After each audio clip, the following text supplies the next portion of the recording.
Hey guys, welcome back. In this video we're going to discuss all about how you can create an analog clock with date and time, and also have a feature like a dark mode and all.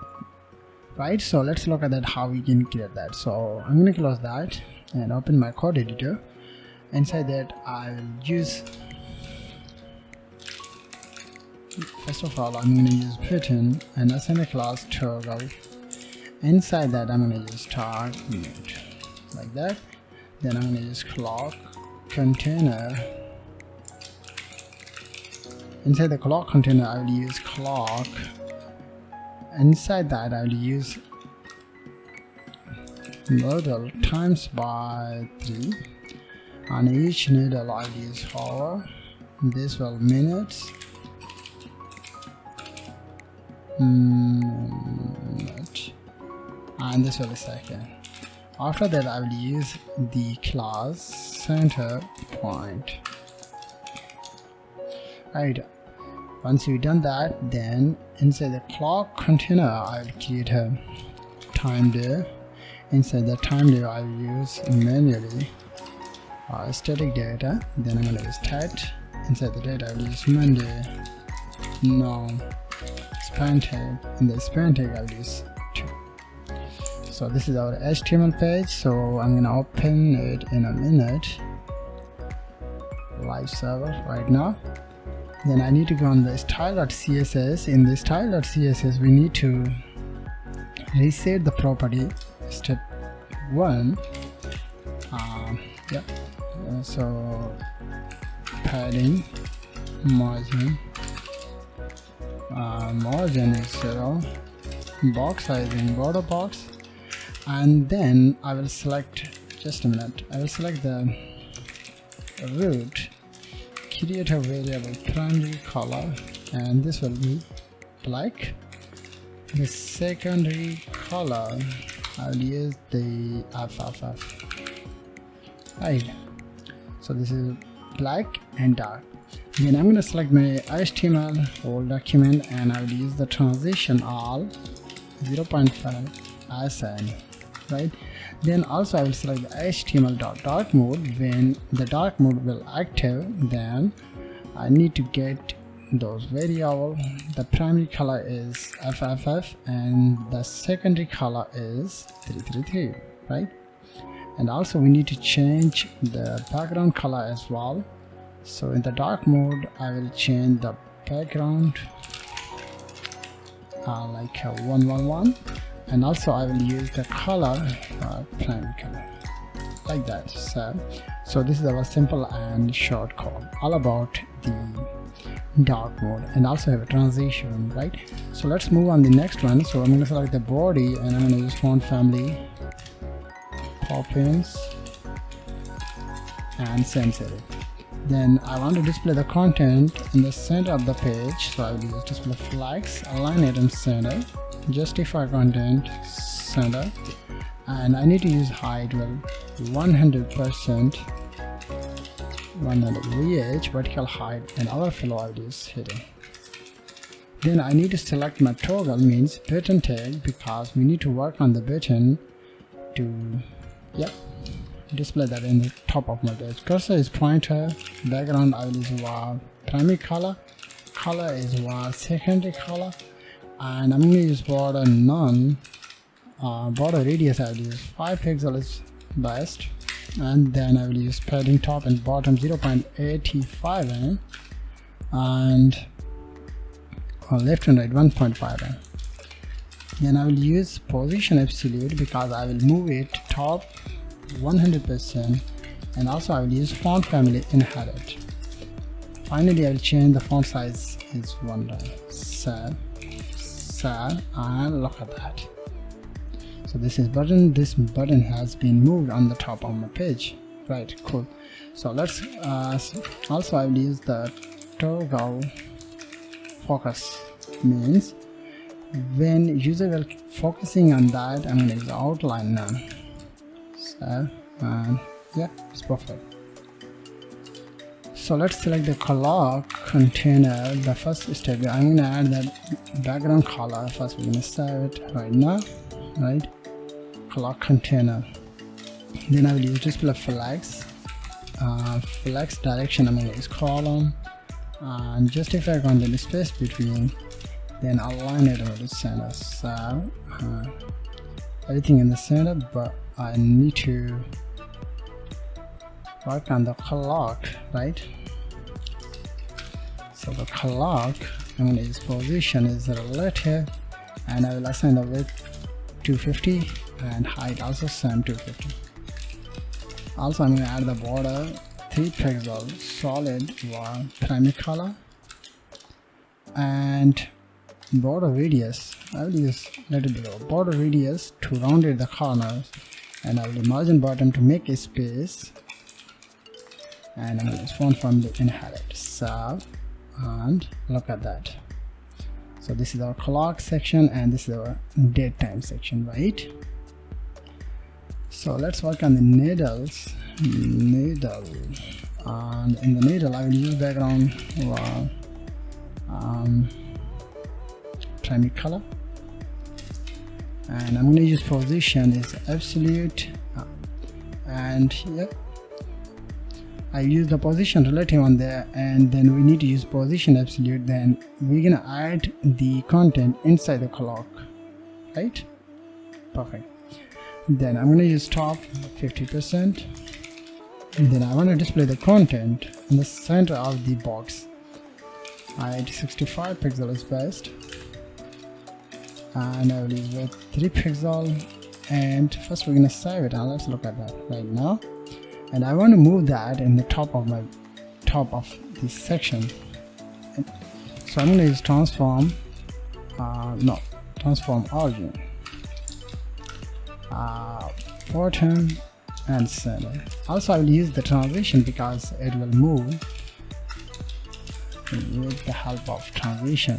So right, this is only one, but we will work on that to display the hour, minute and second. So I'm going to select the needle hour, so I'm going to change the transform translate. So yeah, transform translate 50% and 100%. Then I need to rotate that 0, right? But yeah, I need to check that needle hour transform translate negative 50%, rotate 0, and yeah, everything is perfect. And then I need to select the same thing, but this time I'm going to select the minute. In the minute I will use same thing, but inside there I will use height 100%, 100 pixel. So right, perfect. But when you will change the okay, one more thing I need to use that DEG degree, right? But when you will change the positions like right now, as you can see it's moving right now, guys, right? But I'm gonna use 0, right? And then the third and final one is second. So yeah, perfect. Just a minute. Also I'm going to add the background inside the second is E74C3C, right? So right, but I want to display those lines inside my box, so I'm going to change that as negative 100%, negative, and also negative. Those are also, yeah, perfect. So let's change the position. This time I'm going to use 30 degrees, so it will move on the right side, and also you can change the degree, it will move, right? So those are our contents. So we're going to change those with the help of JavaScript to display the content dynamically, right? So let's work on the another sections, center point, I think, yeah.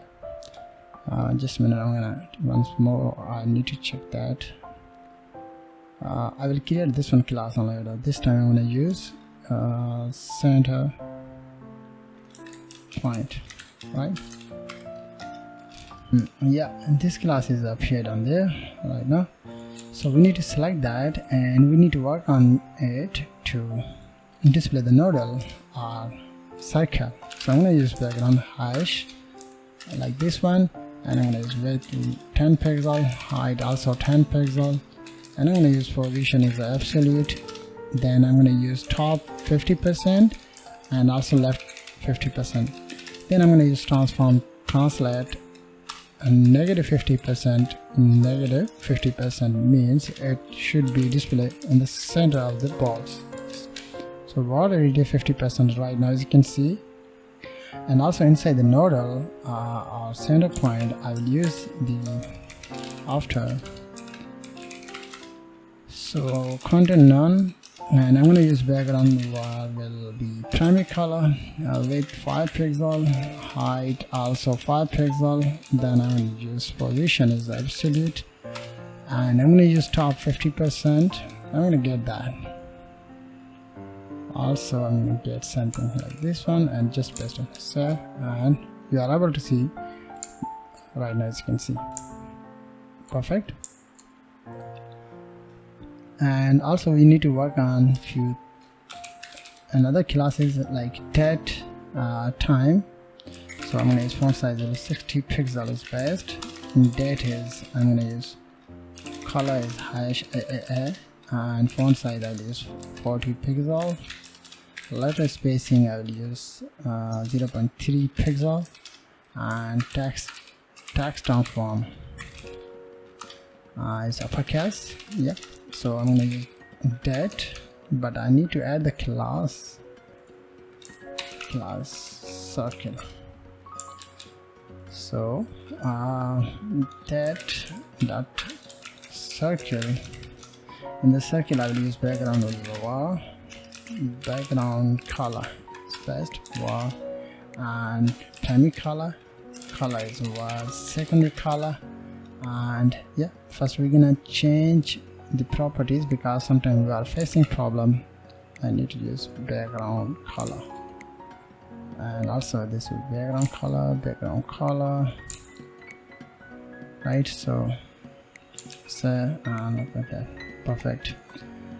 Yeah, then I need to use border radius. Inside there is a 50%, height is 80 pixel, width also same 80 pixel. Then I'm going to use display inline flex, and align item center, justify content center, and I will use line height 80 pixel. And also I will use the transition because I will add the transition effect 0.5 sn like that. And I'm going to use font size 12 pixel as best. So, and yeah, it's perfect right now, as you can see. So let's remove the, where is my container, like that. So I need to remove that, and right now, as you can see. So let's move on the JS. So in the JS, step number 1, you need to get the data from the HTML document and store that inside your project. So let's do this. So I'm going to use our element document.queue selector. So select the hover, and this will be minute element. So inside that you need to use minute, and this will second element. This is a variable, so we need to use second class name, and that is time element, and inside that we need to add the time class, right? And also we need to use date element, and inside that we need to add the date, date, and this will be toggle element. I'm going to use toggle, I don't need that. So first of all, I need to add the event when user will click on the button. Then I want to change to dark mode to light mode, right? So dark and light mode. So toggle element, I'm going to use toggle btn is best. btn. So we need to select that, add evolutioner click event, and I'm gonna pass in the e parameter, run the function.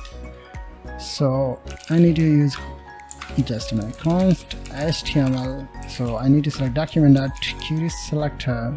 So first of all, you need to select the HTML tag, and then you need to use if HTML class list dot contains, means have a class name. Which class name? Dark. Then come into the if body, otherwise come into the else body.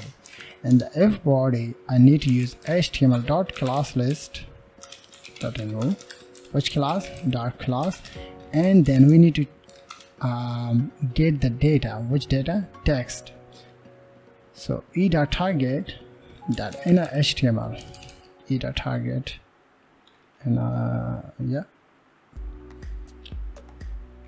and no, HTML is, I'm going to use dark mode.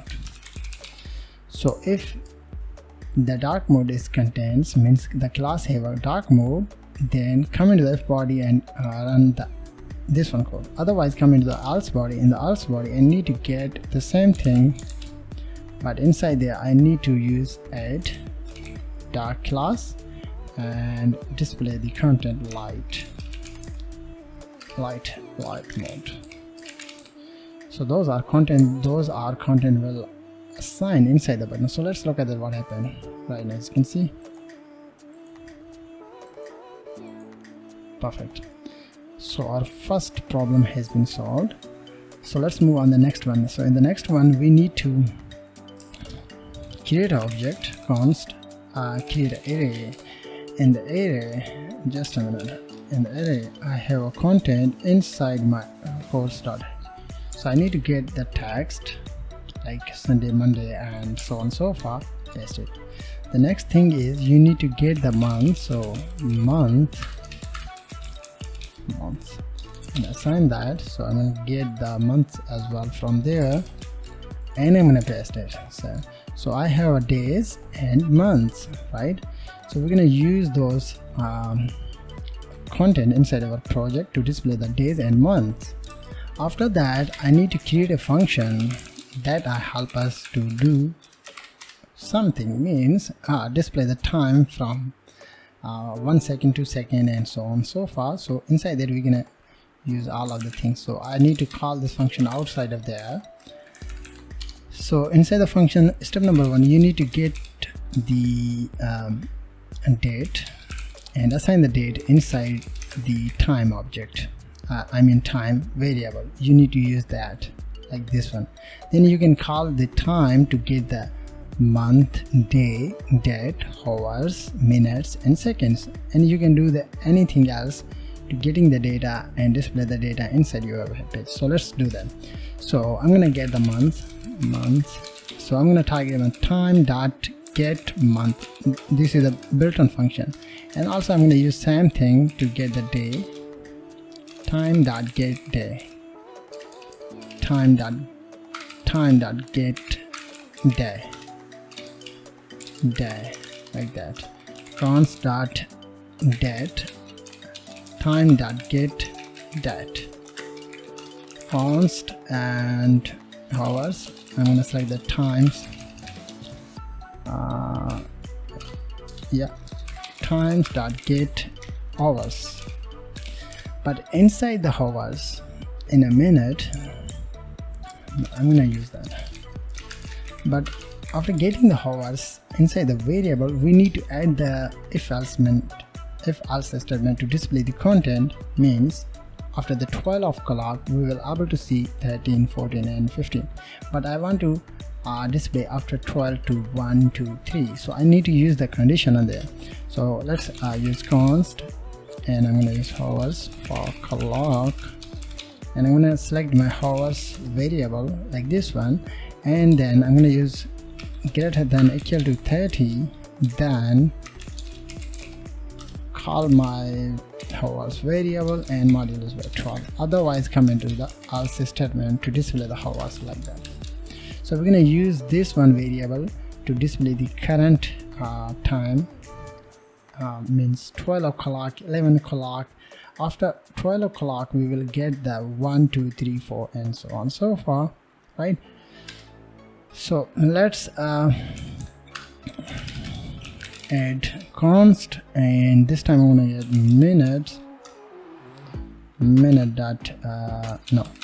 time dot get minutes, and also I'm gonna get the same thing, but this time I'm gonna get seconds, right? So this will be seconds. And finally we need to use the AM and PM, means when the time period will move on the 12 o'clock, then the display AM and PM, right? So we need to use same condition, but inside there I need to use AM PM. This is my variable. Select the hours variable like this one, and then you need to use greater than equal to 12, then come into the PM, otherwise come into AM, like that. So that's it for the getting data and use some conditions. So I need to work on the map function to rotate the time period. So let's do that. So I go to my codes and I need to get const, and this is a function, by the way. I need to paste it outside of one function. Just a minute, I need to get that and paste on there, right? And also just a minute, I need to check that the first one is return times by and divide by and plus by. Yes. So this is a function with the name of scale, and inside they have 4 parameters: num, in min, in max, out min, out max, those parameters. So inside the function have a return keyword, so we will return the complete data when we will pass the data inside this one, inside this one function. So I have used the negative, times, and many other operations inside there that help us to display the rotation inside our clock. So let's do the how you can do that. So it's very cool and interesting section. So I need to select my hover element, and inside the function, remember that you need to use style dot transform and use literal template. Inside the literal template you need to go on style.css.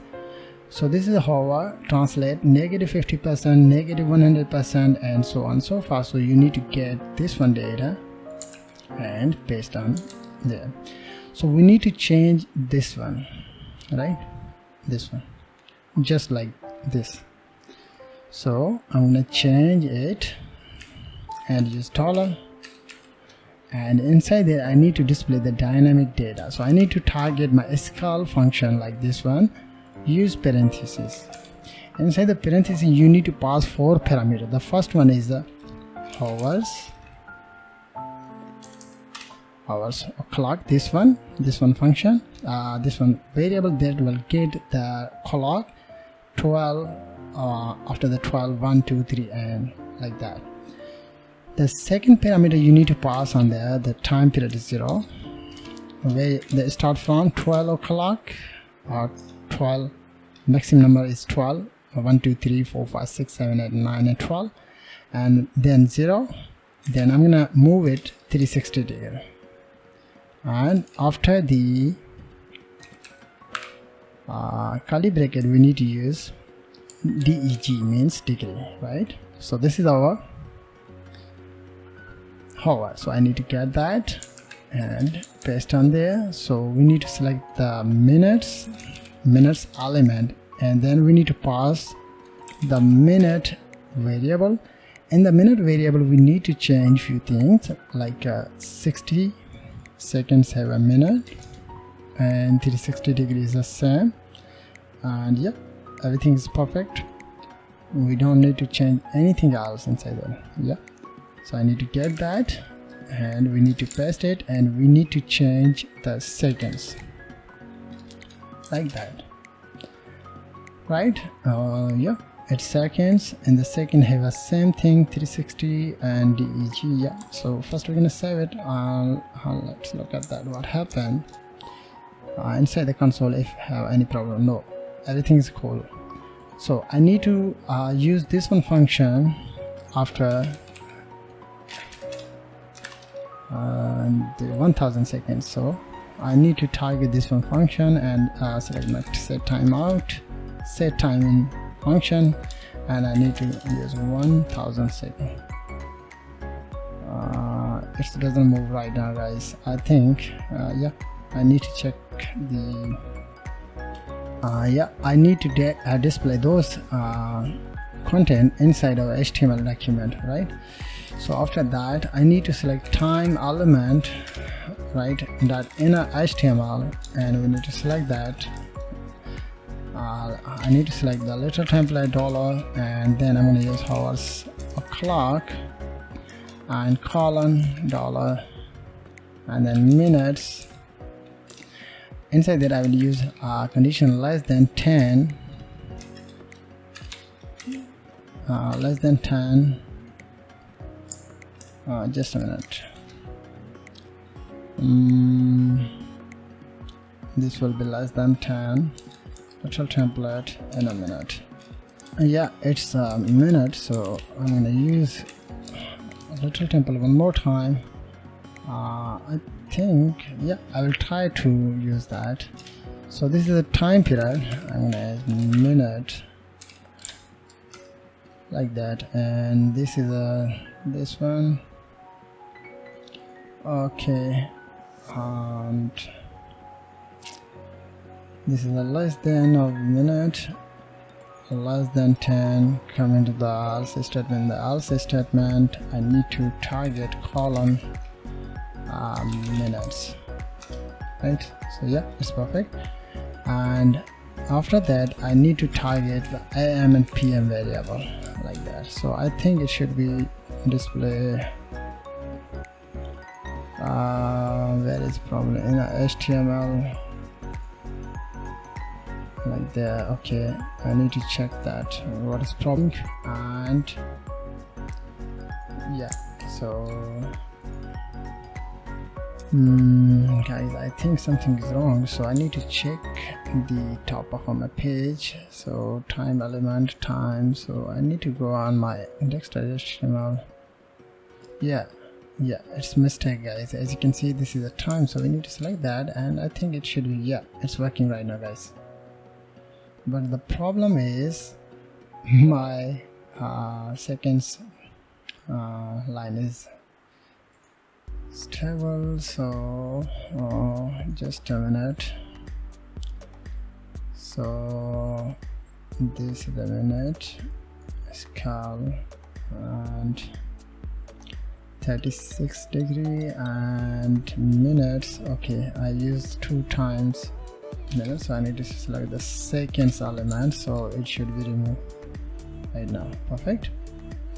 And the last thing, I need to add that, so I need to get that and paste it inside there. I need to target, just a minute, I need to select the date element because I need to display the date, and select it, use dollar little template dollar curly brackets, and I need to select my days array. Inside the array I need to pass my day variable, right, and use comma dollar, and this will be month array, and inside that I need to pass my month variable, right.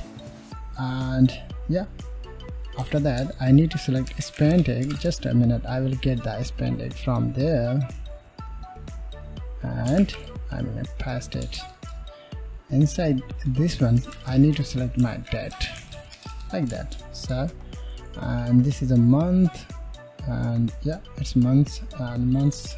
Yeah, it's perfect.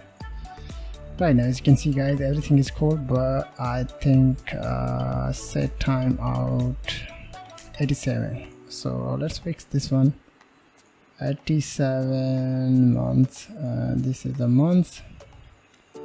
This is the date. Yeah, months, days, day, months. So I'm gonna use month like this one, so I need to get that pasting. So I think no, not, I'm gonna check that. Okay, I need to use the HTML, guys. That's my mistake, guys. Right now, as you can see. So this is a project that we have made using HTML, CSS, and also JavaScript. Every 1 second, this function will execute inside the function. Inside the set interval function have a function that have all of the content that are used to rotate over the lines, right? And yeah, so this video is all about how you can create an analog clock using HTML, CSS, and also JavaScript. So thank you very much for watching. Have a nice day. Hey guys, welcome back. In this video we're going to discuss all about how you can create a split landing page using HTML, CSS, and also JavaScript. So let's look at the project. When I hover the mouse on the right side, I'm able to see this is the Xbox Series landing page. When you hover the mouse in the PlayStation, and this is the landing page of the PlayStation 5. So let's work on that to create it. So I go to my code editor. Inside that you need to use few things. Just a container. Inside the container you need to use split, and I'm gonna get the two, and the first one is left and this will be Y. Inside the left I'm gonna use H1 and I'm gonna use PlayStation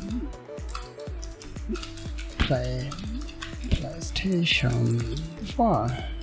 Then I'm gonna add the button tag, Santa Claus BTN, and that will Y now, and I'm gonna get that and paste on there. This will X series X, and just like by now, right? So this is very simple, and I'm gonna open that in the live server, and this is our page, right? So I need to close my other tab and I need to go on style.css.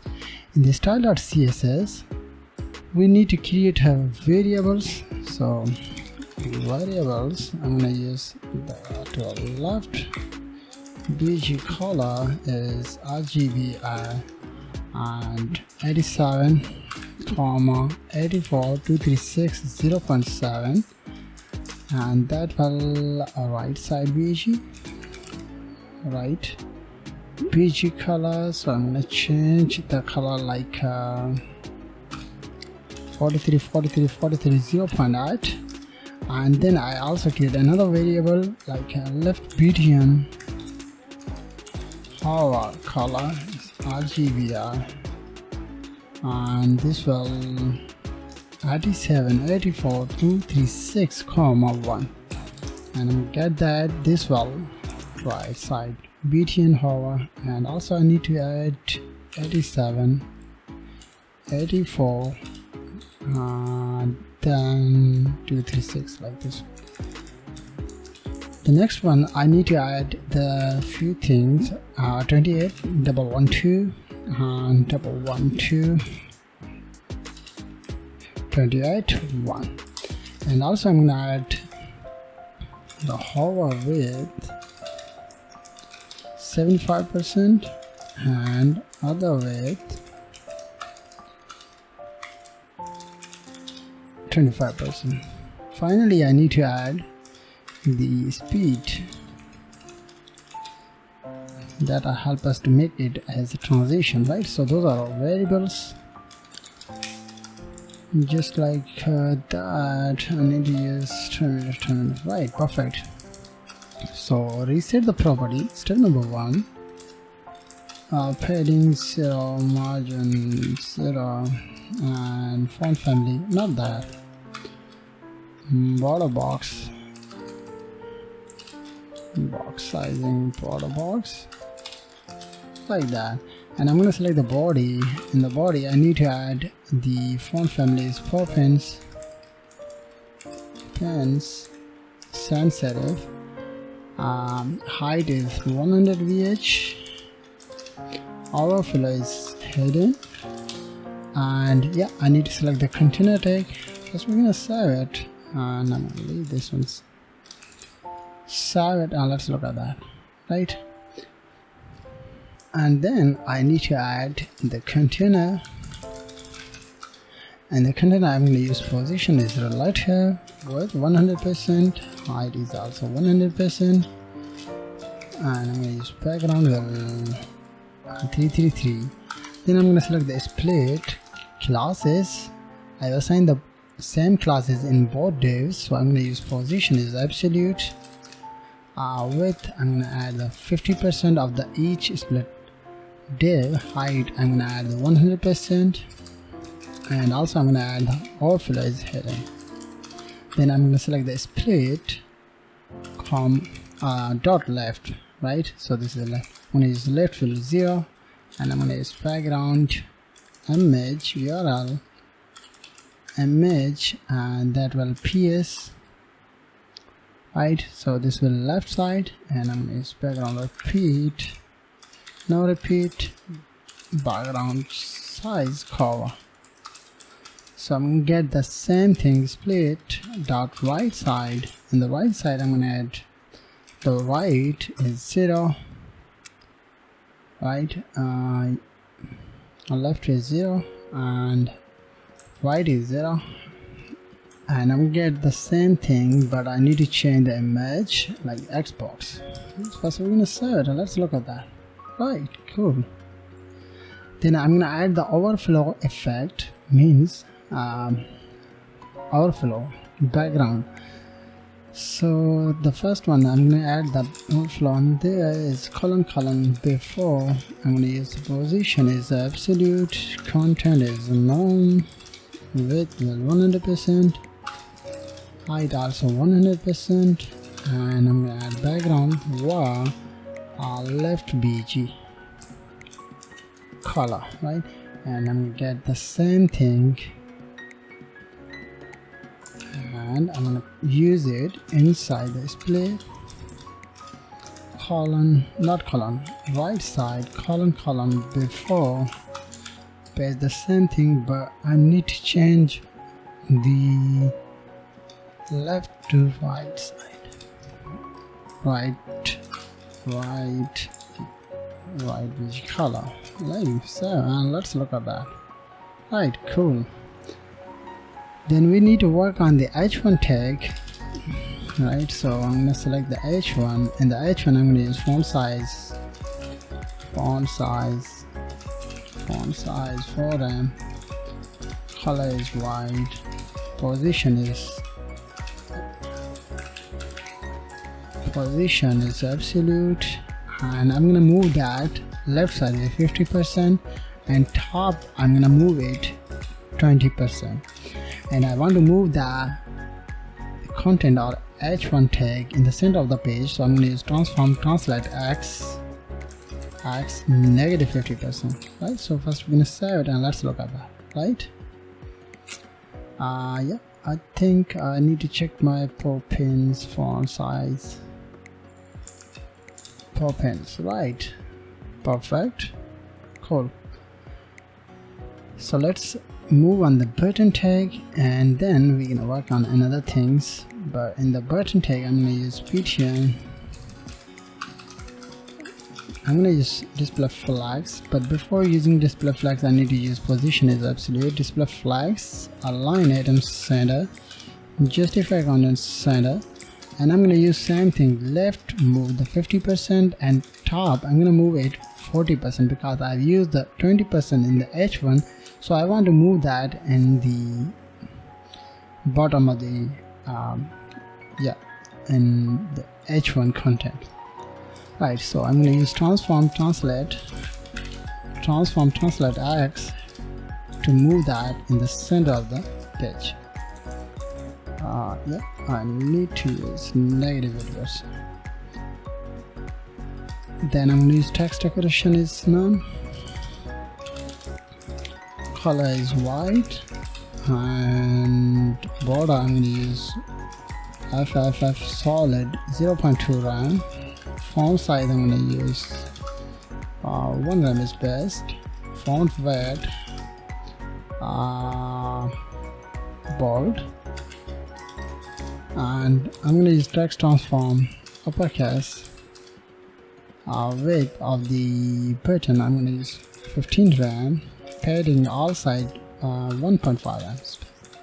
First we save it, let's look at that. Perfect. And then we need to add the hover effect on the button. So yeah, I need to select the split dot left and btn hover effect.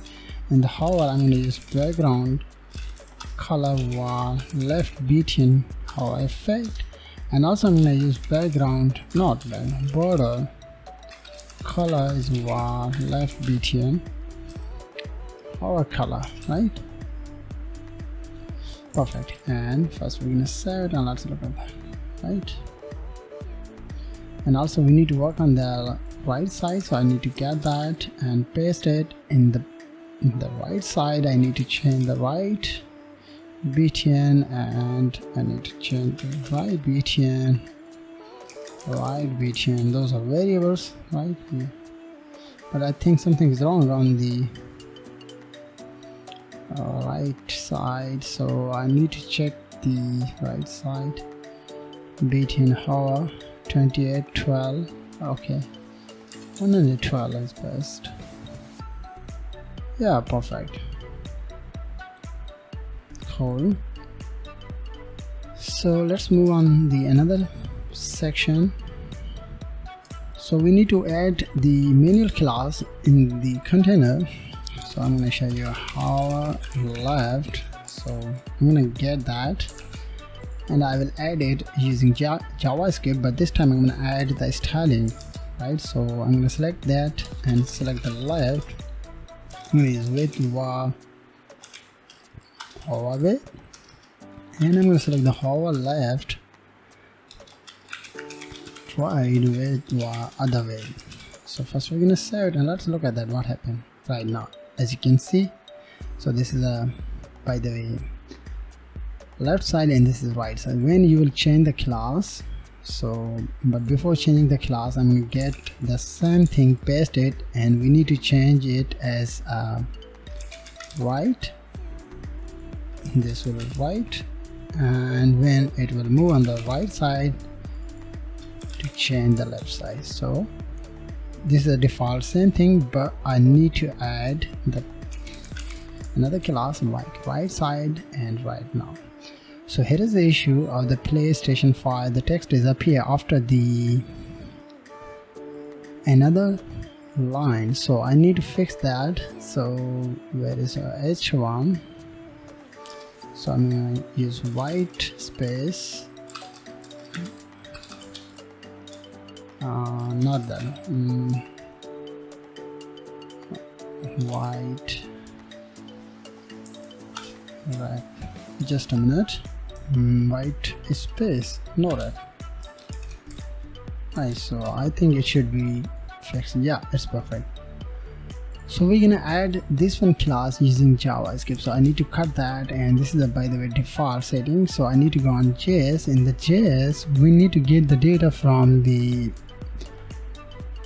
HTML page. So let's do like document.query, select this time I'm gonna select the left side, then I need to also select the right side, and the right side I need to create a variable, and finally I need to create a container to add the class and delete the class. So select the container. So we need to add the event in the left, add events listener, left side. I'm gonna add the event. Which event? Mouse enter. When I hover the mouse, so this is a, by the way, event. So I'm gonna select my container variable and use the class list.add, and I'm gonna add the hover left class. So we save it, and we need to get that, and I'm gonna change the mouse leaf, and we need to remove it. So first we're gonna save it, and let's look at that, right? But also we need to work on the right side, so I need to get that, and I need to select this one, this one, this one, this one to right side. So let's look at that. Right, cool. But we need to add the transition, right? When I hover the mouse, then I want to move it, so we need to use the CSS in a minute. We need to use the CSS Yeah, I'm gonna add that split dot left side, and we need to select the right side, and yeah, I need to select the split right colon before, and also I'm gonna select the same thing, but this time I'm gonna select the left. Right, so I need to use transition all,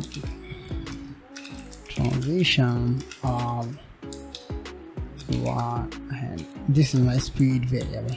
So this is not a speed variable, but I need to change speed like that, so, and paste it. Right, so this is a simple project. So when it doesn't work right now,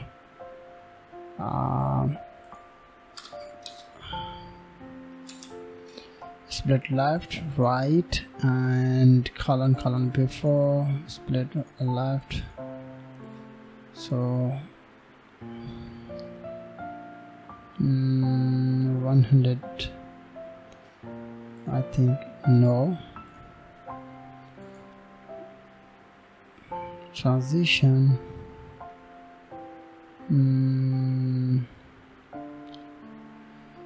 split left, split right, split right colon before, transition in a minute. Okay, here's my variable mistake. So right now, as you can see, right, the last thing I'm gonna add that in the small screen size.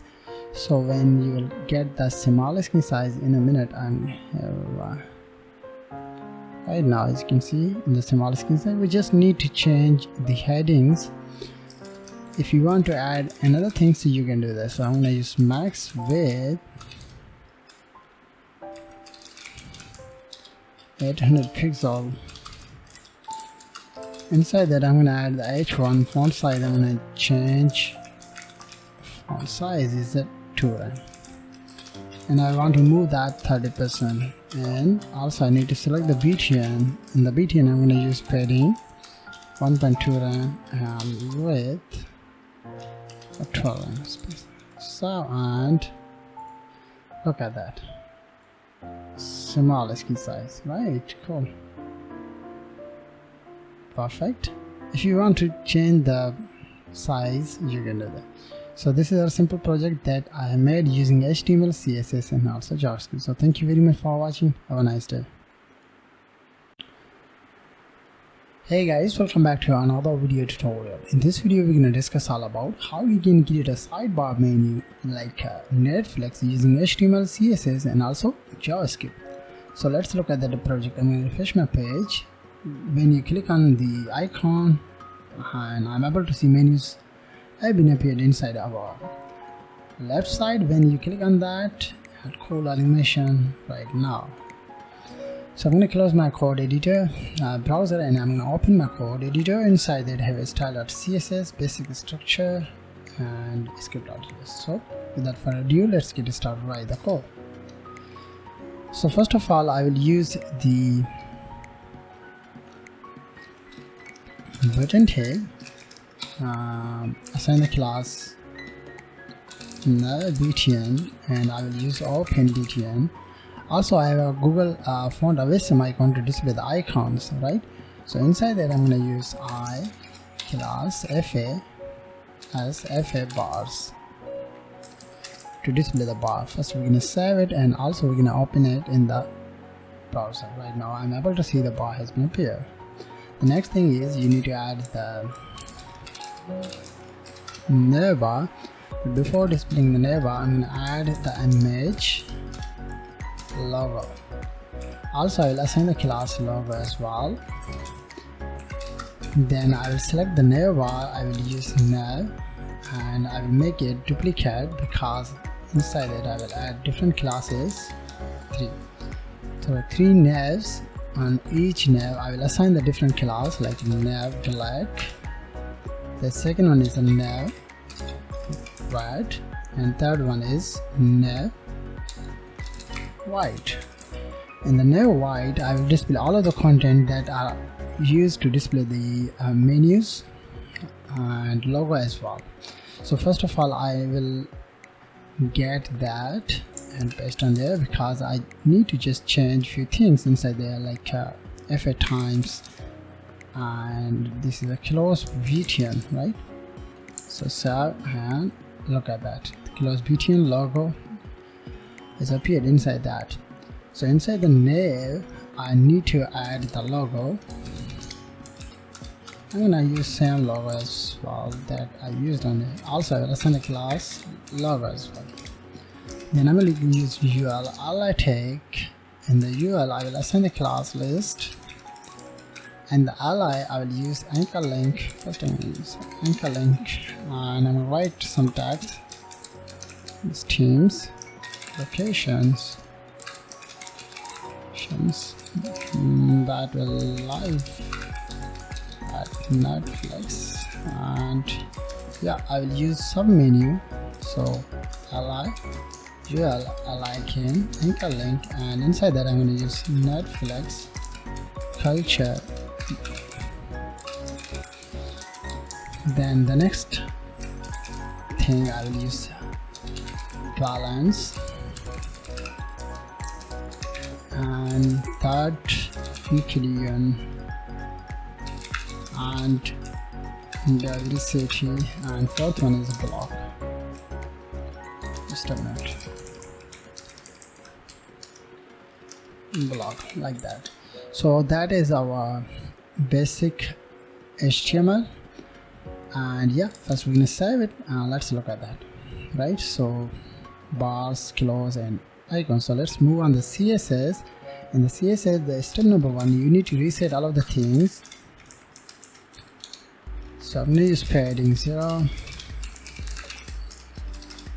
box sizing, border box, and I'm going to select my body to display the content in the center. So I'm going to use display flags, align item center, justify content center, and also I will use font family as well, Ruda. So look at that, everything in the center, but don't focus on the logos because I will manage that. So yeah, so I also use the height as well, height 100 VH, so it should be displayed perfectly in the center, right? Cool. Then I'm going to select my text, but I think I need to add the class text. Where is text? In a minute. Okay, I will add the class on there. Paragraph class txt not navigation, right? So I'm going to select the text and I'll use text transform uppercase.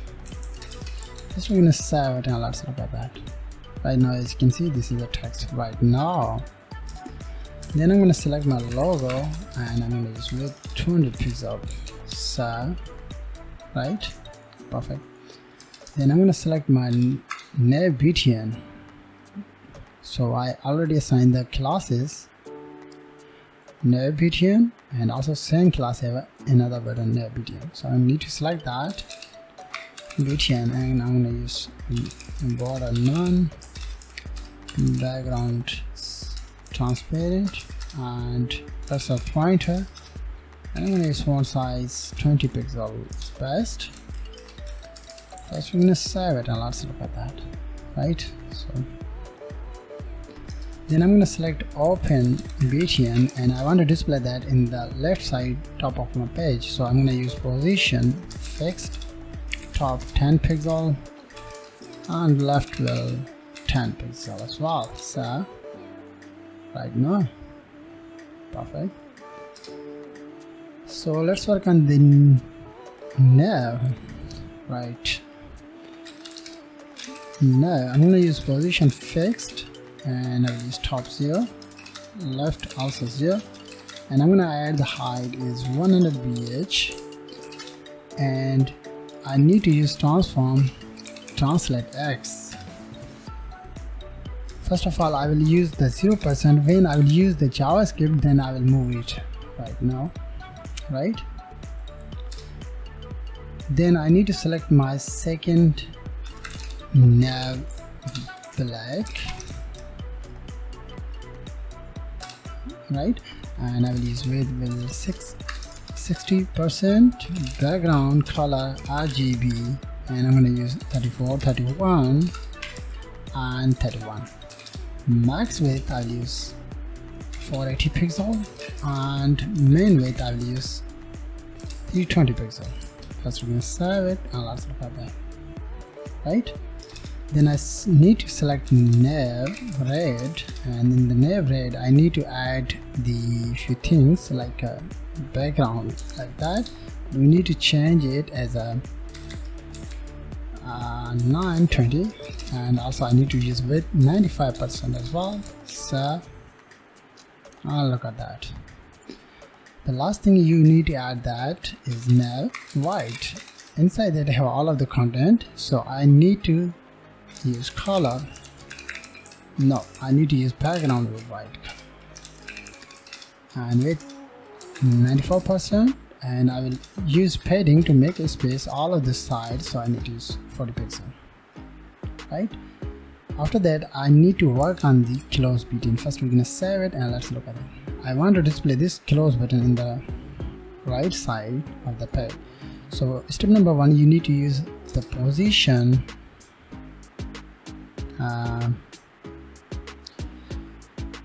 relative, but inside in a minute, yeah, I need to select the position relative on that. Then I need to select my close button because I want to display the content inside the white navbar. So I need to use position absolute and top 40 pixel, right, also 30 pixel, and I'm gonna use opacity 0.3. Reset, and let's look at that, right? Perfect.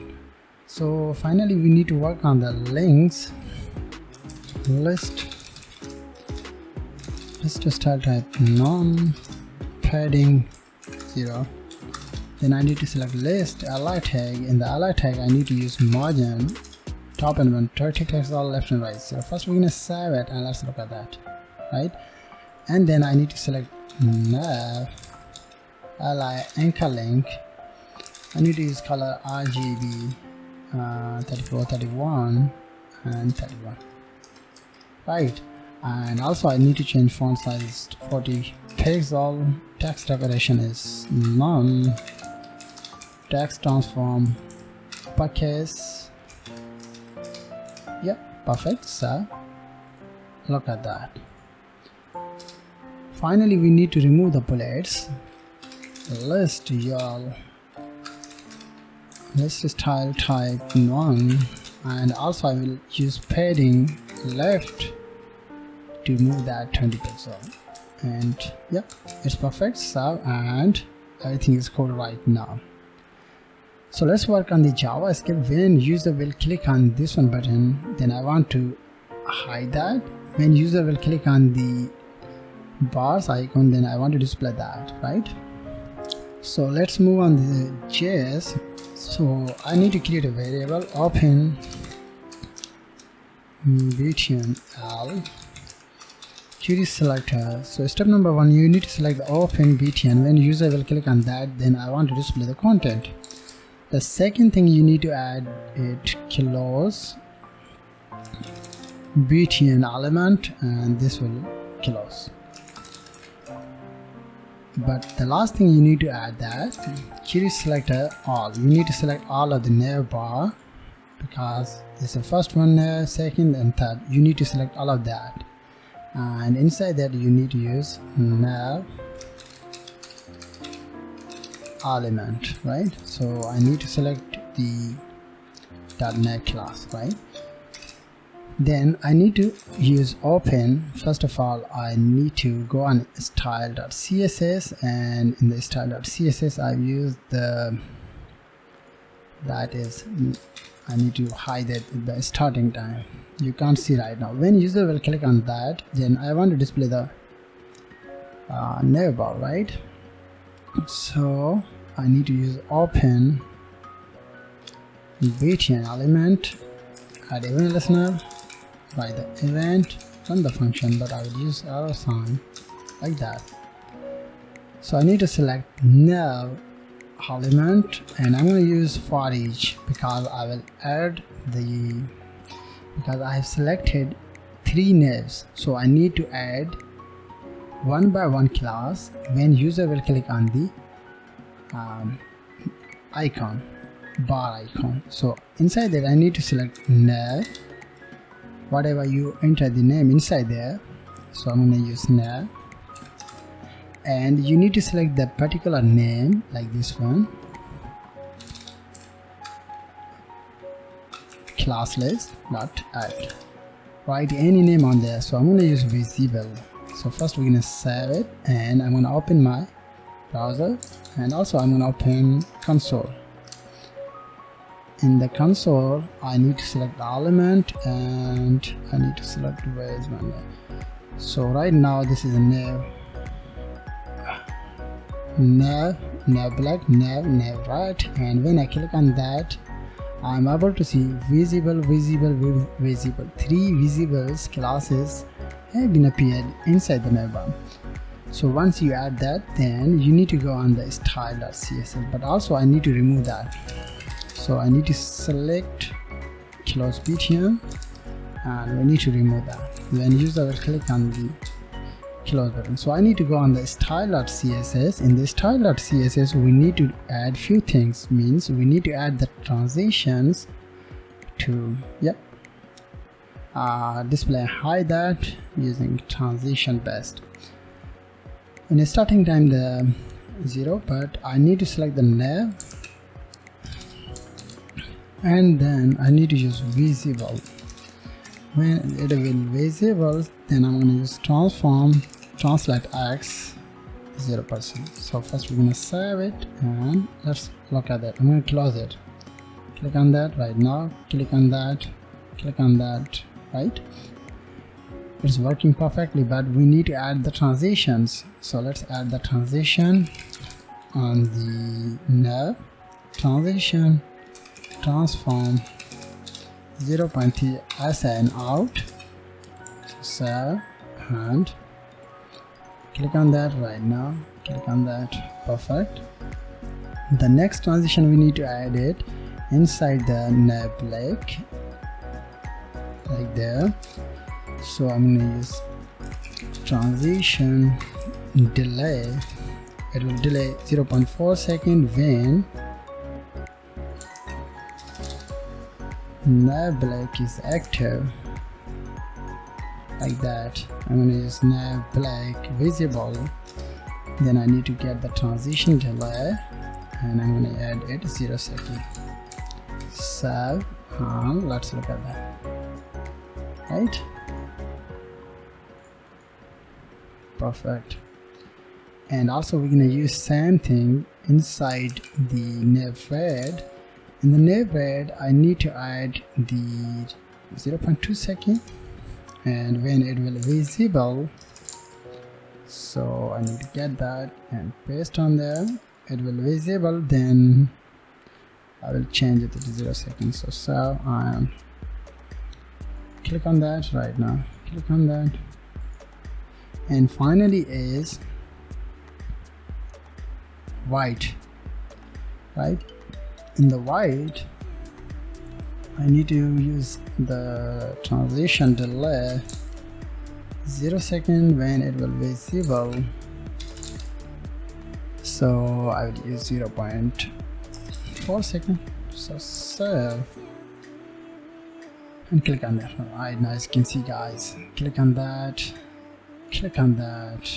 perfect. So this is all about HTML, CSS and JavaScript, so you can use them to create any web page designing and any project that you want. So thank you very much for watching. Have a nice day. Sorry for my pronunciation. So thank you very much for watching. Have a nice day. Hey guys, welcome back to another video tutorial. In this video we're going to discuss all about how we can create a image slider using HTML, CSS and also JavaScript.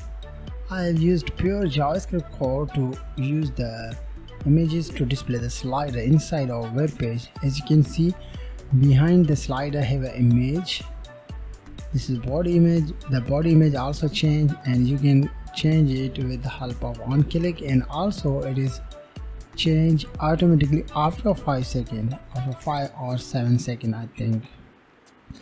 So let's do how we can create that. I'm going to close it and I'm going to open my code editor.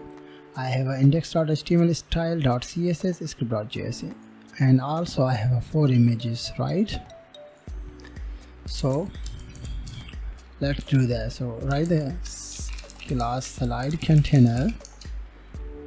Inside that I'm going to use slide times by 4. On each slide I will display the style, but I'll remove that because I will use manually style on the background image. I will add the background image manually or inline, and URL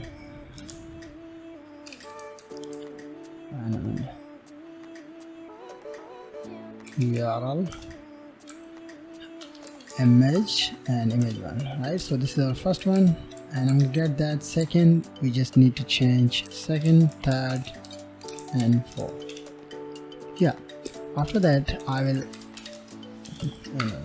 inside the container div I will display the buttons. So I'm gonna use button class arrow left arrow, and also I will assign the ID as well,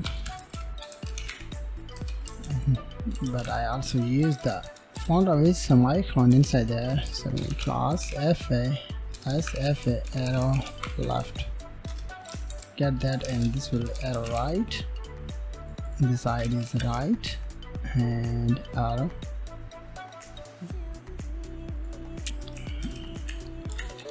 this is the right arrow, right?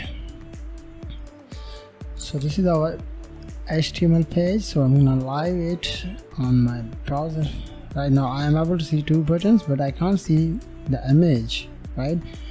Because I don't assign anything else inside the container. If I assign anything else, as you can see, behind the text have an image, but I will leave that. I will manage it using CSS. So I need to open my CSS. In the CSS, so you need to select the body, and the body I need to use the display flags, OnlineITtuts center, justify content center, and I will assign the height 100 VH, and I will use overflow hidden, and I'm going to use background position center and center, background color,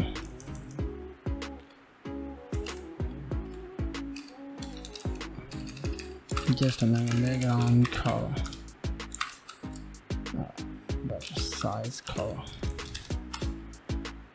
and also I will add the background image to display the image. We're gonna work on that to make a slider, then I will remove it, right? So that's background image URL. I'm gonna use same thing. So first we're gonna save it, and let's look at that, right? I'm able to see the image has been appeared, and yeah, I need to save this file, but I need to remove this one, right? And my content is appear inside the center of the image, right? So let's work on the image. So I'm going to select my body to display the overlay effect. I'm going to select before,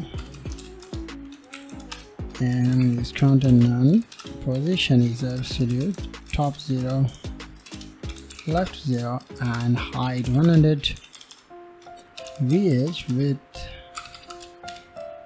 100%, and I'm going to use background color RGB 0.7 is opacity. First we're going to save it, and let's look at that, right? And also we need to use Z-index property to assign the negative value because I want to display the content right now. Perfect. Then we need to select my container slider like this one, so I need to get that. And there I need to add the box shadow because I will display the dummy content RGB like this one, but this is 0.16, and also I'll use another background RGB, but also I need to add box shadow 0.3 pixel and 6 pixel RGB, and this will 23. So just a minute, box shadow 0.6, yeah, perfect. But we need to assign the height 70 VH with 70 VW. So, and I think it should be display. No, I can't see right now. Okay, I need to use position relative, and our fellow is hidden, and also I'm gonna use border 3 pixel solid DDD. Right now, as you can see, guys, perfect. Yeah, and also I will use the border radius as well, 5 pixels. Look at that. Let's move on the next one, and the next one has a slide. In the slide I will use the opacity. In the starting time I'm going to add the 0. When this will active, then display the opacity 1. So I'm going to use that height 100 VH with 100 VW, vertical height, vertical width, and I'm going to use background position center, background size cover, and I'm going to use position is absolute, top negative 50 VH, and left also negative 15 VW. So yeah, first we're going to save it, and look at that. Right now you can't see any changes inside there, but I have in a minute I will change the image, then you will able to see everything clear. But I will leave the work on that, and also I have assigned the z-index -1 inside there. I need to assign the z-index 1 because this will work on the opacity 0 when I will active the class. So let's do that. I'm going to add the active class on there like this one. This is a manually I have activated the class, but I select it and I'm going to use active, and I'm going to use opacity 1. Then I think it should be display the content right now, as you can see, right? But I will use that inside our JS to display the active class. Perfect. So yeah, and let's work on the arrows. So arrow position I will use fixed, and background I will DDD. Color is dark color, and padding I will use 25 pixel all side, and I'm going to use top 50%, and translate Y means top and bottom negative 50%, and I'm going to use cursor pointer. Border radius also I will use 5 pixel 5%. Arrow R font size 1.5, and also I'm going to use arrow focus.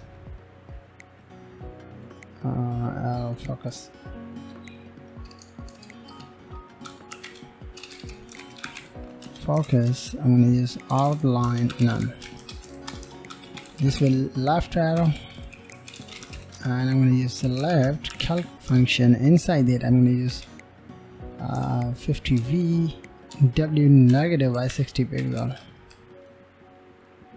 right? And I'm going to get it, and this will be okay. I need to make a space, and this will right arrow, and I'm going to use same thing. So first we're going to save it. Let's look at that. I'm able to see arrows has appeared, but I think in a minute. I need to check that where is the problem right now, guys. So I need to go on this arrow, left arrow, right arrow, and I'm able to see the right arrow like this one, but I can't see another arrow inside a web page. So in a minute I need to check that arrow. Arrow focus, arrow left arrow, right arrow, and left. Okay. So that I need to use right. Perfect. Cool. So yeah, I think I need to add the Z index property to move it on. Okay, I'll use that. I think this will perfect. Right, before working on the JavaScript, I'm gonna add the transitions on my body, because I will display that as a transition based all 0.5 SA and out, and also I will, but this time I'm gonna leave that. Go to the JS. In the JS we need to get the data. So first we need to select the body, and I'm going to select the document.body, because I will select the body. In the body have a background color, so I need to select the const sliders document.q to select all, because I need to select all of the slides, like those slides like this one. So I need to select that, because I need to use that to change the active class one to another. Left btn, q selector, and this will be okay. I will use this will be have id document get element by id. Left, this will right, and also btn have a right. Perfect. So the default our slide index number is 0, so I need to create a variable let, and I'm going to use active slide and assign the 0, because I will use this one to change the slides, with the help of active slide. But before working on the active slide, I'm going to create a functions. So the function is set body background, set body set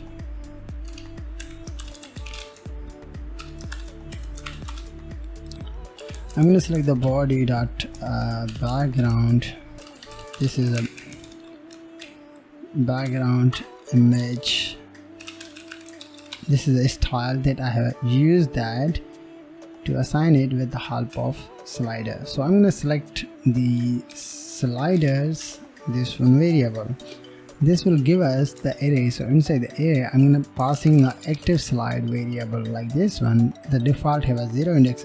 0 index means one slide, and I'm going to use style dot background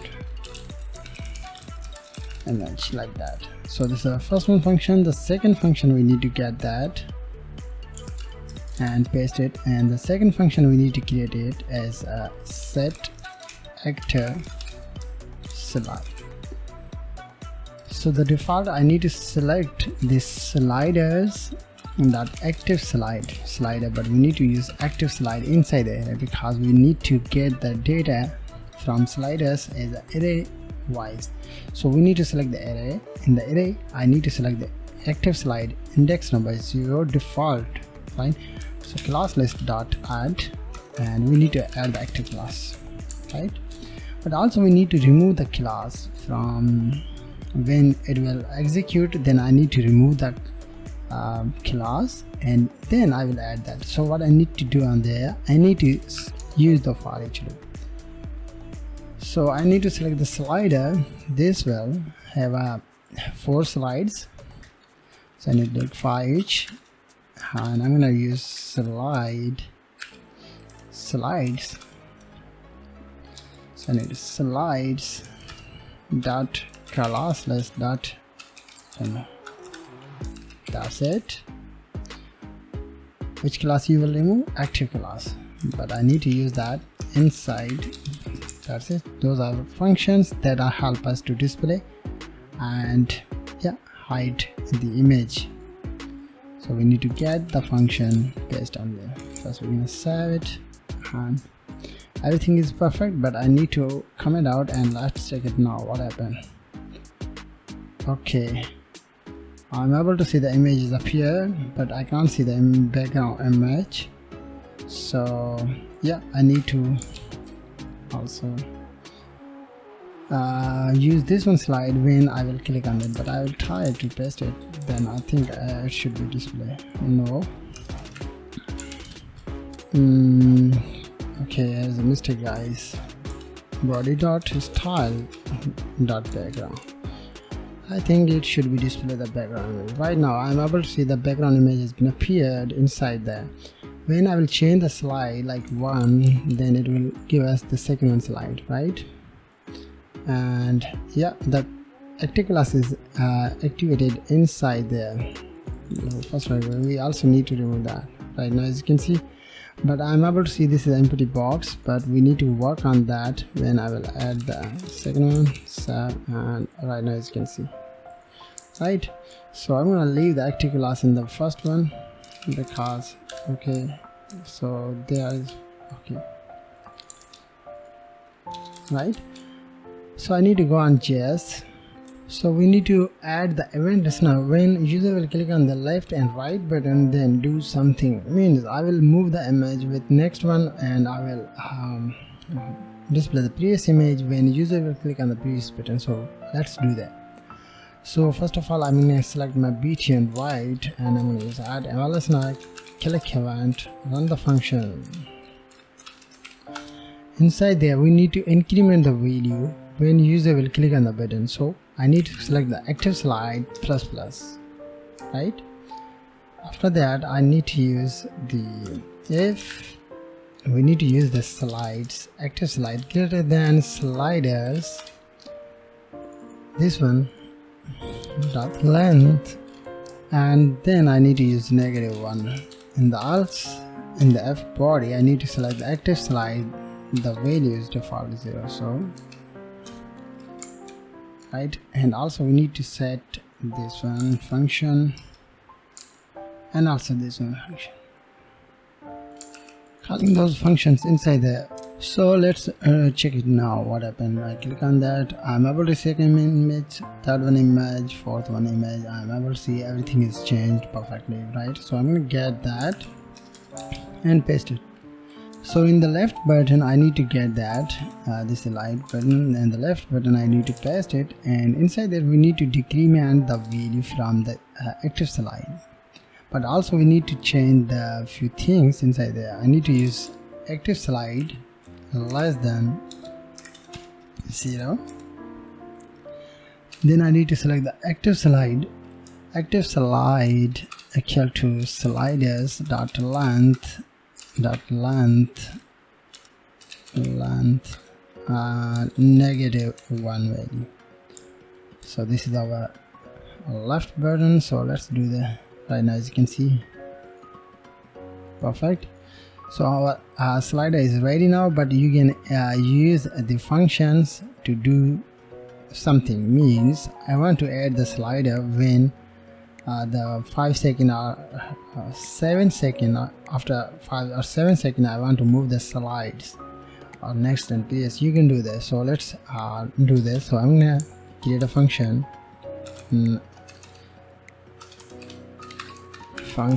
next slide. So inside that I need to get the next slide code like this one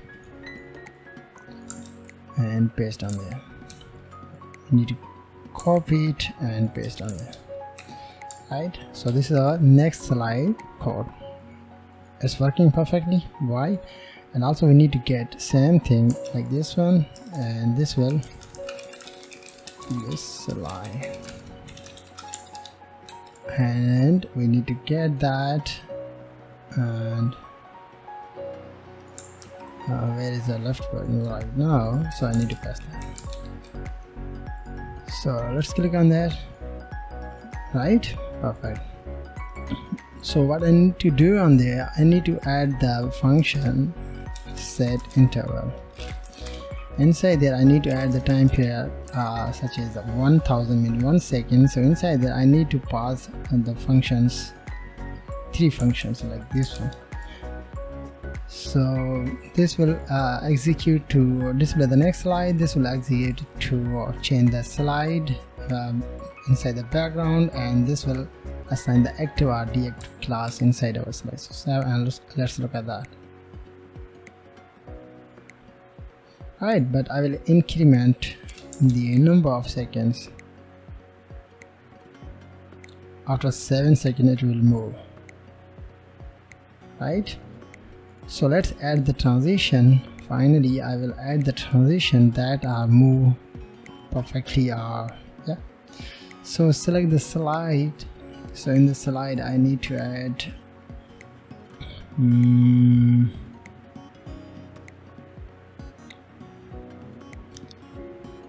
I will use the slide transform.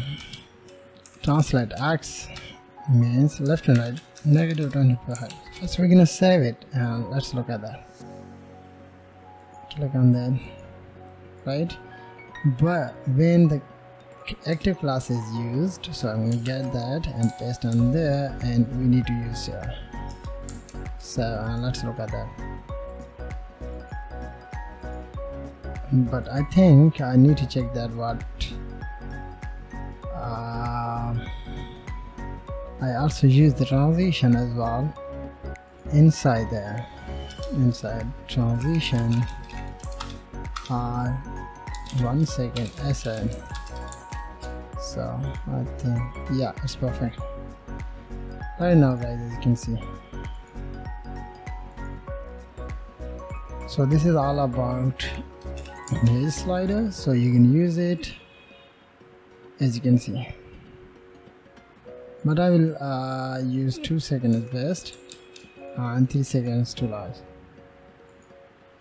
No, I will use the 1 second as best. Right, so this is all about image slider. I hope you understood as well all about how you can create that. Thank you very much for watching. Have a nice day. Hey guys, welcome back. In this video we're going to discuss all about how you can create a responsive timeline using HTML CSS and also JavaScript, and also I will teach you how you can use the JavaScript to add the animation. So let's look at that, the animation. When you scroll down, you see the data is coming from left side, right side, left side, right side, left side. When you will scroll top, go to top, you are able to see that content is moving in the left and right side. So let's look at that, how we can create that from scratch. So I go to my code editor. Inside that have a index.html, style.css, script.js, and this is my MD file. We will use this one file to add the content, right? So let's do that. So first of all I will use the section, assign the ID is timeline. So let's add the timeline. Inside that I'm going to use the heading. Inside the heading just write h2 and send the class headings responsive timeline.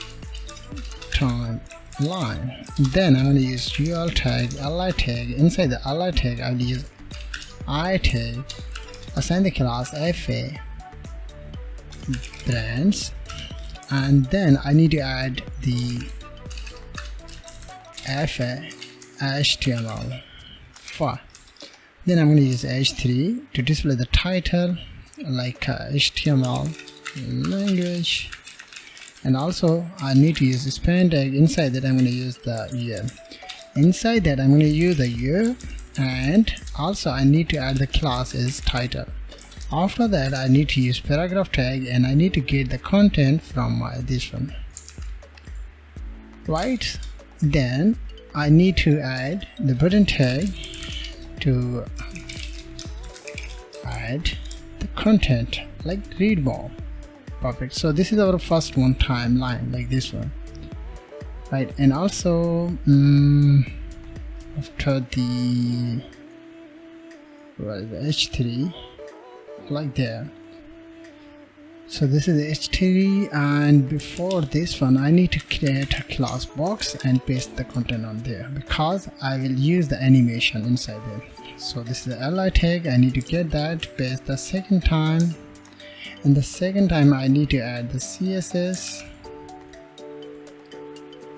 and this year is 2014, and also I'm going to change the title is CSS 3. Right, so I need to get that and paste third time, and the third time I need to add the JavaScript 2015, and this will be JavaScript programming, and also I need to change the title is JS icon. So I need to get that, and that will 2016, and this is the SQL server. And by the way, I'm gonna add the classes database, right? So let's move on. The next one, and the next one is a C#, so I'm gonna use 2017, and there I'm gonna use C# programming. Yep. And also I'm gonna use that is a code, right? So I need to get that and paste the last one. And the last one I will also add another languages, PHP programming, and I need to add the PHP, right? So this will 2020, I'm going to use React.js, and also I need to use the React. This is the icon name, by the way. And finally I will use 2022, I'm going to use Node.js, and this will be Node.js, like that. So this is our HTML structure. We will use the CSS to design that. So in a minute, this is my old file, but we need to run the server, then it will display those content. Right now, as you can see, the icons, button, content, and many other things, right? So let's look at that. The CSS, in the CSS, just a minute. In the CSS, I need to add a few things to reset the properties. By the way, I need to add the Google fonts in a minute. So I already included the Google fonts with the name of Poppins. So let's do that. To reset the property, heading is 0, margin is 0, box sizing, border box, and then I'm going to select the body. In the body I need to add the max width, I need to add background color is #17202i, and I'm going to use color is white. And also I will use overflow X, means left and right hidden, because I will use the animation. And also I'm going to use padding bottom to make a space. I don't need that this time, I just leave it. Save and look at that, right? And also I'm going to add the font families Poppins and sans serif, right? Then I need to work on the boxes, right? And the boxes, first I need to save it, and let's look at the changes, right? So I need to work on the timeline UL tag, and the UL tag I need to use the padding to make a space all side 50 pixel, not top and bottom 50, left right 0. Then I need to select just a minute, I'm going to create a line. So I'm going to select the timeline URL tag, and there I'm going to use list style type is num, position I'm going to use relative, and I'm going to use width is 7 pixel, and I'm going to use margin 0 and auto to display the timeline in the center of the page.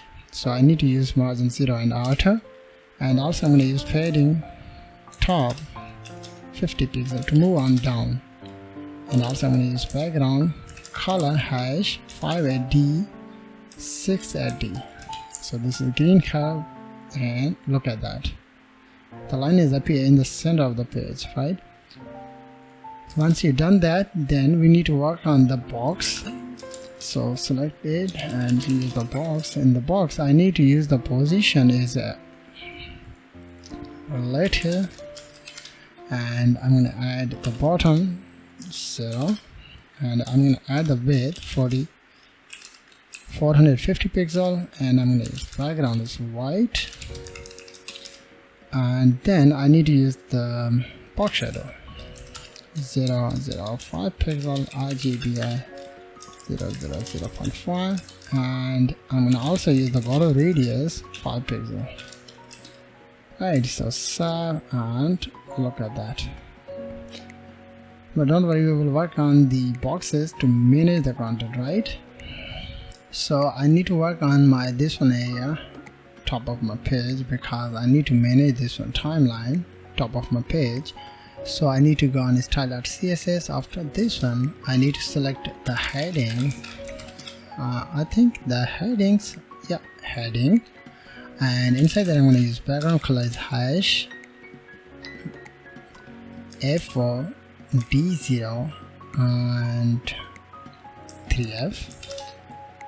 Text align I will use center, and I'm going to use font size is 3 rand, and also I'm going to use box shadow 10 pixel, 5 pixel, and also 10 pixel RGBA 0.5. Save, and look at that. But I need to change this will be color. I don't need to use the background, I just use color. Right, cool. And yeah, I need to just a minute, I need to check the padding. Yeah, I'm gonna add the padding to make a space top and bottom 1 rand, and left and right 0 to make a space top and bottom. Right, cool. Then I need to select the title tag. In the title here, box title. Right, in the box title, I'm gonna add the same thing, box shadow. I'm gonna use same, and I'm gonna add the padding to make a space 1 rand 0 and 1 rand 0.7 rand. Right, and first we're gonna save it. You can't see any changes because I need to work on that. And also I'm gonna use border radius top, and this will be left, and the color is white. Font size I'm gonna use 1.3 rand, and yeah, I need to use the first we need to save it, and let's look at that what happened. Right, now everything is cool, but in a minute. Okay, I need to add the background, background color is hash DE 3163. Right, so here is a problem, we need to fix that. Don't worry, we will use the year, right? So this is the year. In the year I'm going to use background hash FFF, and I'm going to use padding 0.2 rand, 0.8 rand, and I'm going to use border radius 10 pixel. Color is hash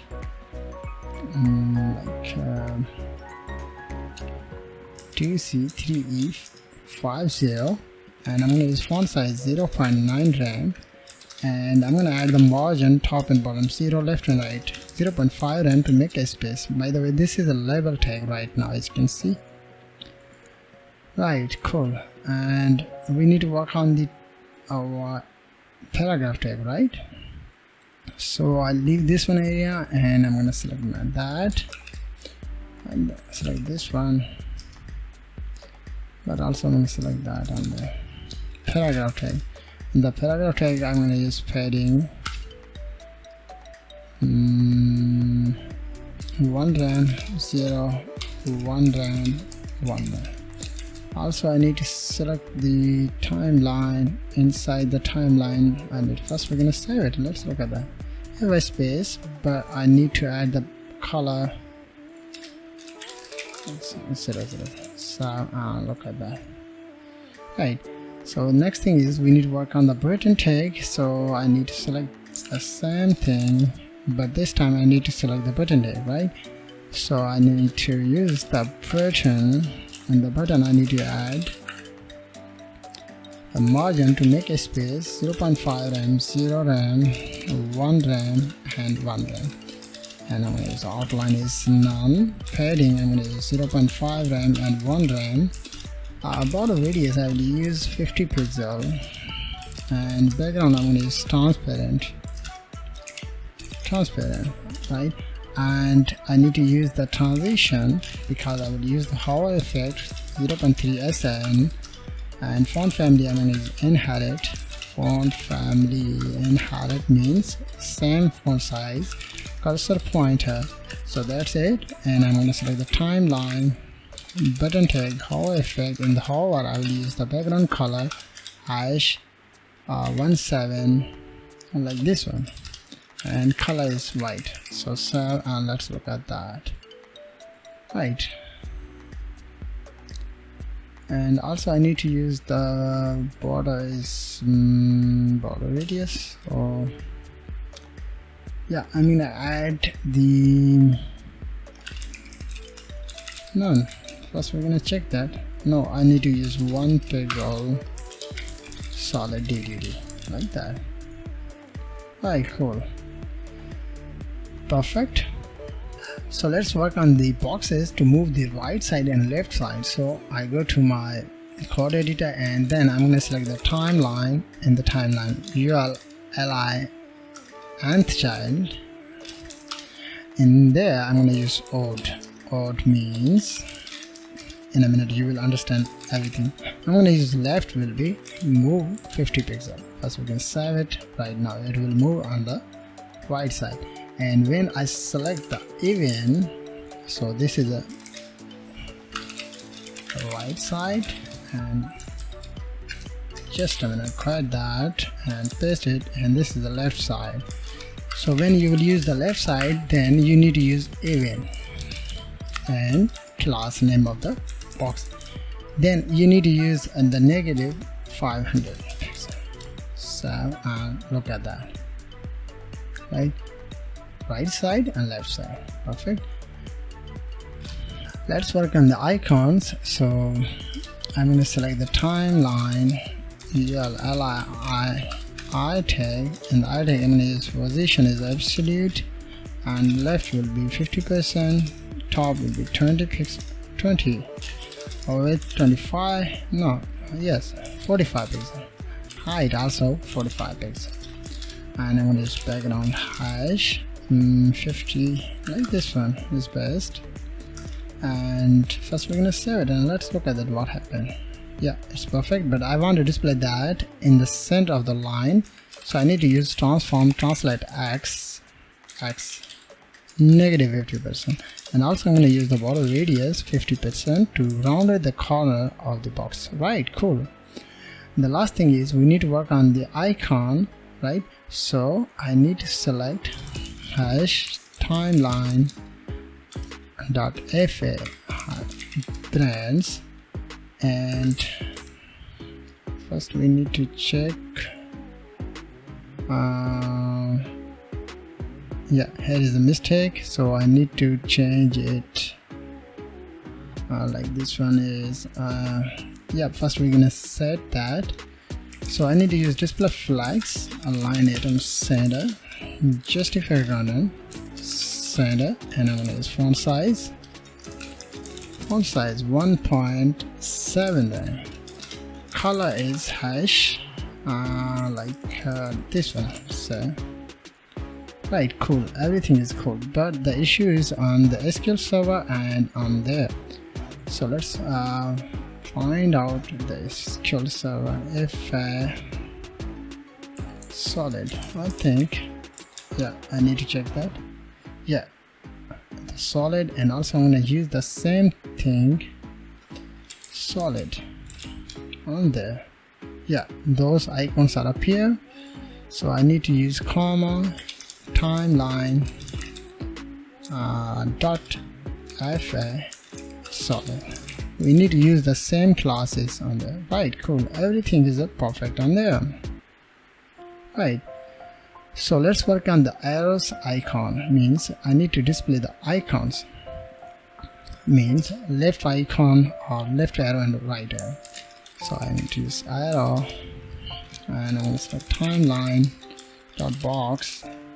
Before I need to use content none, position I need to use absolute, top 5 pixel, and width 0 pixel, right 0 pixel. Border style is solid. Save, and right now I am able to see the white. Right now, as you can see, white color is appear inside the box, but we need to work on that and display it in the left and right side, right? So yeah, I need to select the timeline, ULLI nth child, and we need to select the odd. Then I need to select the box class name, use before, and we need to move it left 50 pixel. First we're gonna save it, and right now the box is moving in the left side, and we need to use the border with 8 pixel, 16 pixel, 8 pixel, and 0 pixel to display the arrow. Right, cool, right now, but we need to add the border color. I need to use transparent and like the same color that I have used inside the button, but I can't see right now the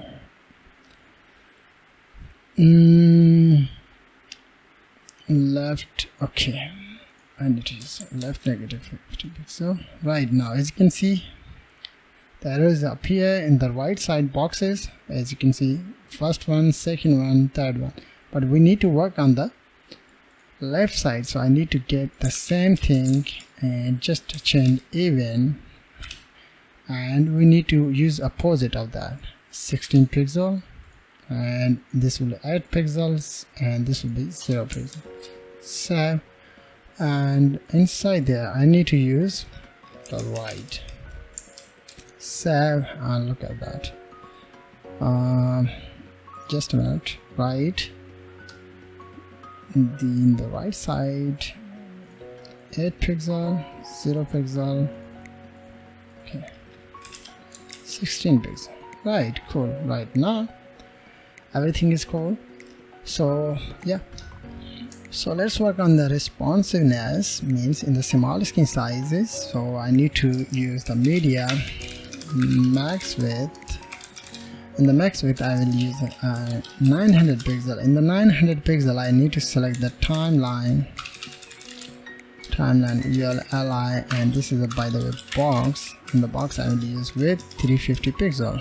So we're gonna save it, and let's look at that in the small screen size. So just a minute. Responsiveness, by the way, I'll use this way, don't. So this is a large screen size, and when you will got the 900 right now, this is a 900 pixel. When it will hit, and I'm able to see the box size is reduced. Perfect. But we need to work on the another things inside there. So I need to select the add timeline ULLI nth child, and I'm going to select the even. Then I'm going to select the box. So this is a, by the way, class before. So I need to use the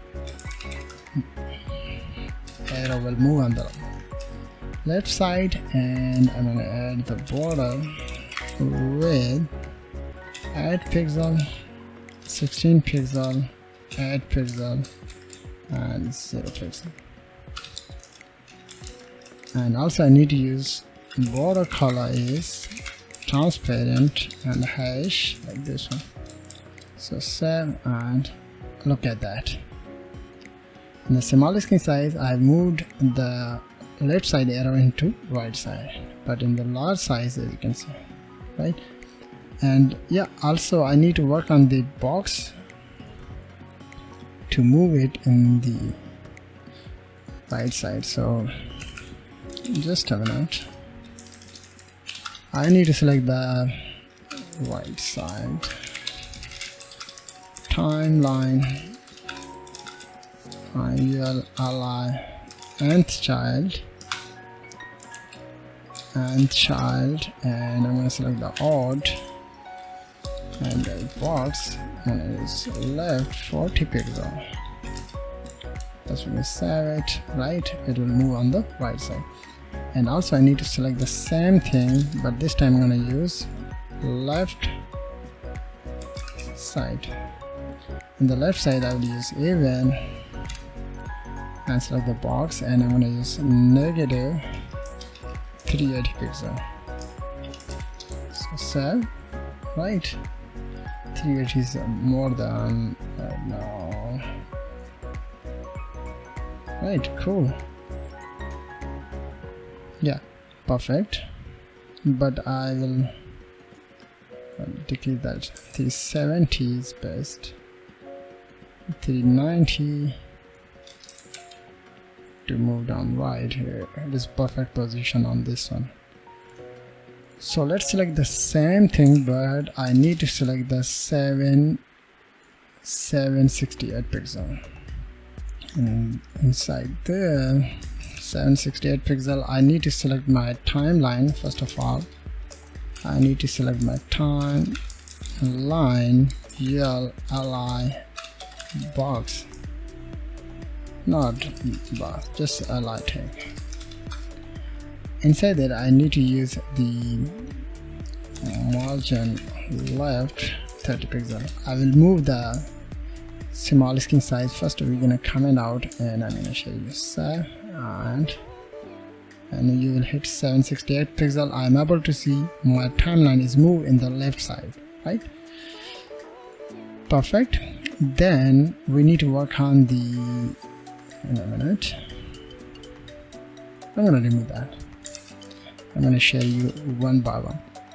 Then I'm gonna select the timeline, UL ally tag, and the box. I need to add the calculation, so I need to use with calc function 100 viewport with negative by 90 pixel. So right, it will handle the small screen size. When you will hit the small screen size, you will get the space. So this is this class, right? So let's work on the left side content. Left side content. So I need to select the same thing, timeline, UL ally nth child, and I'm going to select even. Then I need to select the box, and I'm going to use left 40 pixel. First we're going to save it, right? And I need to change the arrow, right? So I need to use timeline UL ally nth child even, and the box colon before, and I'm going to use left negative 50 pixel, and I'm going to use border width 8 pixel, 16 pixel, 8 pixel, and 0 pixel, like that. And border color I'll use transparent hash 163 like this one, and look at that. Right, so our timeline is ready now in the responsive mode right now. But the thing is, we need to add the animation, right? So let's work on the JavaScript to add the animation inside there. But before using JavaScript, I need to go on my top and we need to select my box in a minute. Like this one. Inside that I need to use the transform translate X, means move the content in 400%. Means you can't see the content right now, but when I will scroll down then it should be displayed, right? So I need to go on script.js. So first of all I need to select all of the boxes like this one, this one, and so on so far. So let's use the strict mode and I'm making it boxes document.query selector all, and we need to select the boxes.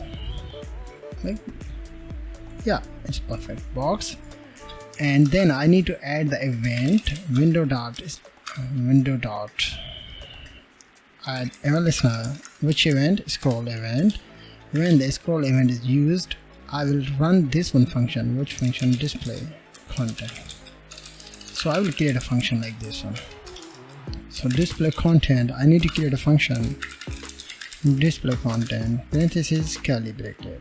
So inside there I need to use the, first of all I will use console.log and I'm gonna add the window.inner height.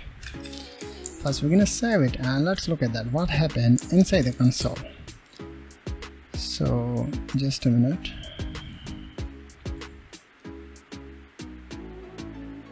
Right now I am able to see the data is appear, but when you scroll means move the Google console or console top and go down, you will get different result. When you move up you will get the different results.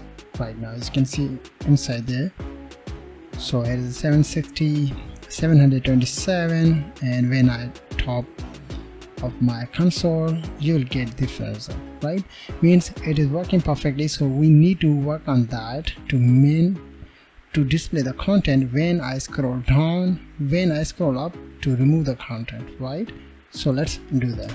So I need to use const trigger bottom. So I need to select the parentheses window dot inner height, and I need to use divide by 5 times by 4. Then we will get the current trigger, we will get the accurate position of the page. So this is the top of page. When I scroll down, right, 474, and when I top, right, so I need to use this tactics to get the data. So once this will execute, so inside there I need to use for each loop to display and hide the classes inside our boxes. So create a box, not box, I need to select my boxes, this one variable, and use the for each loop to execute the code. Inside that I'm going to use box. So this is a parameter, you can write any name as you want. So that I'm going to create a top box, and then I'm going to select the box. This is the parameter that I have assigned inside the for each loop. So I'm going to select it and use get bounding client, and after that I need to use the top.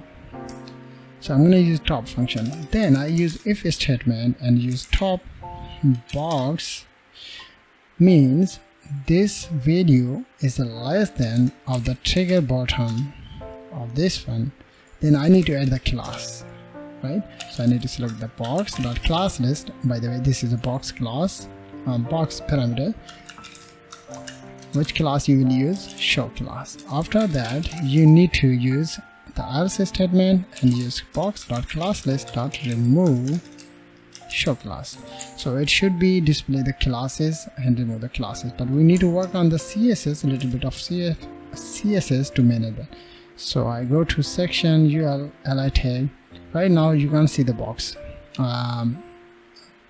show class, but when down I need to execute this one also on there. So you will able to see the classes. Okay, no, I can't see the classes right now. In a minute I need to check that.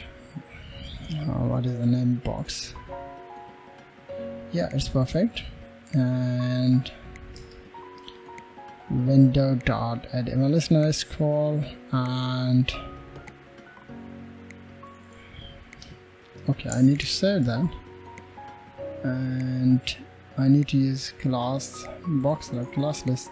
Okay, there is a mistake, guys. I need to use add keyword, so you will able to see the classes.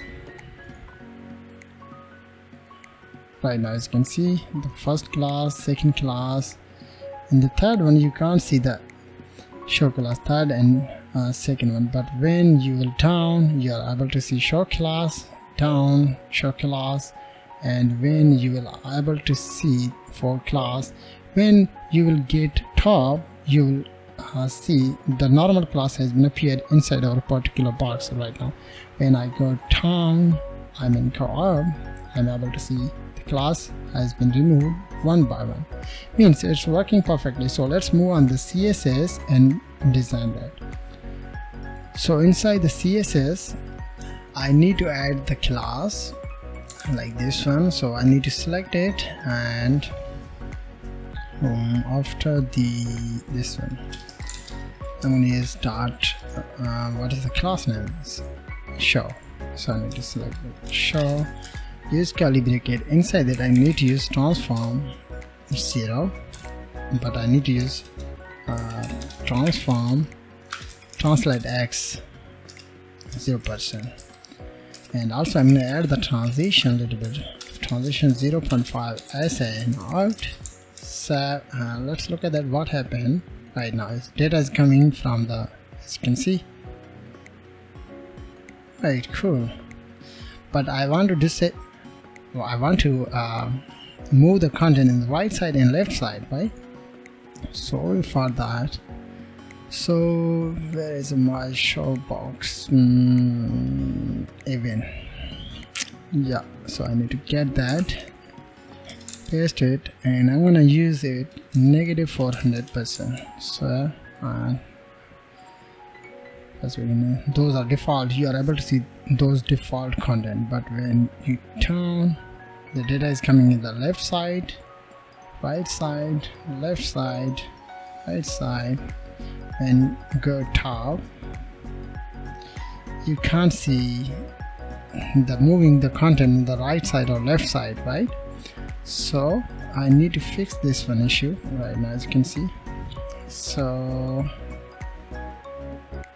I need to find out the problem right now, guys.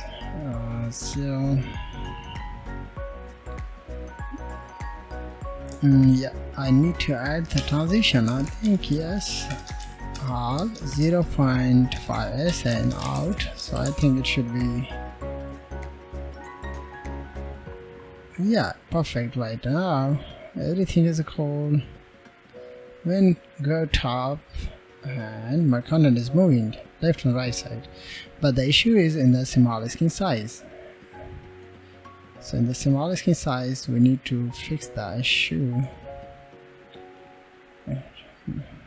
So yeah, perfect, and yeah, it's perfect. I don't need to add anything else, but you can fix the issues like move the content top to bottom and so on and so forth. So this video is all about how you can create a responsive timeline with cool animation. So thank you very much for watching. Have a nice day. Hey guys, welcome back to another video tutorial. In this video I'm going to teach you how you can create a calculator using HTML CSS and also JavaScript. I made 2 videos on this one topic, but this time I will add many features, such as display the data inside our top, and also you can use the keyboard keys to perform the operation. So let's look at that, the output of our calculator. So I'm going to add 5 times by 5, and as you can see, this is my dummy result. When you click on equal sign, you'll get the result, and you are able to see same result disappear. I want to close that. I can click on clear icon. And another thing is, this is my result, but when I will add another result inside there, let's say I will use this one, you will get all of the operation inside there, right? So this is our usage of mouse. But when you will use the keyboard 10 times by 5, you'll get the result like this one. But inside there, I'll leave the option like remove the delete button, but inside the mouse you can remove the one by one digit from the input field. But inside the keyboard, I'll leave the digit removing from my keyboard, because this is a task for you. You can use it to remove the single operation on there. So let's look at that, how we can get that. So I go to my code editor, and inside there I have a basic structure, and I have but I'm going to use the Ruda fonts, Ruda, right? So yeah, here is the Ruda, right? And have so everything is the same. Have a style.css, script.js. So let's write the simple code to design the calculator. So I'm going to add the container, and inside the container I will use refer class. Inside the refer I will use the screen. Inside that I will use the div top txt, and I'm going to add p class will be dummy, and no, I will use paragraph tag on that, p dummy. So this is our dummy text, right? After that I need to use input field, but I'm going to use the user display like that, and I'm going to use input type text, and I'm going to add the class will be result. The class will use inside our design section, and also it will use inside our JavaScript section to get the data and display the data inside our input fields, right? So this is our screen section. Outside of the screen, I'm going to add the cal btn div. Inside that I'm going to use ul li tag, and each li I will display different type of text, like C, and this will be del, and this will be modulus, this will be divide, like that. So I will use all of the operation, all of the numbers inside that. So this will be 7, 8, 9, and this will be times 4, 5, 6, and after that I'm going to use minus 1, 2, 1, 2, 3, and this will be 1, 2, 3. This will be plus, and yeah, 00 and single 0 and single 0. Then I'm going to use dot, and finally I will use equal sign. So this is the structure of HTML. I'm going to open that in the browser. So this is our simple structure of the HTML, but we're going to use CSS to design that using CSS properties. So I'm going to use reset property parent 0, and margin will be 0, box sizing I'm going to use border box, and font family I'm going to use will be Ruda. Also I'm going to use sans-serif. And then I want to display those content in the center of the page. So remember that this is my parent and this is my child. So I'm going to select my parent, and I will use display property flex. Justify content will be center,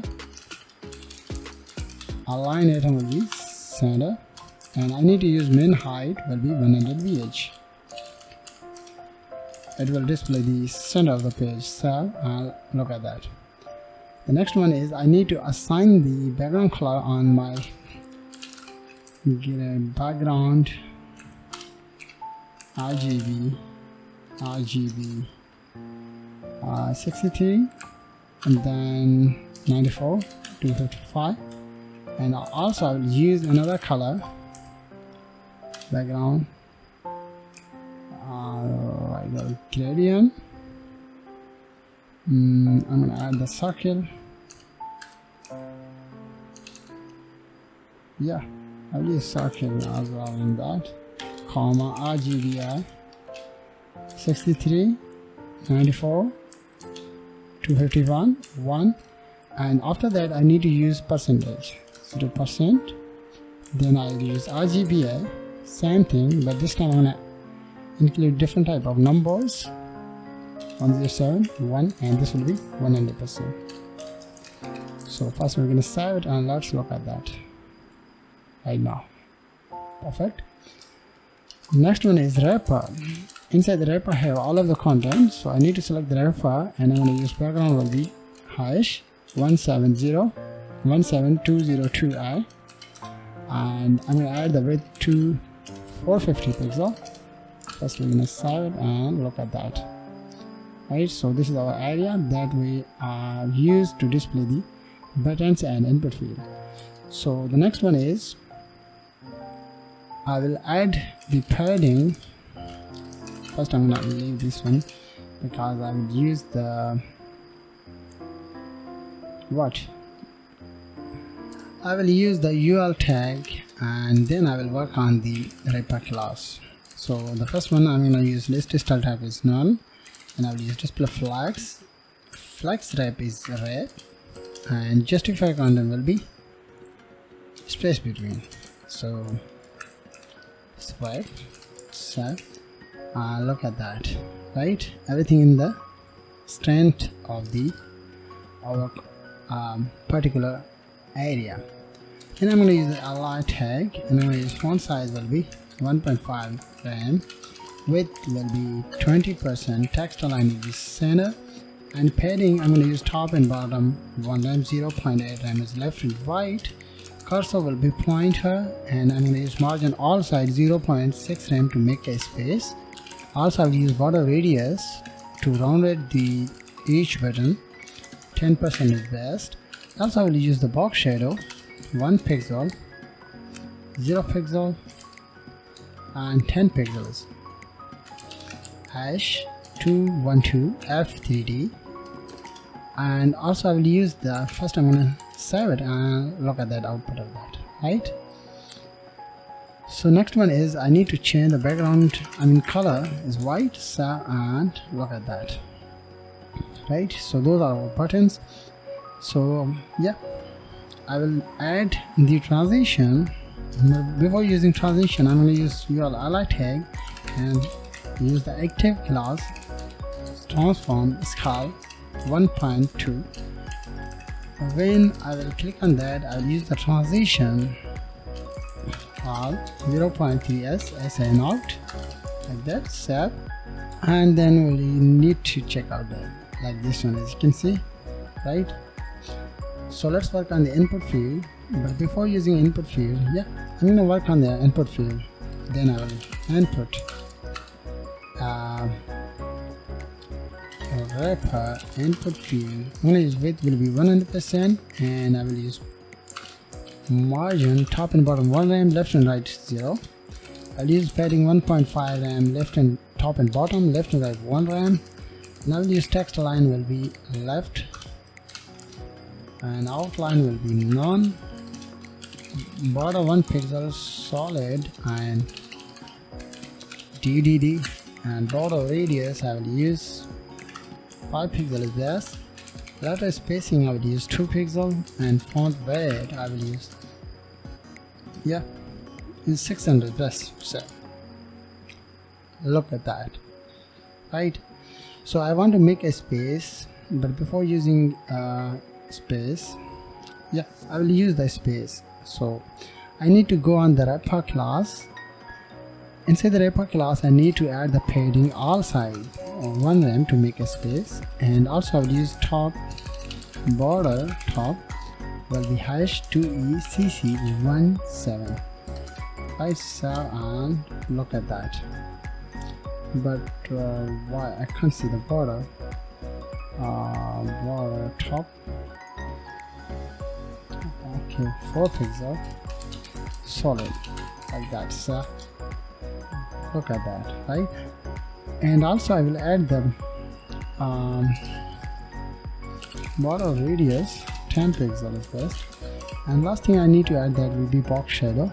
So I'm going to get that and add it, but this time I'm going to use RGBI 0.5 and 5 pixel. This will be 5 pixel, this will be 10 pixel, and this will be 3 is best. So, and look at that, right?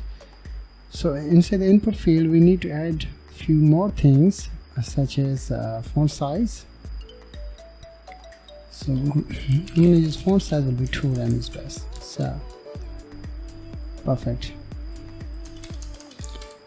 Okay, just a minute. But I want to display those content. Input field text align will be right side, and it's right. Look at that, right? So I want to display those content, means dummy content inside my input field. So I need to select the dummy. First we need to select the top, what is the name? Top txt, and we need to add the position will be absolute, and then we need to add the top bottom. But before using top bottom, you need to select the screen. Inside the screen have all of the content. So here is the screen. So this is the top page and this is the input field. So you need to select the screen and use position will be relative. So, and look at that, the dummy text is appeared top of my input field. So inside the top text you need to use top 25 pixel and left will be 10 pixel. And also I need to change the color will be light gray hash, none 5A, 5A 6. So, and look at that. So this is my dummy text, right? So I think everything is cool on there and everything is perfect. So I think I need to go on the, but I need to work on the dummy class, and only use font size will be 1.2 rem is best. So, and perfect, right? And last thing I need to add that to change the each background color. So I will create a CLR color, and inside that I'm going to add E74C3C. I will add this one color inside my button, and also I will create another classes BTNs. I'm going to use color will hash to yeah, like this one color. So this one class I will assign on my CLR, and in other buttons I will add class BTNs. So I'm going to get that, and I'm going to paste this one, and this one, so this one, paste it, but I need to make a space and paste it. So I'll look at that, right? So let's work on the JavaScript to display the content and do something when the user will click on the button. So I will select long document dot query selector all. I need to select all of the ally tag, and each ally have a content. Then the next one is you need to get the results query selector, and result will get from the result class. And finally you need to get the let dummy document dot query selector. This will be dummy right now. So once you get the data and assign the data inside the variables, you can use the variable inside the JS to do something. So first of all I will create a for loop, for parenthesis let, and I will create a 0 less than num dot length I plus plus. Why I have been using for loop, because inside the num have all of the li tags. On each li have a different content, so I'm going to use for loop to get the each li tag data, and we're going to assign it inside our variables. So we're going to check that by using I variable. First of all, I'm going to check that, so I'm going to use console.log and I'm going to use I tag. First save that and look at that inside the console. As you can see, you have a 0 to 90 number, means all of the content, right? But I need to get only num, so I'm going to select num and use array and passing the I variable. You will get all of the li tags from C, Dale, and so on and so forth, right? So it is working right now this time by using for loop to get the data from array, but I leave that, right? So inside there I need to use if statement, right? When user will click on the button, then I want to display the content in the center of the page, so I need to use num I. This is num I variable. Inside there I have li tags, and this is the I variable that will get the each tag from number wise and assign the data inside our add the event when user will click on that. So I'm going to add the event. Which event? Click event. When user will click on the particular button, then I will get that. I will use the function like that. So inside there I'm going to use console.log and it's num.I. So let's look at that. What happened when I click on any one button like this one? So I have been receiving the data from the my page to console like this one.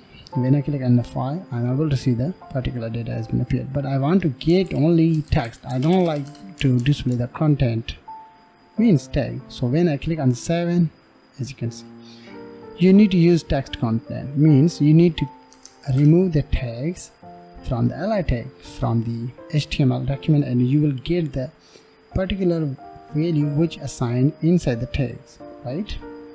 So inside there I need to display the data inside our input field when user will click on any one link, right, any one button. So what I need to do on there, I need to select my result dot value. You need to use dot value and use equal and plus sign, but before using equal you need to use plus, means concatenate and assign the value. Which value? Num dot I, and also you need to use dot in HTML. You can use also this one and save. Look at that, right?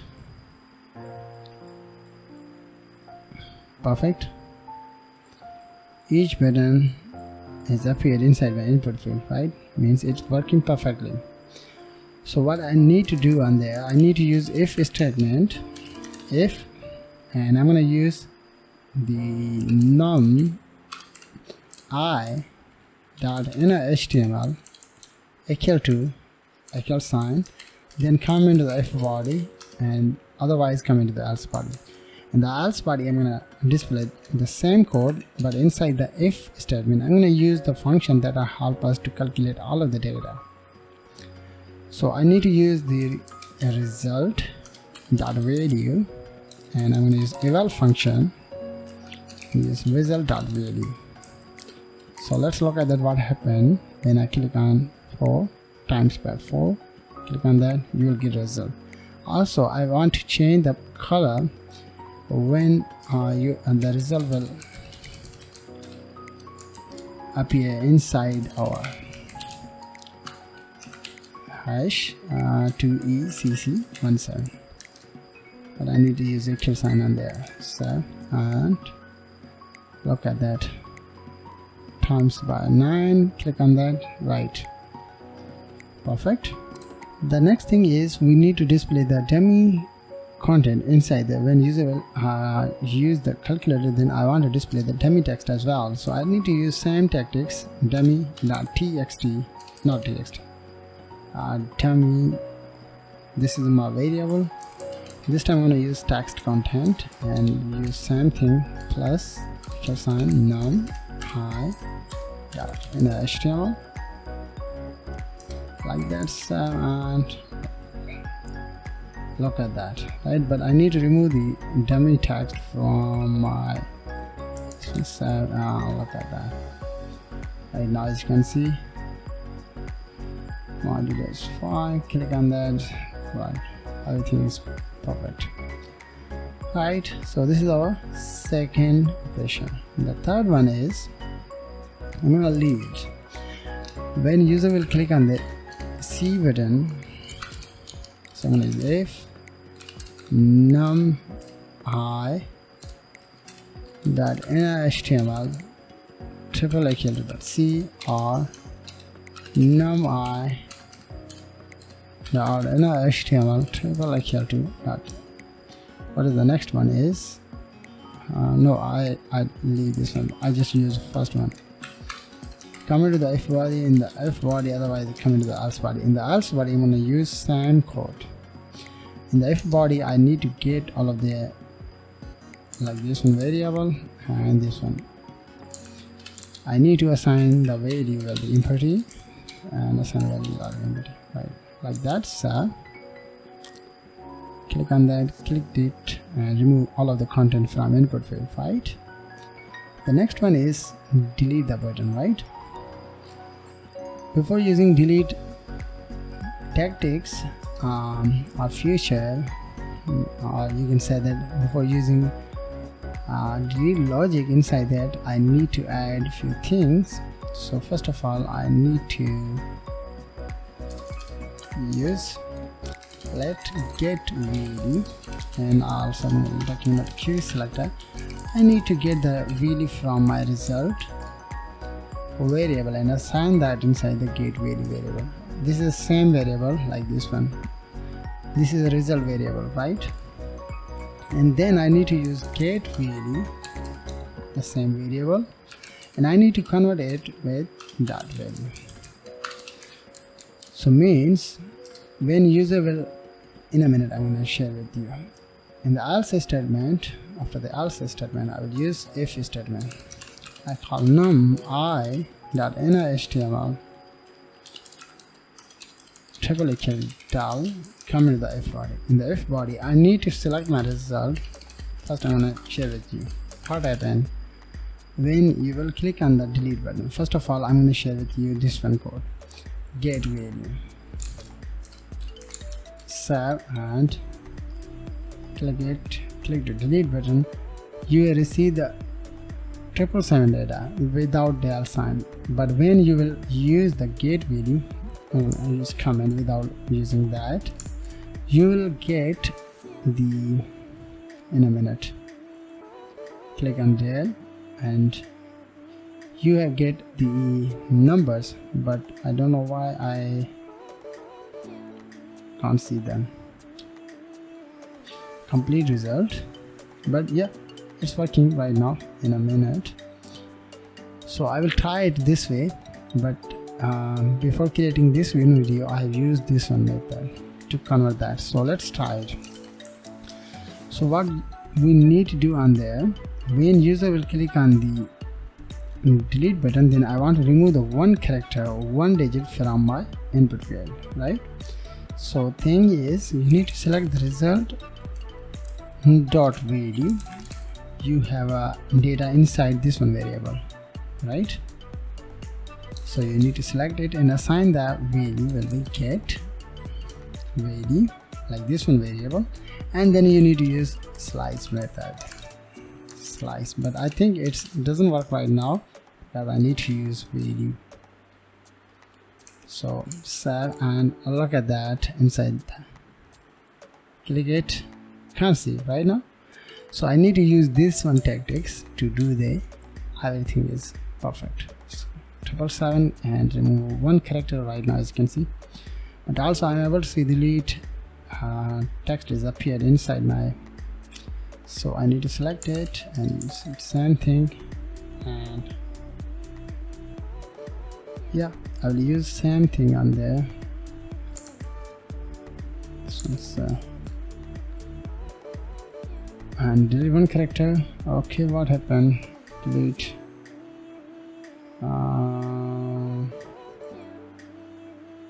dummy text dot test content. Okay, okay, remove one, right? Cool. So our calculator is ready now, but you can use the mouse only for do something, right? What happened? 2 times. Okay, I'll use 5 times by at right now, but I want to use the keyboard. How you can do this? So let's look at that. Keyboard users. So I need to use document.add event listener, and you need to use key down event and run the function. Inside that you need to pass the parameter e, or you can pass any parameter inside there. You can write any name as you want. So I'm gonna get that inside the console. When I press any key, then I want to display that inside my console. So I'm gonna press 5 and I'm able to see the complete object and the key values means you have received a lot of data inside there. So what I need to do on there, I will get the particular key from that, and the value is 5. When I press on like enter, I'm able to see the second one button name is enter, and the key is same but the value is changed, right? So we're going to target that to do something when user will click on the particular button. So inside that I need to use num. I need to select my num variable. Inside they have all of the li tags, and li tags have all of the content like 1 2 3 times and so on and so forth. So I need to select that, and I'm going to use for each loop, and then I'm going to pass in the parameter like element. After that I'm going to use on the function. Before using that I'm going to use console.log and press E, because I want to get many keys from that, right? So I will leave the comment after completing this one process, right? So let's look at that. What happened? I'm going to use console.log element, passing the element parameter. So I will press 5. When I press the 5, I'm able to see this is my key, and I am able to see all of the li tags, and each li have a different content like C, del, modulus, and so on and so forth. Means you have received all of the data from li tags, right? But I need to get only data, so I need to use .text content. So and press 5. As you can see, you have received all of the data without tags. Means you can use it using condition to do something when press any key inside the keyboard, right? So inside that I'm going to use if element text content triple equal to, and then I'm going to use this one e.key. Remember the in a minute. Top of one page have a key in a minute. This is key. I've targeted this one. E.key means our li tag and our e key value will match, then come into the f body. In the f body I will use display something like element.text content. So when my keyboard keys and my li tag keys will match, then display the data inside the console. So let's look at that. What happened? I press 5. I'm able to see the 5 object, and also 5 number is appeared. Means this is the text coming from my li tag, and this is my keyboard button. Means those data are matched. So what I need to do on there, I need to use same thing like that I used on earlier. I need to select the result.value and assign that which value? Element.text content. When our li tag and our keyboard keys value will match, then display the data inside the result variable. So let's look at it. I press 5 right now. I press 0. When I press A, B, C, D, something like that, you can't see the data is appeared inside the console, inside the input field, right? But when you press 1, 2, 3, 4, 5, 6, 7, 8, so on so far, those data is stored inside the li tag. Those data will match, then display the content inside the input field. Otherwise, it doesn't display anything else inside the input field, right? So once you've done that, the next thing is you need to use else if. So in the else if, also I will use the dummy text as well, because I'll use like that, and I'm going to use element dot text content. And the else if statement, I'm going to use e.key equal to enter, means user will hit the enter button, then I will use the operation like this one, get that, paste on that. So how you can get the enter key or value?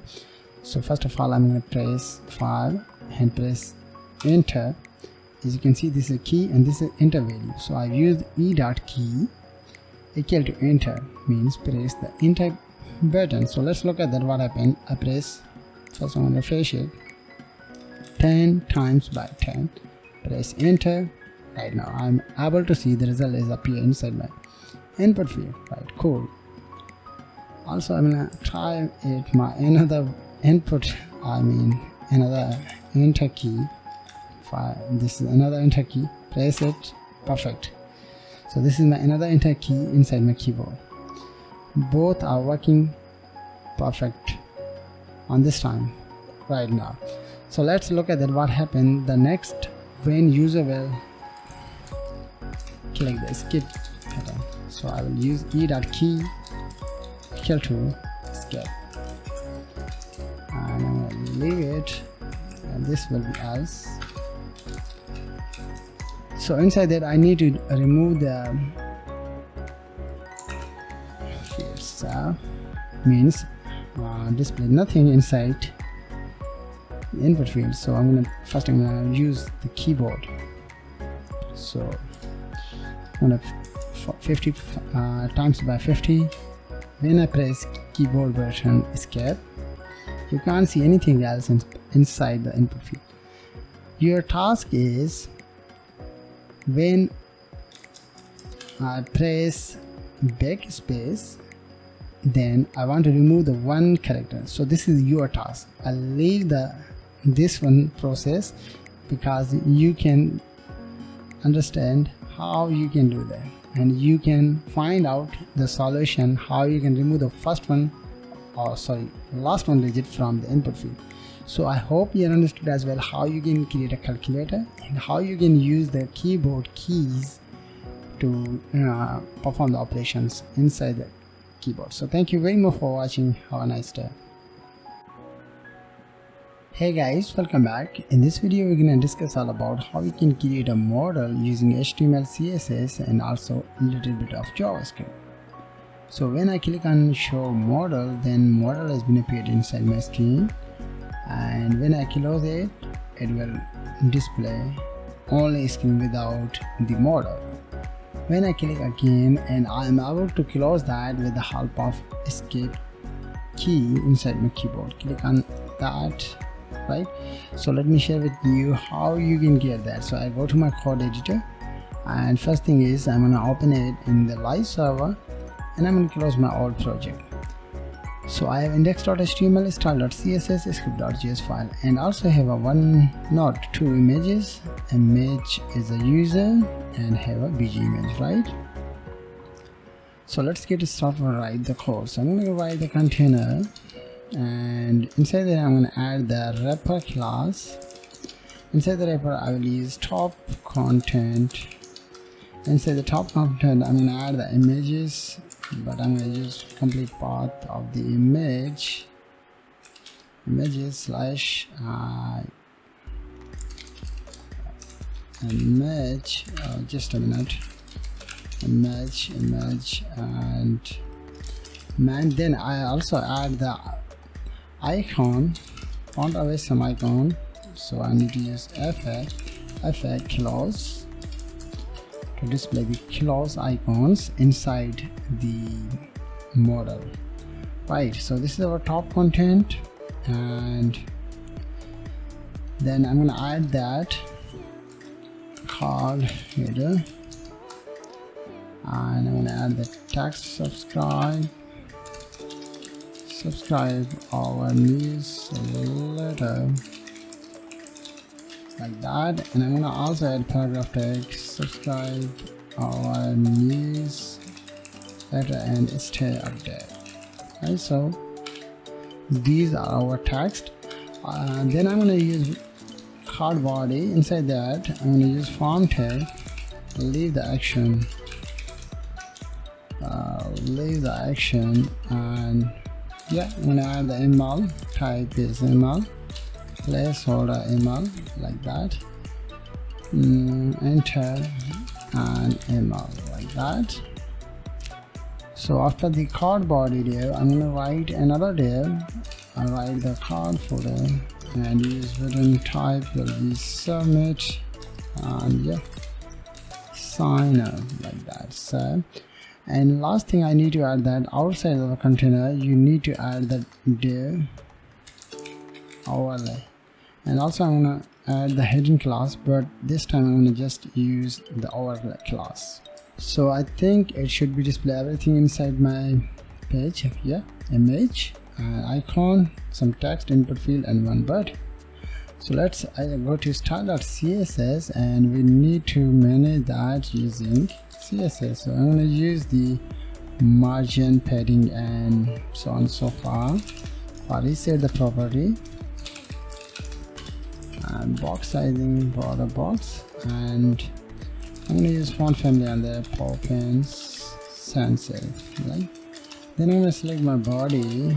In the body I need to add the background will be URL, images, and bg image.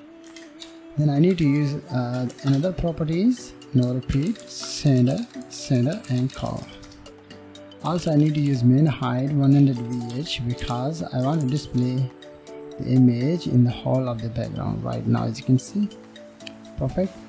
Then I need to use the container to display all of the content in the center of the page. So I need to use container, and I need to use display flags, justify content will be center, align it will be center, and also I need to use min height when VH. So and look at that, everything is the center of the page.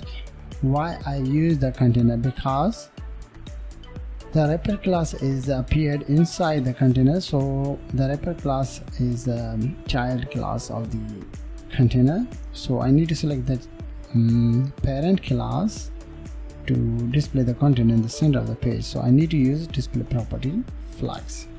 So let's look at that to show model. So I need to use the show model class. Where I will use I will use the wrapper. First I'm going to use wrapper class. I need to use width 500 pixel, background I will use white, and also I'm going to use box shadow will be 15 pixel, 3 pixel, and also 15 pixel, RGBI 0.5, and also I will add border radius 10. And yeah, first we're gonna save it, and let's look at that. Right, so let's select the top content.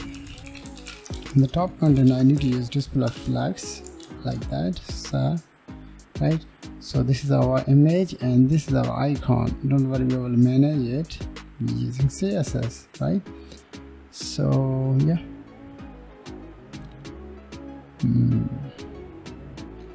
so I'm gonna select the top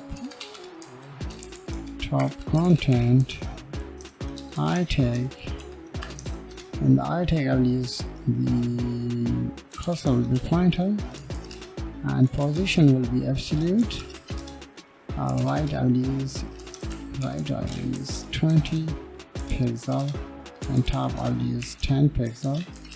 font size I will use 1.5 rem. So, and look at that, it is appear in the top of my main page, but I need to use the position relative inside that, like that. So, and look at that. Okay, just a minute, I need to use that inside there. Yeah, so all of the content is appeared inside my wrapper, so I need to use position relative inside my wrapper. Let's look at that. The wrapper img tag, so I need to use width will be 20%, object fit will be cover, and I'm going to use display property block because I will use margin auto to display the content in the center. First I'm going to save it and let's look at that, right? And I want to move this one content in the top, so I will use the property transform translate y -50%. It will move the image top of my main area, right? So let's write the card header, and I'm going to use, but before using card header, just a minute, I'm going to check that. Yeah, I will use card header, but I will leave the property on that. So I'm going to select card header h2. I'm going to use background will be hash 3cb e7 is the blue color, and I'm going to use color will be white, text line will be center, and first I'm going to save it and let me share it with you, right? So I want to move this one in the top, so I will use the card header, and I'm going to use margin top will be -10 pixel. That's set, and look at that, right? It will move on the top, right? So let's add another properties like padding top and bottom 0, or 1 line, and left and right 0. Also I will use the margin bottom to make a space. Then also I need to get the box shader like this one, and I'm going to add it inside there. So look at that, right? Then I need to select the card header, not card header, yeah, card header.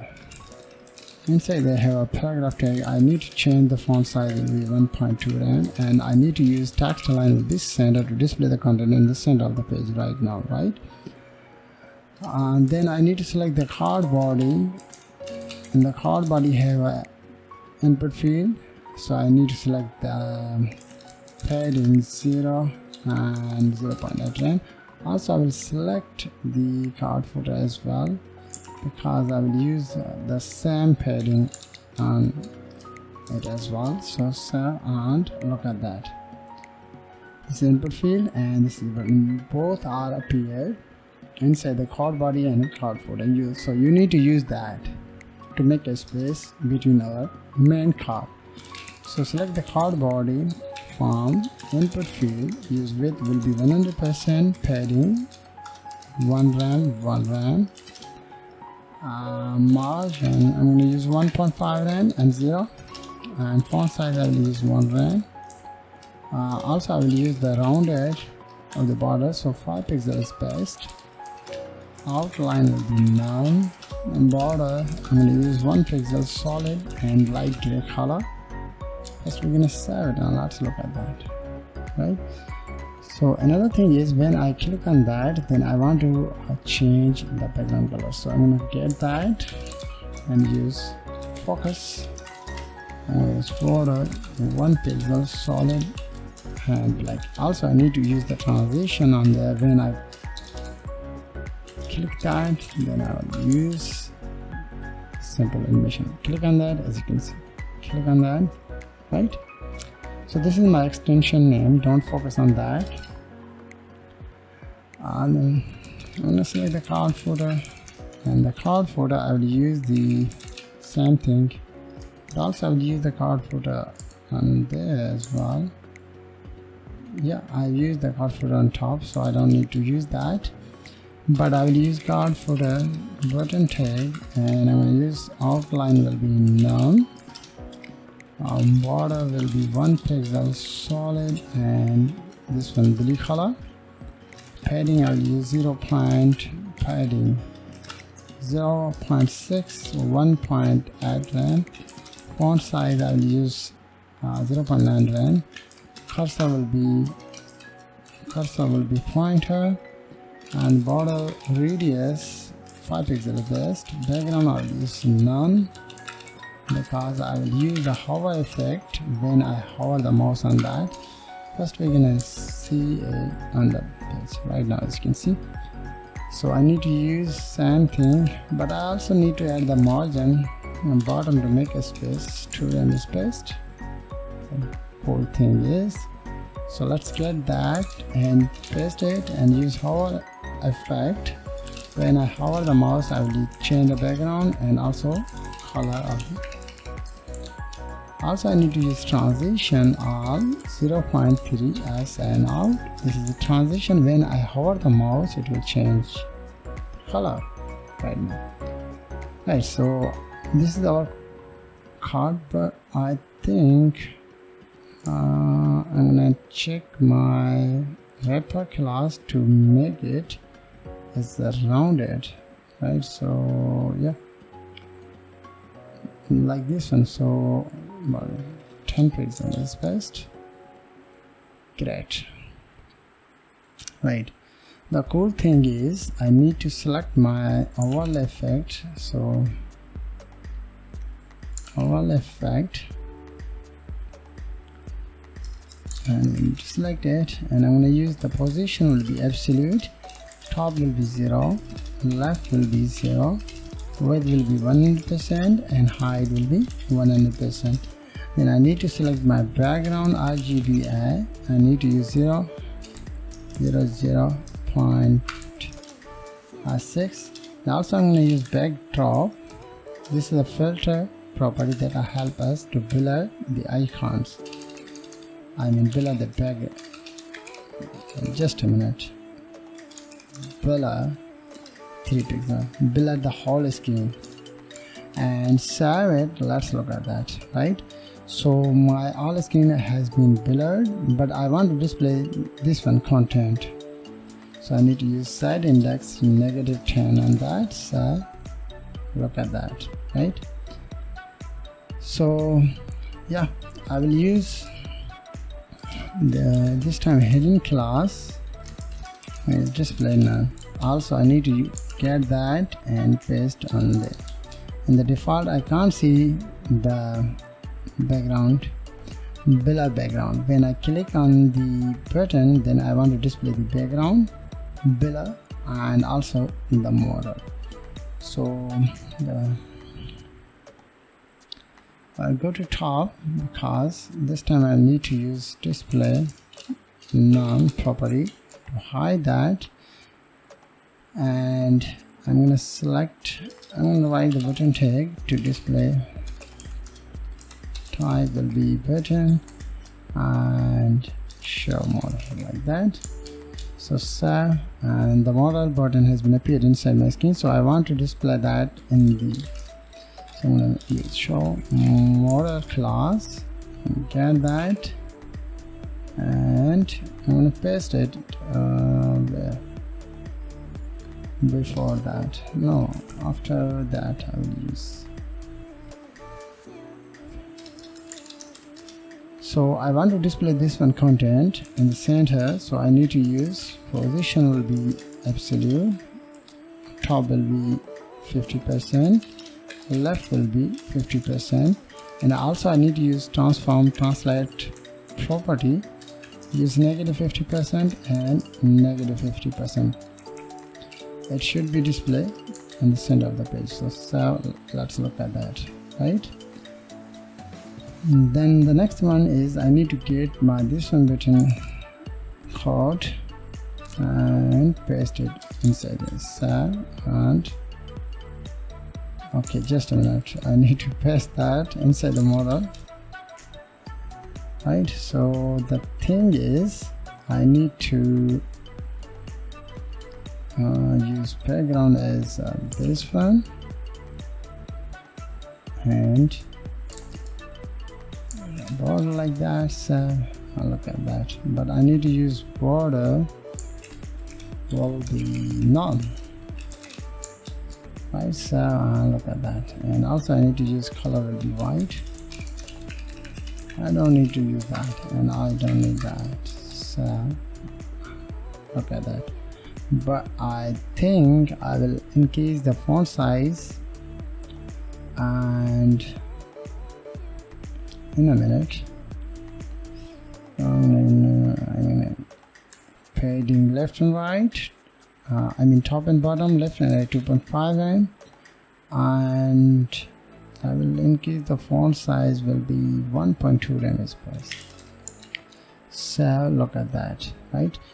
So whole thing is used when I click on this one button, then I want to display the model. So let's look at that, how we can do that. So I go to my script.js file, but before using that, one thing I'm going to show you, where is my wrapper class. So here is my wrapper class. I'm going to comment out my this one, and I want to move this one in the top because I will use the transition. So I will use transform translate y negative, which size I will use, 180 is best. Yeah, I think I will try it. And yeah, first we're gonna save it, and look at that, you can't see the model right now, but before using that, first I'm gonna save it, and I want to display the border on the top. So I will use border top 4 pixel solid and blue color like that. Save, and look at that, border has been appeared. So I'm gonna use that, and I will hide that this time, but when I click on the button, then I want to display that, right? So the whole process is used when I click on that. So you need to get this one button data using JavaScript.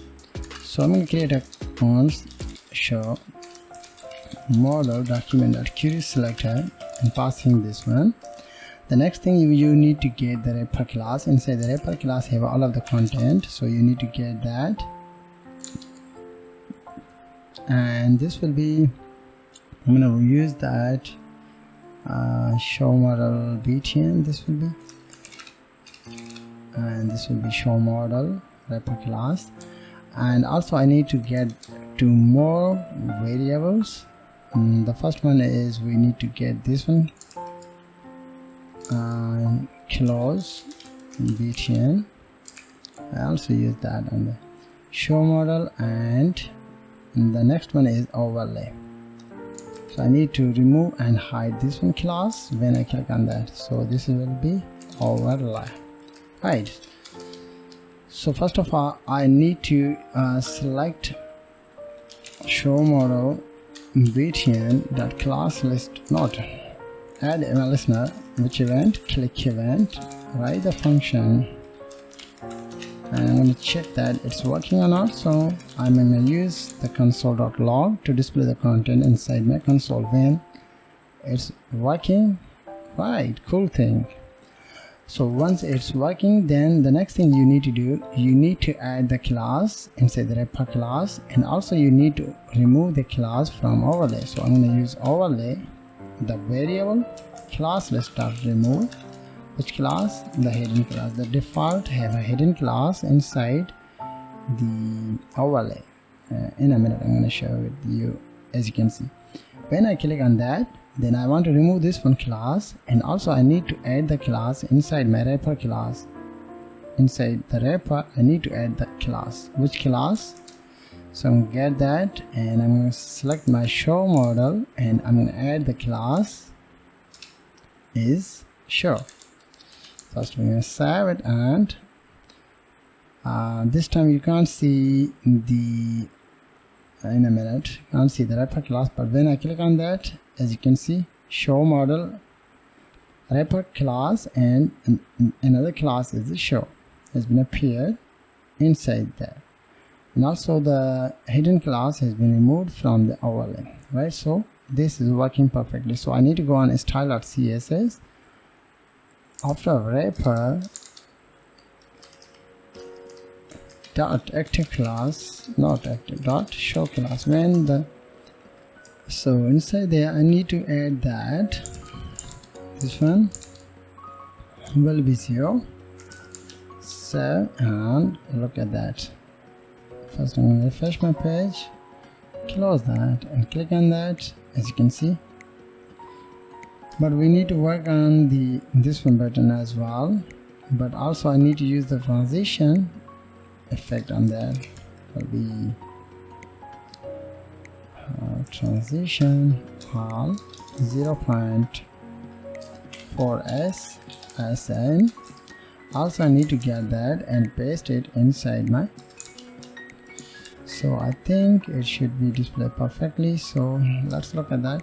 Click on that, as you can see, click on that, right? The next one is close button, so I need to get that and use same thing, class list dot add event listener, not close btn, add event listener, click event, run the function, and I need to use opposite the classes. Means when I close the button, then I want to add the class inside the oval effect, and also I need to remove the show class from the wrapper class. Inside the wrapper container you can set that. So save and look at that. Click on that, click on that, click on that, click on that. Right? Last thing I want to share with you how you can use the keyboard button to close it, but this time I'm gonna use keyboard button. You can't see the effect is appeared inside there, means it doesn't work right now. So I need to use a document.add event listener, which event I'm gonna use key down, and this time I'm gonna pass in the a parameter inside my function, e parameter. So I'm going to use if e dot key. First I'm going to share with you important thing. I'm going to select it inside my inside my console. Save, and let's look at that console. Press, just a minute, refresh it. Press keyboard escape button, then I'm able to see this is object. Inside the object have a keys and value. So I'm going to get this one key, and the value is escape. If I will use the condition on there, if e dot key triple equal to is which escape button, then come into the if body. Inside the if body I also need to check if not show model class list dot contains, means if the show model doesn't exist hidden class, then come into the if body, right?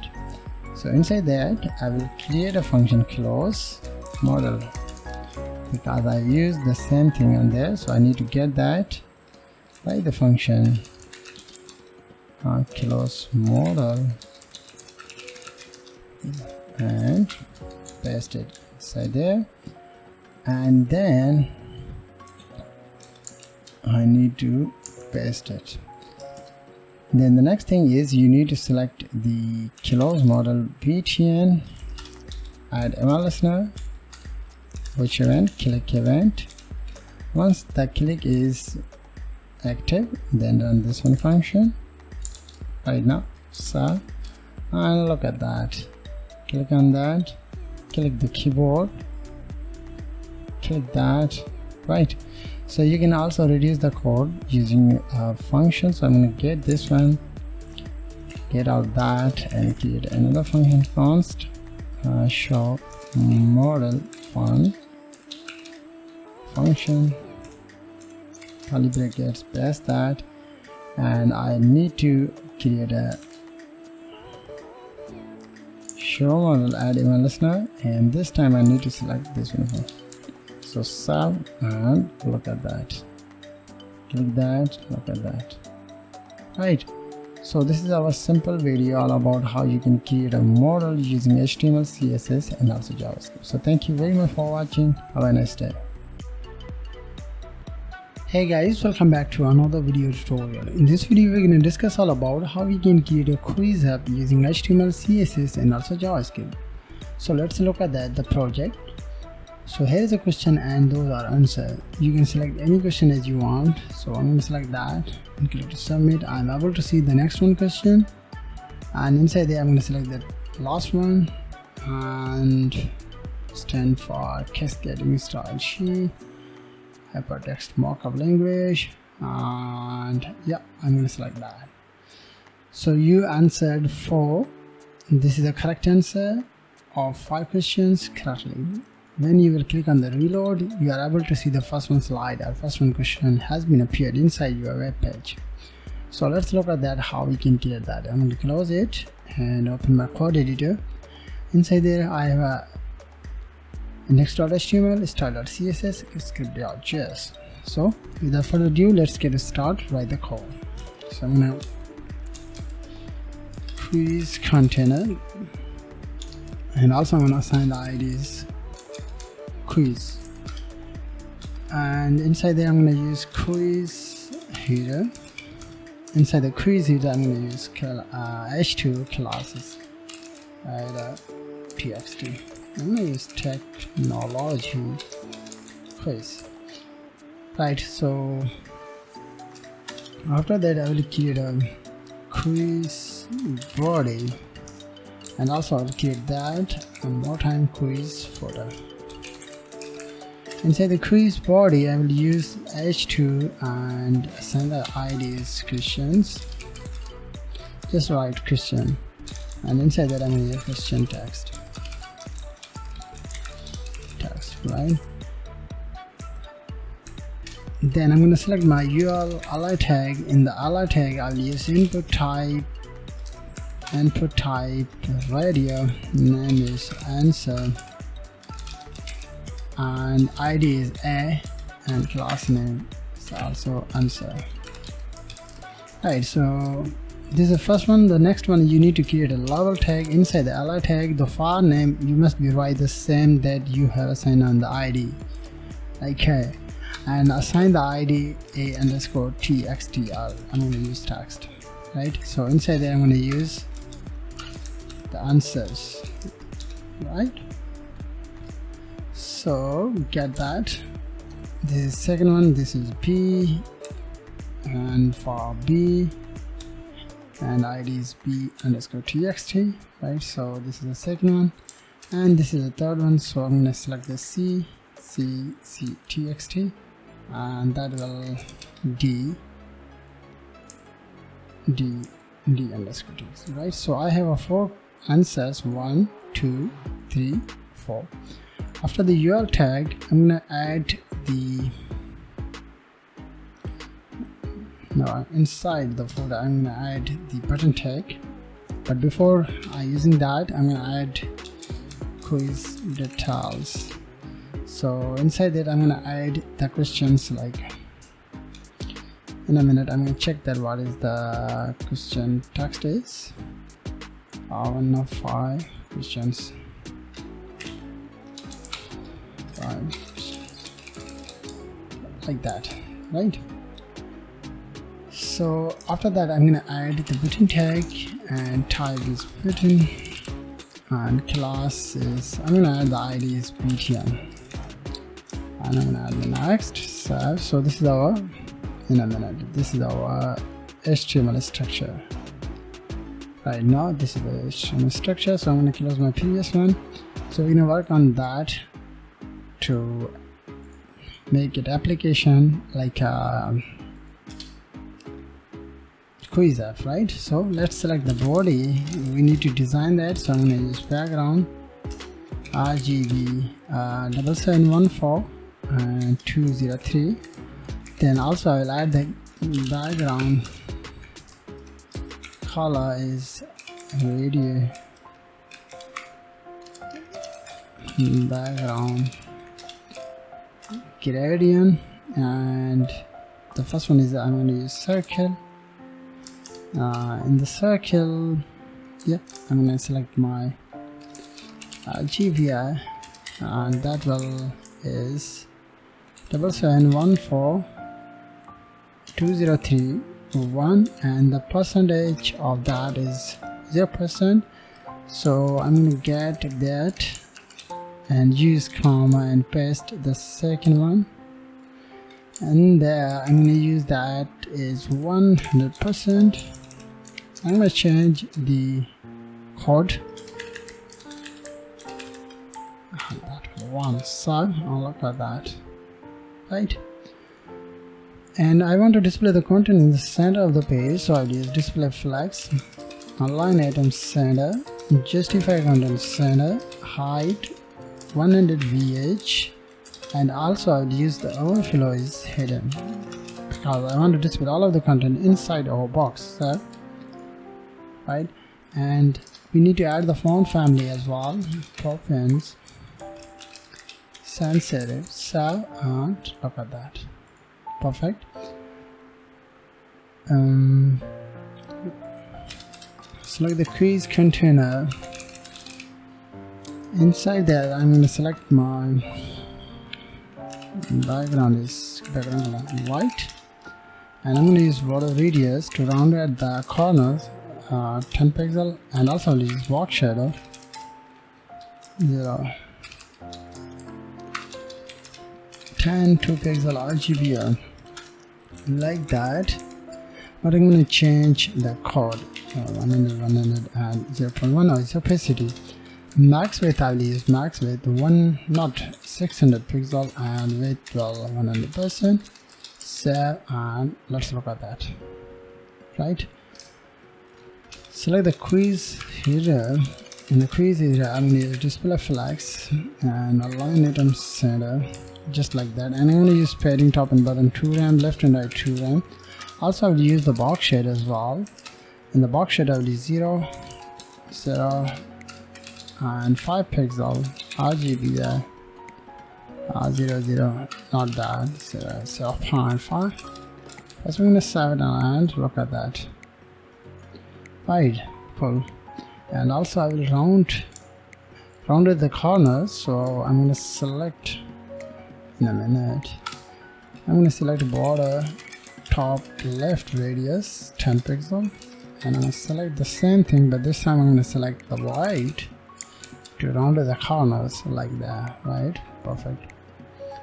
Let's select the H2, which is used as hiding.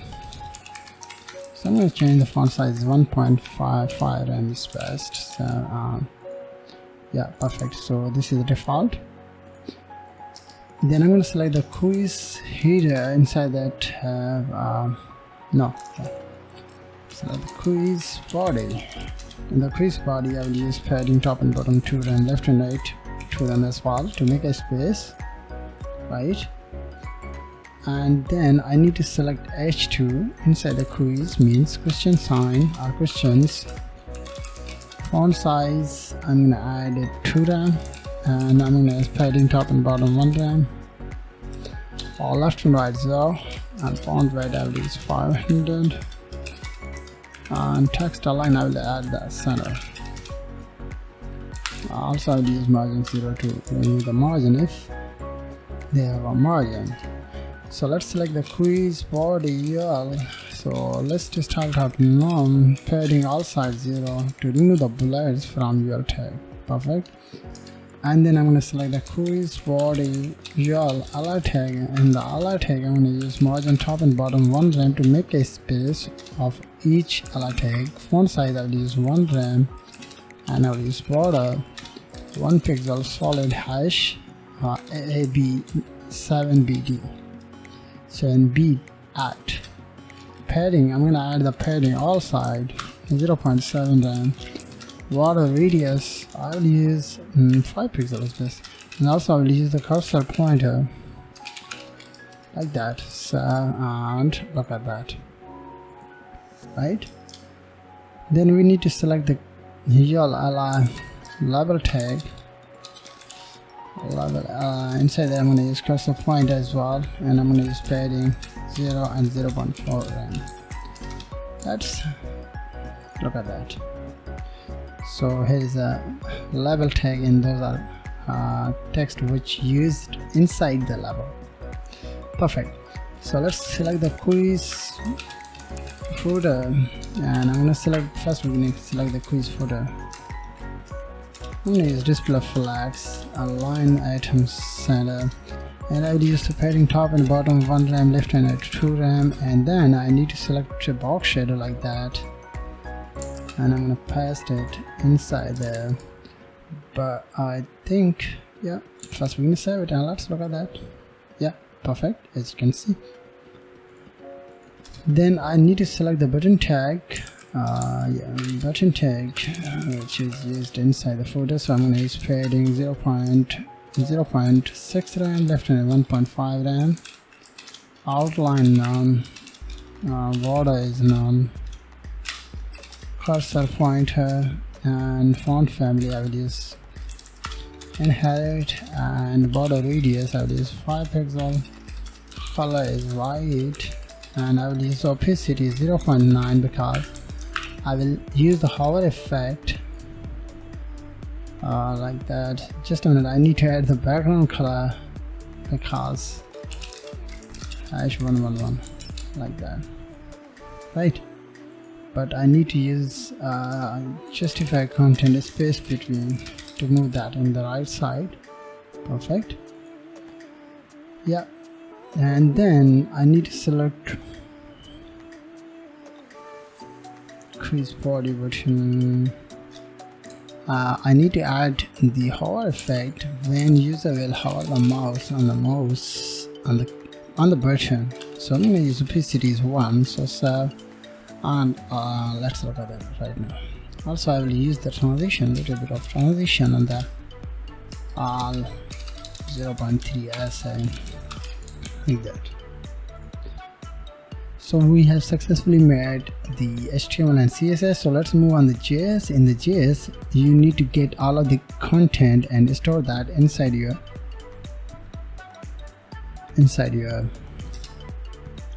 variable. But before using that, I'm gonna get my data like this one.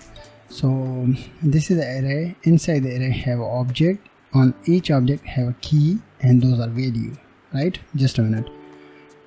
So this is a key, this is key, this is key, and those are values. So I'm going to get that because I need to save the time. Save. So this is a array, or you can say that object. Inside the object have an array. In the array have a different objects. On each object have a questions and answers. So we're going to use that to get the questions and answer from there, right? So let's get the data like quiz. I'm going to use document.query selector, and this time I'm going to use that quiz body. Then I need to select the second one is answers like that, and I'm going to use answer element, but we need to select the query selector all because inside the HTML have a classes. Where is the class like this one? This is answer 1 2 3 4. So we need to use query selector all and select the elements. So and the next one is question. So I need to get the questions, but this time I'm going to use document.get element by ID, and I'm going to get the question element on there. So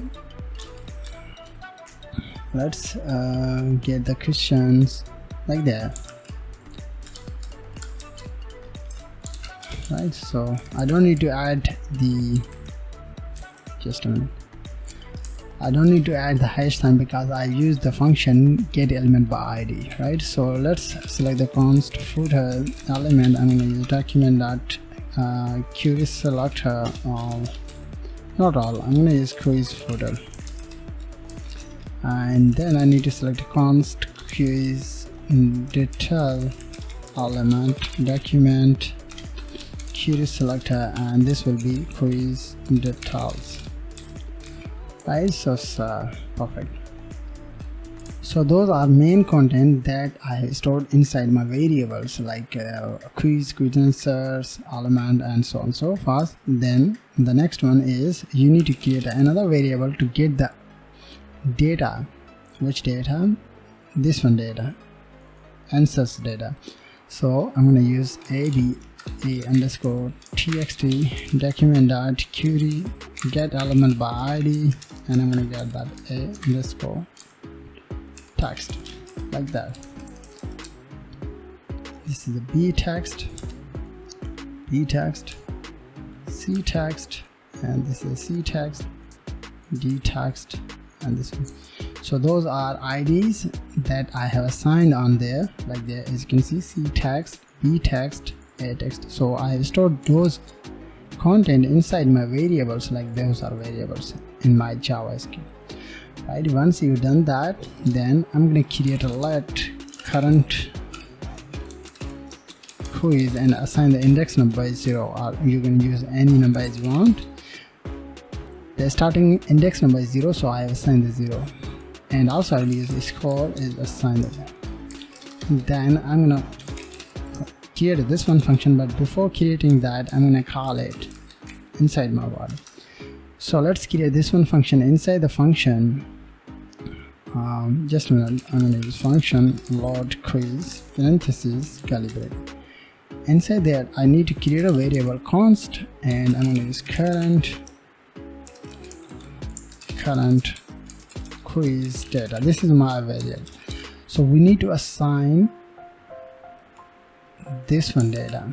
So I need to paste it, but this is an array. Right, as you can see, this is starting array and this is closing, so we need to use array, and inside there we need to pass the parameter. So I need to pass the parameter is current quiz. So this will assign the index number, and inside the index wise you will get the different questions. So in a minute I will share with you. It's console.log. I'm going to use current quiz. Just a minute, I'm going to get that and paste, and let's try it what happened on the console. Right now I'm able to see object, and those are questions. As you can see, this is the first one question. The question is where is the correct answer, and when I will change the quiz like this one, I'm going to use true, you will get the different question like that. As you can see, what is the CSS stand for, and so on and so forth, right?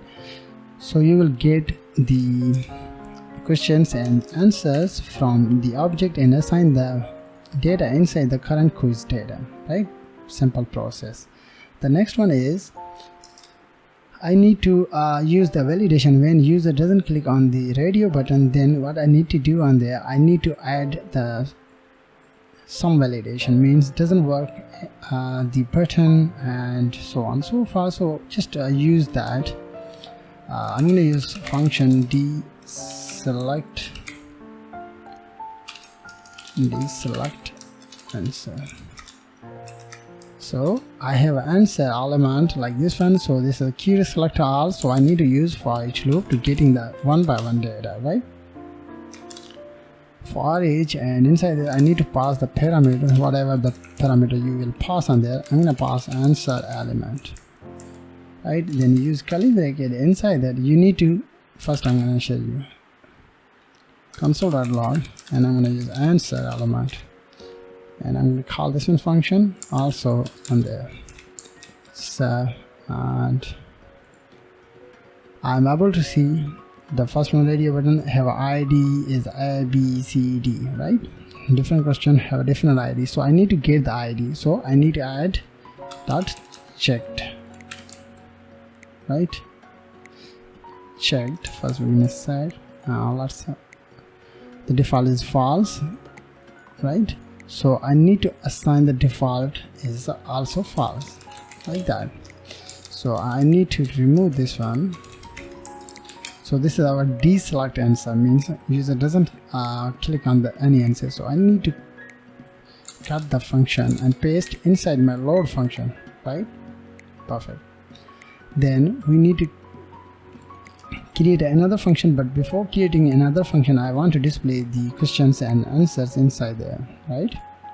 So let's do that to assign the data inside our questions and answer section. So I have a question ID like questions, a question element, so I need to select it. So first of all I need to display the question, so I need to use .inner text and assign the data from my current quiz data. This is my variable name. Inside that have like this one, I need to select that. Inside they have a key with the name of question, so here is the key, right? First we're gonna save it. Just I'm gonna save it and let's look at that. Our question has been appeared inside there. When you will change the slide like this one, I'm gonna change the one, you will get the different question right now, as you can see, right? So I'm gonna use the 0. Then I also display the answers, so we have used those variables. So I need to select a underscore txt dot inner text. So I need to use current quiz data. Inside that have a key like this one, as you can see. This time we just display the data. Don't focus on the current and correct question and false question. Just focus on the, just a minute. This is a B, and this is a C, this is a D, right? So those are my variables that I have assigned on top of my page, like there, as you can see. Those variables will getting the data from there and assign the data inside the variable. So I have selected those data and assign the object keys value inside there. So first we're gonna save it and let's look at that, right? So let's change the slide 1, right? This is the next one, but I'm gonna leave the default. So let's add the questions like the dynamically. So inside there I need to use quiz data elements. So here is the elements, so this is the class name that is used on there. So I need to add where it is. I need inner HTML. This time I'm going to use inner HTML. I'm going to use a little template and I'm going to get this one. Not this one. I'm going to use, oh, where it is. I'm going to use paragraph tag. Right. So inside there I need to use $. So first of all I need to use current quiz. This one. This will give us the index number 0. First we're gonna save it and you will get that in a minute. Quiz detail. I'm gonna remove this one and this one. So let's look at that. Can't see anything else, but I need to see what happened. Just a minute. Quiz detail element in HTML and paragraph. That's perfect. Okay, I need to assign that. Yeah, I'm able to see 0, right? So I need to add the one there. So it should be start from 1, right? So this is our first one question. The next one is I'm going to use off. I need to select the quiz data like that, like this one. So this is the top of my page, like this one. How many questions inside there? So I need to use .length there, and you will get that 1 of 5 questions. You can use that. So right, cool. When you change the slide, it will automatically change the number. So let's look at that 1, right? So this is a 2 of 5, right? So let's work on the select element. Select radio buttons. So I'm gonna use selected radio buttons. So yeah, I'm going to use function get selected function bin. So inside that I'm going to create a variable answer, right? Then we need to select the same thing like that. So I'm going to get, but I will doesn't copy the current code. I'm going to use it from this case. So answer element, inside there have answers.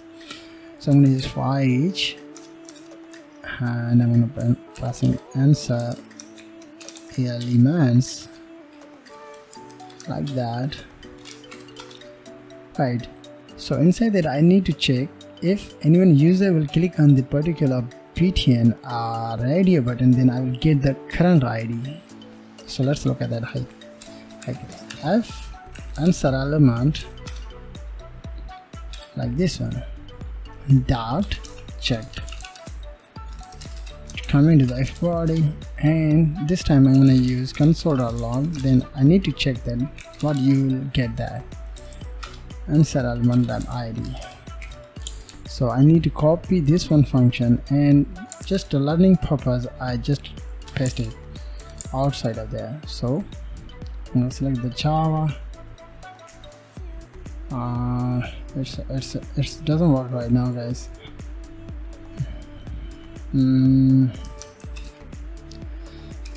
Okay, I need to select the answer, assign the answer elements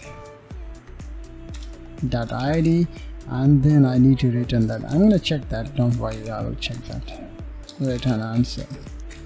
So and you can't see anything else because I need to call it inside the console. So I'm going to get const demo like that, blog and demo like that. So let's look at that, what happened.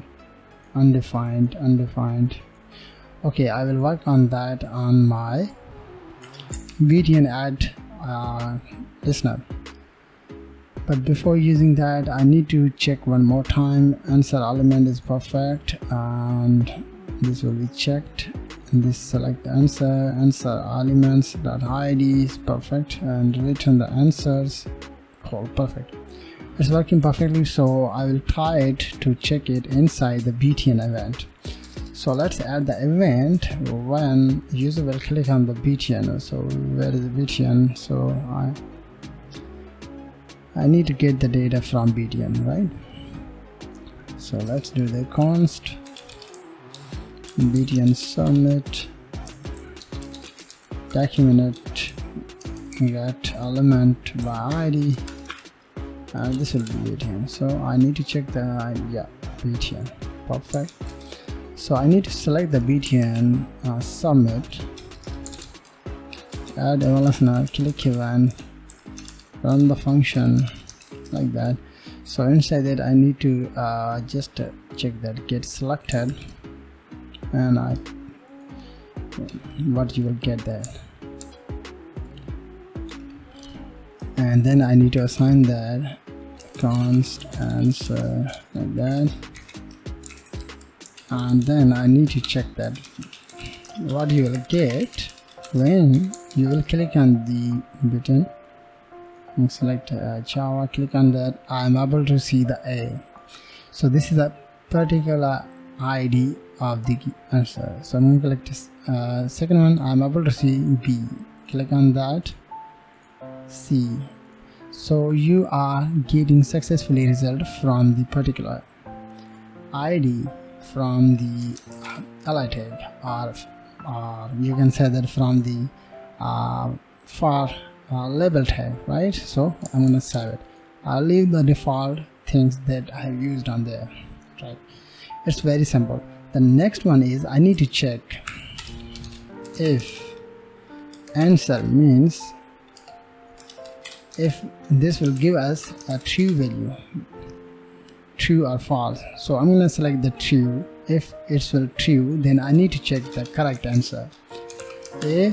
So I need to select the answer, this one variable have ID ABC, I need to select triple equal to. I'm going to select my quiz data that I have used on my top of page like that.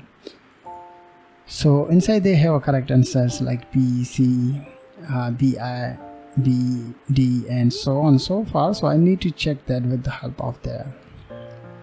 So I need to add the same thing, the quiz, not there. I'm going to use current quiz that have an index number dot correct.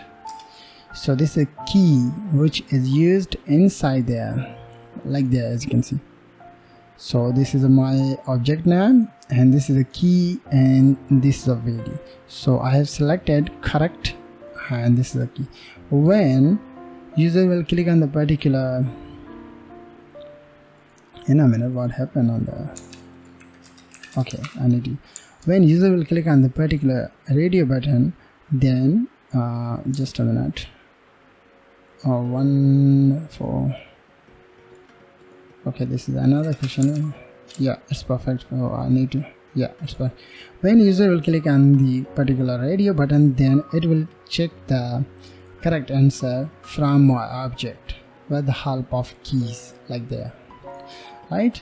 So you will get the true and false as well, or you can getting the result. Yeah, so after the selecting the correct answer, what I need to do on there, I need to use score plus plus, means increment the score value inside the score variable. So the default is 0 score, right? But also I need to change the slide, right? So what I need to do on there, I'm going to use outside of the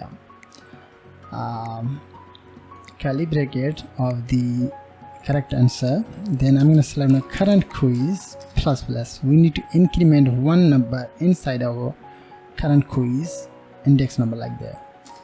Then I check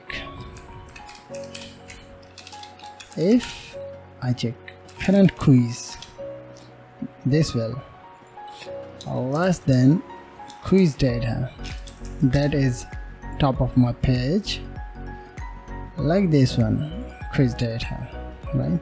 If our current quiz less than quiz data dot length, then come into the if body. In the if body I call the load quiz function, right? And the else statement, I need to use the quiz dot inner HTML, and I'm going to display some message inside our body area. So I have selected the quiz, this is my element like that. So this is getting from the body, quiz body, and assign the body data inside my quiz variable. So I selected quiz.innerHTML, and I'm going to use a little template and use h2 clause. Inside that I'm going to use view answer like that.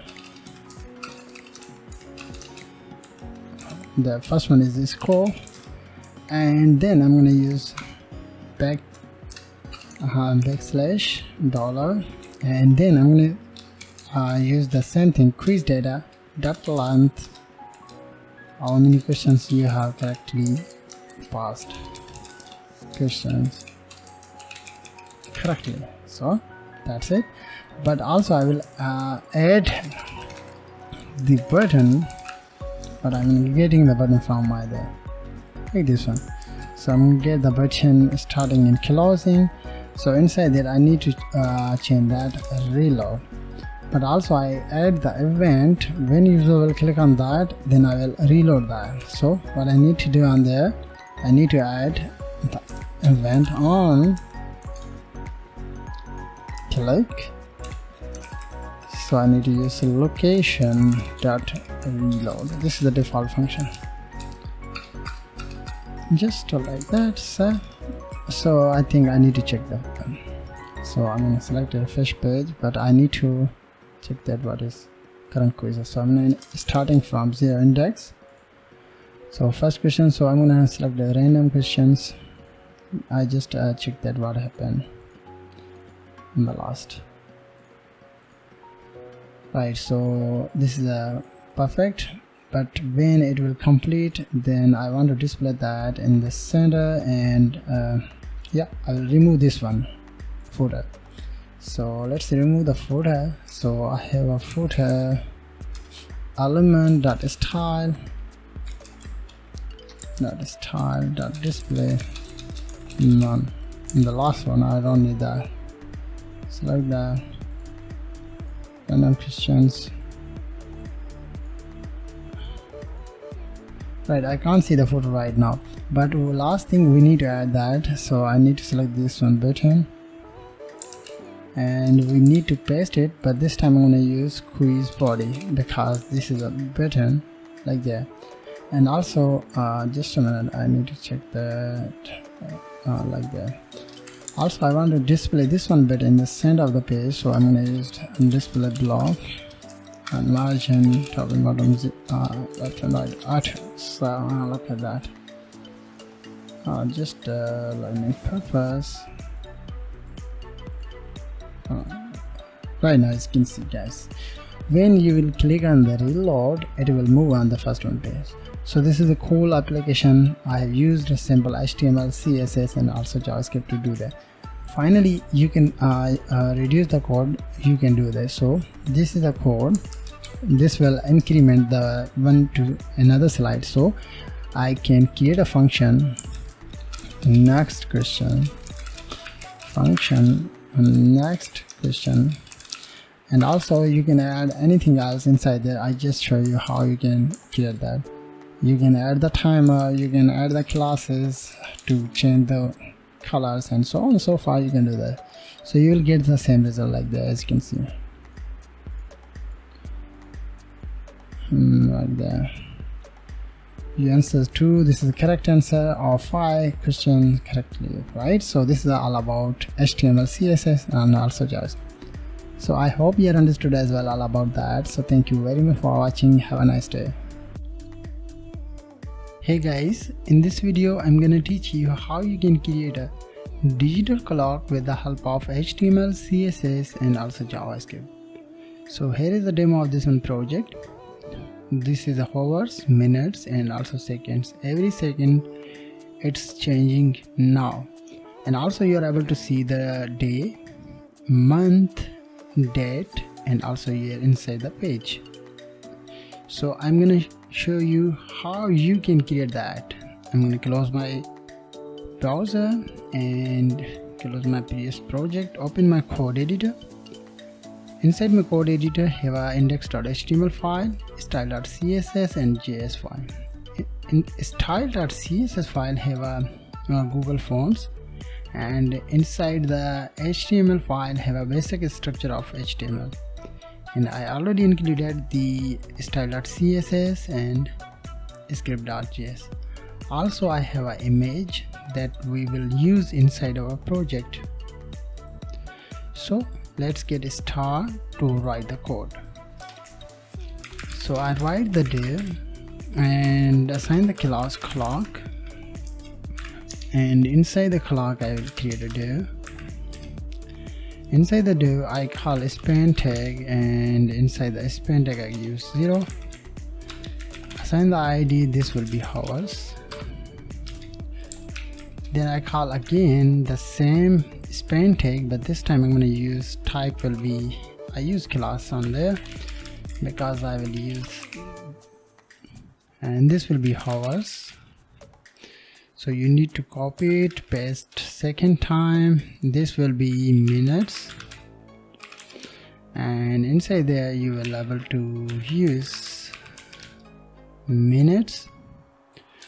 Third one is, this will be seconds, and this will be seconds, right? And finally you need to use format, so I use same thing, and I just use one span tag and assign the ID will be format. So inside there I'm gonna use default will be AM, right? So first step that let's write it with the live server. So those are our data, And one more thing we need to do, we need to add the format. So I call class days, paragraph, inside the paragraph I call a span tag and assign the ID. First one is a day. I'm gonna use the day will be this way, Saturday, like this way. So Saturday, and this will be month, so I call empty month will be October, and then date will be 20. I'm gonna call DT 29, like this one, and year YR, and this will be 2022. So save. Let's see, right? So let's work on the CSS to design it. So I call the static box sizing will be border box, margin will be 0, and padding will be 0, font family will be Poppins, sans serif. Then I call the body, and inside the body first I'm going to use display flex because I will use that to display the content inside the center of the page. Then I call flex, direction will be column, align item will be center, justify content will be center, height will be 100 VH, and I'm going to use the background URL and image, BG, no repeat, center curve. So let's see output of this one, right? Then we need to target the clock, right? But before using the clock, I'm gonna select the days. So this one. So I copy it and select days. Inside the days have paragraph tag. Inside the paragraph tag I'm going to use the background will be, first I'm going to cut that and I'm going to select the, first I'm going to select the clock, this one. So in the clock I call display flex, flex wrap will be wrap, justify content will be center. First I'm going to save that, let's see, right? Then I'm going to select the clock. Inside the clock have a divs. I'm going to show you, this is the clock, have a first div, second div, third div, and fourth div. So you need to select that and use margin to make a space. All side I'm going to use 5 pixel. So let's see, we have a space. Then I'm going to select the clock and span tag. Inside the span tag I'm going to use display flex, width will be 100%, height I'm going to use 100 pixel, I'm going to use background will be white, justify content will be center, align item will be center, and font size I'm going to use for 5 rem, and padding top and bottom 4 rem, left and right 3.5 rem. Font weight I'm going to use will be 800, and also I'm going to use border radius 4 pixels. So first I'm going to save that, let's see, right? But don't worry, we will manage it using CSS. Then we need to select the clock. Inside the clock you have a text class like this one, so we need to select that, call text, font size I'm going to use 40 pixel, height I'm going to use will be 10 pixel, I'm going to use padding all side will be 1.5 rem, and also I'm going to add the letter spacing will be 2 pixel, and I'm going to use background will be blue color 3E57D0. Like I think this is not blue, but this is a, you can say that blue color, right? And also I'm going to use color will be white, and font weight will be 600 pixel. 600. First I'm going to say that, let's see, as you can see, perfect. Then I'm going to select the format like this one, so we need to manage it. So this is a format, so I select the clock, and inside the clock have a format class. So when you will use format, first I'm going to show you, you need to go on, just a minute, I'm going to check. Inside this div you need to use a position relate here, then you need to target the format class. Inside the format class you need to target the position will be absolute, then you need to use bottom will be 0, and I'm going to use width will be 660 pixel, and height will be 30 pixel. Font size I'm going to use will be 25 pixel. Padding will be top and bottom 1.5 rem, and the left and right will be 3 rem. So first I'm going to save that, let's see. Okay, why? Okay, just a minute. Just a minute, I'm going to check that. Format. Okay, this is the ID. So save, let's see, as you can see, right? So this is a very simple our format, but we need to set up this one section.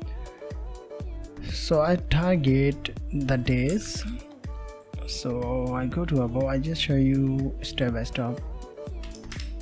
Target days, and inside the days have a paragraph tag, right? So you just need to target the paragraph tag. So inside the paragraph I'm going to use the background will be DB3470, and I'm going to use padding top and bottom 1 rem, left and right 6 rem.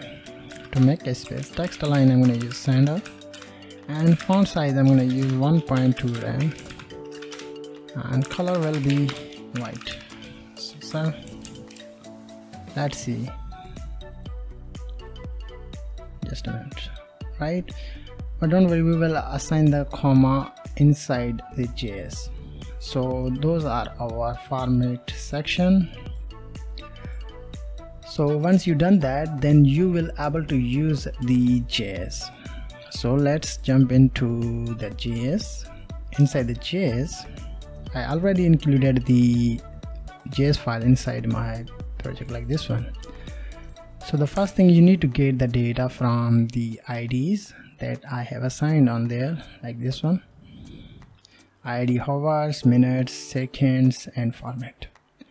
So I'm going to use this way, and you need to create a variable, write any name. I'm going to use hours, call document.getElement by ID, and inside there you need to target the 1 by 1 ID like this one.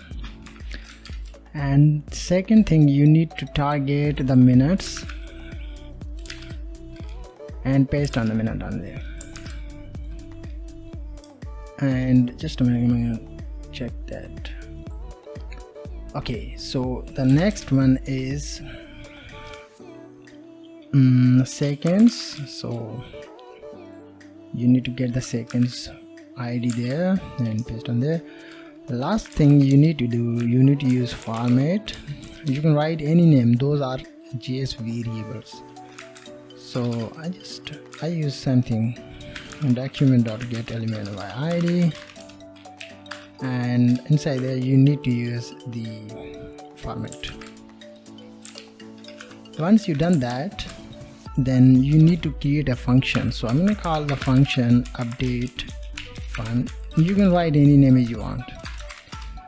Inside there you need to get the particular date, I mean hours, minutes, seconds inside the JS function.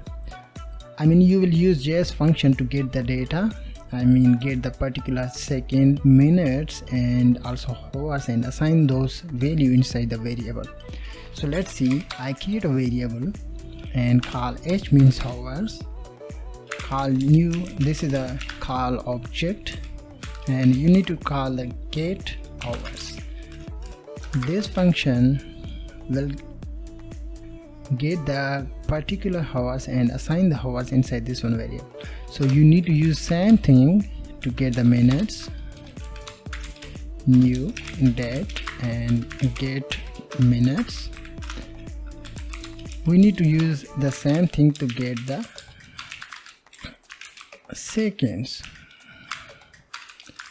Right, once you done that, then you will able to assign those value inside above variables. But first I'm going to save that, but you need to also use the let and format. Assign the value will be default value will be am. So first I'm going to show you save. First I'm going to target the hours, and inside the hours I'm going to call inner text and assign the h value, this one. Then first I'm going to save that, and also you need to call this function outside of there, save, and let's see, as you can see 12 hours. You have received the data from the JS and assign the data inside the our page. Let's display the minutes. So call the minutes variable on above and call inner text, assign the m value, right? So save, let's see, right? So those are data coming from my particular date and time inside my PC, right? So then I call the seconds, so copy the second variable and call inner text and assign the value s. You will get the seconds right now. Every time it's changed now, right, as you can see. But also we need to display the format like AM or PM. So I need to use if statement before this one section. I call if h means hours greater than 12, then I need to use h, assign the value h negative by 12, right? And then I call the format value will be PM.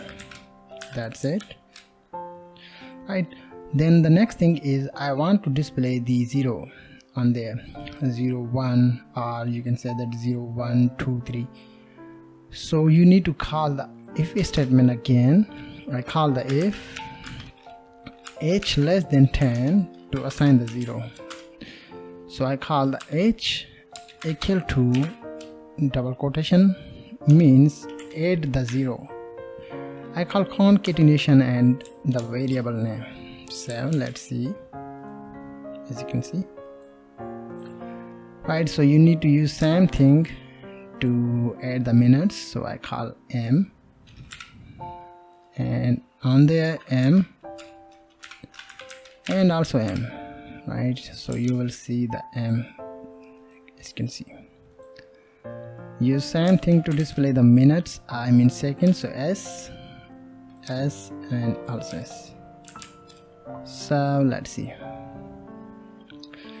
right? So once you've done that, then we will able to perform this one operation. But before perform this one operation, I'm going to show you another thing. I want to display this one every second. I want to display this one every second. So I need to call the function will be set interval, and inside there you need to use parentheses. Inside the parentheses you need to use again parentheses, curly brackets, right? Just a minute, I'm going to check that. So parentheses, curly brackets,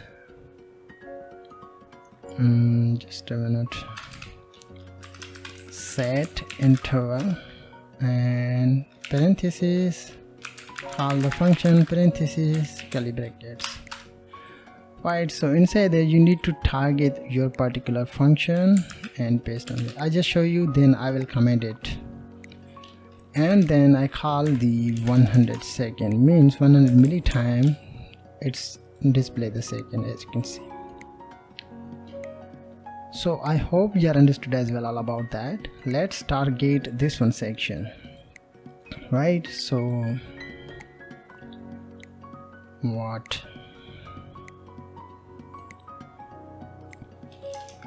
inside there, first I'm going to comment that because I will display the date time, then I will uncomment it on later. So let's display the days. So I call let days and create an array. Inside the array you need to assign the all days from Sunday, Monday and Tuesday, Wednesday,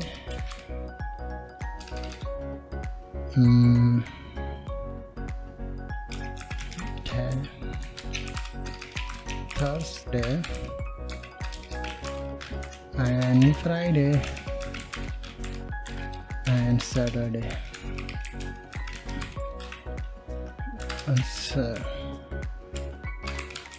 Saturday, right? Once you get the value and assign the value inside the variable, then you will call the JS function. I'm going to show you. So I will get the date, get the day, so call day, get the particular day. This is a command. So I call the let and create a variable today. You can write any name as you want on there and create a new date function or date object. Right, once you use date function, then the particular date value will assign inside there. So you need to target this one variable to get the day, month, year as well. So I'm going to show you step by step. So I call let and day name, this is my variable. Then I want to get the particular day, right? So I call days, today, this one variable, and call the array. Inside the array I call the, just a minute, I'm gonna check that. Just a minute, I need to target this day on there because I want to display the Sunday, Monday, or like this one. So I call the days. Inside the array you need to target the today variable and call the dot get day, right, function. So once you done that, then I'm going to show you use console.log day name. So let's see, I call console. As you can see, you have received the Saturday on there, right? So I want to display the Saturday on there. First I'm gonna get the all data, just a minute, one by one. So then I'm gonna target the date, day, then I'm gonna call month, get the month. So I need to target the let month. This time I'm going to use another way. I target the today, this one variable. Inside there I'm going to call to local string. This is a function. This function will help us to get the particular month from your computer. So use parentheses, call default, right, default, use comma, and you need to use curly brackets. Inside the curly bracket you need to target the month, right? I think it's colon, double quotation and call the long. Then I'm going to show you, use console.log and target the month variable, then you will get the particular month. So let's see. As you can see, right? So we have get the data like day and month, and assign the data inside the variable, like first day is assigned inside this one variable, month assigned this one variable. So the next one I need to get the date, the particular date. So get the date. So we need to target the let, and I'm going to use date colon equal sign and target today variable, call get date function. You will get the particular date. So let's see console.log date, save, right? As you can see, last thing we need to do, we need to get the year, right? Get the year, I'm gonna call year and equal to today dot get full year, console.log, and we need to target the year. Then you will see the particular year, as you can see, right? Once you've done that, then you need to assign those data inside your static data. So first I'm gonna remove those static data, save, right? You can't see anything else inside there, but we will use that inside there. So the first thing, we need to display the day, right? So I target dy dot inner text and assign the day name, save, let's see, Saturday, right? This is perfect or not? Yes, perfect. So after the Saturday, have a comma, right? As you can see. So I need to use concatenation sign on there and use double quotation and use comma sign, save, let's see. So the next one is we need to display the month. So I need to go on there and target this one ID and paste on there, call dot inner text and display the month variable on there. So save, let's see, month, and we need to check the format, and we need to display the date. So the date, copy paste dot inner text dot kill to date, so let's see, perfect. Then after the 29, we need to display the comma. So you need to use same thing that I have used on above, save, comma, right? And finally you need to display the year. So this will be is year dot inner text equal to year, save, and as you can see, so I don't need to use that to comment. I need to use uncomment it, and this is our complete countdown, or you can say the digital clock with the help of HTML, CSS and JavaScript. So I hope you understood as well. Thank you very much for watching. Have a nice day. Last thing we need to do, we need to change this one because I don't assign this one value on there. So this is a format, so I need to target this one on there, format, and use comma, parenthesis and inner text, and assign the value what format, inner text.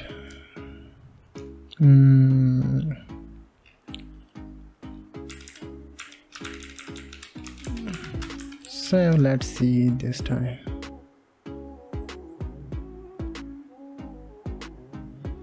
Why it doesn't change now? I don't know. This is AM on there, have a PM, so I need to check that. This is a M, H negative by 12. This is called PM. So then I call the format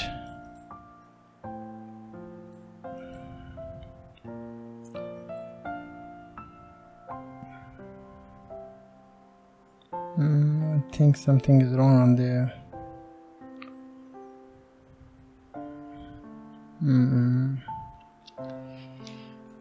I target this one variable dot inner text, assign the value which formats, this one. So call the formats on there. So let's see this time. Yes, as you can see, right, as you can see, this is called PM. So this is a very simple and helpful video for you. I hope you have understood as well how you can create a timer using HTML, CSS and JavaScript. Hope you have understood as well. Have a nice day. Hey guys, in this video I'm gonna teach you how you can create accordion using HTML, CSS and also a little bit of JavaScript. So here is a demo of this one project. So I'm going to refer that. I'm able to see the default accordion title and also content has been appeared inside my page. When I click another accordion, then my previous accordion has been hidden now, right? So you can use that inside your website. So I'm going to teach you how you can create that. So I'm going to close that and open my code editor. Inside my code editor, have 3 files: index.html, style.css and main.js. So I already included the style.css and also main.js file. So we need to work on the coding, but before working on the practically write the code, so I'm going to show you how you can add the Google fonts, and also we need to get the CDN font awesome, CDN font awesome, or you can write CDN font awesome inside the search engine. Then you need to get this one file, right? Copied it and include inside your CSS, index.html file. Once you do that, then you need to get the Google fonts if you want to use. I'm gonna use Google fonts. So I already selected the raw photo, so I import that. So and go to style.css based on there, right? So let's get start to work on the accordion. So the first thing I'm gonna use short screen. So open that on the live server, so we will able to see everything. Alright, so first thing I'm gonna write the container, create a div, assign the class container, write the h1 and assign the class heading. I'm gonna use frequently asked questions, right? And then I'm gonna call that div, assign the class accordion wrapper. Then I'm gonna create another div, assign the class accordion. Inside the accordion, I'm gonna create again div, assign the class accordion heading. Inside the heading, I'm gonna use h3, call web designing. Then I'm gonna add the font awesome icon, so call FAS, FA angle down, right? Then I'm gonna add the after this one. So this is the heading section. After the heading section, I'm gonna create again div, not div. I'm gonna use paragraph tag because I will use the accordion content, right? So inside there I'm going to use lorem text. So we are able to see inside the browser have a arrow sign, heading tag, heading text and also paragraph text have been appeared inside my page. Then the next thing you need to do, you need to get this one code, right? And paste second time, third time, fourth, 5, 6. So we will change the headings. If you want to change that, you can do that. In my case, I'm going to use that. Web development, app development, and digital marketing. Then I'm going to use graphics designing, and I'm going to check that I use okay. Then I'm going to use game development. So I think everything is perfect right now. So everything is perfect on the page. Then we will work on the CSS to manage the page or manage the content, right? So let's work on the style.css. The first thing I'm going to use font family will be Roboto, comma, sans serif, and then I'm going to use margin will be 0, padding will be 0, and also I'm going to use outline will be none, also border will be none. This is the default setting, I'm going to use that. Then I'm going to add the body tag and change the background color will be light gray, right? Then I select the container. Inside the container have everything, so I'm going to show you this one. So inside there I'm going to use max width 700 pixel, margin top and bottom will be 20 pixel, left and right will be auto.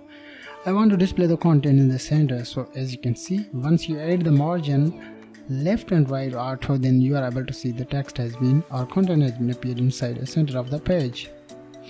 Then the next thing I'm going to select the container. Inside the container I have a heading class. I'm going to show you this one, right? So I think yes. So inside the heading I'm going to use the text align will be center, and font size I'm going to use 30 pixel, padding all side will be 20 pixel, and also I'm going to add the margin bottom to make a space inside our top of this section. Then the next thing I'm going to select the container and accordion wrapper, right? Inside the container have accordion wrapper, so select the container dot accordion wrapper, and inside the accordion wrapper I'm going to use padding all side, top and bottom 0, left and right I'm going to use 20 pixel, right? So first time say that. Then I select again container. Inside the container have another class accordion. I'm going to show you this one, so you need to select that, and inside there you need to call the margin bottom 20 pixel to make a space, and I'm going to use cursor pointer to display the pointer cursor on the page, right? So I think everything is perfect. Let's target the container and accordion heading, I think. So let's see. Yes, this one section. So you need to select that and call display flex. Align item will be center. Justify content will be space between. First I'm going to save that, right? And I want to make a space, so I use gap 10 pixel, and I'm going to use background will be FFF, means white. I'm going to use border 2 pixel solid, and this is dark color of the right, but I want to I think okay, I'm going to use padding, top and bottom will be 15 pixel, left and right will be 20 pixel to make a space, right? So let's target the H3 tag. Just a minute. I'm going to show you the H3, this one tag. So the H3, I'm going to change the font size will be 20 pixels. So perfect. The last thing I'm going to add that container accordion content. I think first we need to check that. Yes, accordion content, we need to select that. So inside there you need to use padding. Top and bottom will be 15 pixel and left and right 20 pixel. I'm going to use border will be 2 pixels solid. This is a dark gray. Font size will be 15 pixel. Background will be white and border top. First I'm going to show you stuff, but I want to remove this one border, right? So I'm going to use the border top 0, right? And display, first I'm going to display none. This time I'm going to remove this one section because I will use JavaScript to manage that. So let's get start to work on the JS. In the JS, I'm going to create a variable by the name accordion, and I'm going to call document query selector all, and inside there I'm going to select the accordion wrapper dot, and inside there have another class like accordion, right? Once you select that, once you get the value and assign the value inside the accordion variable, then we will use accordion variable accordion. I'm going to use S, accordions is best. Then I'm going to use for each loop, and inside there I'm going to create a variable, or you can use any text as you want inside there. And then I'm going to call, just a minute, this is for each, I call parentheses and call accord and call the function curly brackets, right? Just a minute guys. After this one I need to use, right? So we will use this one text inside there to perform the operation like on click or change the text or display the text. So I'm going to select the accord dot on click, and then I'm going to call the accordions, this one variable, and I'm going to add the, not this one, just a minute, I call, just a minute guys, okay, I use accord dot class list dot add, and I'm going to write the text like this one. I will create this one class inside my page. I'm going to show you in a minute. First I'm going to use terminator sign. So the first thing, I'm going to copy this one active class and go to style.css, right? And just a minute, in the style.css, just accordion heading, I'm going to select the container, right, and say the container have accordion. Then I'm going to use the class name like active that I have used inside the JavaScript, right? Then I call accordion heading class like this one. When I will click on the accordion button or accordion title, then I want to change the background color, so I use the 3E57D0, and I'm going to use color will be white. So first I'm going to have that, and let's see. Okay, I can't see the changing on this one page, I don't know why. Okay, I think we need to use this. Yes, as you can see guys, so this is the default. when I click on any heading, I'm able to see the text are changed now, and also icons. So we will use this one section or this one active class to manage the accordion, right?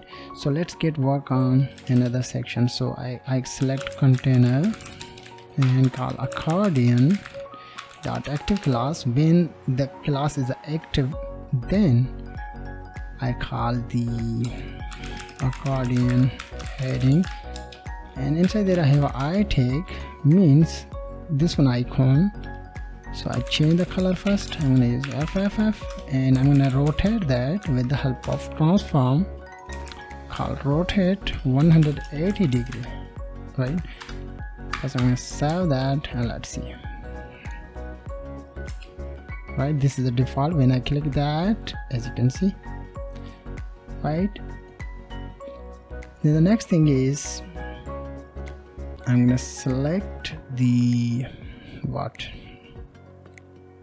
Complete container, class active, just a minute. Then I select the accordion content. Inside there I have display none, so we need to use display block. That's it, right? As you can see, right? But we need to manage it, right? So I will use simple transition. Just a minute, I'm going to check that where I will use transition. Right now I'm going to use transition,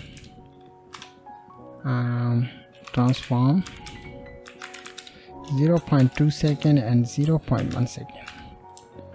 So there, save, and I think I need to use keyframe animate. Okay, first I'm going to check that where I have used the animate.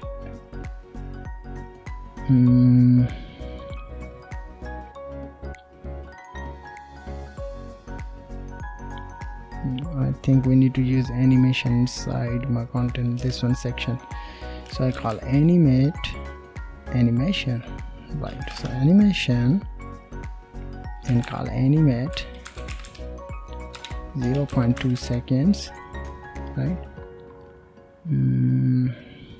Liner backwards, line height I'm going to use 2, and also I'm going to use transform origin will be top.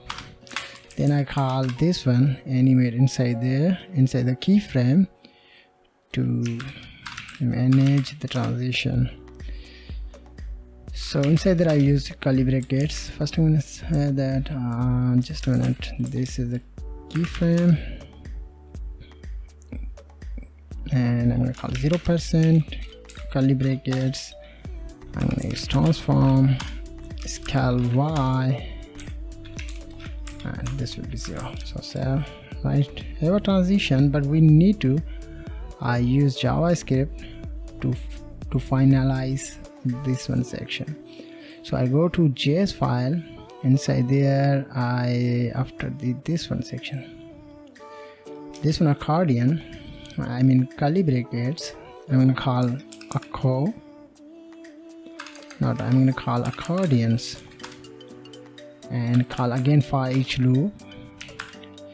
So inside there I'm going to call sub content. You can write any name as you want, right? And just a minute, I use subco inside the parentheses, then use equal sign and greater than sign, or you can say that this way. So inside this one section I call the subcontent dot class list dot remove, and which class will remove? Active class, right? So I'm going to show you, this is accordion. Click on that, click on that, click on that. So here is a very simple accordion.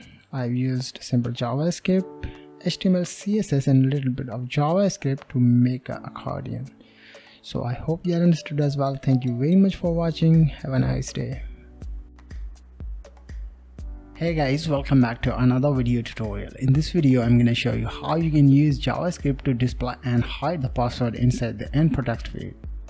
Here's a project that we're going to create it. So when I enter password, you can write any text inside the input text field. When you click on the icon, I'm able to see the password is changed to display as a text. When you click on that, this is a normal password.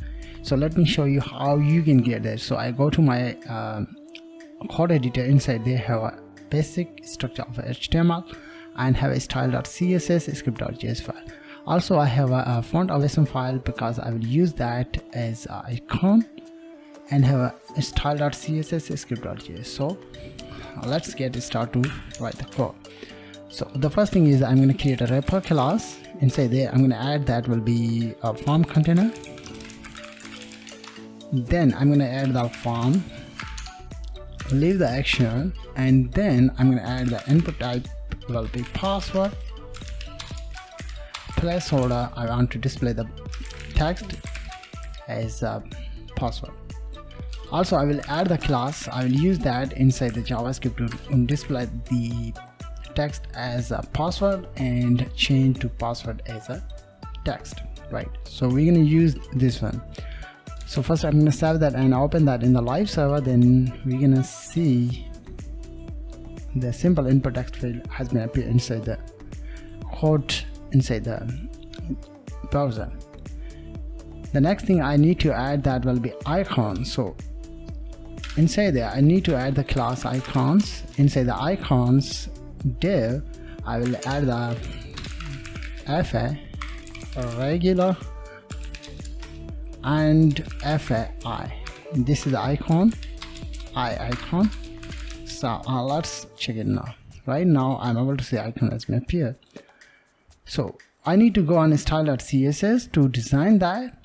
So I go to that and reset the property padding 0, the margin will be 0, the box sizing border box, and also I will add the font family will be Poppins and also sans serif. Then I'm going to select the body. I want to display this one complete section inside the center of the page. So I will use display flags. Justify content will be center, align item will be center, and I need to use min height 100 VH. And finally I will add that will be background will be a blue color, green color. I think yes, it is blue, green color, right. Then I need to select the form container.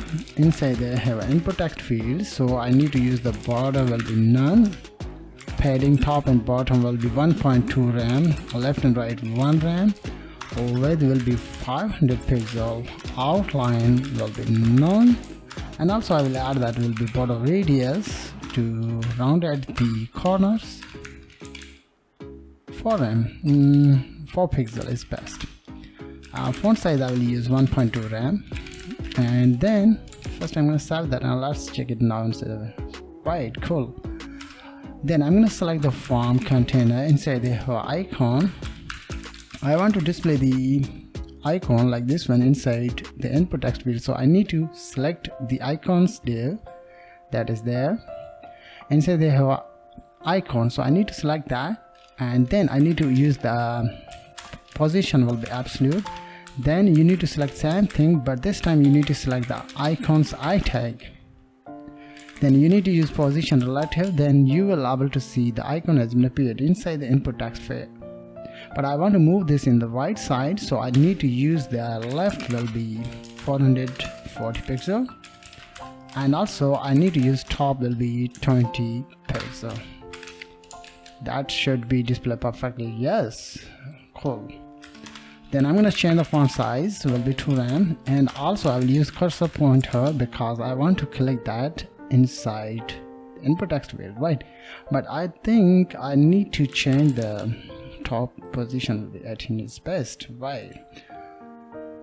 everything is clear on there. So let's move on the JavaScript to display and hide the password. The first thing is you need to create a const variable and get the value from the document.querySelector.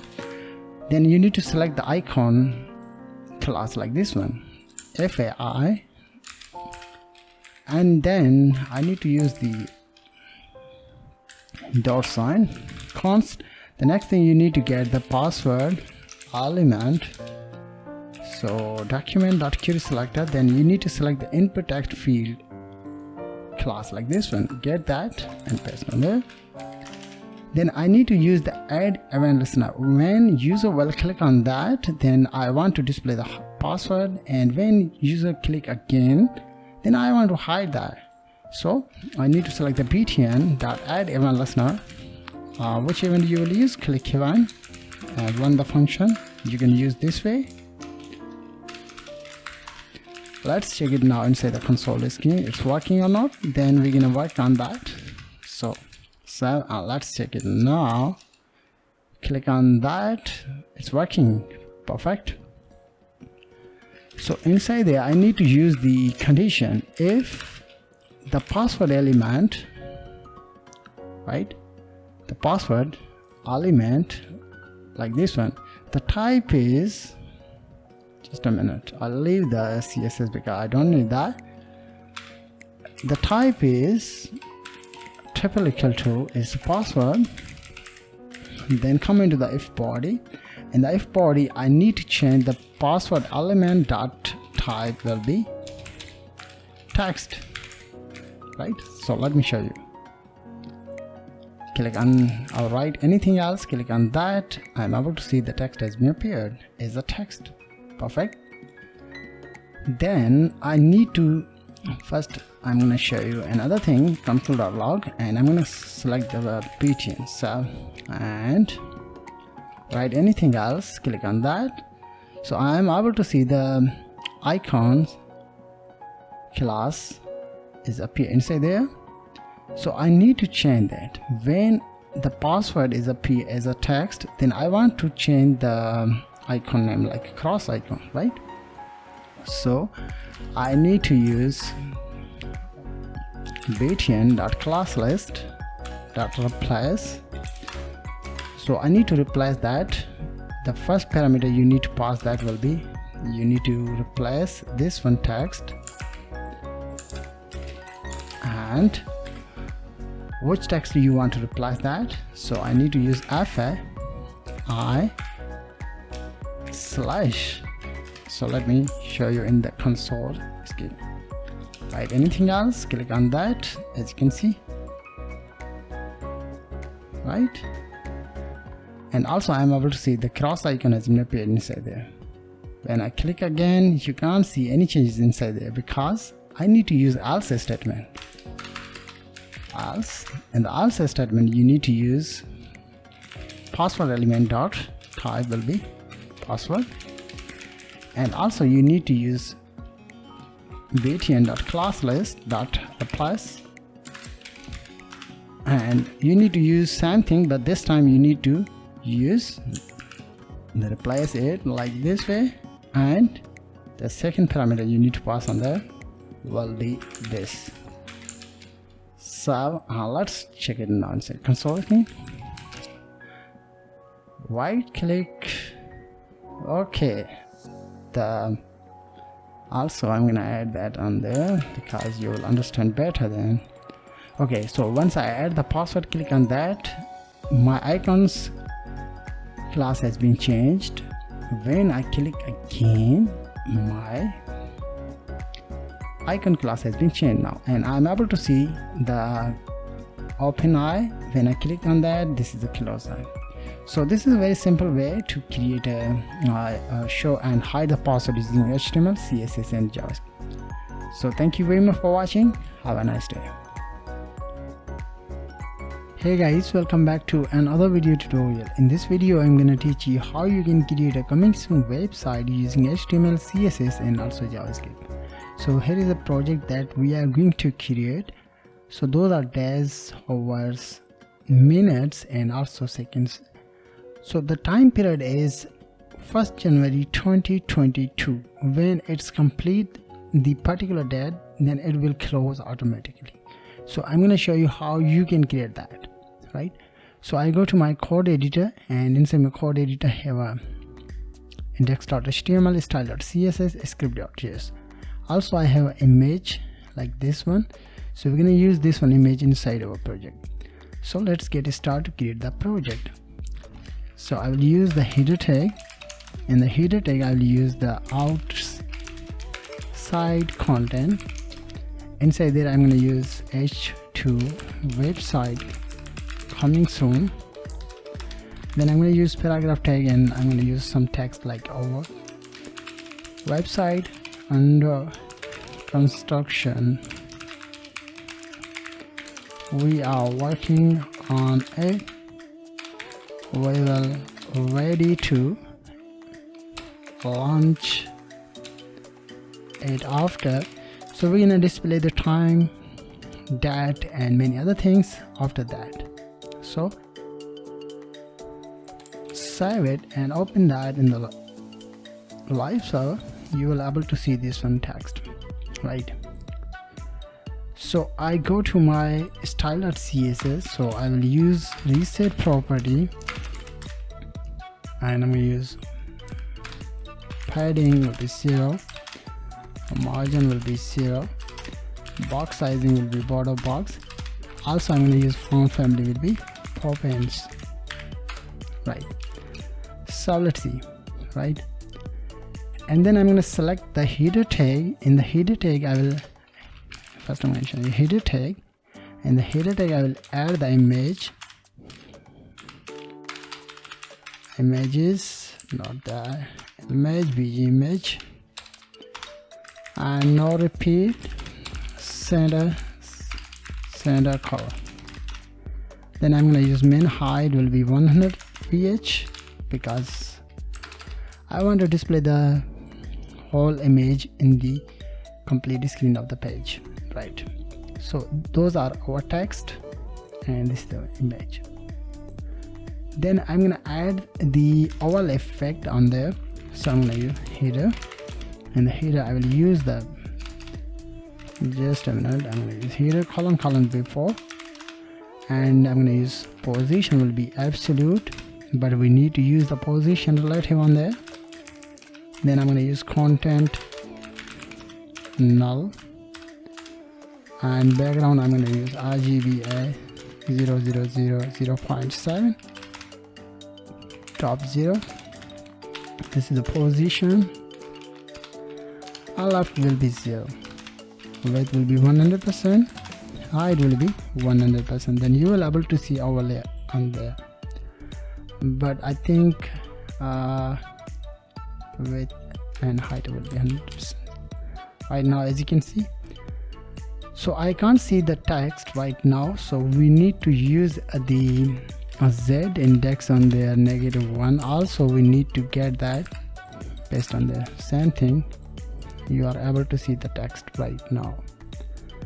Then I'm going to select the outside content like this one, and I'm going to use the display property to display the content in the center of the page. Flex direction will be column, and justify going to be center. Height I will use 100 ph because I want to display the content in the center of the page right now, as you can see. And finally I will use the color white. So let's see, right? Then I'm going to add the text align center because in the smallest screen size I will use that padding 2 rem outside, right? Perfect. Then I'm going to select h2 tag like this one.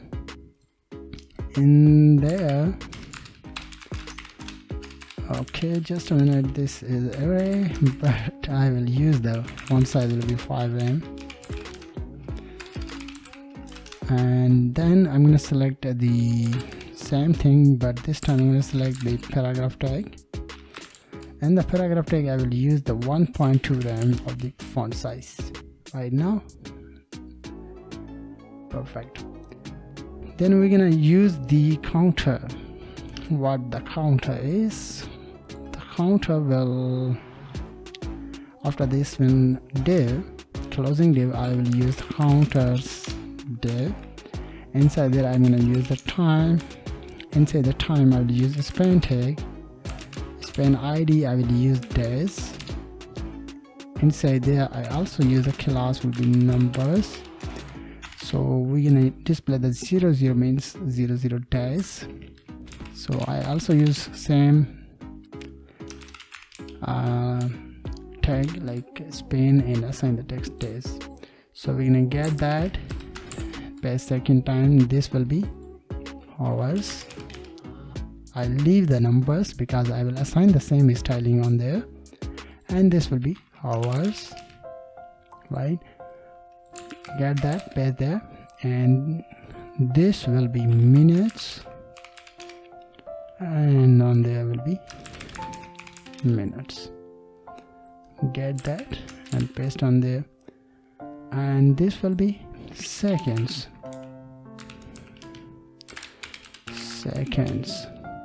So this will be seconds.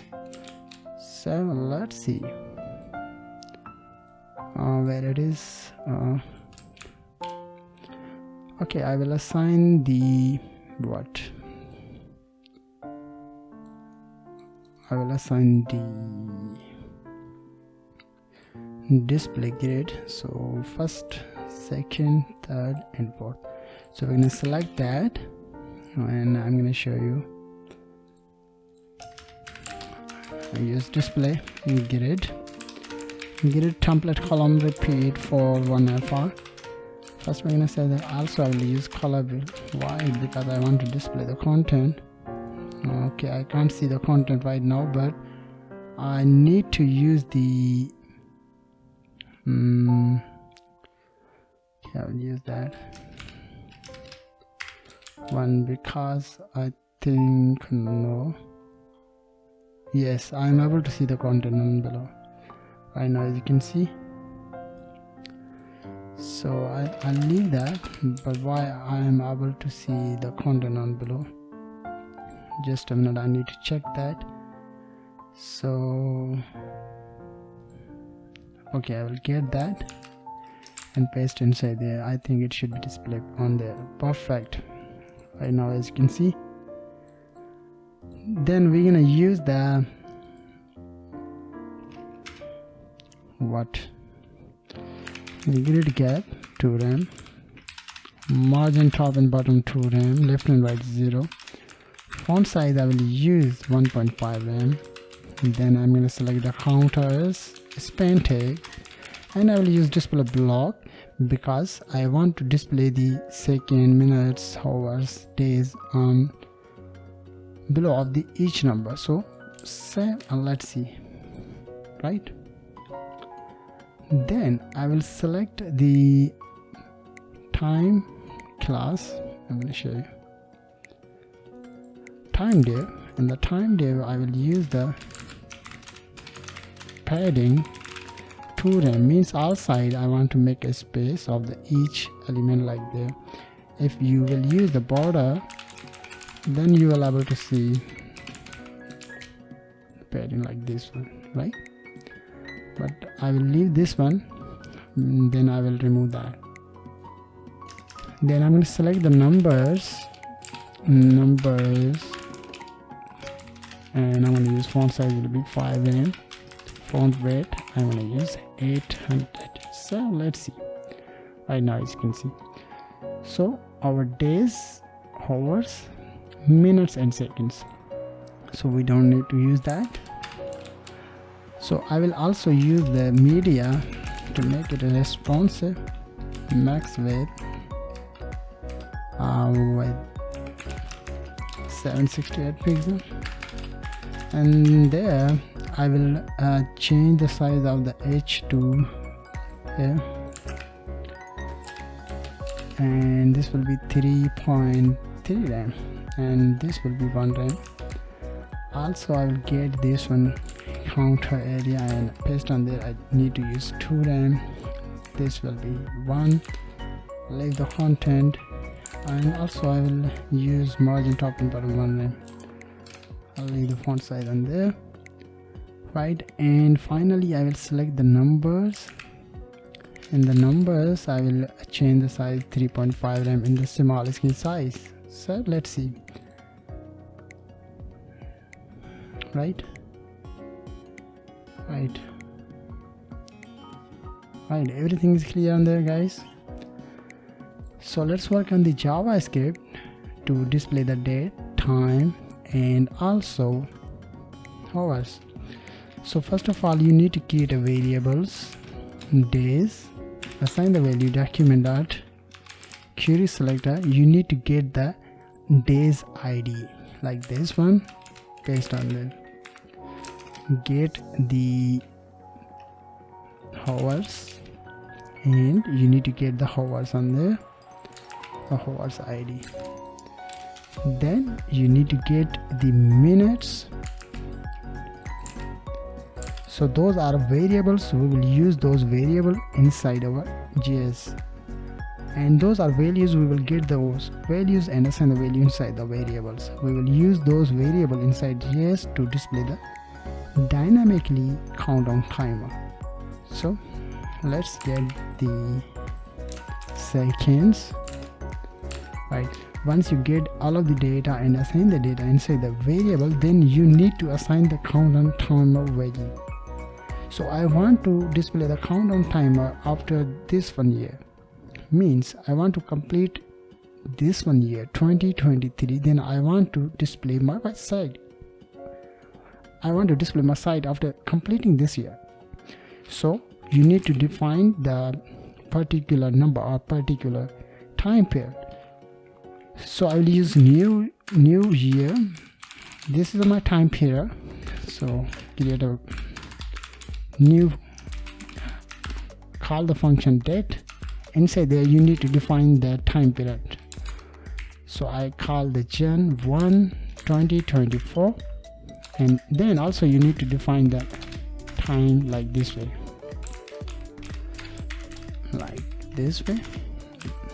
and also you need to use get time. This function will help us to display the current date and time, and it will automatically increase. Let me show you in the console screen. In console right now, as you can see, when you refresh that, right, you are able to see the current date and time, means particular time. Then we're gonna create a function update countdown. So inside there we need to get the current time, right? Current time means this time. So call the new date function get time now. So this is our current time right now. I will call that. So let's see output of that. Okay, where it is, console. Okay, we need to call this one function outside of this one function. Then you will able to see the current time. Right now, as you can see, each time it will increase. Right now, as you can see. So this is our current time. Then what we need to do on there, we need to get this one here and divide by, minus the value on this variable. So let me show you. So I will create a downtime variable, assign the value new year. This is my particular countdown timer value. So I need to use negative by now time. Then you will call the function, variable like downtime. Then it will automatically decrease each time on our particular time like this one. So refresh the page. As you can see, when I refresh that, as you can see, it will automatically decrease each time, right? Then we're gonna use we're gonna get the seconds, minutes, hours, and days, right? So you can use let First of all, we need to get the seconds. The second value is 1000. Then you need to get the variable, get the minutes. So you need to use minutes. You need to call the second variable like this one and times by 60. Then you will get the minutes. Then you need to get the hours. So in hours you need to call the minute function or variable and divide by 60. Then you need to get the days, day. So you need to divide that by 24. Yeah, right. So you have seconds, minutes, hours and days. If you want to call that, you will get the seconds, minutes, hours, days. Let me show you. I target the seconds, then you will get the seconds. Right now, as you can see, the seconds value. If you call the minutes, you are getting the minutes value right now, and you will get that. You will get the hours value, and you will get the days. You will get the days value, right? So I want to convert them in the particular time period. So what I need to do on there, I will create another variable like day and assign the value downtime, this one variable, divide by day. Then you will get the particular day by assigning this one value, right? So let's see how much days to complete the 2023. So those are days after completing this one year, 330 days. But also I am able to see dot and many other things, values on there. So I need to remove that. So we need to call the function like math flow parentheses. Inside there you need to paste that, save it, and then you will get the particular number of this year, right? If you assign the year like January 2025, then you will get another data like this one, right? So which time period you want to assign on there, then you will get that on there, right? So I will get the hours. So I use same thing, math flow. Inside there I need to use double parentheses and call the downtime, this one variable, and then I need to use modulus by day variable, divide by hours. Then I will get the hours. Then I will use the minutes. I will use this way to save the time, minutes. So downtime, then I need to select the hours, divide by minutes. So you will get the minutes. Same thing you need to do, seconds, downtime, minutes, divide by seconds, right? So let's see in the console log, days, 330 days, hours, 7 hours, and minutes, how much? 47 on this time period, right? So during the video, this is the current time period that I have been building this one countdown timer. So I want to assign the value inside my particular sections like days, hours, minutes, and seconds. So I need to use this one variable and use tar and HTML and assign the value day, this one day. So let's see, as you can see, 30 days. Then I will get that, and we need to display the hours, and we need to target the H on there. So let's see. Okay, what happened on there? Okay, just a minute. Okay, hours, this is time. Okay, this I will use hour on there because hover. This will be hover. Not there. I'm going to use that. Hover. I think it should be displayed right now, as you can see. 7 hours.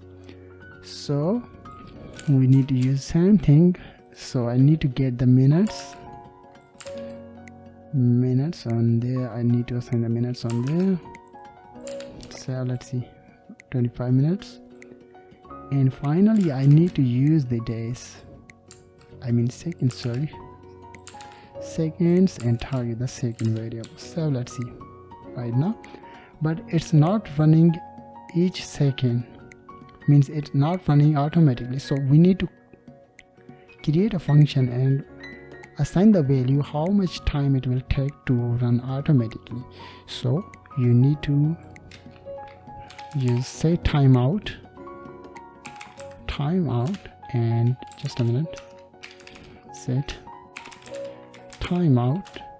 You need to call this one function. Inside there you need to target your update function like this one without parentheses, and you need to assign the time period, how much time it will take to run the function. So I target the 1 second, 1001 seconds, save it, and then okay, just a minute, what happened on there? Set timeout, update.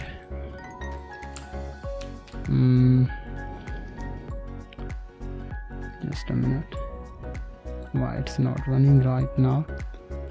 So I think we need to check. This is seconds, divide by seconds.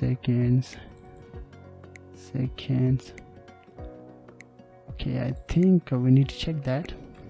Okay, just a minute, I will comment that, and first we're gonna check that. We're gonna display the second. I think here is a problem right now. So seconds, downtime, minutes, divide by seconds.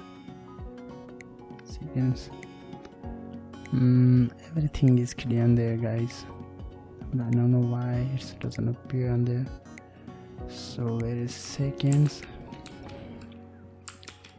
So I need to paste the seconds. I will use that second. I think I need to check that. Yes, it's working right now, as you can see. Perfect. So I uncomment that. As you can see, guys, it's running right now in the website. But the important thing is on there, I want to display the 0 before this 7 number. So I need to use the if statement. After this one I need to use if. Also I will use the h means hours. I need to use h less than 10.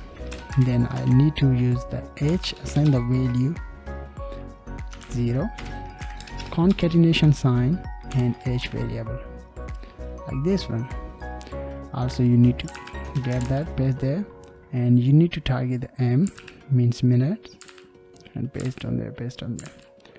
Means if the minutes or second and also hour value less than 10, then assign the 0 value. So save. Let's see right now, as you can see.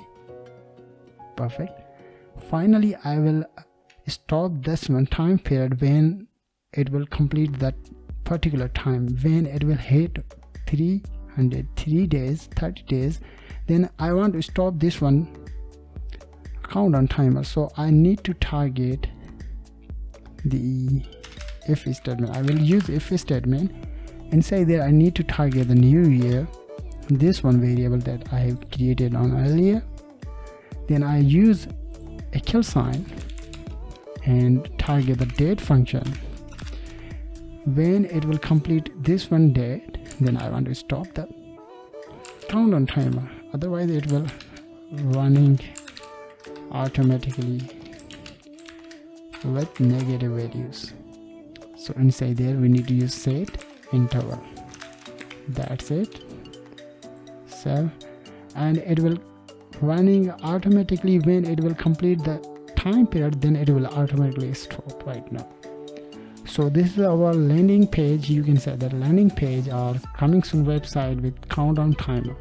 So guys, I hope you are understood as well how you can create that. So thank you very much for watching. Have a nice day, guys. Hey guys, in this video we're gonna discuss all about how we can create a random password generator using HTML CSS and also JavaScript. So here is a project that we are going to create. So I'm gonna generate the password. The default password length is more than 20, but you can increase or decrease the length of the password. So let me show you. I click on that. I'm able to see 20 words password is appear inside my input field, right? And if you want to decrease the size 10, you can do that. If you do not like any symbols or any characters inside your password, you just need to uncheck that. For example, I don't like that, so I'm gonna click that. I'm able to see 3 characters, numbers, lowercase and uppercase password is appear inside my input field. Also, you can copy the password using on copy click, right? And also have a validation, like I do not create a password more than 5 characters. So as you can see, please enter at least 6 characters. So I'm gonna select the 6, and this is 6. Also, you must be check the one checkbox to create a password, right? So let me show you how you can create that. I close Mac and I open my code editor. Inside there have a basic structure of HTML and CSS file, font.json file, style.css, script.js. So we're gonna use the basic way to create a password generator. So first of all, we need to design that. So I'm gonna write the pass container. Inside there I will use h2 and use a random password generator, right? Then I'm going to use input container. Inside there I will use the input form. Inside there I will add the input field. Type is text and placeholder will be create a password, right? And then I'm gonna add that will be icon class fa copy, right? So also I'm gonna open that in the live server, then we will able to see everything inside our browser, right? Then we're gonna create boxes outside of the input container. I will create a boxes class. Inside there I will use the box class. In this section we're gonna add the content like a password length, and in the next section, means next box, I will add the input fields or checkboxes. So let's see, I'm going to use URL ally and I'm going to use password length colon, and this will be, I'm going to use includes symbols, includes numbers, includes include the lowercase letters colon, and this will be uppercase. In the next box I just need to get that second time, right? In the next section, in the next box, I will display the input field. So inside the first URL I will use input type will be number, and main value will be 60. It is not important to assign the value because we will manage that using JS, but I will assign the default value. The value will be 20. Also I will assign the ID or length, right? And this will be input type will be checkbox, and the default is checked. Also I need to assign the class will be symbols, because I will use them and JS to get the value from them. The first one is a symbol, second one is a number, and third one will be lowercase and uppercase, right? So let's see output of that, right? So it's almost done, but last thing I need to add that will be button. So where I will use the button inside this one box, and this is a container.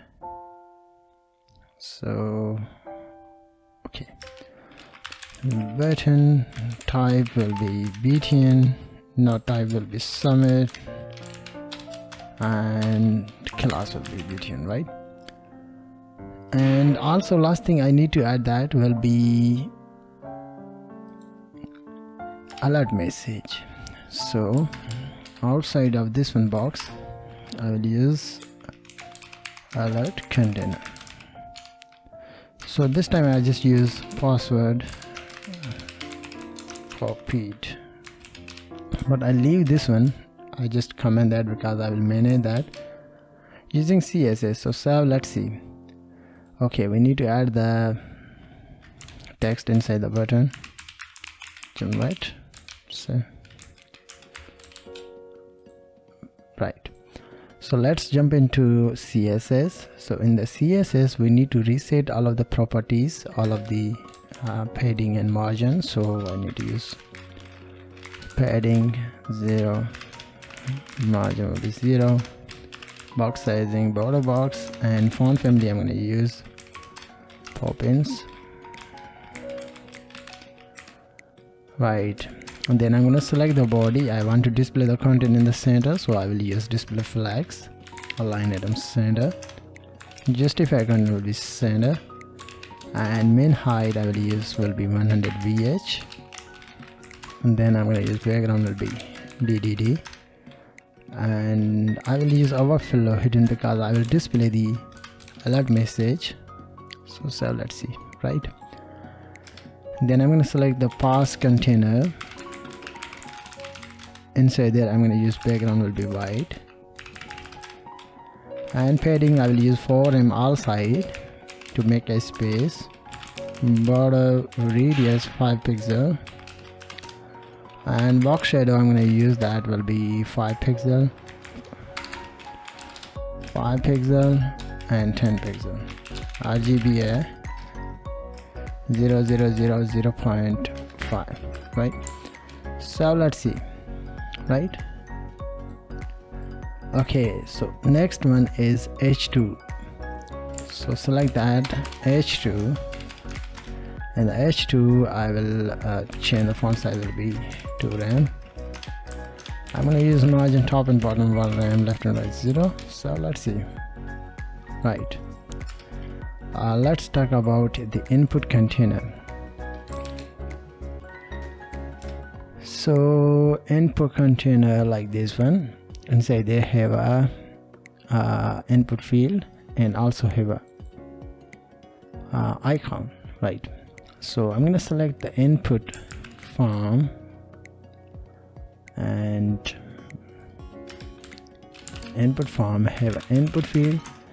So we need to use the width will be 100%, padding top and bottom 0.6 rem, left and right I'm gonna add that 0.5 rem, right? So let's see, right? But we will manage that, don't worry, we will display this one icon on there. So before using that we need to manage that. So I'm going to use input container, have I tag. In the I tag I need to use the font size I will, but before using that, so I'm going to select input container, So in the input container I will use the position relative, and then inside there I will use the position will be absolute. Then I'm gonna assign the top will be 15 pixel and right will be 10 pixel, and I'm gonna use the cursor will be pointer. Font size I'm gonna use 1 point. Why? So let's see. Right now, as you can see, guys, right?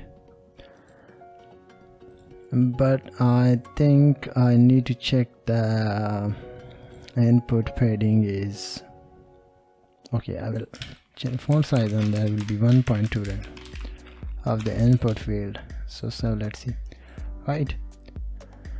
But it's clickable and user will able to add the value on that. But I want to only disable the appear the password, so I need to add the attribute read only inside the input field. Then I can't add anything else inside the input field, right? And this is the icon, clickable icon. So I'm gonna add that will be opacity will be 0.7, and then I'm gonna select that and use that will be our opacity will be 1. Also I'm gonna add that a little bit of transition 0.3 SSAN, and so let's see, right? Cool. So let's work on the li tags, right? But before using li tags, okay, I will remove the bullets. Select the box UL li, and I'm gonna use the list style none. Also I'm gonna use the margin top and bottom 1 rem, left and right 0 to make a space of each li tag. Then I'm gonna select the boxes, right? I made the boxes class like this one. Inside there have 2 sections, first box, the second box. So I will use the display property in CSS to justify content space between. Line item will be center, and I'm going to use margin top and bottom 1 rem and left and right 0. So let's see, right? Input field, check boxes, and everything is clear on there. Okay, finally I will select the pass container button tag, and the button tag I will use the padding top and bottom will be 0.5 rem, left and right 0.7 rem, margin will be 1 rem and 0, border will be none, outline will be none, background I will use hash 3696 F9, and border radius I will use the 5 pixel. Font size I will use 1.2 rem, color will white, and cursor will be pointer, display block, and width will be 100%. So let's see, right? So input field, check boxes, and password length. So I think everything is clear on there, but last thing I need to do, I need to set up this one, alert container, right? like this one. So I need to go on this style.css. I select the alert container. The alert container I will use position will be fixed, width will be 400 pixel, and height I'm gonna add that will be 50 pixel. In background I will use light green, and then I'm gonna add that right will be 520 pixel, and bottom will be just a minute guys, and bottom I'm gonna add that will be 20 pixel because I will add the JS to display the content, right? So the Okay, and I'm going to use the border radius will be 10 pixel. Also box shadow, I'm going to add that 5 pixel, 5 pixel, 10 pixel, RGB 0.5, and I will use display flex, align item center. Font size I will use 1 rem is best. I will use transition because I will display that with on click. So let me show you. So let's see. Right now, as you can see, right, password is copied, but we need to use the padding, right? I think we need to check that where I need to add the padding. Okay, this is I will hide that using negative value. It's disappear, but I need to make a space, so I'll use padding. Left will be 1 rem to move that, right? So I want to hide that when I use the JS to display that, so I use negative 20 pixel. I can't see and put message. Right guys, so let's work on the JS to display the password generator. So first of all, we need to create a variable btn, and I'm going to use document query selector. So first I need to check that I have assigned the classes or not. Inside there I need to assign the class will be no, I don't need that. And box number symbols. Okay, I'm going to select the btn first of all when user will click on that, so I need to use that. Then input field document I will use this way because I need to set the time. So next one is dot input, like this one, this one, but we need to assign the class on there. Input like this one, right? And then the next one is we need to get the copy like this one, so I need to get that, and like this one is copy txt. Perfect. And then also we need to get the alert message class like this one because I will manage that using JS. So alert container, also class name is alert container, right? Finally I need to get the length, so length is like this one. This is the ID, but I will assign the class on there.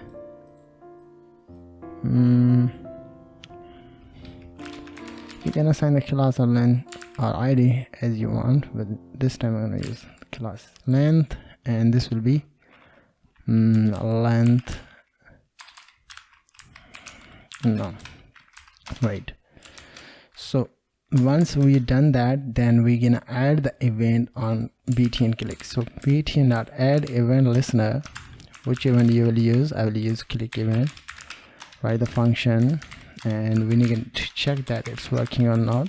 So let's see, save also on, and open the console screen. Let's check it now. It's working right now. As you can see, when I click on that, I am able to see text has been appeared inside there, right? So inside there I will make a function and assign the function inside this one event. In the function I will add all of the things that are help us to generate the password. So let's see, I will create this function will help us to generate the min, and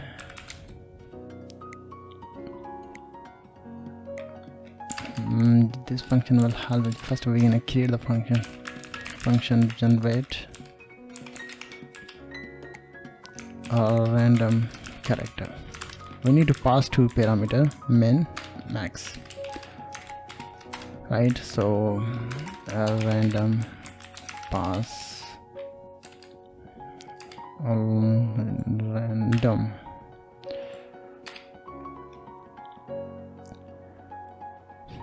random char,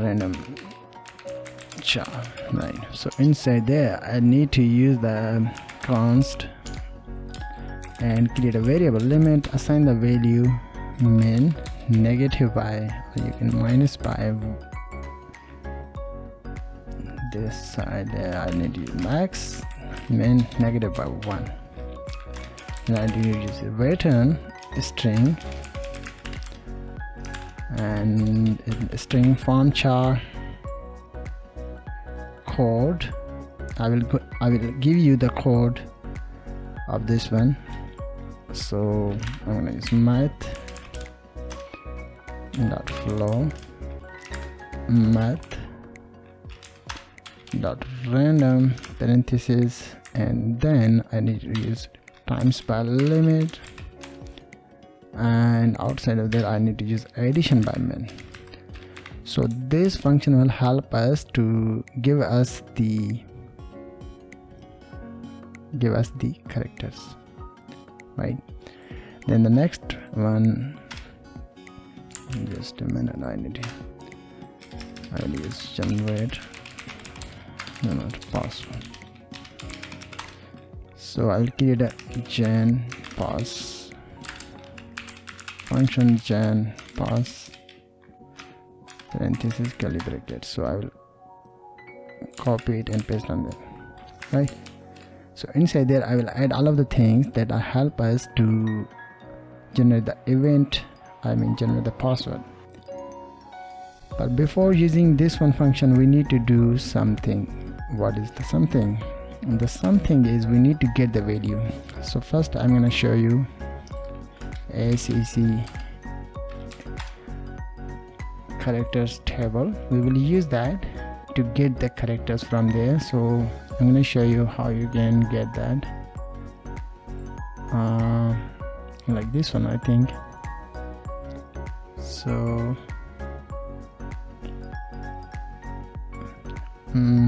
like there. So inside there have a decimal numbers and also characters, like have a space, 32, 33 have a exclamatory sign and many other things. So we need to get all of the characters from there using JS. So let me show you how you can get that. So I need to get the capital values. So capital values. So I need to use function capital value. So I need to use return. I need to target this one function, right? Inside there we need to add the values. So I need to get the values from 65 to 90. I'm going to show you. In the 65, where it is here. So I need to get the value these 65 to 90, right? This is the call capital values. So where is this turn? Here, as you can see, in the 65 have A, and the last number have, I think, have 90. Yes, like this. As you can see, decimal value is 90. So I need to get the 65 to 90 value from the table. So we have received the data as the capital values or capital characters, right? So you need to use same thing. I need to use lower values function, lower, I'll use small values, return. I need to target this one function. Inside there we need to pass two parameters, so we need to assign the value. So I need to use 97 to 122. So let me show you 97 to 20. As you can see, in the 97 have a small a, to 122 have a Z, like this one, right? So you can use this method to get the capital value and lower value. Then we need to get the numbers. So numbers, so I use function numbers, and this is a function, guys. Outside of there I need to get that and paste on there. Inside there we need to add the value, so we need to get the number. So where is number? Okay, okay, in the 48 decimal value is 48, we will get the 0 number. So I need to add the 48 to 57 right now. So I need to use 57, right? Then we need to get the symbols. So the symbols, I will use the symbols. So function symbols values parenthesis curly bracket. So I will create const, and I have a, I think I have an MD file. So inside there I have a symbol, so I'm gonna get that and paste on there, because I will use the like this one. So const symbols, right?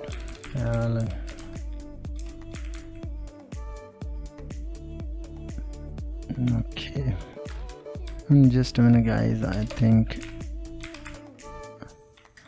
okay, I will add again then.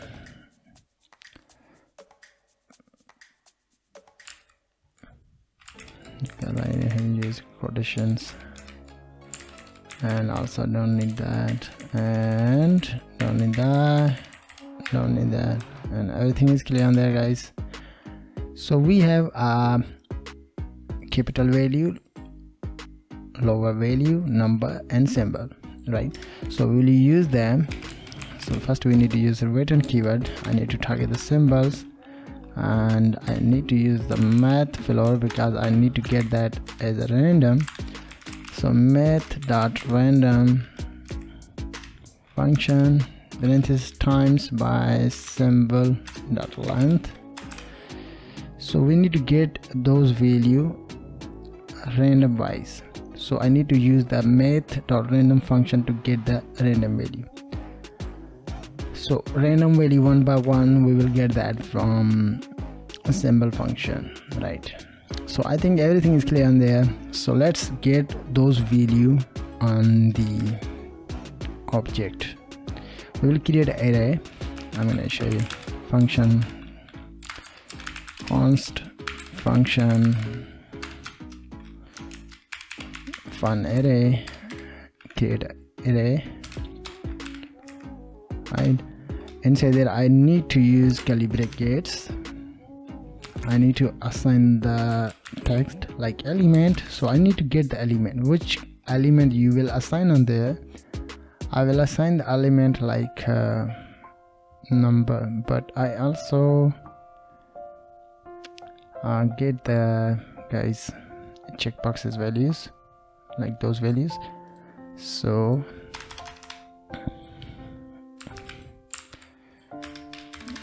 checkboxes values.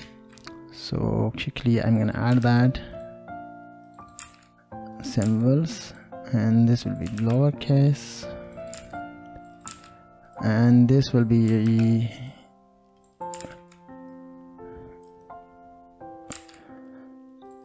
right uppercase,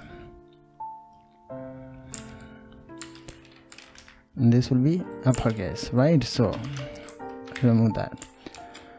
So we're gonna get those values and also function to assign the creating an object. We will use those values on password generate options. We're gonna use that inside the for loop. I will give you an example on later. This time we just need to know how we can do that. Right, so I will create a element. In the element I need to assign the value numbers, which numbers that I have get from there, right? And also I will create a fun, means this is optional, you can write any name. So inside there you need to assign the number value or number function. So I need to get that, the number value, like this one. So all number values.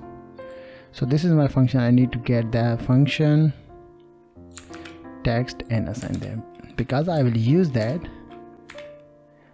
to creating a password generator, right? So you can use same thing to get the values. The second value we need to get that will be uppercase. So element is uppercase. I use upper, and the function I will use that capital value. So inside there I have a random numbers, so get that, paste on them, right? I need to get that third time. So the third time I need to get the lowercase, so assign the element value lower, and you need to get the function small value, right? Finally you need to get the symbols. So write the text will be symbol. Do you want to change that? You can do this. So I need to target this one function inside there, right? So everything is clear on there, guys. So we will use this one function to get the values and generate the password. So let me show you one by one. So first of all I will create a password variable, assign the value null on them, and I will create a const limits length num. I need to get the value from this one, right? So I need to use the art value, right? What happened there? Const length num dot value, right? Perfect. Then I will call function create a variable const fun array, and I'm going to show you how you can get the values from it. So I target the fun array function that I created on earlier, like this one. Inside there I have a numbers, characters, upper characters, lower characters, and symbols. So I will get that from there. So I will use the filter, and inside the filter, right? So we need to use parentheses, again parentheses, curly bracket, what you will get from this one object. So I will get the elements, so I need to get the elements and paste on there, right? Then there I need to use kill sign, greater than sign, and what you need to get from there. So I need to use the element are checked, right? Elements are checked means we have got the value from checkboxes and assign the value on the input, variables, symbols, numbers, lowercase, uppercase. So inside there I target those elements are checked, means everything is checked. Then I will use the limits, because I also, if limit greater than 6, greater than 9, 6, then come into the our if statement. In the else statement, I will display the error message, right? And this time I'm going to use alert. Wrong. I just please enter at least 6 characters.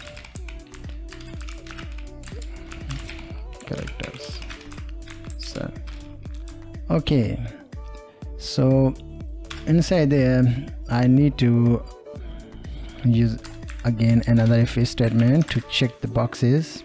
So I target the symbols variable that I am made on earlier, like symbols, numbers, uppercase and lowercase. We need to target them and use the checked or means all of the content are checked. Then I will use the if statement, lower dot checked and upper is checked. And also we need to use R sign on there. Use curly bracket in the else statement. Please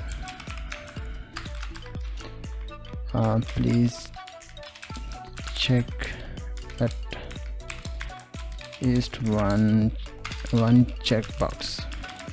Okay, so inside there I will use the for loop to get the value. So I will use for let I assign the value 0, I less than the limits variable. So this is the limit, guys, this is the limit, right? So the limits I think have a limit, right? I plus plus. So inside there I will use the const. This will be index. So I need to target the math dot flow, and inside there I need to do math dot random parentheses and times by fun array, like this one, variable dot length, right? So get that, close it, and then I need to get the const letters fun array, like this one. So we will get the characters, numbers and many other things from fun array, because the fun array have elements. In the elements have all of the content, like elements, symbols, element, lower characters, upper characters and numbers. So in the fun array I use array index, and inside there I need to target the function, all of the function which appeared inside the fun array. In the fun array have all of the function, like fun, symbols, values, small values, capital values and many other things, right? So then I target the password variable that I created on earlier, like there, and I need to assign the value plus and assign the letters, right? Last thing, I want to display the value inside my input field, so I need to target my input value and assign the value password. I think everything is clear. If we will see the error, okay, we are able to see the error inside. The first one error is 51, so let's fix that. Okay, so okay, here is uppercase, so I need to use uppercase, and this will be lowercase, so I need to assign the lowercase on. So I think the first issue is yes. Next one is 61. The 61 have symbols, so have a symbols. Okay, symbols. So let's see. Perfect, everything is clear. Let's generate that. I'm able to see 20 characters password has been appeared inside my input field. It means everything is clear.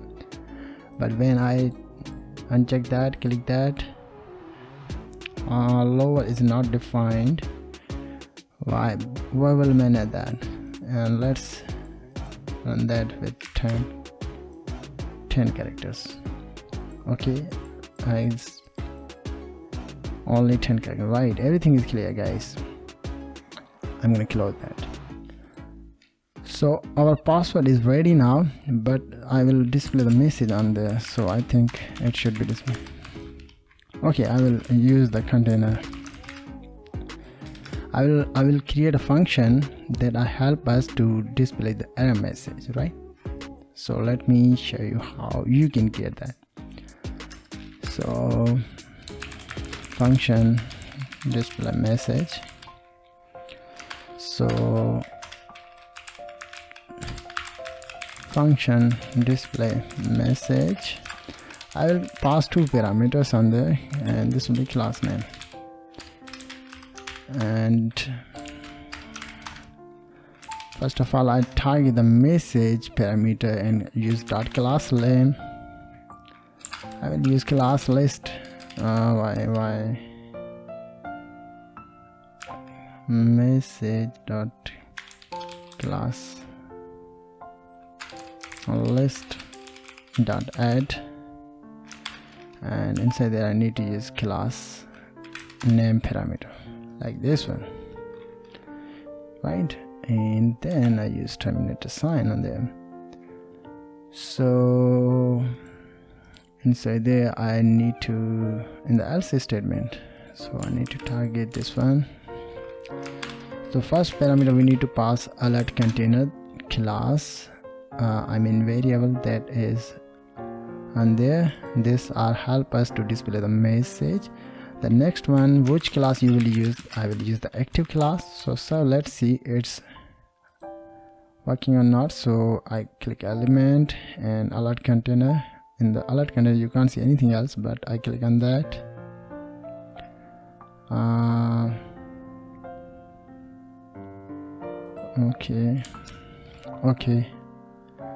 Okay, just a minute. And this is the greater than limit. Okay, first we need to uncheck all of the content. I can't see alert message active class on there. I don't know why. I also use this one on there because I will use that. We just need to set up the function. So display message msg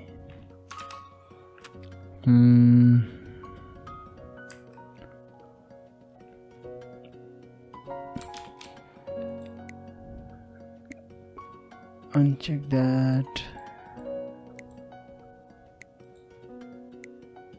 I can't see the message. Okay, I will check that using on copy click, means this one icon. So I'll get a copy function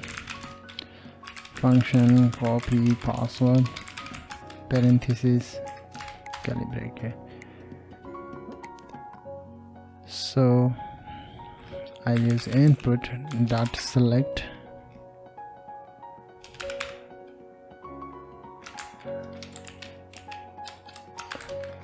what happened is input select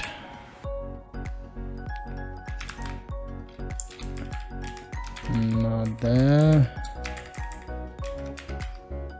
input dot select, and then I'm going to select input dot set selection range will be 0 to 1000, and I use navigator dot clipboard write text and input that value, right? So we need to add the event, generate event on copy. So I need to use copy txt variable dot add event listener. Just click and run this one function, parenthesis, curly brackets. So inside there I need to pass this one function on there, right? And also I will display the message it's working or not. So I will use alert container working. Okay, I will use console.log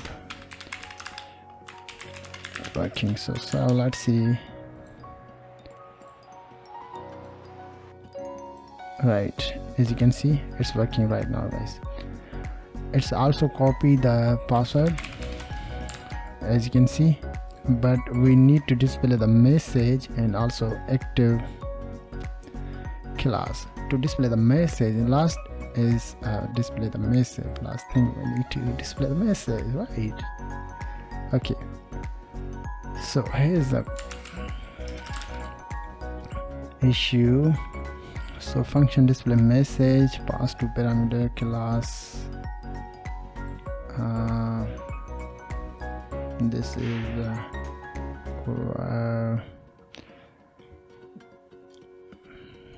why it doesn't work. So let's see it's working or not. So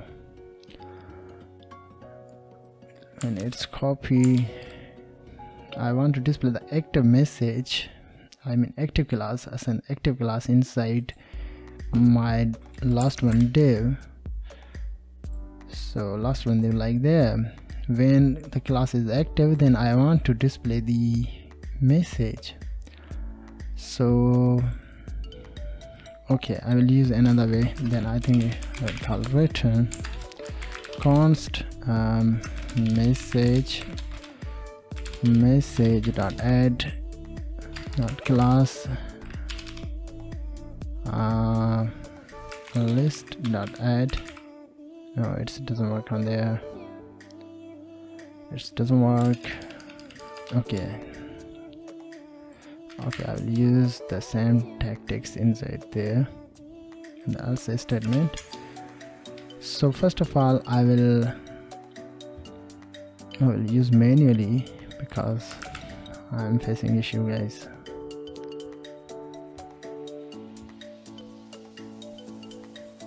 Okay,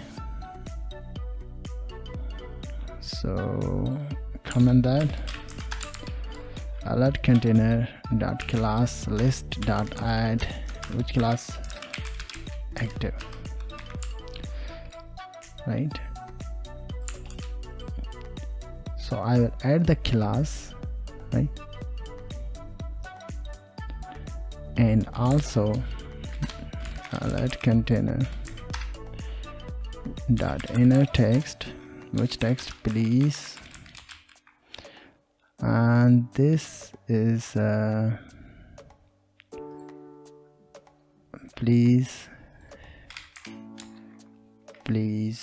select at least one checkbox, right?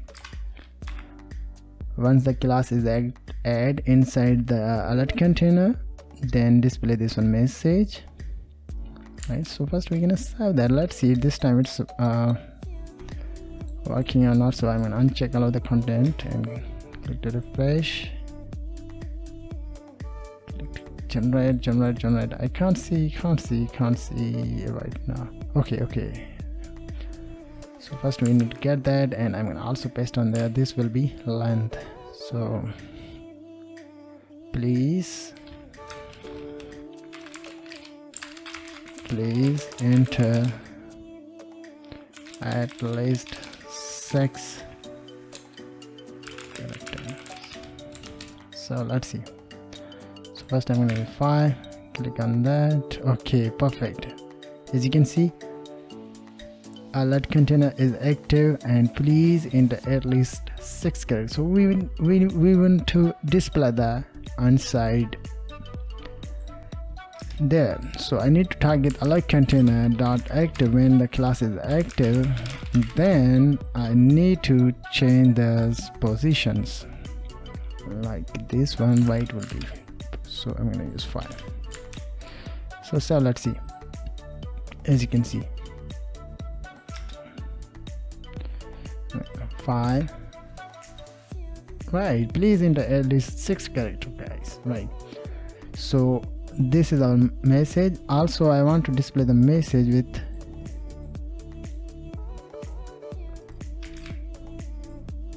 on click. When user will copy this one, then I want to display the message also on there. So where it is, so here, so let's work on that, guys.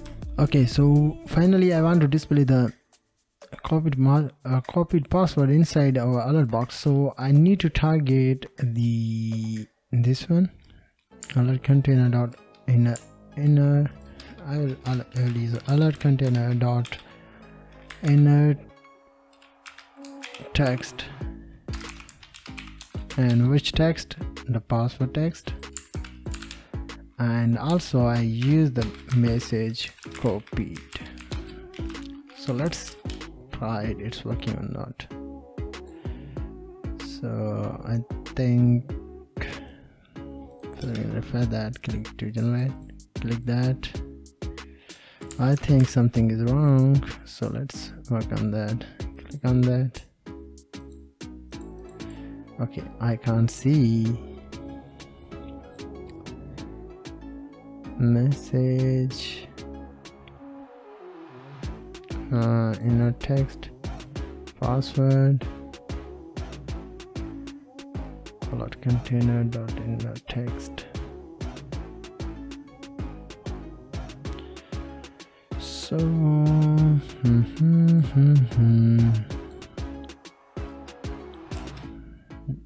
click that, and I want to display the message. Okay, and I will set that on there. Alert container dot class list dot add, and which class? Active. Right, so I think it should be displayed on there. So generate that, click on that. Perfect, as you can see, guys. Right, everything is good. I want to hide that when it's complete the 7 seconds. Set time out and use the function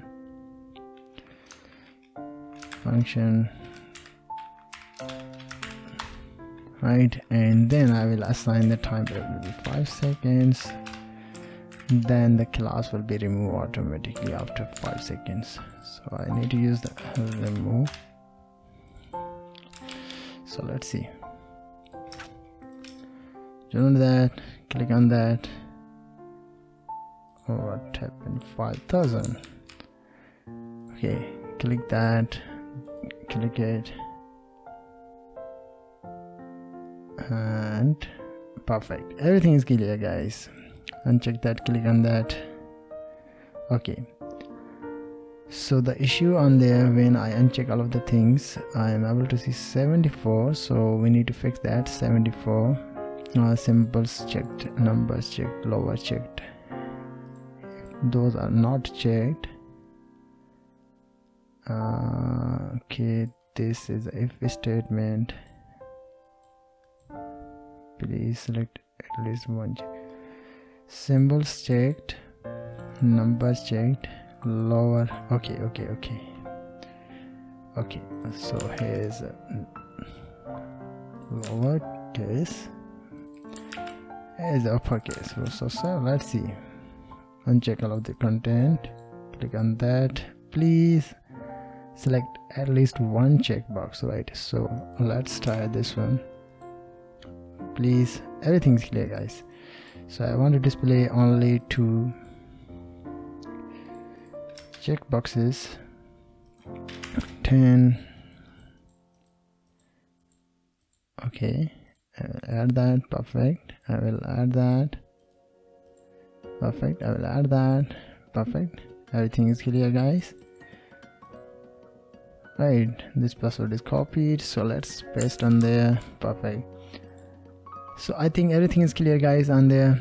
So I will create a function, and this time I will try it. It's working or not. So I will set the time display message function display message. I'll pass two parameters, message and class name. Use curly brackets, and I will need to target the message dot class list dot add. Yes, it's working on this time. So I will use class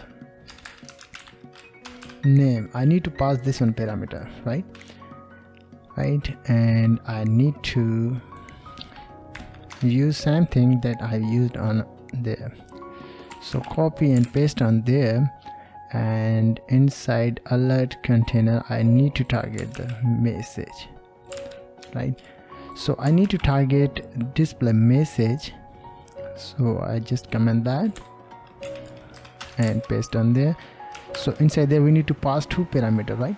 The first one is our message, so where you want to display the message, I want to display the message on alert container. The second thing, you need to class name, you need to add the class name, which class name you want to add that. So save, and this function will help us to get the text from the input field. So generate that, click on that.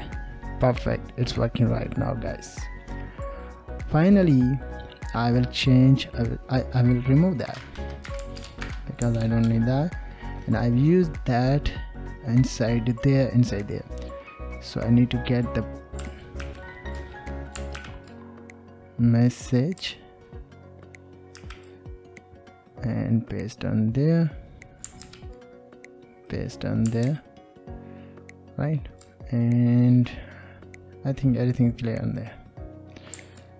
So display message, perfect, active, and everything is clear, guys. Let's try last thing. Please select 5 characters, click that, at least 6, copy, can't do that, and I'm gonna use 50.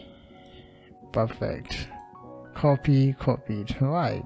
So guys, I hope this video is too long, but it's very interesting to understand how you can create that using HTML, CSS and also JavaScript. So thank you very much for watching. Have a nice day, guys. Hey guys, welcome back to another video tutorial. In this video I'm going to show you how you can create a toast message using HTML, CSS and also a little bit of JavaScript. So here is the project that we're going to create it. When I click on that, I'm able to see the message has been appeared in the right side. When the time is complete, then message has been removed. So let me tell you how you can create that. So I go to my code editor. Inside they have a index.html file, style.css and script.js. All files are included inside my HTML document. Also have a font awesome file that help us to display the icon. So let's get started to create that toast, and the next one I'm going to use toast content. Inside there I want to add the icon. So class fa solid fa check, and also I will add another class that will help us to manage it using JavaScript, right? Then I will create a message div. Inside there I will add the span tag, but I will use the text txt class span class will be txt. Also I will add txt1 because I will manage it using JavaScript. I will display the success, and then I'm going to add that another text. The first class is same, the second class I will change that. Your data has been saved in our database, right? Then we're gonna create what? Just a minute. I'm gonna remove that. I'm gonna close that and say that I will use class fa solid. I will display the cross icon, solid fa x mark, and also x mark. Also I will add the class close. Then I will add the progress div, because I want to display the progress bar bottom of the page, or bottom of the section, message section. Right, everything is clear on there. The last thing I need to add the button. So button type will be button, and I want to use primary message. Right. So, and let's check it now inside our. Right, so checkbox, cross icon, message, text, and have a button. Right, so let's move on the CSS to design that. And the step number 1, you need to reset the properties. Margin will be 0, and font family I will box sizing border box, and font family I will use Propense sans serif. Right, then I want to select the body, and I want to display the button and also content in the center of the page. Then we're gonna move it on the top of the page, the right side. Align item will be center, justify item will be center, and min height will be 100 VH. Background I will use light gray, and overflow I will use hidden, because I don't need to display the scroll bar. Right, perfect. Then I need to select the toast message, so I need to use the position will be absolute, because I want to move that in the top of the page. So I will use top 25 pixel, right will be 30 pixel, border radius will be 10 pixel, background I will use white, and padding I will use top and 20 pixel, 25 pixel, 20 pixel, and also 25 pixel. Right, and then I will use box shadow 0, 5 pixel, 10 pixel, RGB, and this is a RGB color. Right, and I will just use border left 6 pixel, solid, and color name is F32695. First we're gonna save that, and let's check it now. Right, okay, and then I will use the translate x. I will use the calculate function that help us to calculate the data. CLC parentheses, and inside there we need to use 100% plus by 30 pixel. So, and I can't see the, just a minute, I want to show you. The first thing we need to design that, so I will use transition all 0.5s, and overflow I will use hidden. I think everything is clear on there. Yes, so I will use that and comment that sub, and but I will uncomment that because I want to design the few things. Right, the first thing is toast content. We need to design that toast content like this one, and then display flags, align item will be center, justify content will be center, height I want to use 35 pixel, width will be 35 pixel, and I will use background will be hash F32695, color will be white, font size I want to use be 20 pixel, and also I will use border radius will be 50%. Then I need to use toast content will be dot message. I think yes, this one there. So inside there I will use display flex because I want to display everything in the same line. Flex direction I want to use column. Margin I will use 0 and 20 pixel. Last thing I need to do, I think not last thing, but I will use a lot of things. Message.txt font size I will use 20 pixel. Font size, font weight 400, and color will be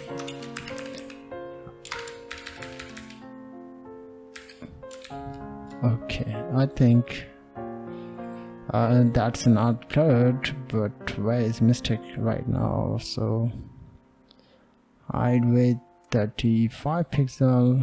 Just a minute, I'm going to check that. Where is the mistake? Toast content. Right now, just a minute. I need to get that, and this is this one, and we need to select the check. Where is a check like this one? So like 7, let's perfect, cool. And .txt, and then we're gonna select that, use txt1, and the text one will be font weight 600, color will be 333. Then also we need to select text.close, position will be absolute, top will be 10 pixel, and right will be 15 pixel, padding 5 pixel, cursor will be pointer, opacity I will use 0.7. When I hover the mouse on the close button, then I will use opacity will be 1. So let's check it now. Right now, as you can see guys, perfect. And we need to set up our progress bar, so I need to use toast progress. Position will be absolute, and then I need to use bottom will be 0, left will be 0, and height will be 3 pixel, width will be 100%, background will be DDD, and then I need to select the same thing, but this time I'm going to use pseudo selector will be before, content will be none because I want to display the line, absolute, bottom 0, left not right 0, and height will be 100%, width will be 100%, and background will be hash E36396. Okay, everything is clear, perfect. And what is the next thing we need to do? We need to set up the button first. We need to set up the button, so I'm going to use padding 10 pixel and 20 pixel. Font size I will use 20 pixel. Outline will be none, border will be none, and background I will use hash like this one. Color will be white, and then border radius will be 0.3 rem is best for that. Cursor pointer, transition all 0.3 SN out, and margin top and bottom will be 0, left and right 2 rem. Last thing I need to add that will be hover effect. Background I will use that will be hash F32699. So let's check it now. Right, okay, 96. This is a dark color. Okay, let's move on the JS. to hide that. So but before using JS, we need to use this one, because I don't need to display that in the starting time. When I will use JavaScript, then we're gonna display that, right? And yeah, perfect. So first we're gonna check that yes. So inside the JS you need to get the data.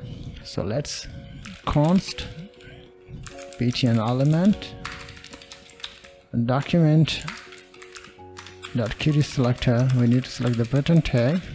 The next one, you need to select the toast element document dot query selector, and you need to select the toast class. Let me show you, like this one,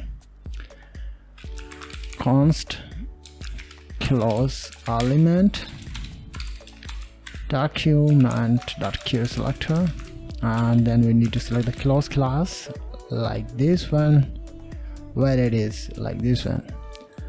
And last thing I need to do, progress pro element, I will use that in short. So we need to select the progress like this one class. Perfect. Once we done that, then when I click the button, then I want to add the class and display the message. So let's see, I need to select the btn element dot add event listener. Which event you will use, click event, then run the function, and inside there I will use console.log because I just need to check that it's working or not.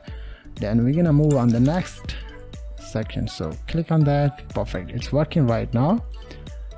So I need to use toast element dot class list dot add active.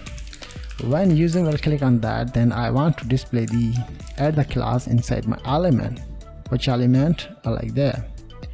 So first we're gonna click on that. As you can see, toast active class has been appeared inside my main toast section, right? So we're gonna use that to display the message, right? So let's see. First we're gonna save that and go to the style.css. In the style.css, you need to select the toast.active class, and you need to use transform translate x 0%. First we're gonna save that, and let's check it now.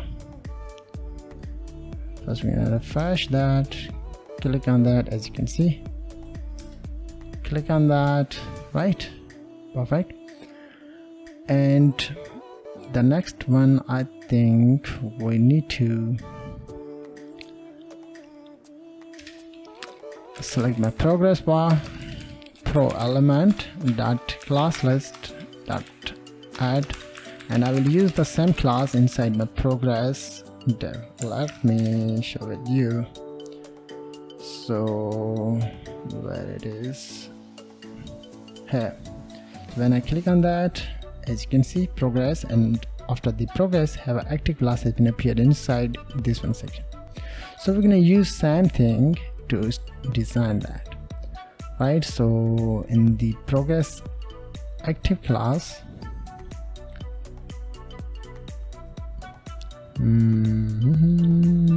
progress, where it is my progress, is the progress, and we need to select toast, not toast, yes, toast dot progress. Just a minute, I just need to target my progress dot active class. When the class is active, we need to use pseudo selector, and we need to use animation. Write the animation name, the seconds, liner, forwards. So once we done that, then we need to target my this one animation inside keyframe.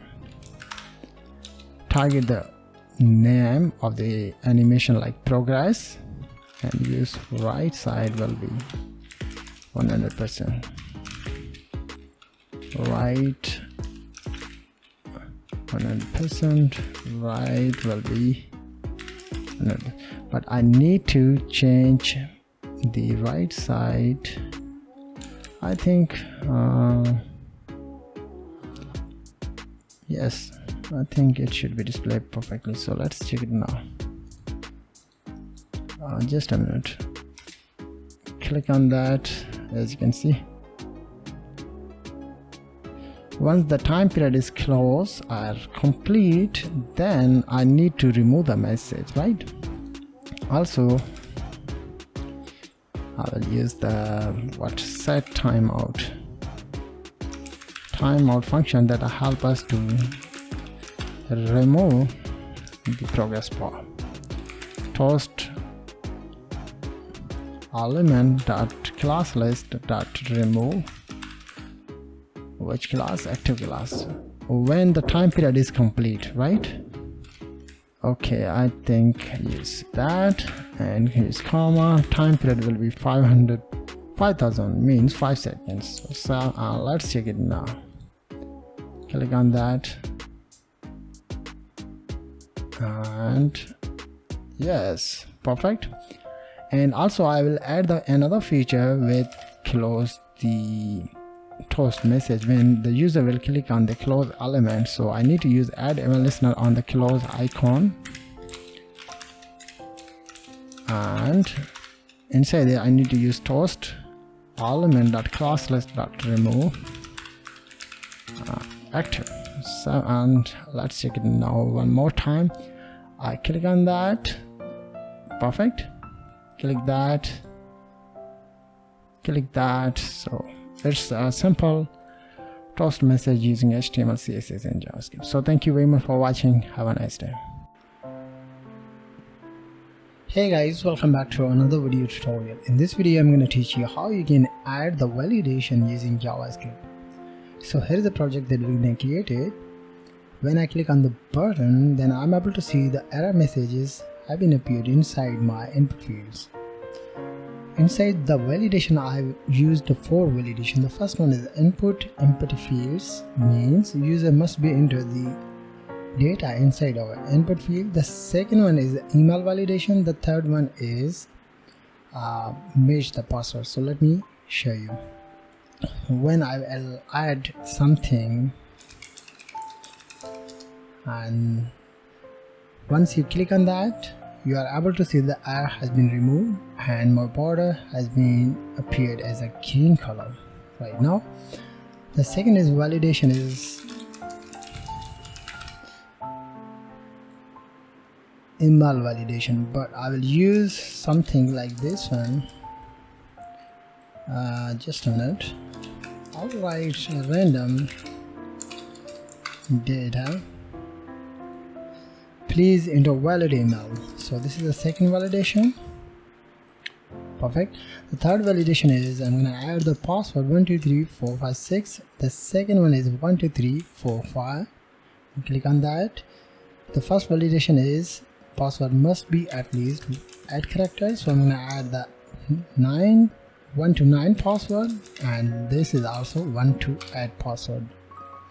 Password do not match. So finally I will add the 9, and everything is clear right now, as you can see inside my input field. So I'm going to show you how you can get that. So I go to my code editor. Inside my code editor, the first thing I'm going to open that in the live server. The second thing is we need to design that, but before designing that, I have a style.css. inside there have a Google Fonts and script.js. Without use strict mode, you can't see anything else. Inside the index.html have a basic structure of HTML, style.css, style.css. This is a font of SM. We don't need that this time. Script.js, right?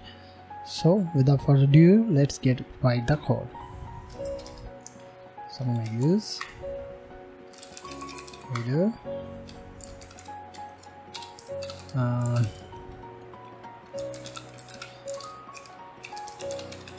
form.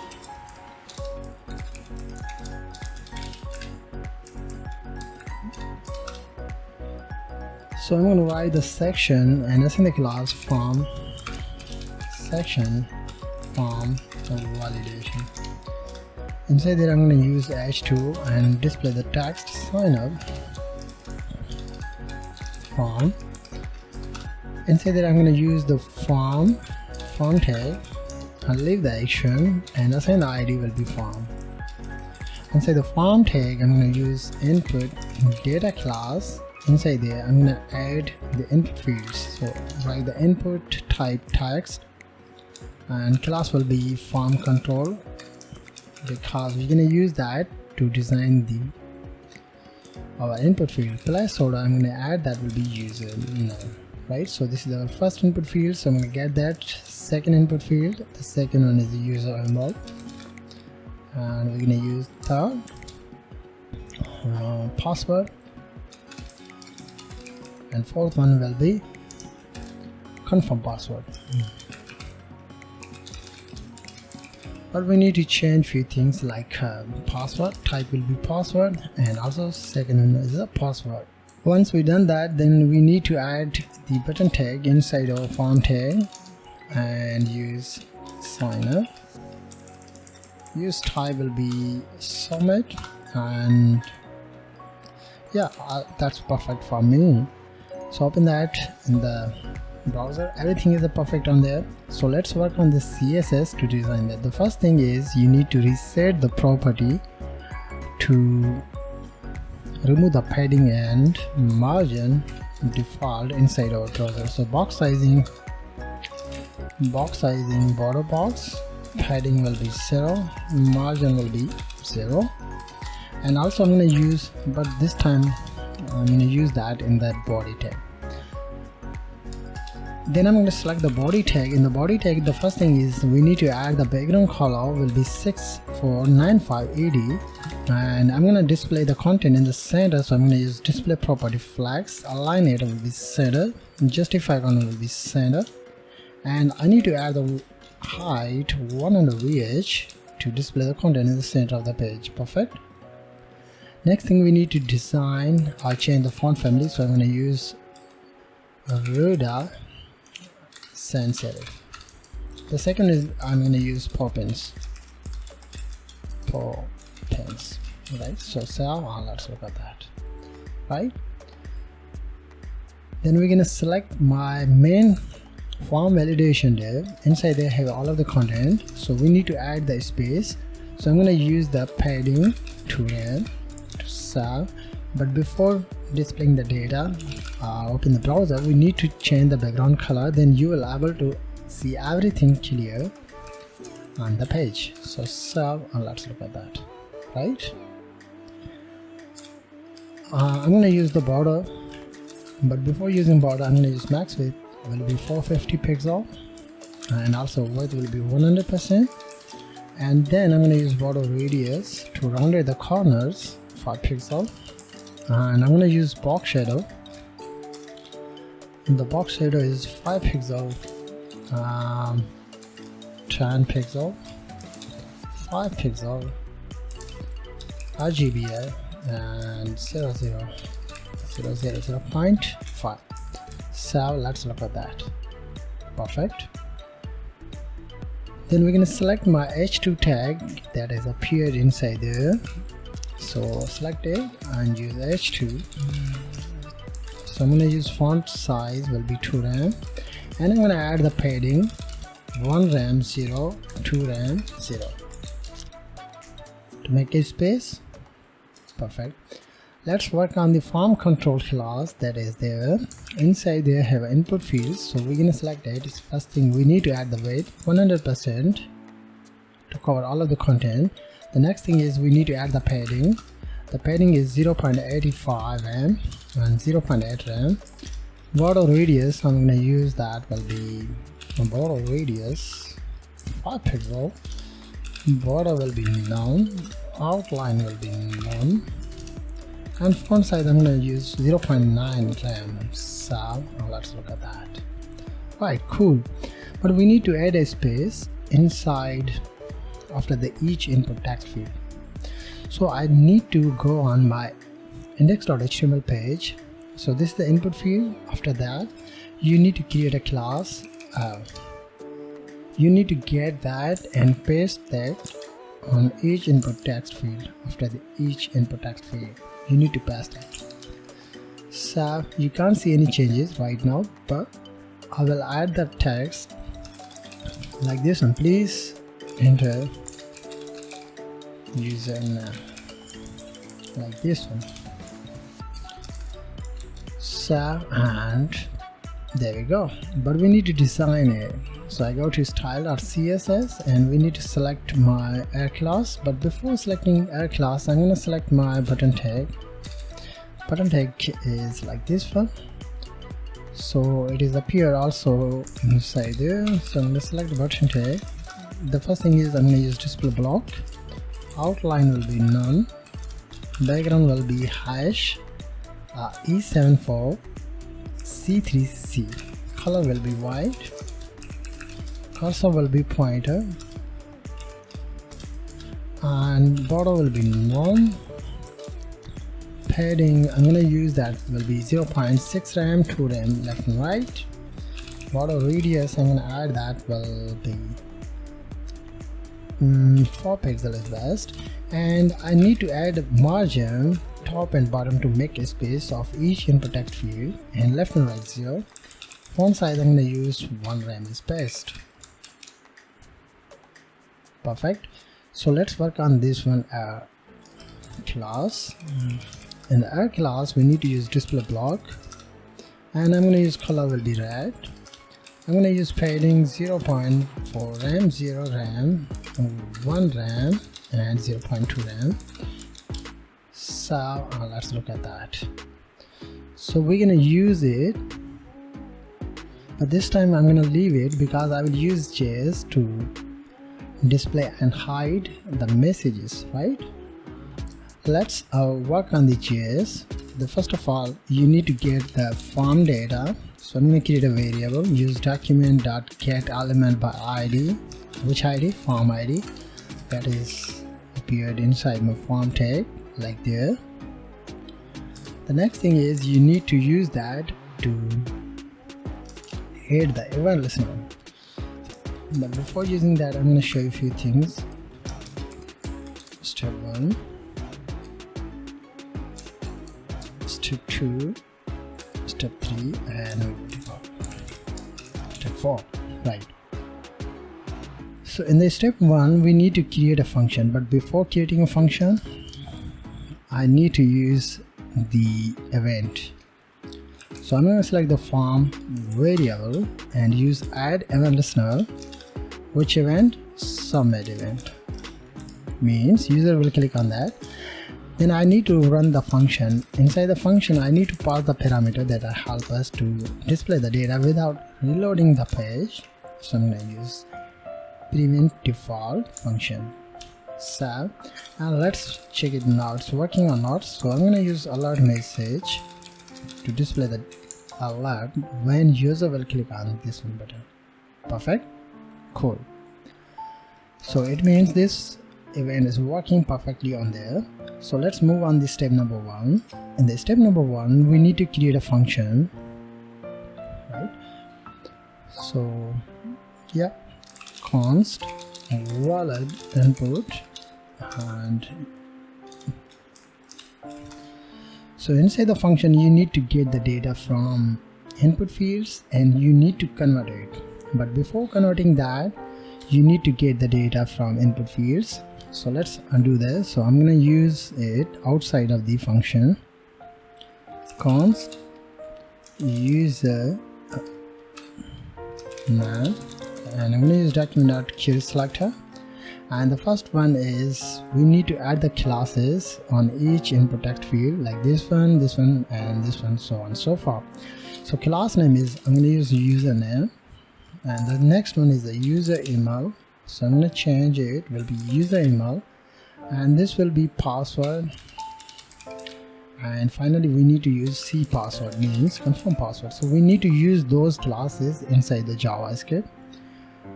So the first one is username, so you need to get that. The second one is the user email, so you need to change the variable name and also change the class name as well. Right, the next one is you need to use the password, so this will be password and this will be user password. Third one is password, C password means confirm password, user C password. Perfect. Then we're gonna check it's working or not. So inside the input function we need to use console.log and you need to use username, means when user will enter the data inside the first input fields, then I want to display the data inside my console screen. So we need to get the function and paste inside there. Right, so let's move on the console screen and I'm going to use something. Click on that, console log. Okay, mistake. Click on that. I can't get the data from there, but I will use null. Right, the reason for using that, we need to add the classes like there, because this is a class. So self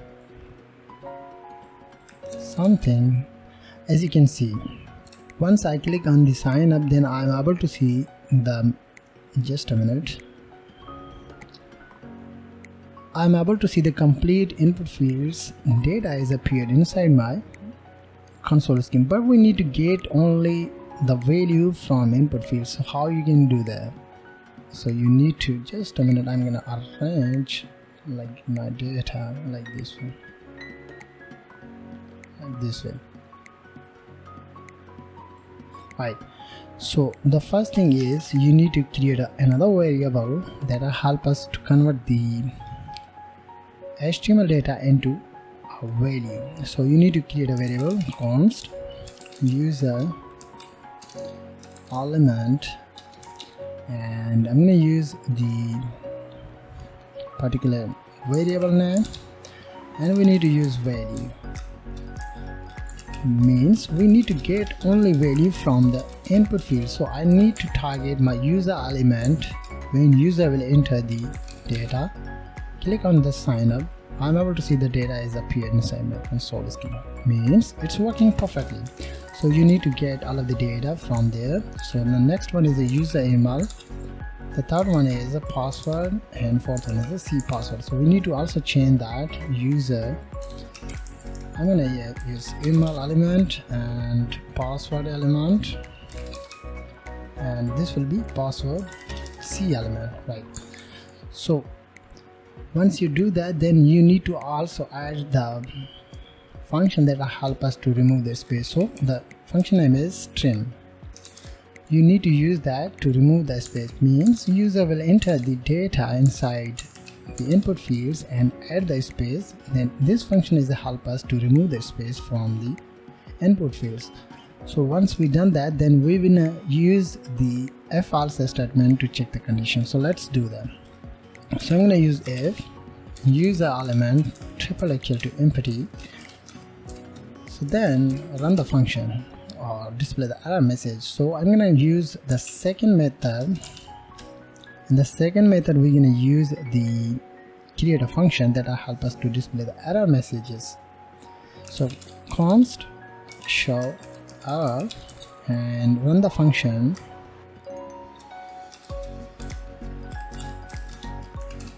So inside there we're going to pass two parameters. So write any name as you want. I'm going to use element and msg, means message. So inside there you need to create a variable const input control. Then you need to target the particular parameter and target your parent element. I'm going to show you in a minute what is parent element is. The next one, you need to create another variable to display the error message. I'm going to use error msg, and then you need to target this one variable query selector, and then you need to get the error class like this one. Right, what is the parent element? So I use the in a minute. This is my input data. Inside they have error class. So this error class or this div error class is parent is the input data. So I'm going to target this one to add the class by using JavaScript to display all of the messages only one click, right? Once you've done that, then you need to target error message, this one variable, and use .inner text and assign the MSG. What this means? So I'm gonna get this one function and paste on there, right? So inside there we need to pass two parameters. The first one is the user element data. So I need to get my user element variable on there. The next one is you need to pass the text. The text will assign on MSG and MSG will assign on my error message to display the data inside my console screen, inside my input field. So let's look at that. Please enter username like this one. So first we're gonna check that. Click on that. Okay, query selector undefined where. Okay. In a minute. Okay, has a mistake. Parent. So this is my parent. So let's look at that. As you can see, please enter your username. So we're gonna use this one to display the error message after each input text field, right? But before displaying the multiple messages, we need to display the class. So where I want to display the class. So in a minute I'm going to show you. So the all input fields is appeared inside my input data div right now. As you can see, input data, right? So after the input data, we're gonna display the error message and also success message class. So let's look at that, how we can do that.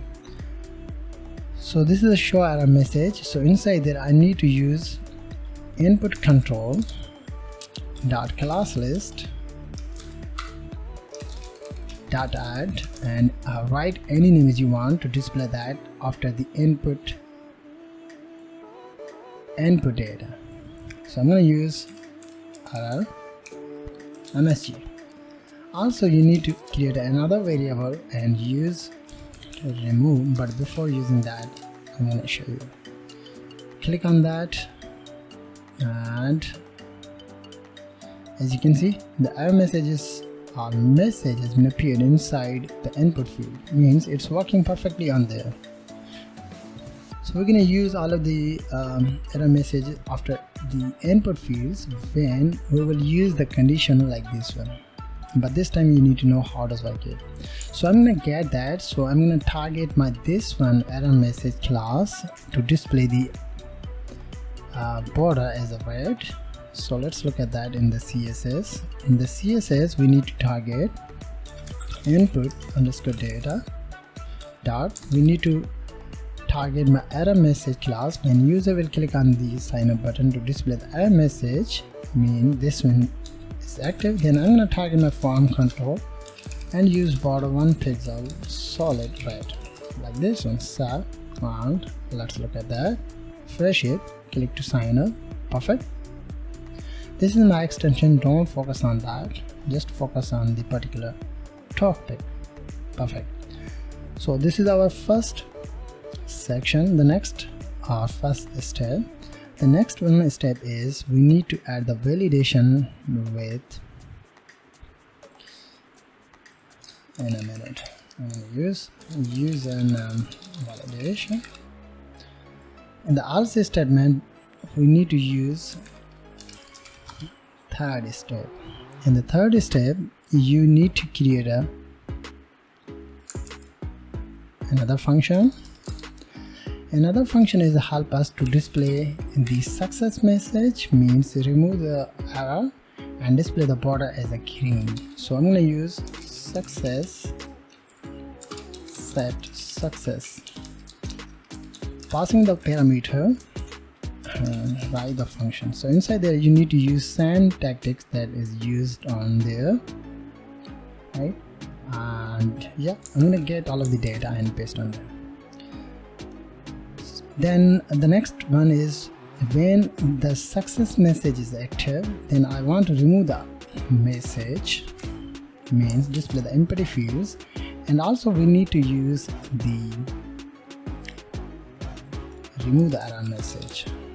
Once the message has been removed, error message class has been removed, we need to add the class list.add, which class? Success message. So let's look at that. Get that and paste inside the else statement. In the else statement, you need to pass only one parameter, like user element. Perfect. Not user. Yeah, I will try it. No, I need to pass username, like this one, because I want to display the message. Click on that, write something, click on that. You can't see the error message, and I'm able to see the success class has been appeared inside the input field. So we're going to use that to success getting. Right, cool. So let's look at that. I can click on that, write something, and I don't see. Okay, here's a mistake, so I need to get that and paste on there.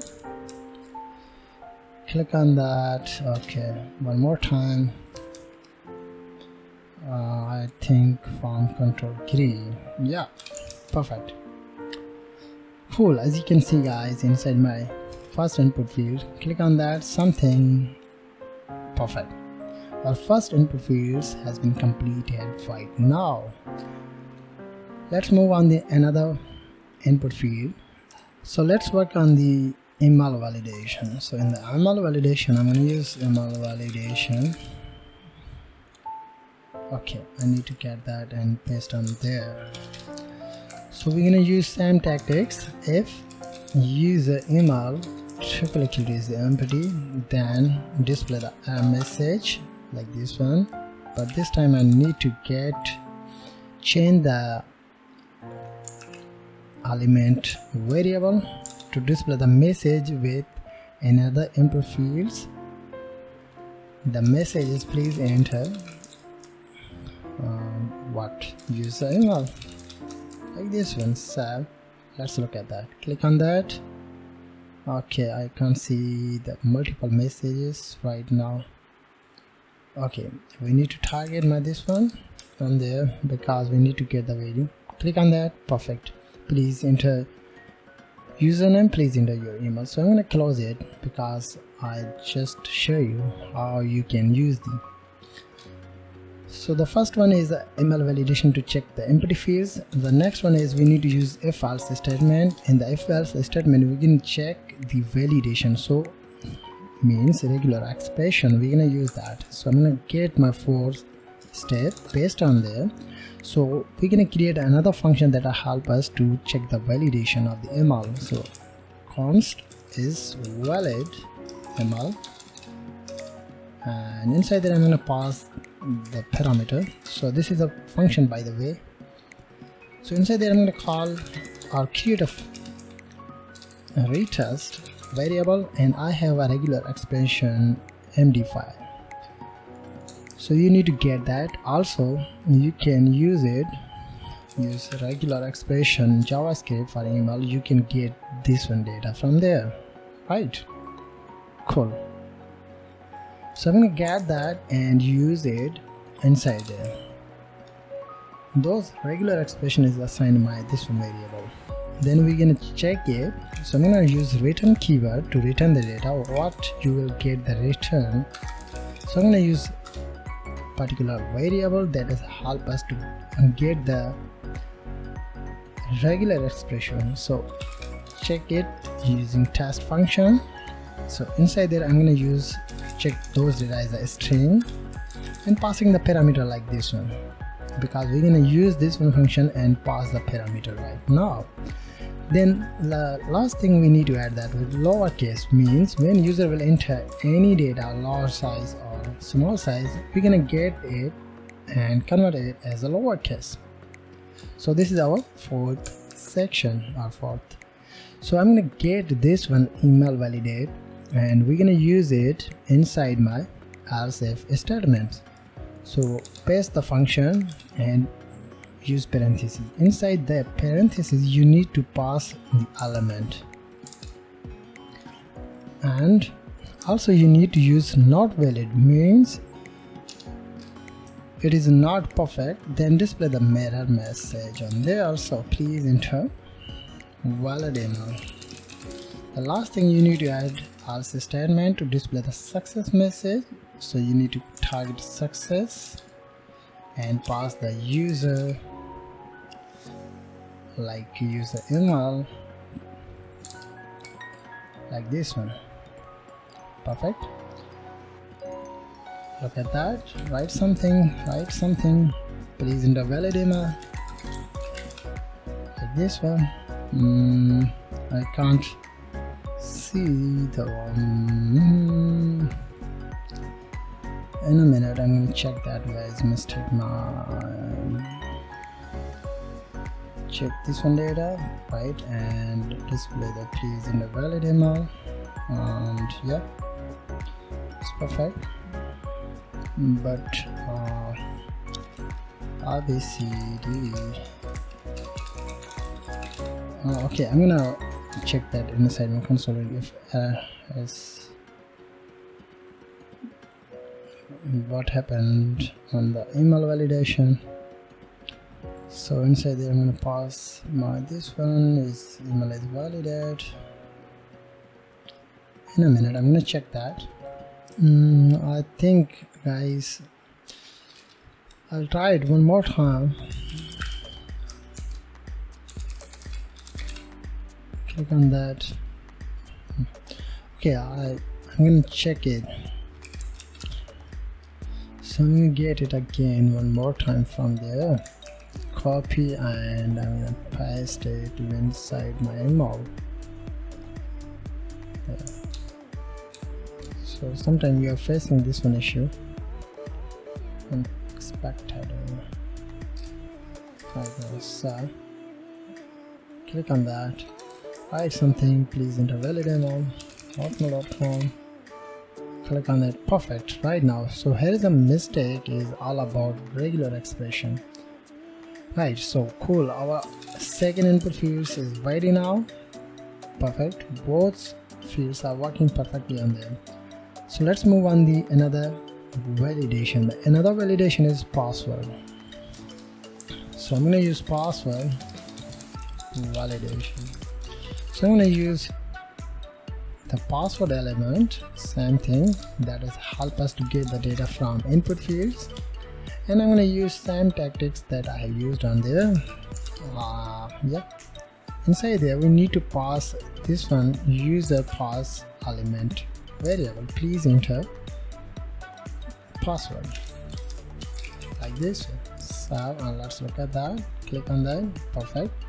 Also we need to add the else if statement on there to check the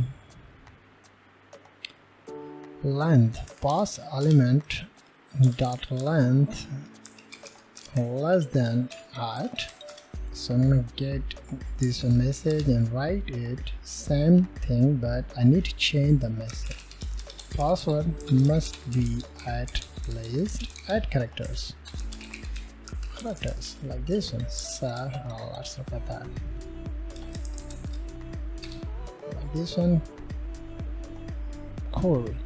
Finally I need to add the else if statement to check the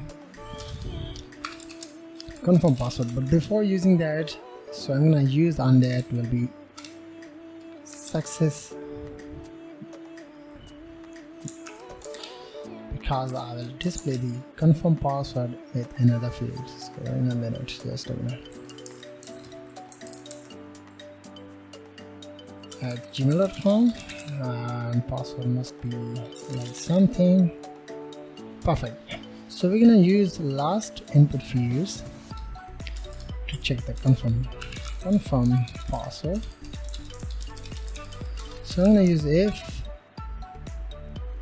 pass C element equal to empty, then we need to display the same message, but this time you need to change the element variable to display the message after the last one input field. Please enter the password. Please enter the confirm password, right? And the else if we're gonna check the confirmation. So the first one, you need to use the password element not equal to, means I want to display the error message, right? This one, the first input field of the password, and the second password C element is not equal, then I want to display the error message. Please, password is password doesn't match. Right now, so now let's look at that. Okay, I'm gonna use something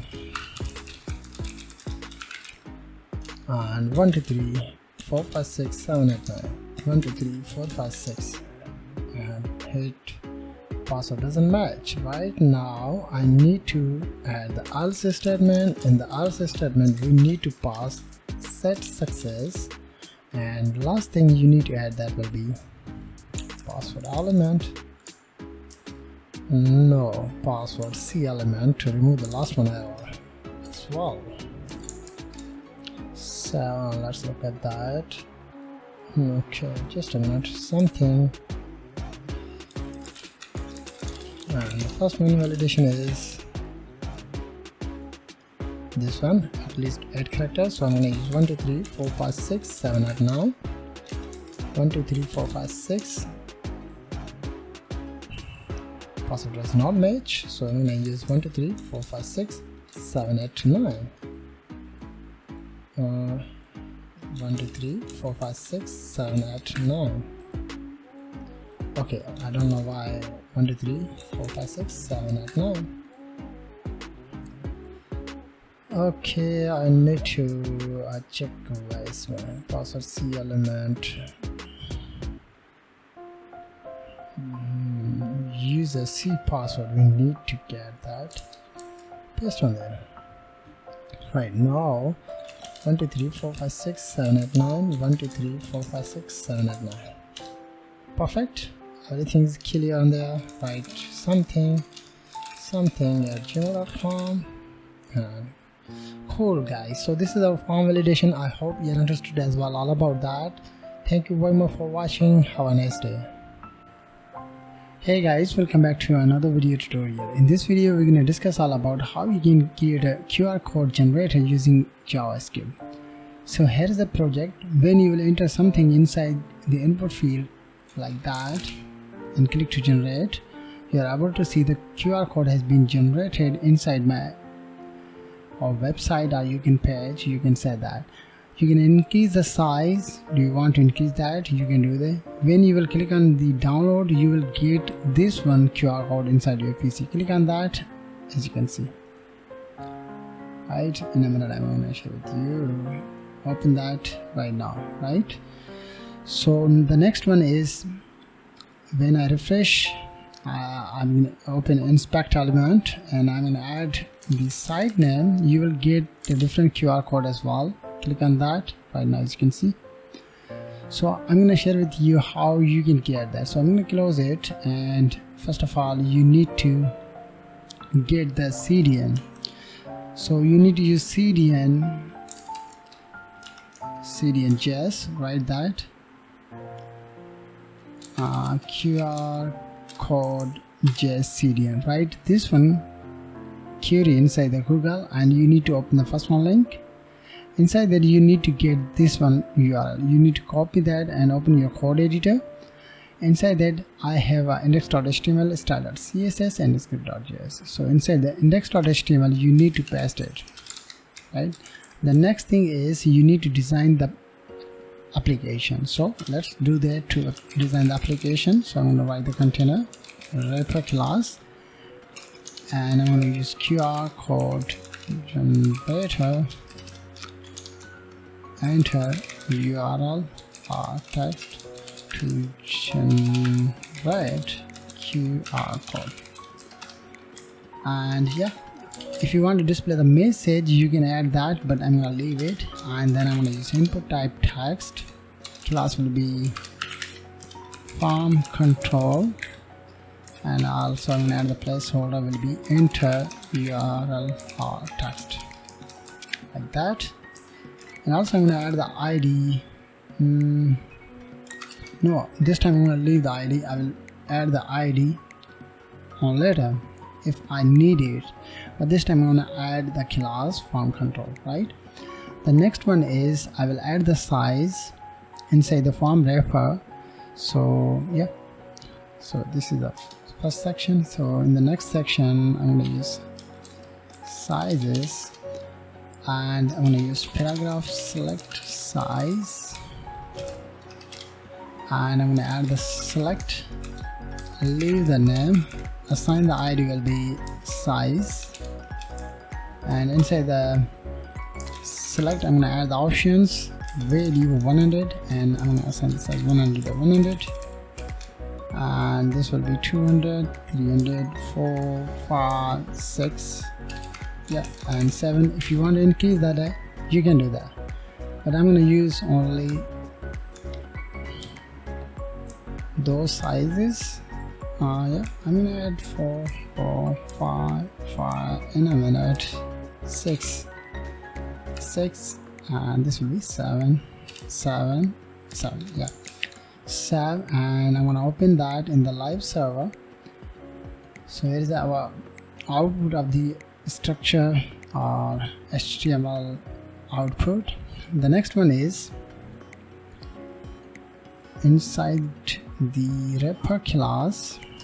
I'm gonna add the ID will be QR code scheme. You can write any name as you want. Inside that I will display the QR code. When user will click on the generate button, then I want to display the QR code inside that, right? The next one is I'm gonna use btns. The first one is button type will be submit, and I'm going to use generate QR code. The next one I'm going to add the anchor link, leave the array, and use class btn sub. This will be sub, and look at that, right? So let's move on to CSS. In the CSS, the step number 1, you need to reset the property. Padding will be 0, margin will be 0, and box sizing I'm going to use border box. Yeah, so the next one is I'm going to select the body, and I'm going to use font family will be opens and sans serif, and I want to display those content in the center of the page, so I'm going to use display flags, align it to the center, justify content center, and I need to use min height will be 100 VH to display those content in the center of the page right now, as you can see in a minute, right? The next one is I will add the background, so I'm going to use background racial gradient. So inside that I'm going to add that will be RGBI, but before using that I'm going to use circle comma RGBI and 63 94 251 and 1 0% comma, same thing, but this time I'm going to use RGBI 252 70 107 1, and this will be 100%. Just a minute, so look at that, right? Let's select the container. Inside the container, the first thing is you need to assign the background color, and I'm going to use border radius 5 pixel. Font family will be Proppins sans serif. So, and look at that, right? the next one is I need to select the wrapper class. Inside the wrapper have all of the contents like text, input field, button, and links, and link as well. So I'm gonna add the space outside, so I need to use padding 2 rem to make a space. Also I'm gonna add the box shadow to display the box shadow in the outside of the box. 0.5 pixel RGB 0.5 space. So, and look at that. Right, let's move on the next one step. In the next one I need to select the H2 tag. In the H2 tag I'm going to use 1.5 rem of the font size, and I need to use margin bottom 1 rem is best. So, and look at that. Right, next one I will add the line after the HR after the H2. So I need to select after, and I need to use position absolute, but we need to use position relative inside the H2 tag to display that. And I'm going to use content will be none, top will be 100%, and left will be 0. And I need to add the height, which size you want to add as a line after the H2. I'm going to use height 2.2 rem, 0.22 rem, and width will be 40%, and background I will use hash 1e 2e and 6. So, and look at that. Perfect. Let's select the input field, wrapper input, width will be 100%, padding I'm going to use will be 0.8 rem, left and right 1 rem, and I will make a space between our top text and our input fields. I'm going to use top of 1 rem, and border will be none, outline will be none, and border 1 pixel solid DDD. Border radius I will use 5 pixels, and also I will change the font size 1 rem is best on this size right now, as you can see. But also I need to add the font family on there, but I'm gonna get the font family that, and yeah, and there is 4 pins. So already have 4 pins, but I don't know why it doesn't affect on the input field. So yeah, I will add that. I will try it to get that and paste inside that. No, okay, I'll get that and I'm gonna paste it inside there. Okay, here's the font size. I use the font family right now. As you can see, this is our input field, and inside that have our font family is province. Also I need to get that and paste inside container as well, right, as you can see. Right, so the next one is I need to select the sizes. So here is the sizes, but before selecting the sizes I need to select size like this one.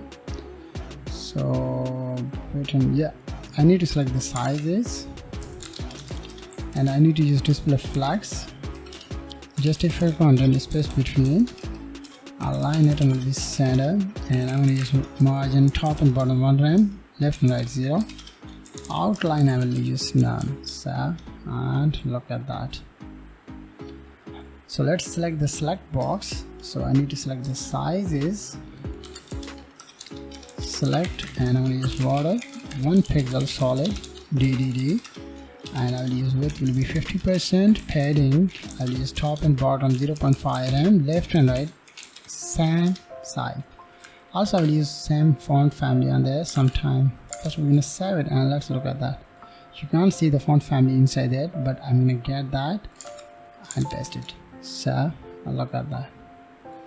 Right, the last and final step of the CSS, we need to design the buttons. So I need to use btn. We need to select the btns. Inside the btns have one button like that and one link. So I need to use display flex. Justify content will be space between and align it on the center. I'm going to use margin top and bottom, one line left and right 0. So right, yeah, perfect. Final one is I need to select the wrapper button, and also I need to select btn -sub link, like this one link. So I will assign the same styling in both of the elements. So step number 1, use the margin top and bottom 0.5 rem, left and right 0, outline null, background hash 1e 2e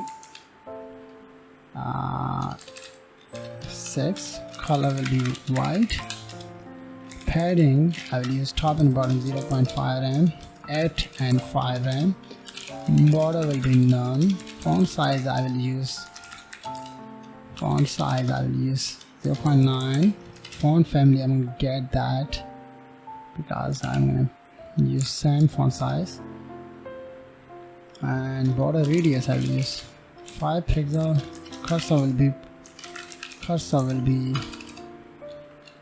cursor pointer. Yeah, I will use opacity as well, and I'm going to use transition all 0.3s and out because I will use hover effect when user will hover the mouse on the button, comma btn cell. So I will use opacity will be 1 as well. So look at that, right? But inside that I can't see the whole effect.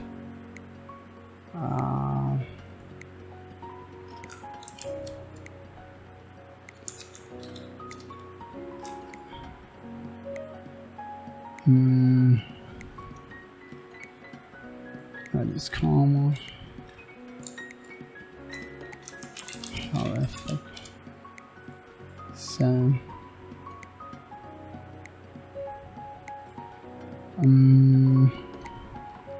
just a minute, I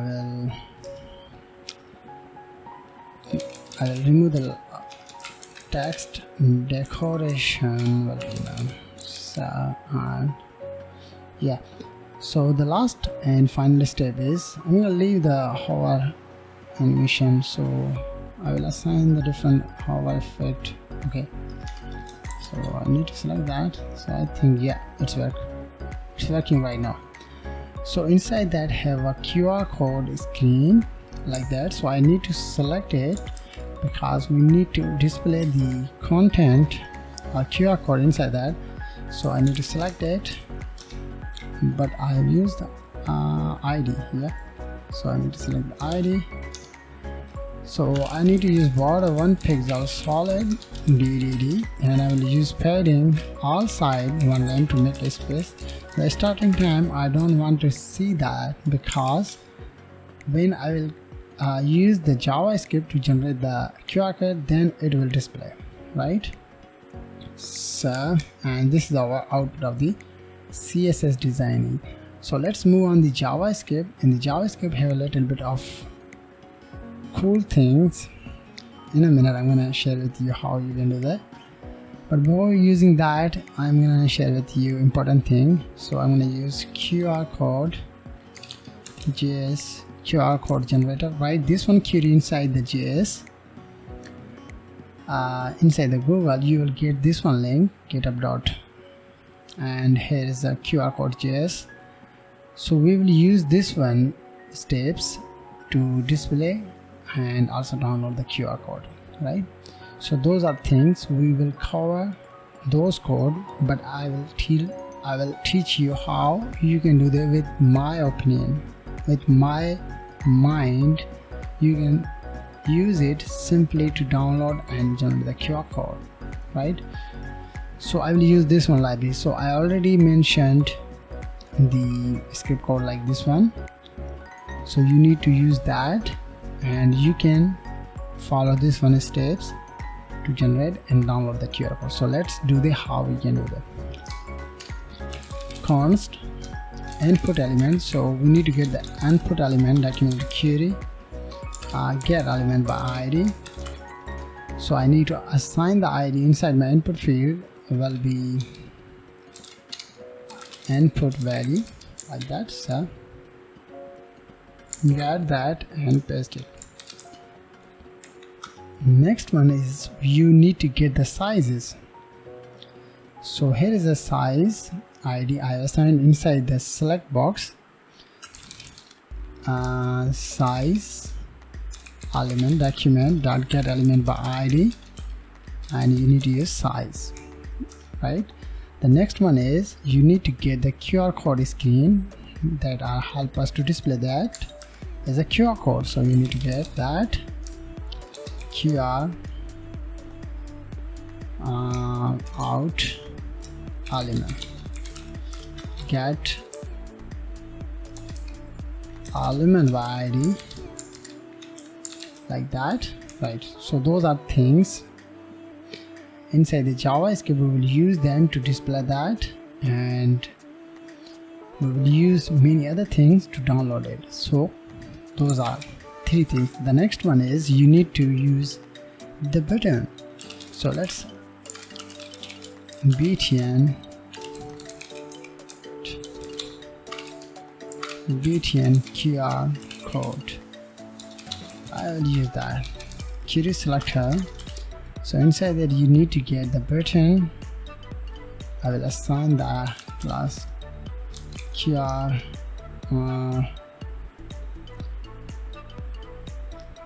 btn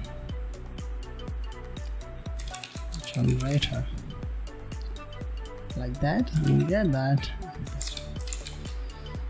right? So those are things. So let's generate the event, generate event and btn to generate QR code. So I will use btn QR code dot add event listener. Which event you will use? Click event and run the function QR code generator. I will create this one function in a minute. So copy it, and I'm going to write the const function parenthesis e dot prevent default.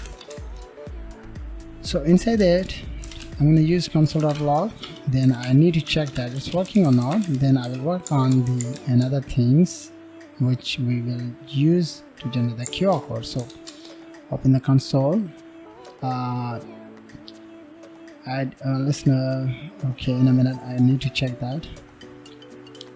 Click event to QR. Okay, btn QR code. I need to save it. So I think it should be removed. Yeah, it's working perfectly on there. The next one is I need to get those data. In a minute I'm gonna share it. Console.log. I'm gonna use input element and size element. I will get those data. So write something. I'm able to see complete code being appeared inside that input field and the select code, but I need to get only values from input field and also select box. So I need to use const URL. You can write any name as you want. Query selector. No, I'm going to use something like that, and this time I'm going to use value. The next one is I will use size. I will use same thing, size, and this will be size. So let's look at that inside the console. which data you will get, URL and size. Without the code you will get those data. Line number 10, get element two times, yeah, perfect, like that. Right, so we have received the data from input field and also select box like that. So we will use those data to generate the QR code. So let's do that. First of all, I will use the validation. If URL means input fields have an empty, then I'm going to use alert, please enter URL text. In the else statement, I will do something, but this time I'm going to leave that. So let's look at it. Click on that right now. Use something, you can't see anything else because we need to work on the else statement. In the else statement, we will work on the function generate QR code. So I'm going to create a function that will help us to generate the QR code. Const QR code display. You can write any name as you want. And inside that I'm going to pass in two parameters, URL sizes. So the step number 1 is you need to make an object. So inside that have object like this one. So you need to use those things inside that. So I'm going to use new QR code and QR code parentheses double quotation comma curly brackets. Inside the double quotation you need to pass the ID name that have used to display the QR code. So I've used the QR code screen ID inside this one there, so I need to get that, and already I have assigned that inside the QR out element. So you need to get the ID of the element where you want to display the QR code. The next one is you need to use text. Which text do you want to display that? I need to pass the value of the parameter like this one, and use comma. Width will be sizes, this one parameter, and height also I will use sizes, right? So this is our function that will help us to display the QR code. So I need to get this one function and paste inside that. So inside that we need to pass two parameters. The first one is the URL that help us to get the value from input field, copy and paste it, and the next one is sizes. You need to get that and paste it. So, and let's look at that. It's working or not. Write something, click on that. Okay, I can't see that, but the thing is I have assigned the QR code screen display none, means I can't see right now, but inside that I need to select that. So I'm going to use QR out element like this one dot style dot display block. It should be display. So and like right now as you can see, I select 200, click that, twice QR codes have been appeared inside it, but we will manage that. So I need to use QR code element dot inner HTML and assign the value will be embedded in a starting time. So you can't see the duplication right now as you can see, but the thing is I select the small screen size, but I want to display those QR code in the center.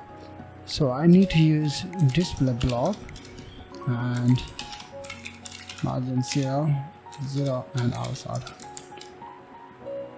yeah. Okay, I need to select the QR code image, right? So yeah, You need to get that because those data will appear inside the image. Just a minute, I'm going to select that image and I'm going to use object fit will be cover and display inline block. Margin will be 0 and auto, and I'm going to use max width will be 100% and height will be max height is 100%. So, and as you can see, select any other, right? So go to the JavaScript. So the next one is download the QR code. So I need to go on the JS and I need to select const save QR const save QR document.query selector. We need to select the link name, link class name like this one, and paste on that. And also we need to assign the download and write the code underscore, what is the name, code QR code in a minute, QR code.png. With the help of this one download, we will download the image, QR code image. I'm gonna share with you how you can do that. So write something, select the generate QR code, right click it and click to inspect element. As you can see, we have received the data from the input fields as an image, like data, image and png and some code. So what I need to do on there, when user will click on that, then I need to select my particular button, means save button, to assign the complete path on this one button. And once you assign the path on this one button, then we will able to download that. But also we need to add the download QR code.png as well on that, right? So let's look at that, how we can do that. I go to script.js and save QR code. Step number 1, you need to select the save QR code and you need to add the event, generate the event, add all listener, which event, click event, run the function. This is the arrow function right now. So I'm going to create a variable image because we need to get the image right now. As you can see, this is the image path. The image is appeared inside the QR code screen div right now, as you can see. So I need to select the document.query selector. So I need to select hash ID name like QR code screen. Inside that I have an image tag, right? The next one is you need to use validation. If img not equal to null, means if have a data inside the image variable, then come into the if body, otherwise come into the else body. In the if body, I need to create another variable, let image attribute, and I'm going to select the image variable like this one, and I need to use get attribute. I need to get the attribute from src source code that have a complete, like this one I'm going to show. So this is a source code. Inside the source code have a complete data of the QR code. So I need to get that and assign that inside the image attribute. Once you do that, then you need to select the QR code. I'm going to use btn as well. You will understand better then. So I need to use save QR code btn. So I need to select that, save QR code, and I need to assign the complete path on this one button, set attribute, which attribute you will use? H ref, and the second parameter is image attribute. First of all, I'm gonna share with you in the else statement. I'm gonna use vector. This time I'm gonna share with you how does vector it. Open the console, write something, generate QR code, click on that,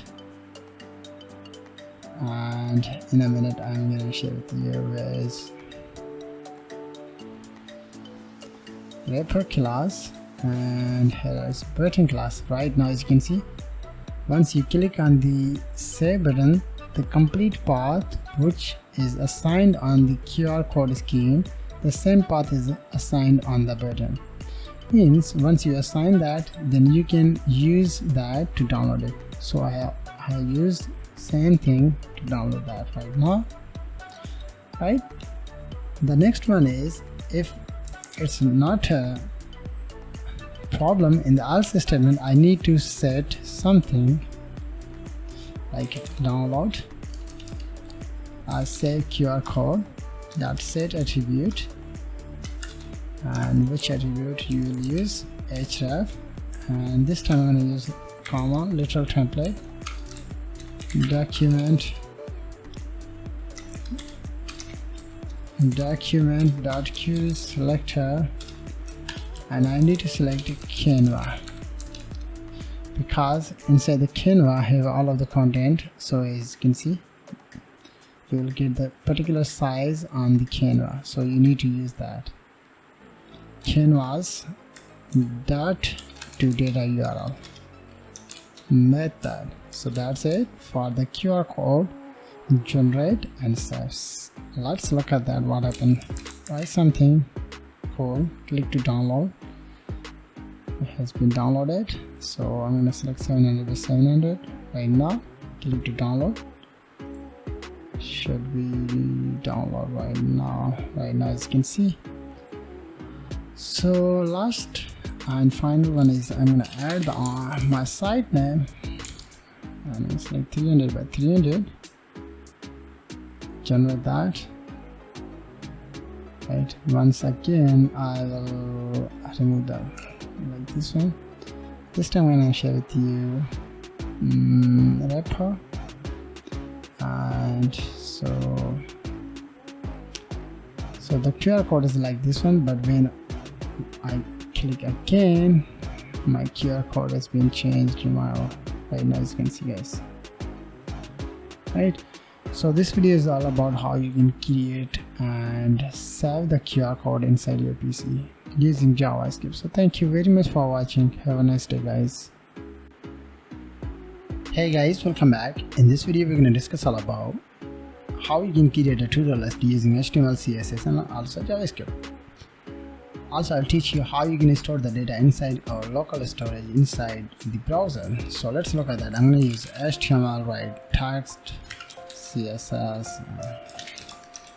JavaScript.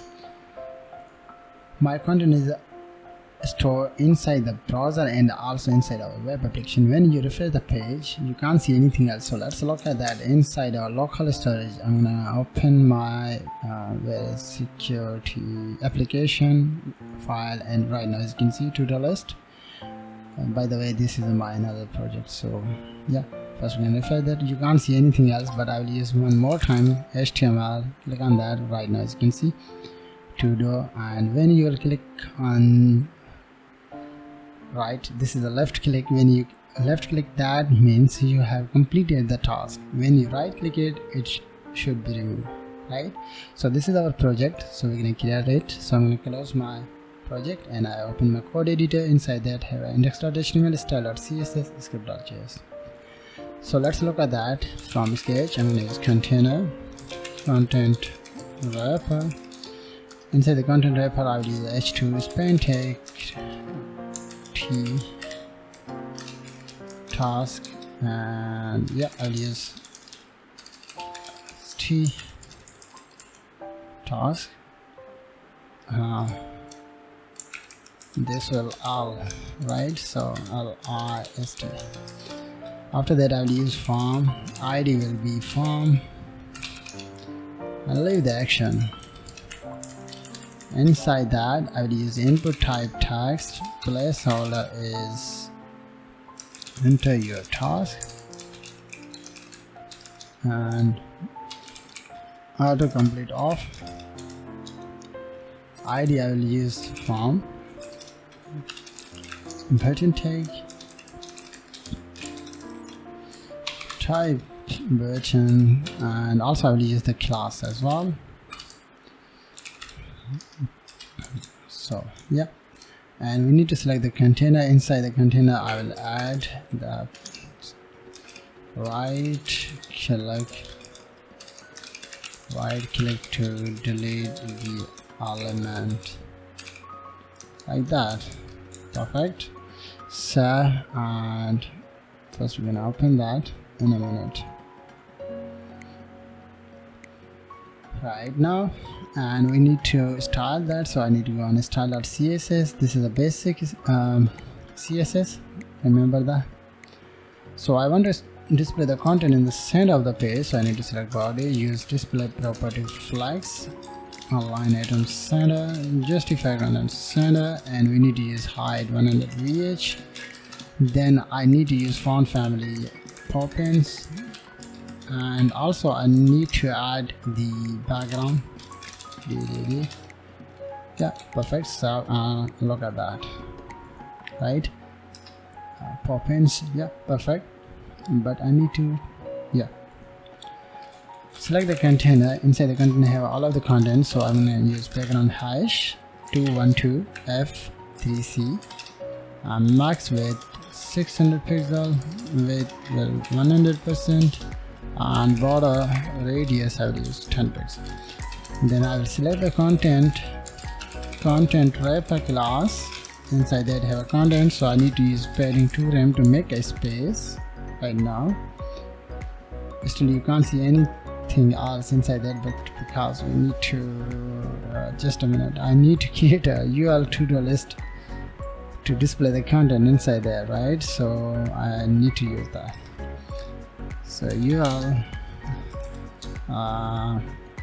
class is Todo, because it's very important.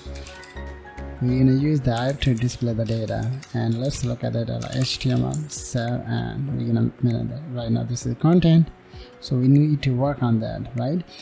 So we need to add the padding to make a space. Then we need to select the content wrapper H2, and in the H2 I'm going to use font size 2.5 font weight I will use 600. I'm going to use margin 2 rem and 0.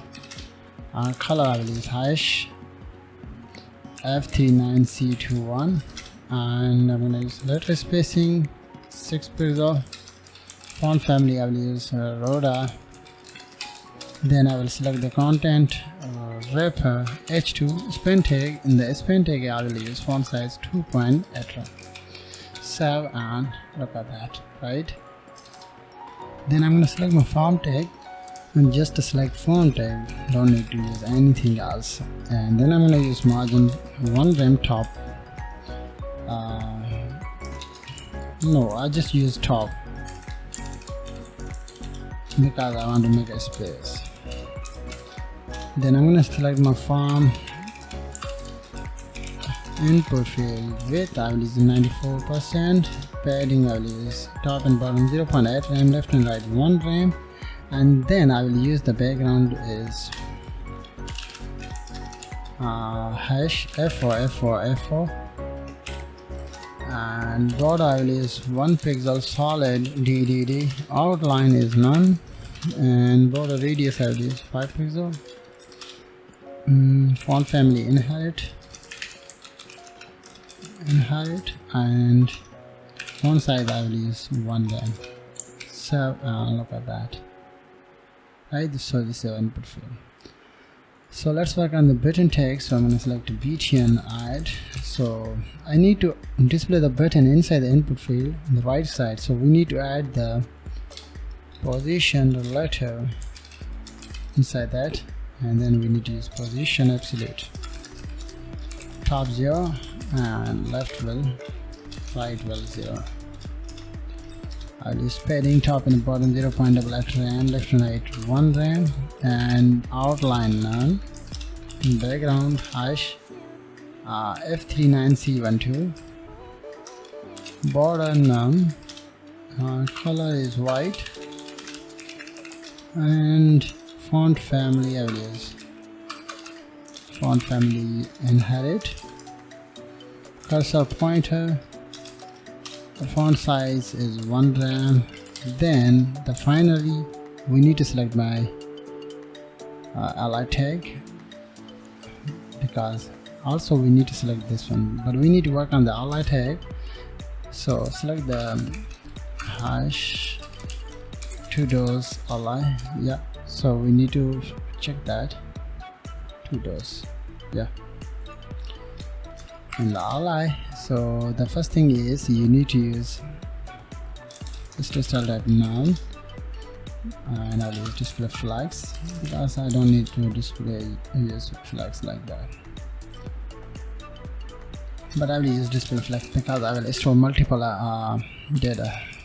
Justify content space between, background I will use hash 34495E, align item center, also I will use padding all side 0.75 rem, font size I will use 1 rem, border radius I will use 5 pixel, I will use margin top and bottom 1 rem, left and right 0, color I will use white.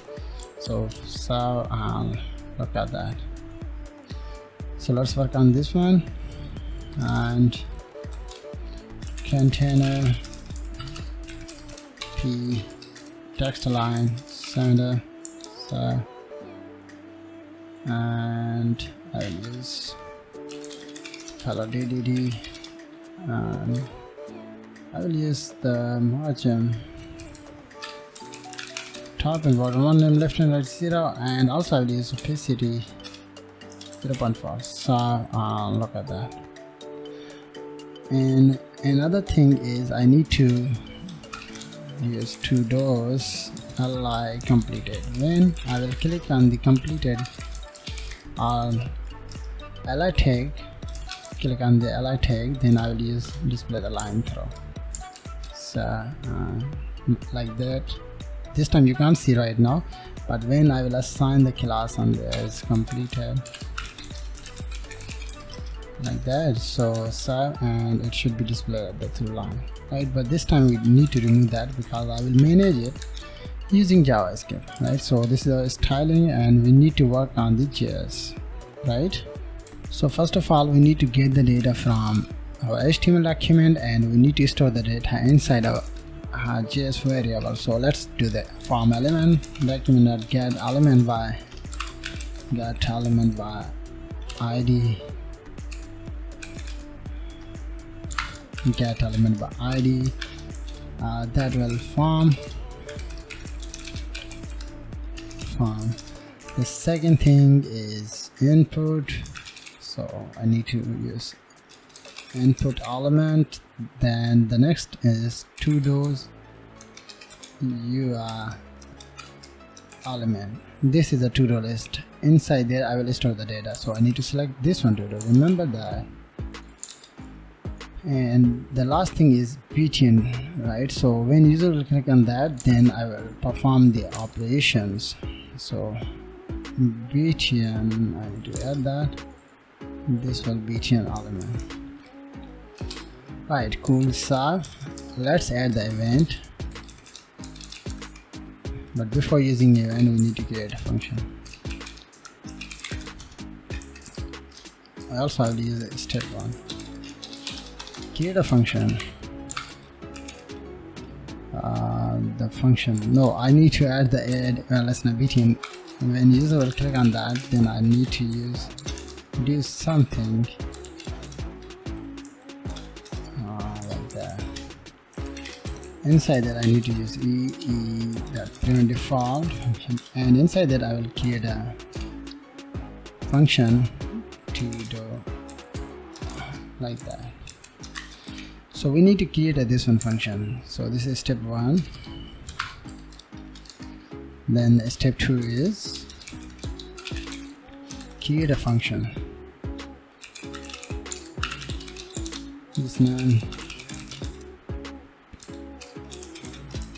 I'm gonna passing the parameter inside the function. When I will call it without the parameter, then this function will execute. When I will pass the parameter, then I will create another function, so you will understand better then.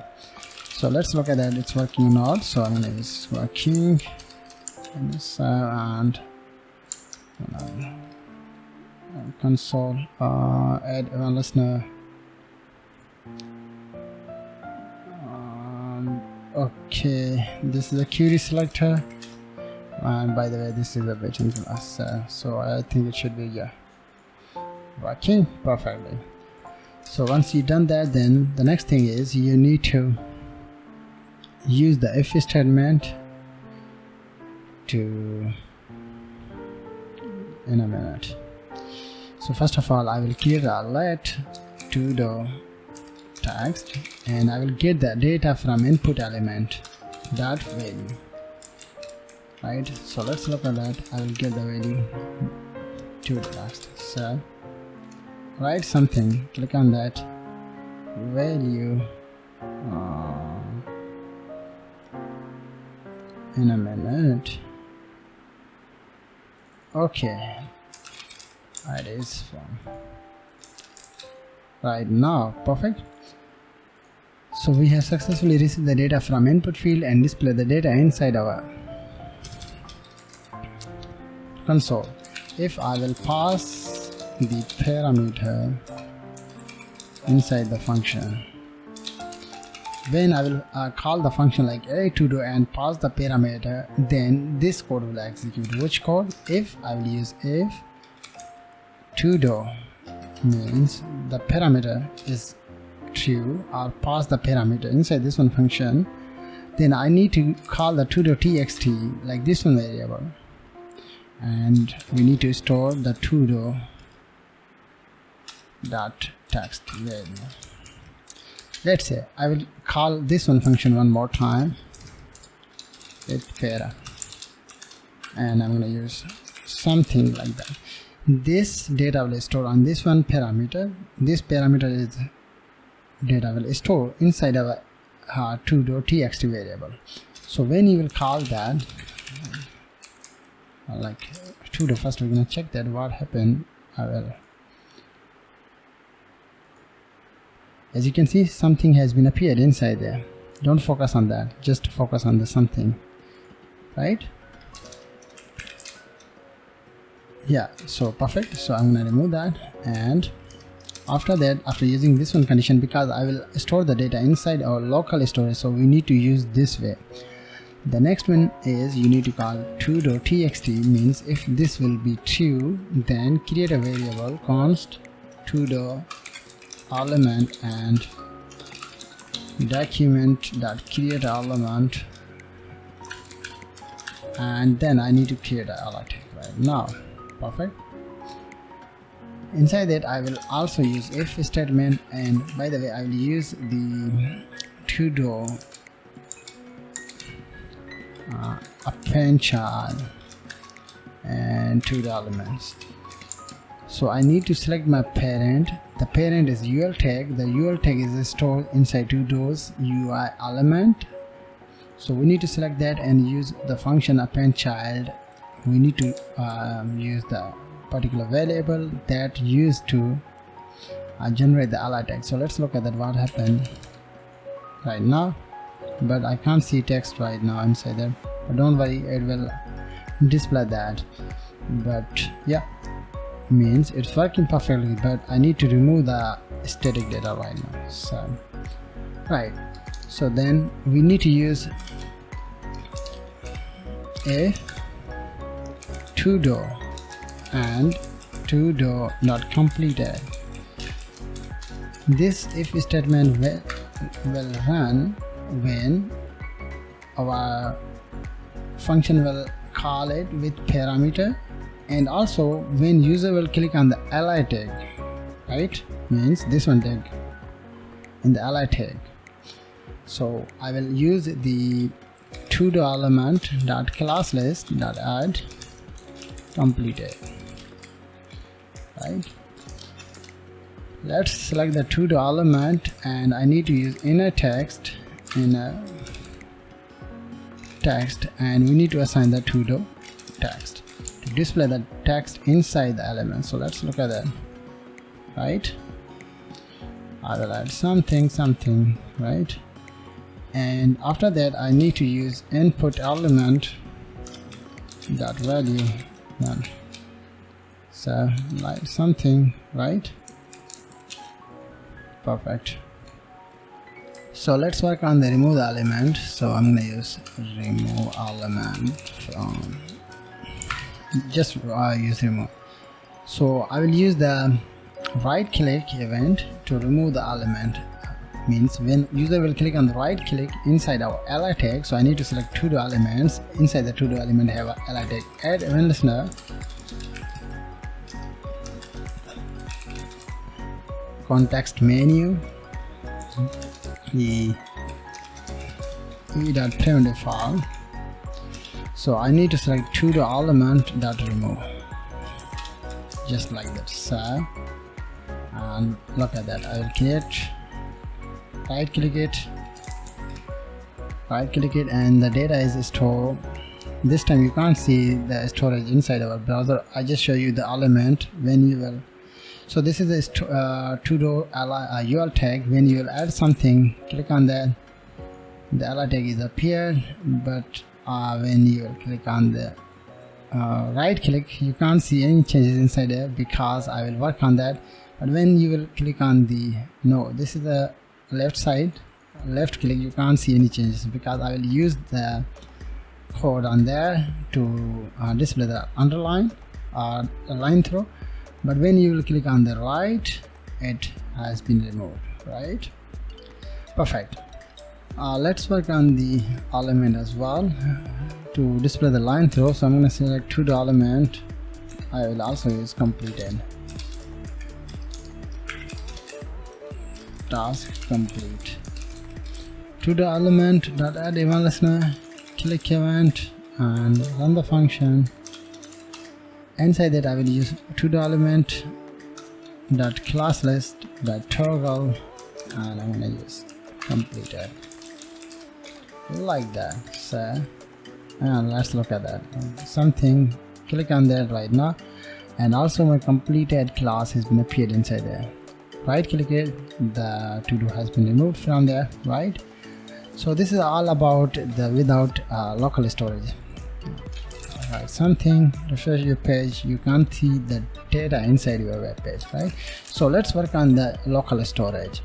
So local storage, you need to know more than two things. The first one is a set item, and the next one is a get item. Means we will use the set item function to set the data inside the local browser. Then the next one is a get element, right? Get item. So let's do this. So I will create a function. Please focus on that. Update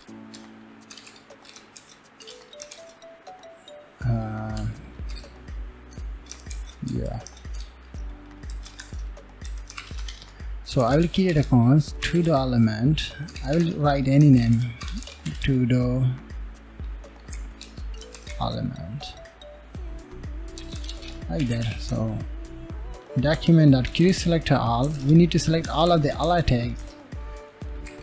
Means when user will click on the button to add the task, so we have a more than 4, so we will store the 4 ally inside our todo element, right? Then I will create a const, and I'm gonna create a todo and create an array. By the way, we'll store the data inside the array format or in function format.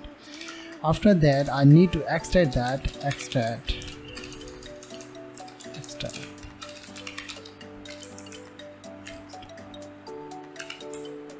Means we will get the data one by one, getting data. So I will use the for each loop, right? So I'm going to select the todo element like this one. This will give us 4 ally let's say for li.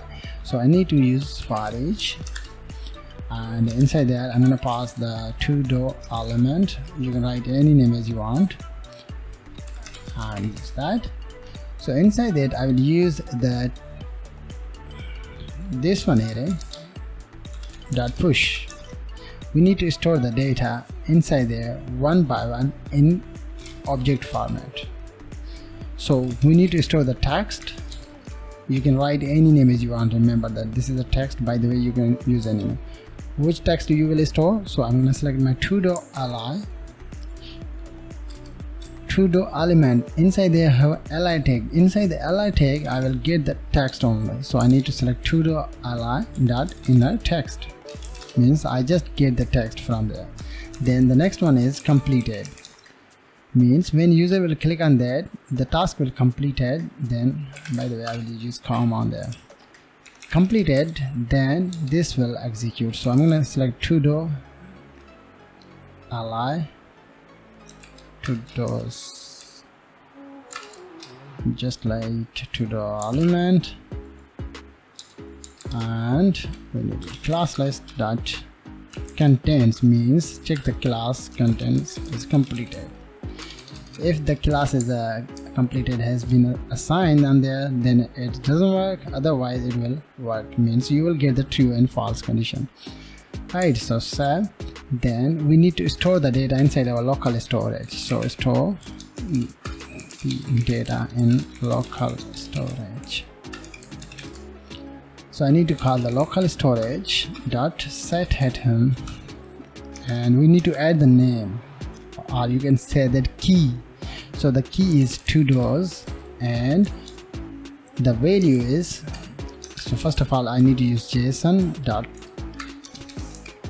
stringify, and we need to pass this one array. Inside there have all of the data. The data is coming from my li tag. Understand? This is our first one process. The next one process is we need to get the data, right? So I go to top of my page, getting data from our local storage. So first of all I will create a variable todos and use json.parse, because we have stored the data inside our local browser as a JSON format or as an object format. So we need to convert that. So I'm going to use local storage dot get item. This time we need to get the item. Which item data do you want to get? So I have assigned the key and there is todos. So you need to select the todos. So you need to get that and paste on there. This data will store inside our todos variable. So let's do that to add the condition. If todos means this will true, means this will have a true condition, then come into the if body.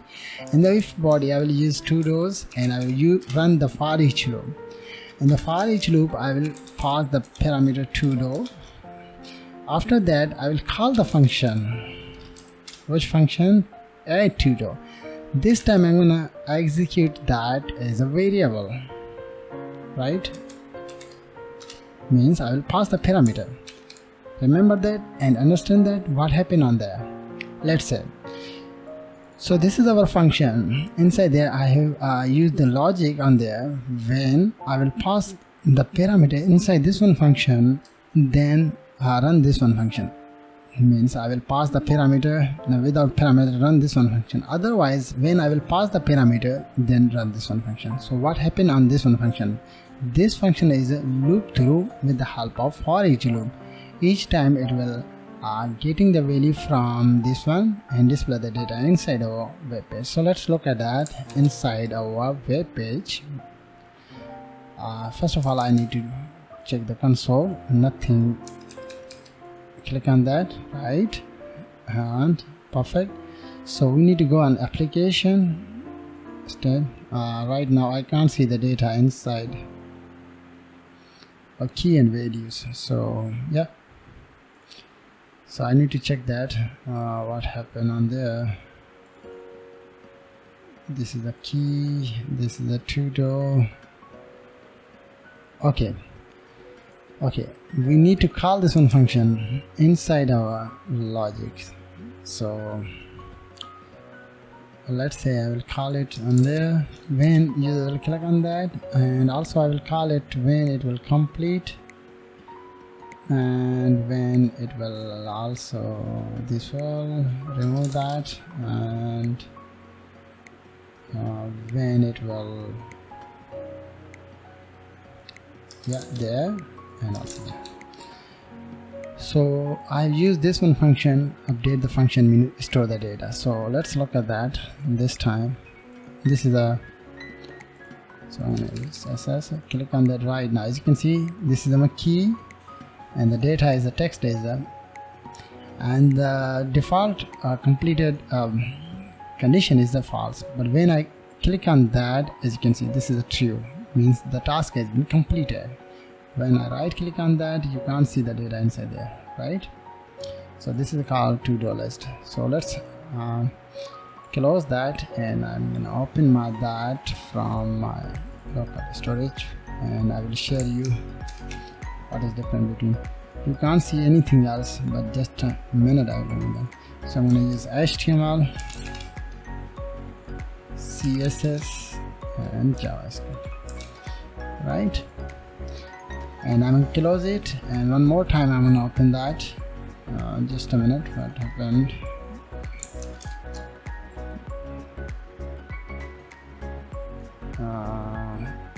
Copy, why I can't see the storage data? Just a minute guys, I think just a minute, I'm gonna open that. Okay, I will open it in the live server. Sometimes we are facing problem inside our browser because everything is perfect, and the local storage. Okay, in the live server you can't see the data right now, but inside our local storage I am able to see the data has been appeared. But don't worry, we will see what happened. I will use HTML, CSS. So let's look at that inside the local storage. Everything is perfect.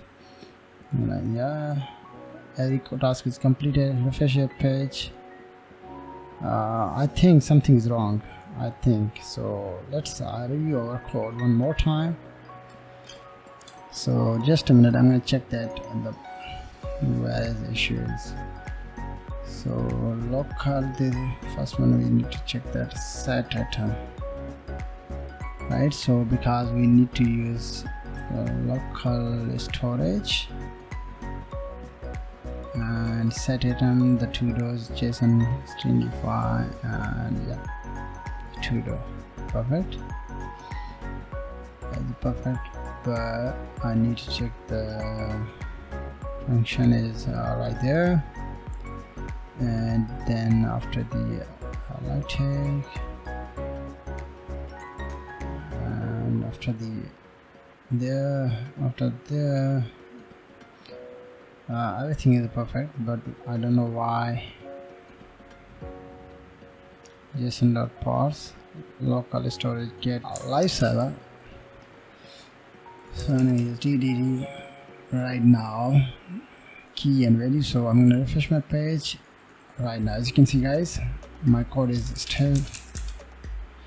still able to see inside my web page when you refresh that, but when I close it one more time, so let's open that right now. As you can see guys, so this is all about to-do list and how you can use local storage and how you can yeah. So thank you very much for watching. Have a nice day.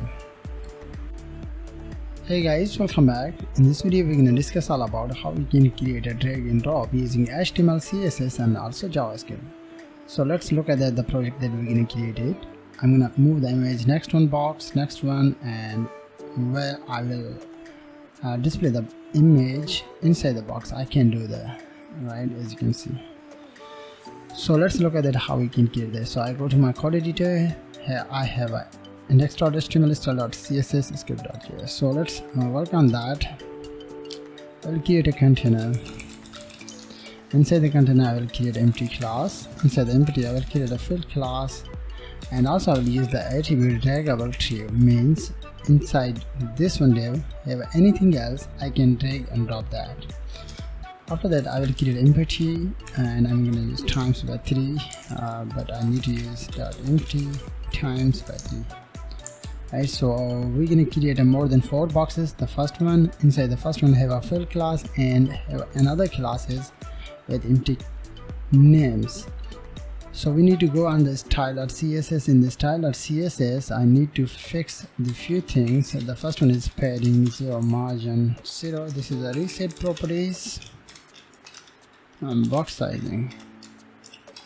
After that I'm going to select my body, and I want to display the content in the center, so I need to use display flags, align item center, justify content center, and I'm going to use height 100 vh, overflow hidden, and also I will use the background light gray. After that I'm going to select my container. In the container I need to use display grid, and grid template column repeat for 1fr.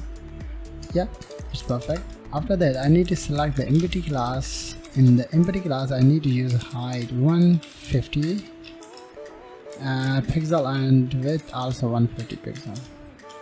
I will use margin to make a space of each box, so I'm going to use 10 pixel, right? And then I'm going to use the border solid 3 pixel black, and I'm going to use background is white. Border radius I will use 10 pixel. Then I need to select the fill. Inside that I need to add the background image, URL image. Then I need to use height 145 pixel, width 145 pixel, and cursor is a pointer.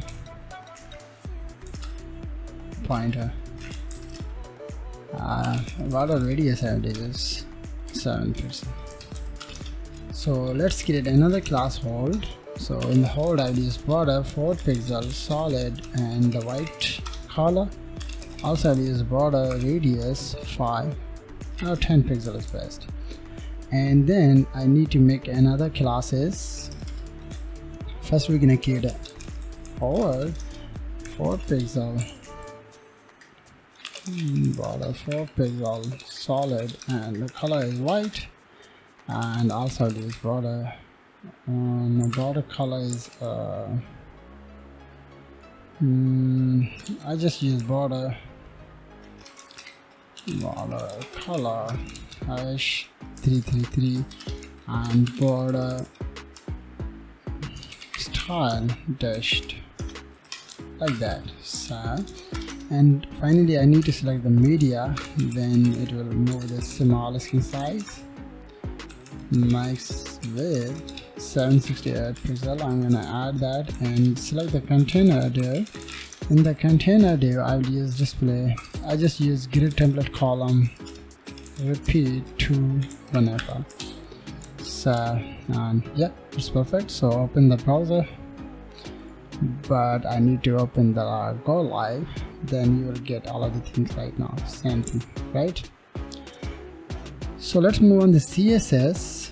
Now we need to move on the JS, right? Cool. So in the JS, so I need to get the, in a minute, I need to get the const fill element. I need to get the element from our HTML document. The first one is a fill that have an image, then the next one is a const empties element document.query select all, because I have a many classes with the name of empty, like first one, second, and so on so far. So I'm going to select the empty, right? After that I will create many functions, but before creating a function, add event list lost now. So I select the fill element dot add event list now. First one is the drag start event. So I will run the function. I will create, by the way, this one function on. The next one is drag, and this is the event name, and I will run the function like drag and.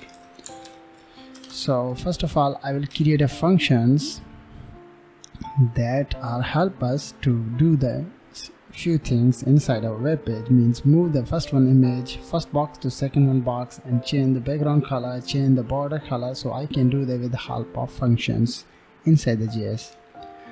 So let's do this. I'm going to create a function,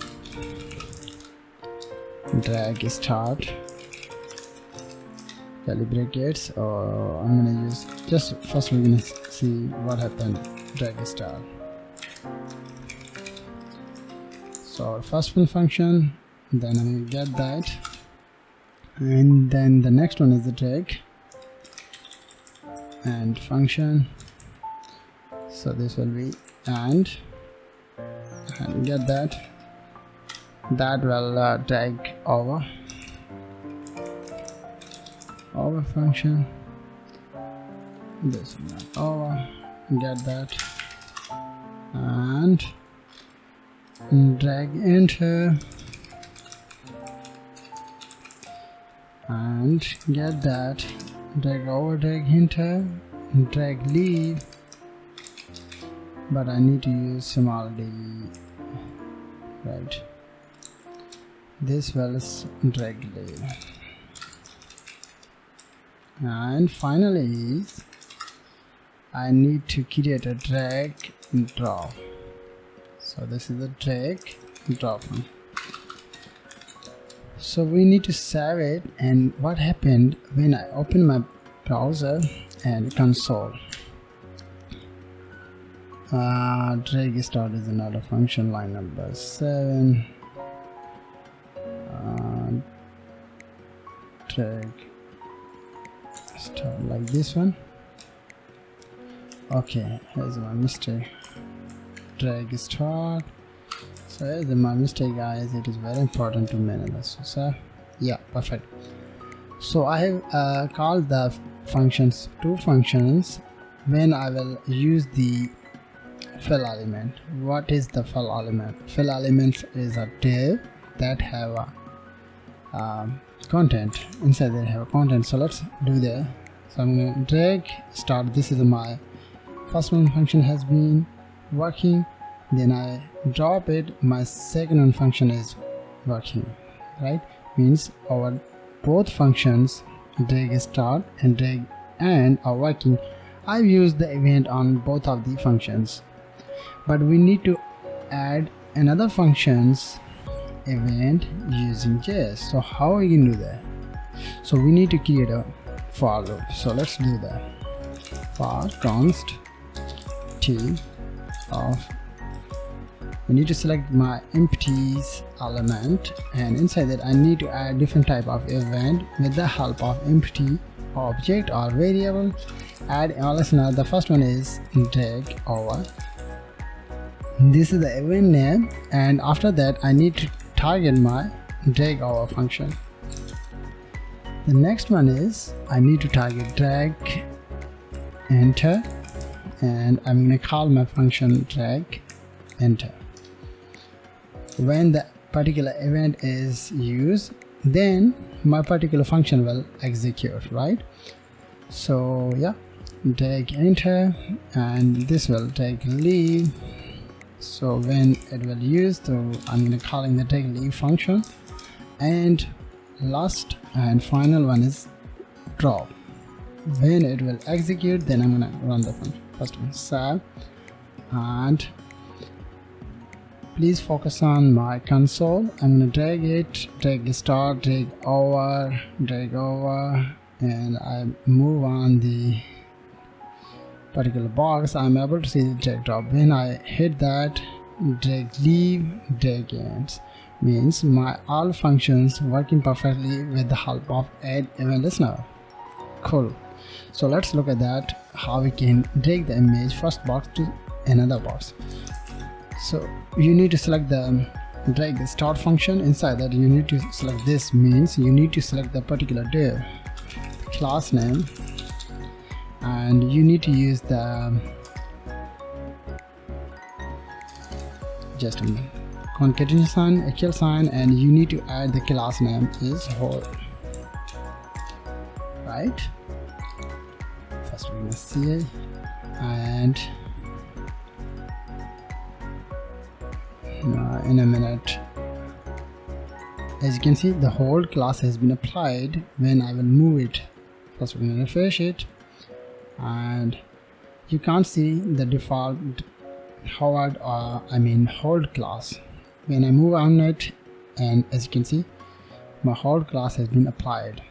Once you assign that, then the next thing you need to remove the image from one box. Means when I move this one image, then I want to remove this one image from first one box.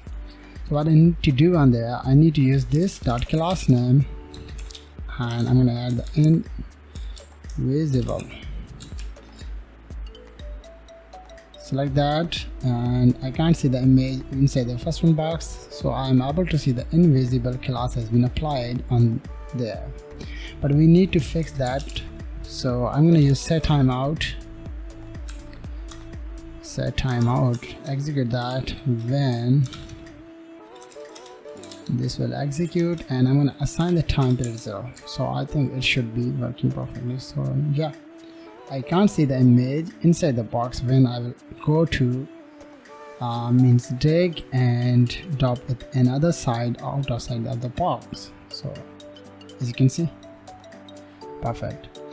The next one is drag drop, so that one. So I'm gonna select this class name, so I want to move the first one box image and assign to another box. So I'm going to assign the class, the first one is, before assigning that, I'm going to use this dot append, and I'm going to use fill element. So just a minute, I'm going to open that. So let's move that. I can't see the moving image first box to another box, but I need to check the classes that I have assigned that invisible is applied. Yeah, so let's fix the issue. The issue is very simple. You need to select drag enter. Inside that you need to pass the e parameter, and after that you need to use e.prevent default function, and also you can use same thing with drag over. Get that, paste on there, and you need to pass that. I think we will able to see the image will moving on next one box. So yeah, but in a minute. And last thing we need to add that, guys, we need to add, select the drag end, because we're gonna move the first one image with another, so I need to use this fill, and you must be use the e.prevent default inside the drag enter and drag, but before using that, in a minute, first you need to select this dot class name and fill that. So let's move that. As you can see, I can't move the image with another box, but when you will yes save, and look at that, right? So the drag over and drag enter have important things is you need to use e.prevent default. So yeah, it's perfect, but few things I'm gonna add that this dot class name is empty when I will move the image. So let's look at that, right? And I need to go on top of my fill drag enter. In the drag enter, I will assign a class and has concatenation. Alright, so right. But I think something's wrong inside the Howard, so I need to select the Howard border.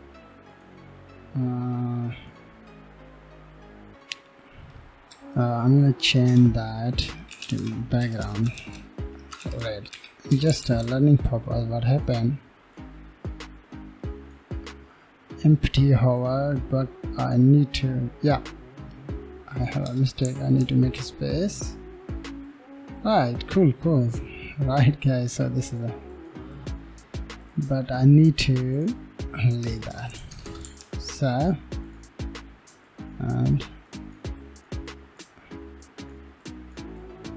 right, then move it. But why I'm able to see the hovered, drag enter, and the drag enter in a minute. Just a minute guys. Right,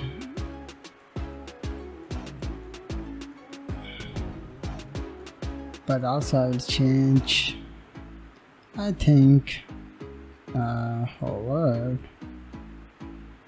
Everything is cool on there, so I go to style.css, and the hovered I will use the background is also 0, so right.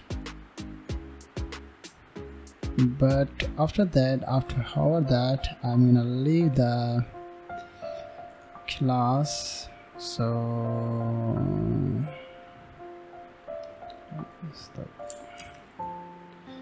drag enter, drag leave. So I think I will use this one class. So yeah, it's perfect right now, as you can see.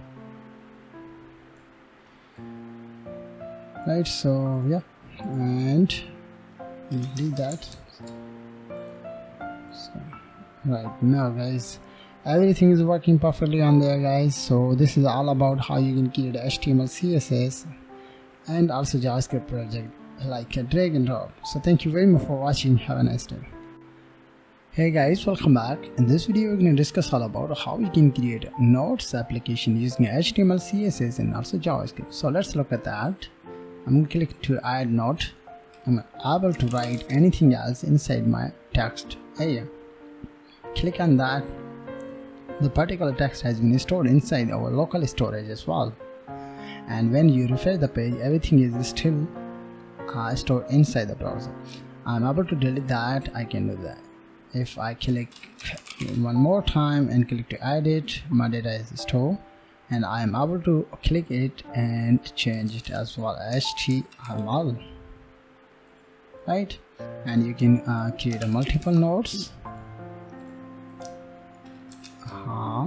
Yeah, so those are our nodes. Those nodes is stored inside our local storage. So let's look at that. As you can see, this is my local storage, and those are keys. When I remove any nodes inside our web page like that, you can't see the storage and JavaScript inside our web page or web browser right now. So let's look at that, how we can create that. So I'm going to remove all of the things, refresh it. You can't see the nodes inside our web page, right? So let's look at that, how we can create that. So I'm going to close it, and in a minute. So inside our web page, I have index.html. This is the font of wisdom, script.js, and style.css. This is the style.css basic structure like box sizing, and this is the script.js. So without further ado, let's get started with our code. So I'm going to use h2, use nodes application. I'm going to add the button tag, and inside the button I'm going to use, before using that, I'm going to use note add nodes like that. And also I'm going to add the font of wisdom icon class fa pencil like that. And also I'm going to add the class btn_add. After that, I will use the note wrapper div. Inside that, I'm going to add the operations div. Inside the operations div, I'm going to add the button tag. Inside the button, I'm going to add the class fa edit. And also inside the button tag, I'm going to add the class edit like that, and get that, and I'm going to trash healthy, and this will also trash, like that, right? So inside our node wrapper, without this one, I need to create another class hidden. Last thing, I need to add that text area, and we don't need that. I just use text area. I will tell you why I have used that. So go to style.css. First I'm gonna open it in a minute. Right now I'm able to see icons, but I can't see the icon like FS trash. This is a pencil icon, yeah, and just a minute. Okay, this is our delete class, so we don't need the user, right? Cool. So go to style.css. In the style.css we need to design that, right? So let's select the body. In the body I'm gonna add the background is hash 9b59b6. Font family I'm gonna use Poppins, sans serif, and I'm gonna display flex wrap, and I'll use padding top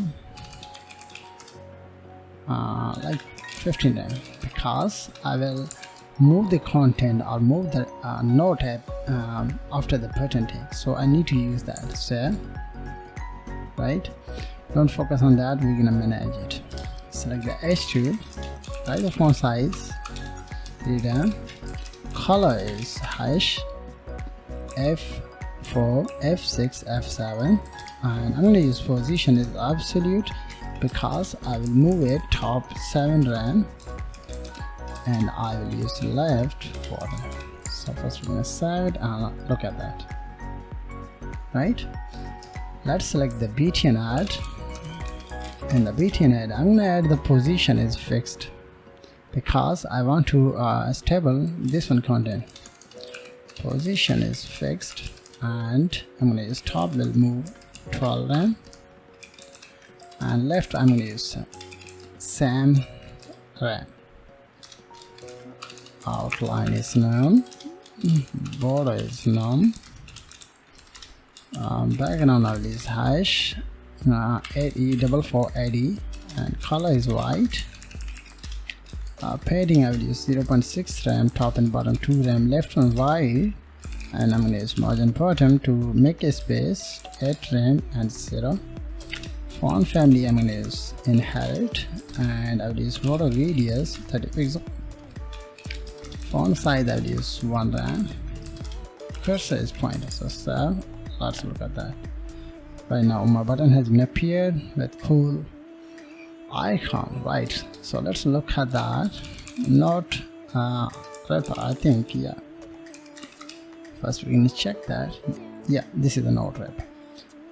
So inside that I need to select the background is F means white, box shadow I'm going to 0, 0, 10 pixel, RGB 4 pixel is a RGB 0,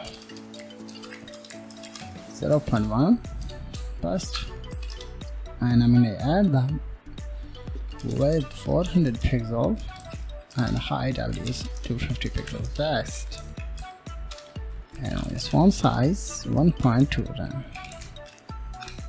So, and look at that, perfect. But I want to move this one in the right side, so I will use the margin because I will store multiple, so 30 pixel, 0 rem, 0, 0, and 3.8 rem best. So it will move on the right side, perfect. So let's work on this one area. So this is the operations, so I need to select the node wrapper. Inside that I have operations, so I need to select the background is I'm going to add it hash, no I'm going to use background, yes I'm going to add hash 5b2 c 6f, right, and I'm going to use display flex justify content flex end, because I want to move this one content in the right side. Which content? Buttons. And I'm gonna add the padding all side one rem to make a space. So look at that, my content has been moved in the right side, right? So let's select the button text, so node wrapper operations, and inside that I have buttons. So I need to use background is transparent, and I'm going to use border is norm, color is white, and cursor is pointer, and font size I will use 1.2 rem, and I will make a space left and right, so I just use margin left 0.7. Finally, first we're gonna save it. Let's look at that. Finally, I need to work on the text area. So node wrapper have a text area, so I need to use the outline is now font family inherit. I'm gonna add the font size 1.2 rem, height is width is 100%, and I'm gonna use height is 250 pixels that I have assigned inside our node. Right. And yeah, I need to add the padding as well, 20 pixel, and I need to use resizes now. Finally, I need to select main class, because I will add the main class as well on there. So I need to select that, and I'm gonna add man, and I'm gonna use padding 20 pixel that I have assigned on there, right? So which will help us to manage our content inside our box. First we're gonna save it. Let's look at that, right? And finally I need to select the hidden class. I need to use display now, because I will manage it using CSS, using JavaScript right now. So right, and yeah, first we're gonna uncomment that, and I'm gonna check that. I need to check the outline none, font family and height, font size. Okay, I need to add one more thing is border. So yeah, right now as you can see everything is perfect, but I guess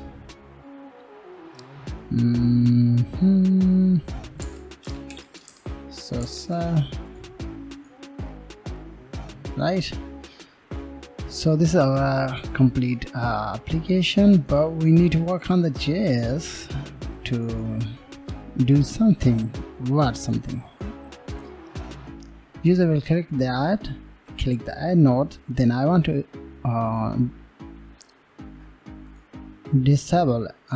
enable the complete node. So this time I need to disable that, means comment out that, so you can't see right now the node.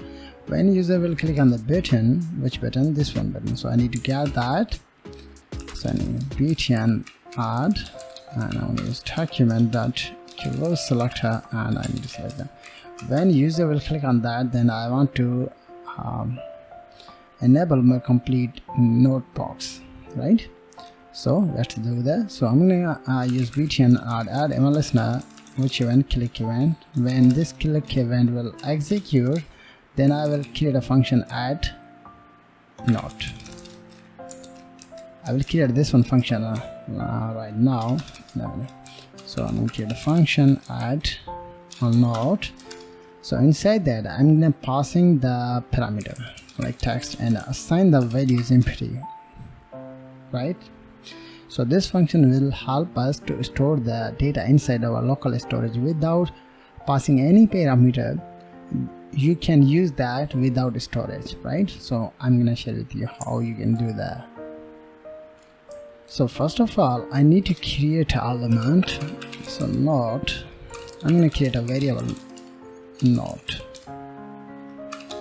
and I'm gonna use document create element. Inside that I need to use the element name is tab. So I need to select the node variable like this one, and I need to add the class list. Add which class list? I'm gonna use node wrapper. So first we're gonna save it and go to index.html. So I have used this one class. So inside they have a complete content like that, like this one. So right, and after that I need to select node.inner.html, and I need to use a literal template. Inside that I need to paste this one content right now, copy it and paste on there, right? So I will use this way, then you will understand better then. So those are our buttons and this is our text area, right? Perfect. Then in a minute, then we need to just a minute, we need to add the few things inside there, which things like this one. So in a minute I will show you like that. So this is a class, the class is a man, so inside that I need to add literal template $. So I need to select the text, means the parameter. When user will call this one function and add the value inside the parameter, so I'm going to use the condition like text is empty, so assign the class header, right? So I'm going to get the same thing and passing on there, but this time I'm going to use that opposite. Class is $, text is, if inside the input field have a text, so I need to remove the hidden class, otherwise use the empty, right? So let's save it. And so last thing I need to add that inside our web page. So I'm going to use document.append child, and I need to select the node like that. So and yeah, it's working. I think no, I think something's wrong, so I need to select that. Hidden is not defined. Okay, so this is a hidden class, so I need to use double quotation, and also I need to use double quotation there as well. So, and look at that,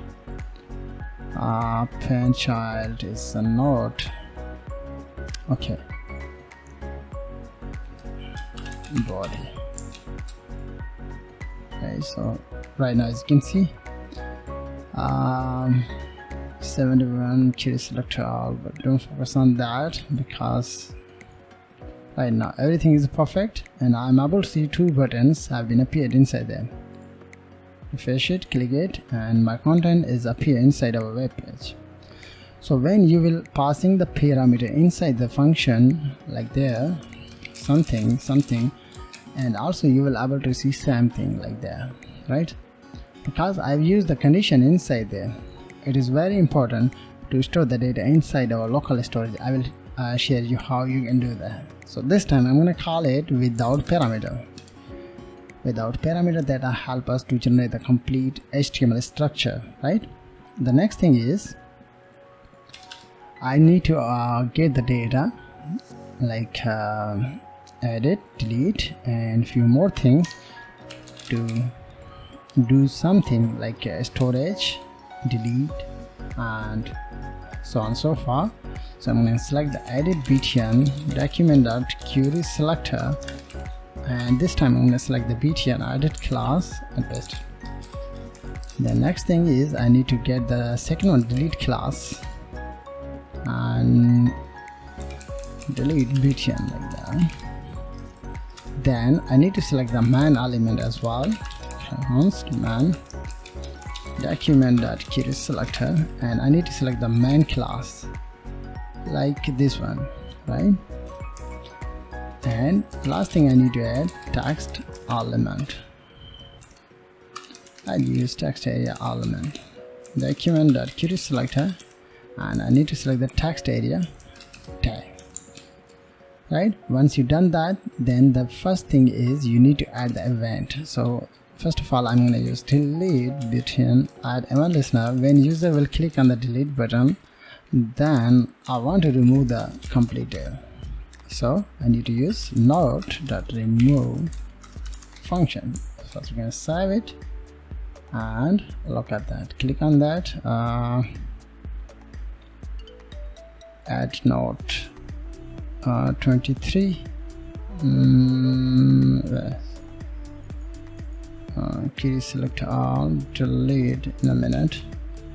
In just a minute, I'm going to check that what happened. I'm going to use it console.log. Let's look at it, it's working or not. So then we're going to work in there. 23 at let's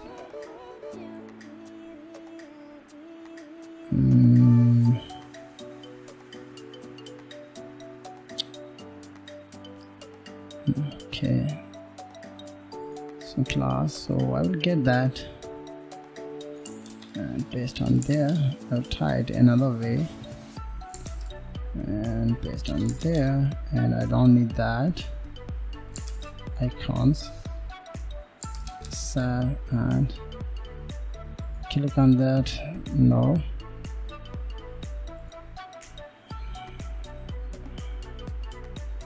in a minute. I think something's wrong on there. Yeah, I think yeah, here's the problem. So I need to use the node, because I have used the node variable to create or generate the element div. So inside they have all of the content like edit, lead, and so on and so forth. So I think it should be work. So let's do that. No. So first we're gonna save it, and one more time I'm gonna check it. Yeah, it's working right now. So click on that, as you can see, working perfect. So inside there I need to use node.remove function that help us to remove the complete node. So save and look at that, right? And I'm able to see my second one node. Click on that one node. I'm able to close any one node as you want, right? So let's move on the next one. The next one is edit btn. So select the edit btn, and I'm going to add event listener, click event, and use the function curly brackets. So inside that I need to select my main element, right? In the main element I use class list.toggle. Which class? Hidden. And also we need to select the text area, that class list.toggle. So add the class hidden. So let's check it now. It's working or not. Click on that. Write something, right? Toggle. Okay, I need to select go to HTML, and this is my no typo, and yeah, spell check is false. So one more time I'm gonna refresh it. Click on that. No typo has been appeared. Inside they have main class and the type is hidden. So when I write something and click on that, you can't see the hidden class inside the main right now, right? Perfect. So let's move on the next movement. So we need to get the data from input field. Means user will enter something inside there, so we need to get that, right? So how you can do this? So you need to use text area element dot add event listener, and inside that you need to use the event is input, and this time I'm going to passing the parameter because I will get the particular content which will use inside our input field. Let's say const, first I'm going to show you console.log e.target. I'm going to use that, and look at that inside the console, as you can see,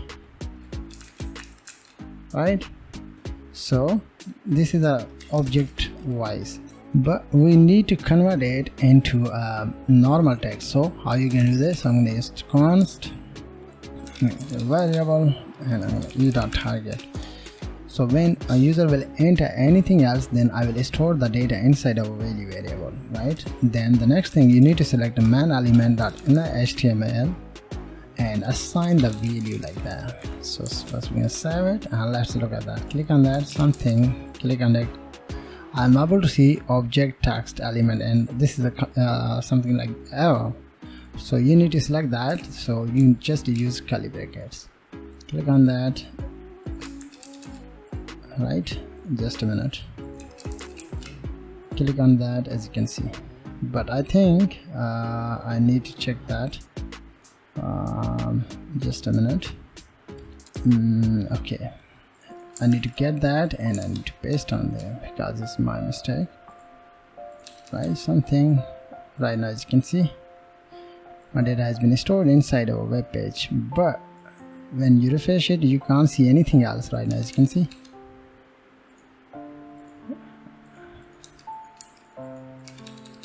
Click on that, right? So how you can do that to store the data? Let's look at that. So I'm going to create a function, updates, and first of all I need to get the complete data from document.query selector all text area, right? Inside the text area you have many data. You can store many data as you want. So I need to create a variable nodes and assign the empty array, right? Then I need to select the node text and I'm going to use for each loop to use that to looping the content one by one and store the data inside my array. Which array? Nodes array. Nodes push, this one array. This time is the empty, but when you will use the push method, that will help us to store the data. So inside that I need to target my node, this one parameter, and I'm going to add the value, right? After that I need to call the local storage function and use set item, right? Any name as you want. I'm going to use nodes on there. Then the next thing you need to use json.stringy for, and inside that you need to pass the nodes array. That will get the complete data from the looping through with the help of for each, right? So first we're gonna save it and I'm gonna copy this one function and we're gonna paste it when user will like there. Yeah, I'm gonna paste it inside there, and also I'm gonna paste it inside my delete button right there. Save, and this time we're gonna save, and I'm gonna open my application tab right now. As you can see, click on that, the first data has been stored inside there. This is a key and this is a value. When I edit it and change something right now, right? So this is our first one, but when you will click on that, the second one is HTML CSS and JavaScript. Right now the second data has been stored. I'm able to delete that, so you can edit that. First I'm going to add that.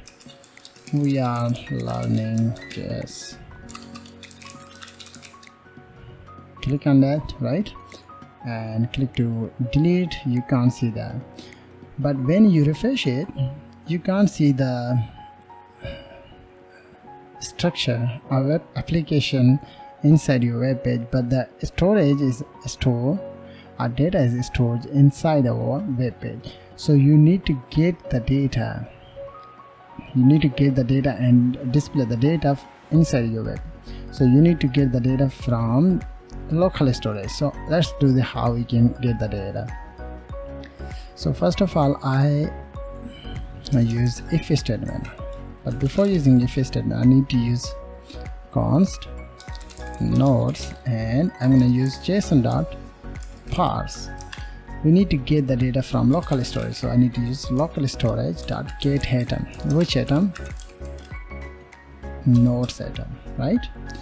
So this is the name that I've used on there, right?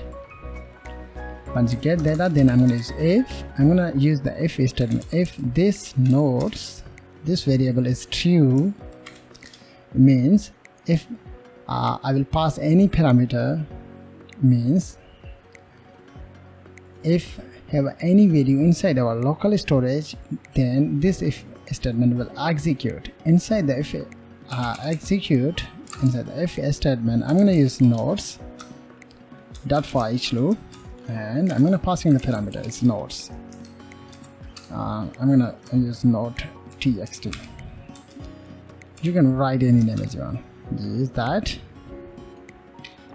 And this time I'm gonna call my function add node, and inside that I need to pass my node.txt. That's it. So remember that I have used that add node and passing the parameter txt and assign the value in between. But the first time I have called it without parameter, but this time I'm going to use that to passing the parameter. The data will store inside our local storage, and the local storage data will looping through one by one and store that inside our and display that inside our web page, right? I think, yeah. So the last thing is you need to get the text. So inside there, this is a function and this is a parameter, so I need to use text area element dot value, and I need to pass the text area. Means when the data will passing inside the parameter like there, I called it inside our nodes app like there. So the text value will assign inside our text parameter, and also I need to use main element in HTML and assign the text. That's it. So, and look at that.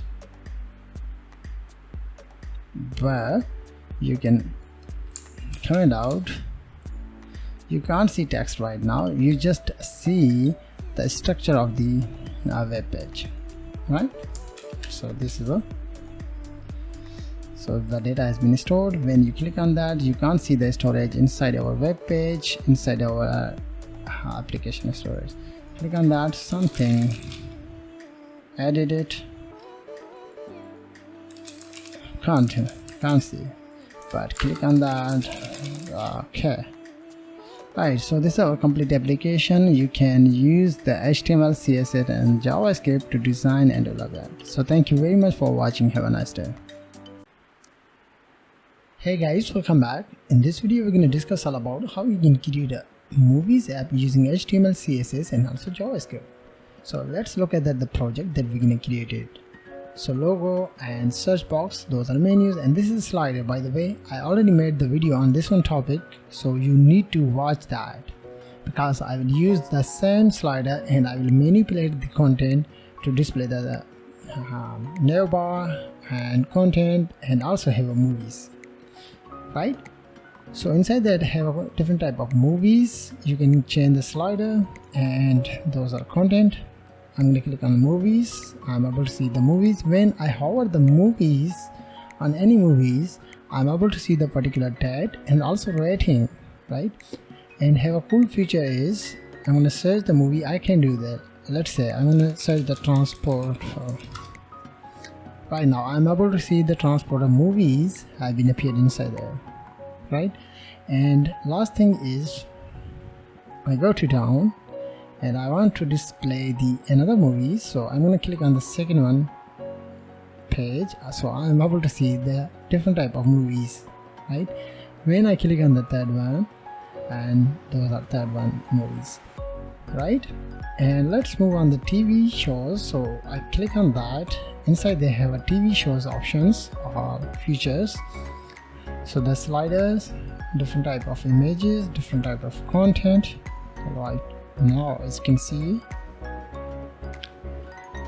and have a same thing, hover the mouse to display the date and rating of the particular TV show, and have a same thing pagination, and also a same feature like Breaking Bad, right? As you can see. So let's look at that, how we can get that. So first of all, you need to visit the YouTube, because you must be watch my previous video in a minute. I'm gonna use image slider using HTML, CSS and JavaScript, and also you need to use OnlineITtuts, because right now this one you must be watch this one video, because I will manipulate this one. I also mentioned this one slider link inside my video description. You need to get that link and watch complete video, and you need to use the same slider. Once you get that or create the slider, so you need to go on your code editor. So inside the code editor here, same code that I've used inside my slider, right? So font elevation, script.js, and this is a slider, everything is the same. So we need to change that, right? Because I will display the navbar, I will display the content, so I need to get that. So let's look at that step by step. By the way, I already included the images. Right now, as you can see, I just changed the images name. So you need to change the images. So those are images right now, as you can see, inside the movies slider. But we will create a TV show slider on later. So I need to get that. And step number 1, you need to use header tag and paste that. You have successfully changed the slider inside the header. The next thing is you need to go on style.css. In the style.css, you need to select the header tag. In the header tag, you need to get the content, like all other content, and paste on it. And you need to remove the content from there, and also there. I just use the font family inside there is Paul Pins and Sans Serif. And I need to get that and change the before as well, right? Once you done that, then you need to go on script.js. So inside it, I already selected the body tag, but this time you need to change that to use header, because you need to change the slider to body to header section, because I will display the menus and content. So let's do that, get that. And I'm going to use document.querySelector header tag. So get the header, and you need to where it is my like that. So here is the body selected, so I need to paste that code right now. So let's look at that, what happened inside the slider. So get that.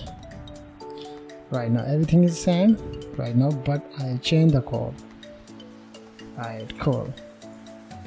So let's move on the style.css. In the style.css, the first thing is I'm going to remove the border, and also I need to decrease the padding, because I'll decrease the, and I will use the background color is RGB 23 0.7 is best. I will try it. And I need to change the position fixed to absolute, because it is very important to display the content. When you scroll down, then your slider arrows will appear in the top of your images, right? So you need to use that. And yeah, I need to add a few more things. Just a minute. So I need to change translator Y. So inside there I need to use the left will be 0 pixel and right will be 0 pixel. And also I'm going to add the Z-index property to display the content. So I'm going to use 5, and yeah, I'm able to see the content is up here right now, as you can see. But I think I need to change the color is white. This time I will use that, right? And I will use the border radius 50%, right? And yeah, I will use the button tag because this is a button, and inside that I need to use the outline none and border will be none. So right now, perfect. So let's check it now. Another things inside your container. So yeah, just a minute. So yeah, I need to remove the Z-index from there. Right now I'm able to see everything is cool, and I need to use the slider arrow to display the 23.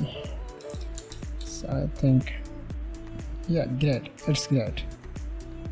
And also I'm going to change the overflow from my hidden header class, because I don't need that, because I will use the perfect, because I will display the menus and also content inside our down section. Right, so yeah, it's cool. So we have successfully changed few things inside our project. So let's add the what we need to add the variables, right? So I'm gonna use root. This is the primary color. The primary color is 17202i. The secondary color is hash 273746, and that will light gray color, and white color, white, and green color, like that. H28B463, like that, because I'll use those content or those slider or those variables inside our project. Yeah, so let's move on the index.html. In the index.html we need to add the content, right? So let's add the content. So I'm going to open my MD file. Inside they have a content. So inside the div, like there, so I need to add the content. So slider content is the div. Inside the div I'm going to add the h2, assign the title is movies title, and inside that I'm going to add the movies title like extraction 2, and that will class movies show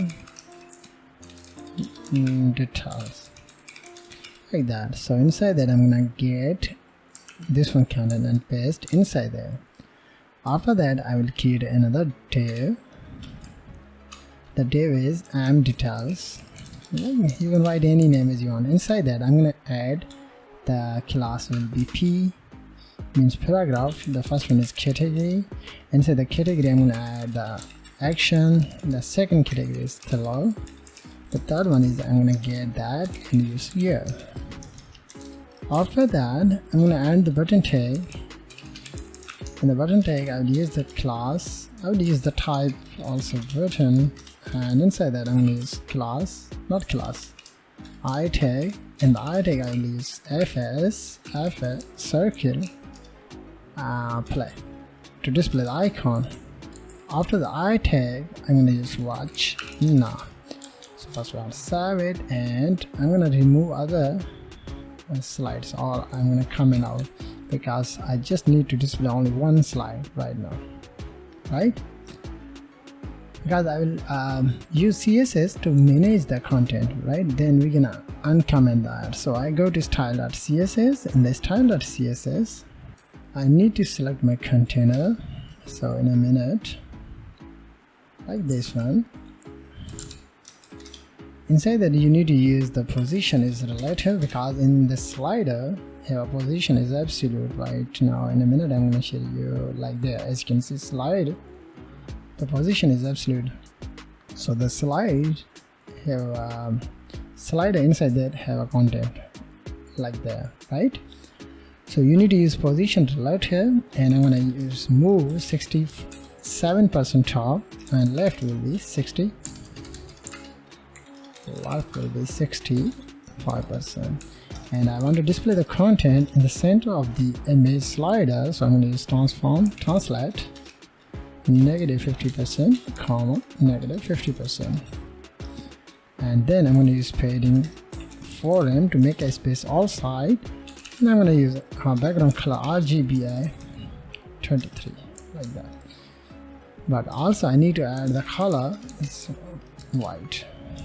This time I'm gonna just check that. So right now everything is a content or inside the slider, but not the center of the slider, but yeah, it's up here in the bottom of the slider.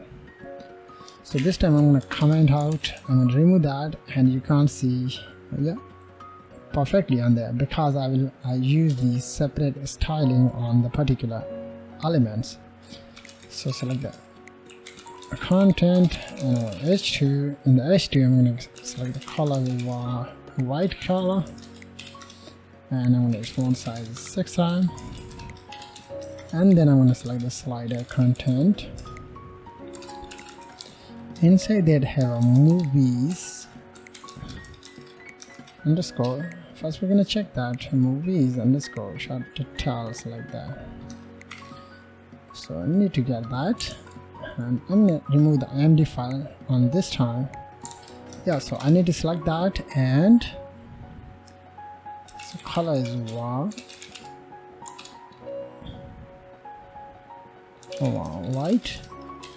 And padding I will use make a space 1 rem all side, and width I will use 50%. So look at that, right? And also I'm going to change the, just a minute, I will use this way, and in a minute I will use this way display the slider, and content. And in a minute, just I'm gonna use that on there, because I will just click on the right side to display the browser, and when I click on the left side to display the code editor. So I just set the time. Right, so let's add the class slider content, and inside that have mSlide, just like that. And we need to add a few things. Color is white, and I'm going to use the background is var hash EB984E, and padding I will use 0.5 m. No, I will use that on the, I will use that display flags, because this is details. Just if I go into the space between, and I'm going to use width will be 20%,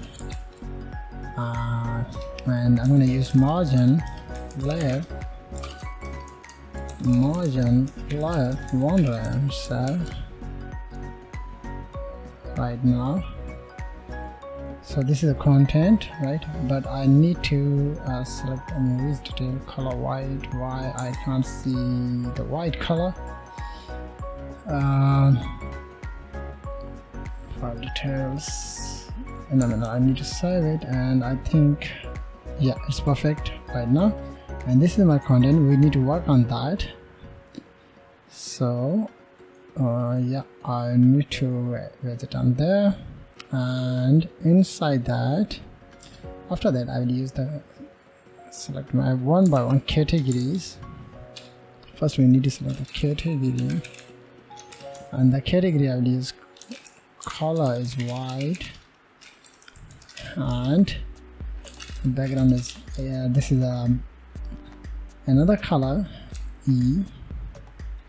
EB984E, and padding I will use 0.5 rem all side, and I will use border radius 20 pixel to display the labels right now, as you can see. And last one, I need to add the M details, just a minute, M details, and then I'm going to select the year, the color is white, and I'm going to use background is green color, and padding of is 0.5 m, border radius of is 20 pixel. save, and look at that. And the last thing is button tag, right? So I need to use that, right? But I will use that because this is investing. So slider content have a button tag, so inside that I'm going to use padding top and bottom 0.7 and left and right, 2 RAM, outline border is norm, margin 2 RAM, 1 RAM, and background ID is hash B1060F. Also I will get that and create a variable because I will use that many times. So brown color like that. So I need to go down. I'll use brown color. Right, so color is white, and I'm gonna add the font family is inherit, and font size I will use 1 RAM. Display flex because I will display the icon, align item center, border radius 5 pixel, cursor is pointer, cursor pointer. So look at that, right? Don't worry, we will work on the PTN I tag, and the I tag I need to add the margin white, 1 RAM, font size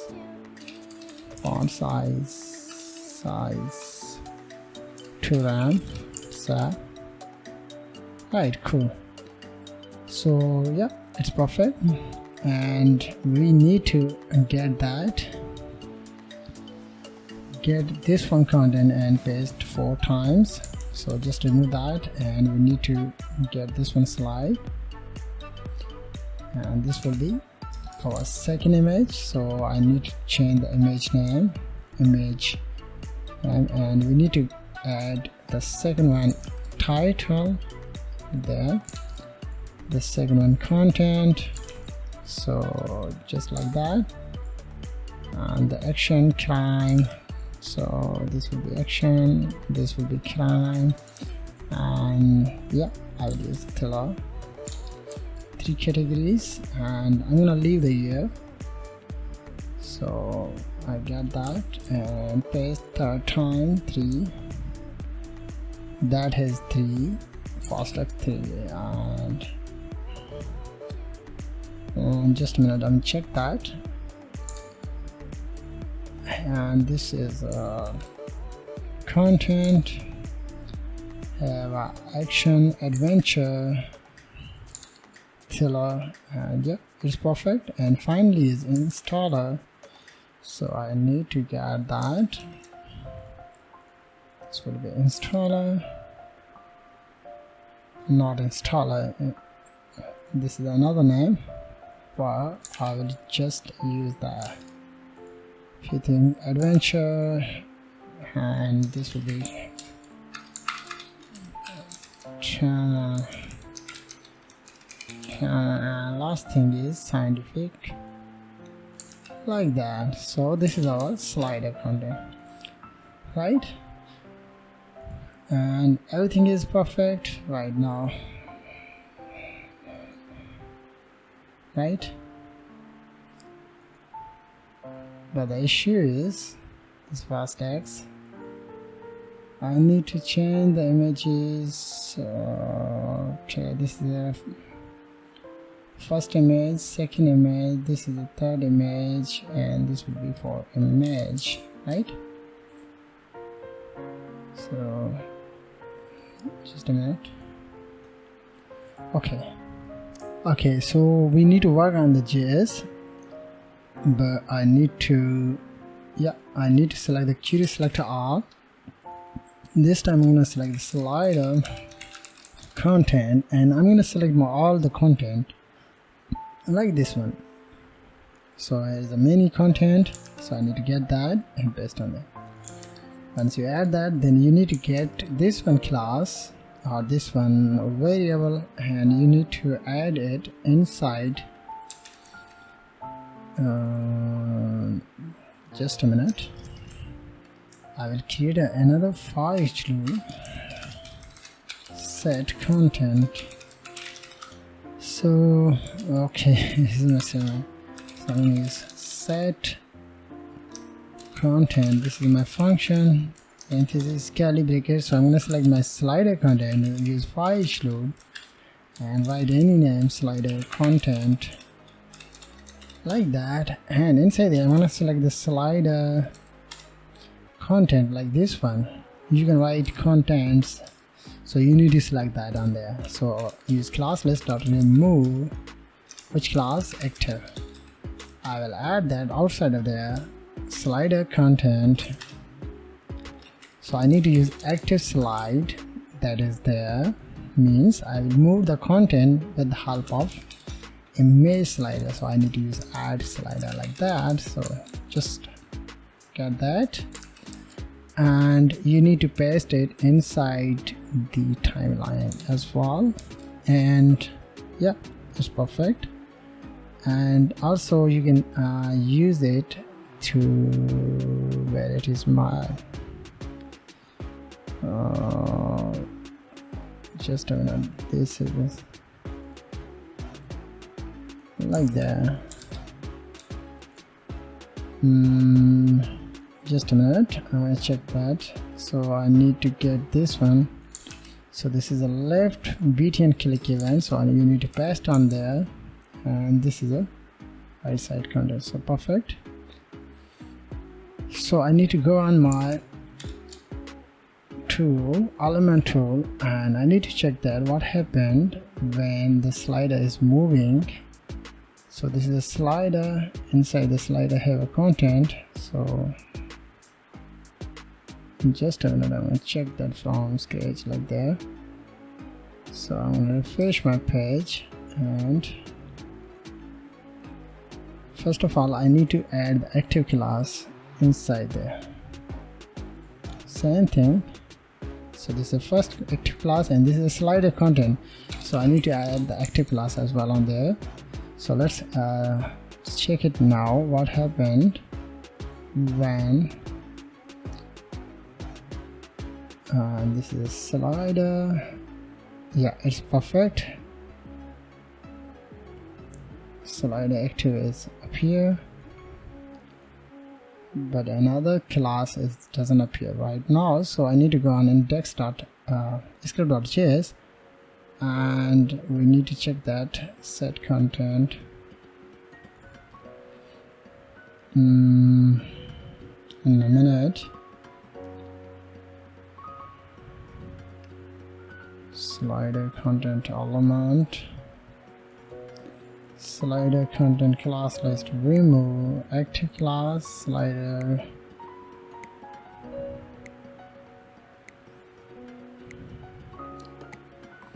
So I'm gonna use that on there, this element,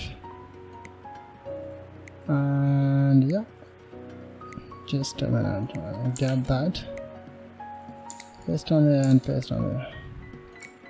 Class list dot add active, perfect. Set content is up here inside my okay, I need to get that and paste inside there, so it should be displayed actually. Yeah, it's up here in the first one slider right now. As you can see, the active class is the default, but I will open another. I can't see right now. I can't see the slider active class, so let's take it now inside the slider content element inside the console. What happened when it will change there? Node list. So this is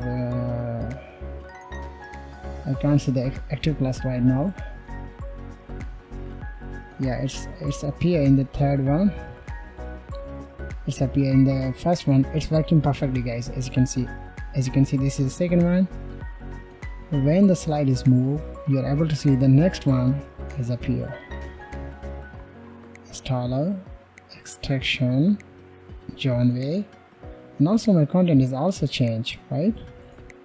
So we have successfully manipulated or designed the slider with content, right? Right, as you can see, perfect. Let's add a little bit of transitions inside our slider. So in the starting time, I'm going to use that is 0. When the slider is active, then I'm going to use transform translate negative 50%, comma 50%, and I'm going to use opacity is 1. In the default, I'm going to use opacity is 0. Also, I'm going to use the transition all 0.7s SN 7s SN. So save, and look at that. And you change that, right? Perfect. So let's move on I'm gonna remove this one file because I don't need that. Inside there I have just a slider. So I'm gonna create another file, main.js. Inside that I will use another JS code to display the many things like sticky navbar, movies app, API, and so on and so forth. So let's move on the index.html and work on the menus, right? So in the menus, so before the header tag, I will use the class menus. Inside that, I'm going to use the container. I will also create a class container. And the utility, I'm going to use the container class, max with 1440 pixel, margin 0 and auto, and yeah, I will use the padding top and bottom, 0 left and right, 1 line is best. I will manage that on later. This time I just use that because I want to display the content in the center of the page. Alright, in the container I will use nav tag. In the nav tag I will use the anchor. This will be index.html. Inside that I'm going to use the logo tag, and source image logo, I think logo png, and in the h2 I'm going to use ENO nano, right? After the anchor link I will use the form, leave the action, assign the id is a form. Inside the form I'm going to use input type text. In the text I will use placeholder is search movies. After that I will use add the ID search because I will use that inside our JS. URL li tag. In the li tag I will use anchor link. This will be index.html, and I'm going to use the home, that will movies, and I'm going to use that movies. I will manage this one on later. I just used dummy names on there, and this will be TV underscore shows .html, right? So this is our menus. So let's look at that. Right, cool, perfect. So let's go to style.css. In the style.css, first of all we need to add few things, like utility classes. So also I'm going to use HTML scroll behave smooth. I'll use a little bit of transition, and yeah, I will use the label tag because I'll use background var secondary color, and color is var light gray color because I will use that or later. This time I'm going to use item, and I'm going to use border left as 7 pixel var brown color. This will be solid. Also I'm going to select the image display block. All of the images I use with 100%, height also 100%, object fit is cover, right? First we're going to save it. You can't see any changes inside our page because we need to work on the menus right now. So yeah, this is the header. Before the header I will use that menus start, and this will be an class. So first of all, you need to select the menus class and use position is fixed.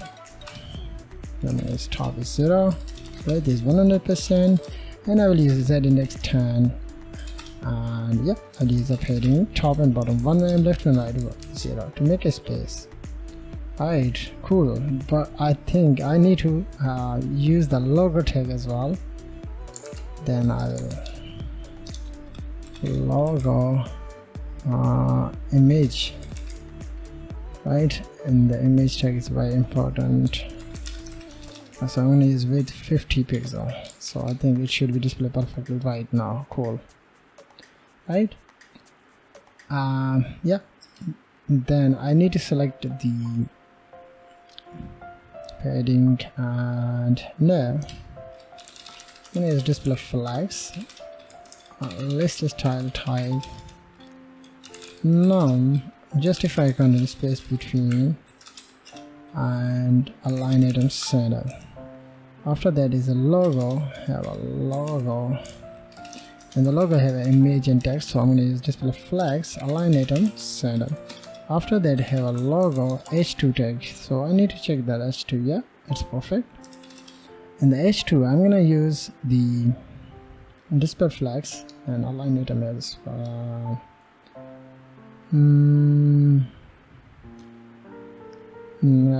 justify content center, no logo, display flags, h2.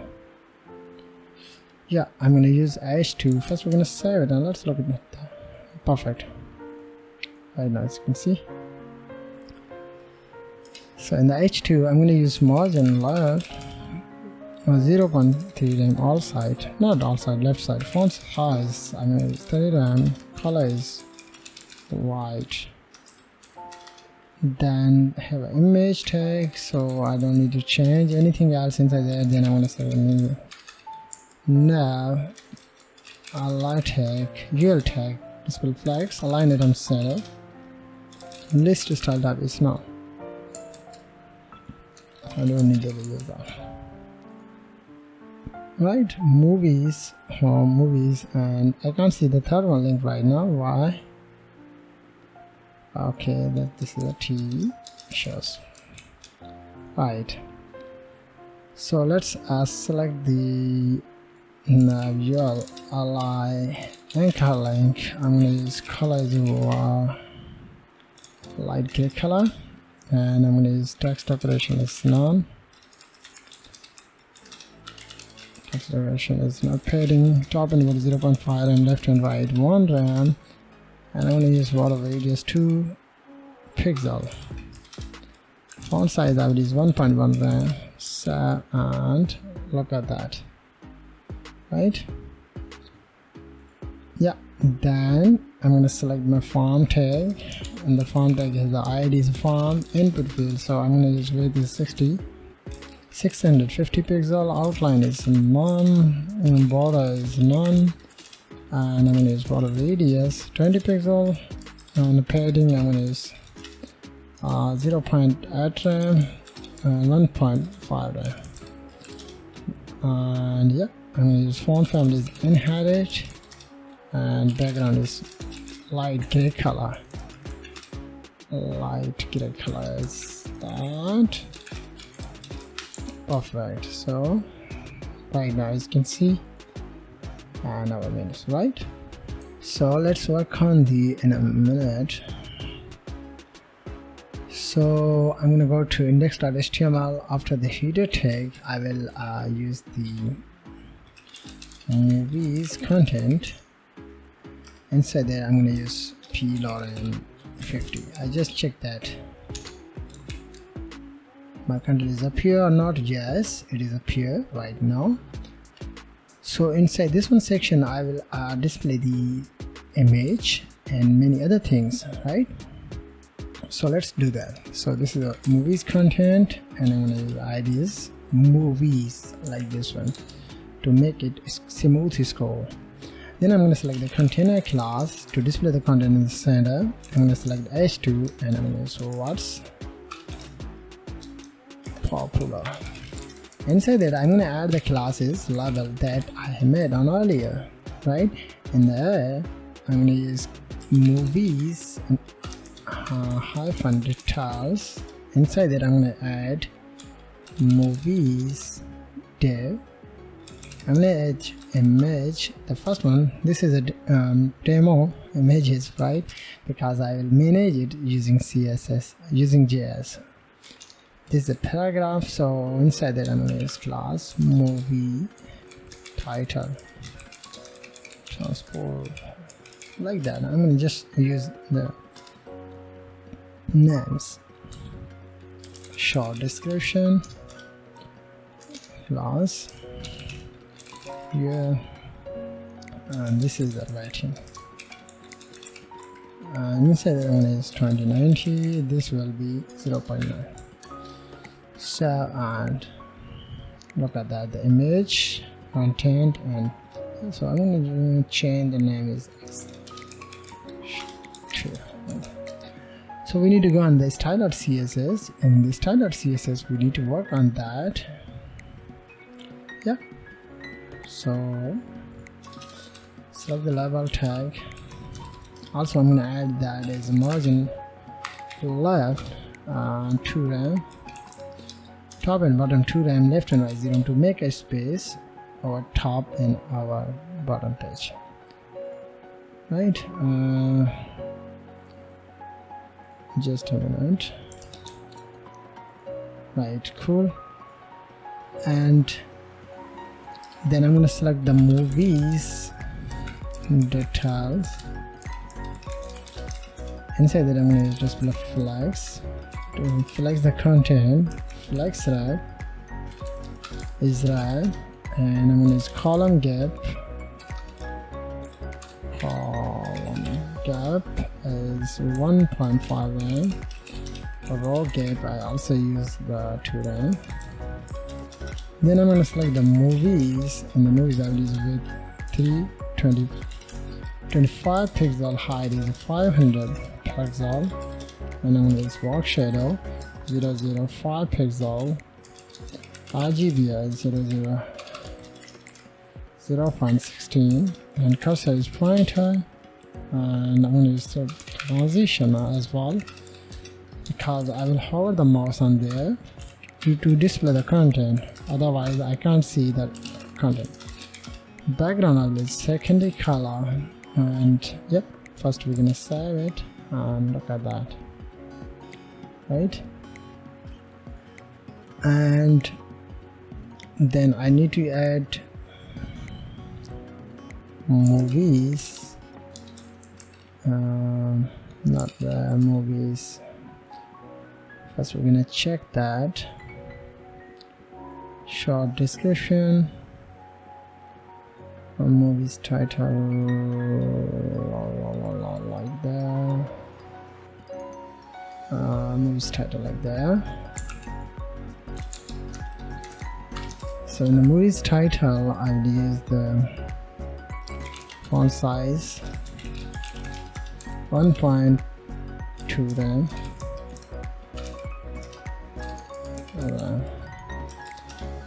and font family is inherit, and I'm going to use margin 1 rem, color is white color. So right, because I need to go on the body, and the body, where is my body? I can't see the body right now, guys. Where is my body tag? I'm just gonna find that. Okay, I need to add the background along secondary color, so you should be able to see. No, I'll use the primary color because the second color is applied on there. Right, cool. Extension and many other things. Right, so let's move on down, and after the movie's title I will select the short description, yeah, like this one, short description, and the short description of this display flags, justify on a space between, background color is white, like that, color is white, and I will use the margin top 1 rem, font weight is 600, position is absolute, and I'm going to select my movies, not movies, I'm going to select, yeah, I'm going to select the movies, and I'm going to use the position as relative because I will use the hover effect on there, right? So the position is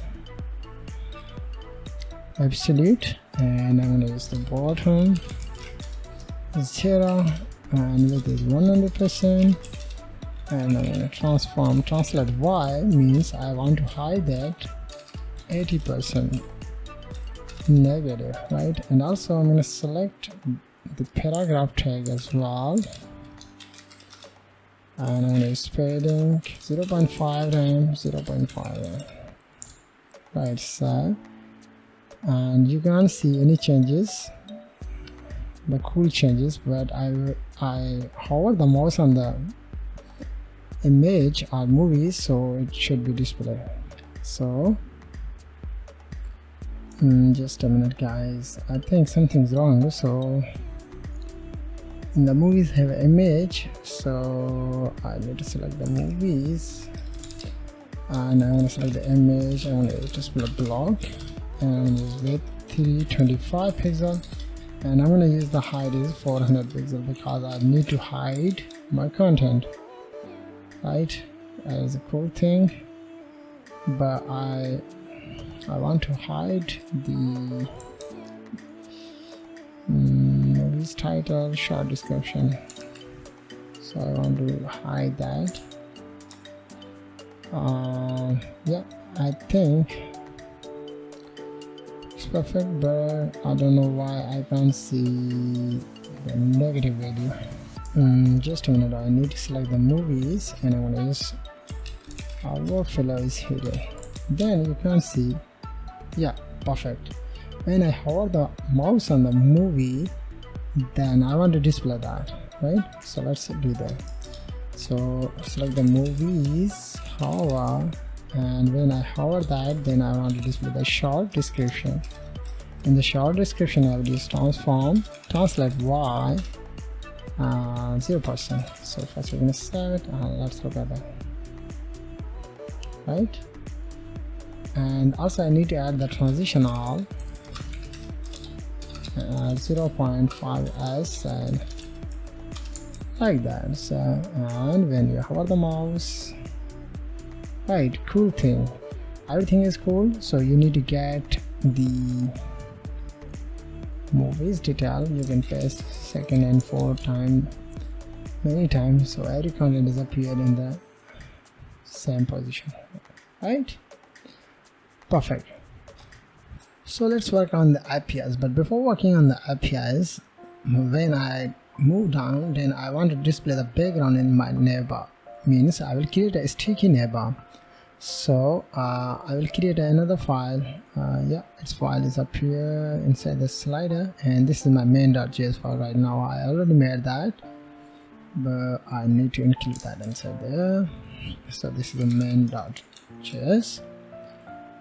So in the main.js, I don't need this one, but I think I need to check that here. I will use that.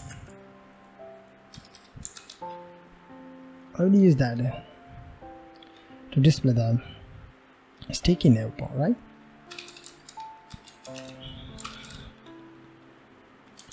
Window.add_MLS now. This will help us to scroll down, run the function. Just a minute. Use curly bracket. I'm gonna use if document element dot scroll top is greater than is 20. Come into the if statement, Otherwise, come into the else statement. In the if statement, I need to select my header tag, use the class list .add .sticky. You can write any name as you want. So I'm going to get that, and based on there, inside that I need to remove that. So I need to get this one. I go to style.css, and in the style.css I need to select my header tag like there. So after that I need to select the header .sticky, and I'm going to use background is var like that. Like that. I just checked that. What happened?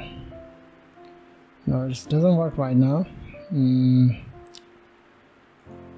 Window dot add listener header add sticky. First of all, we need to check the element, it's working or not. The element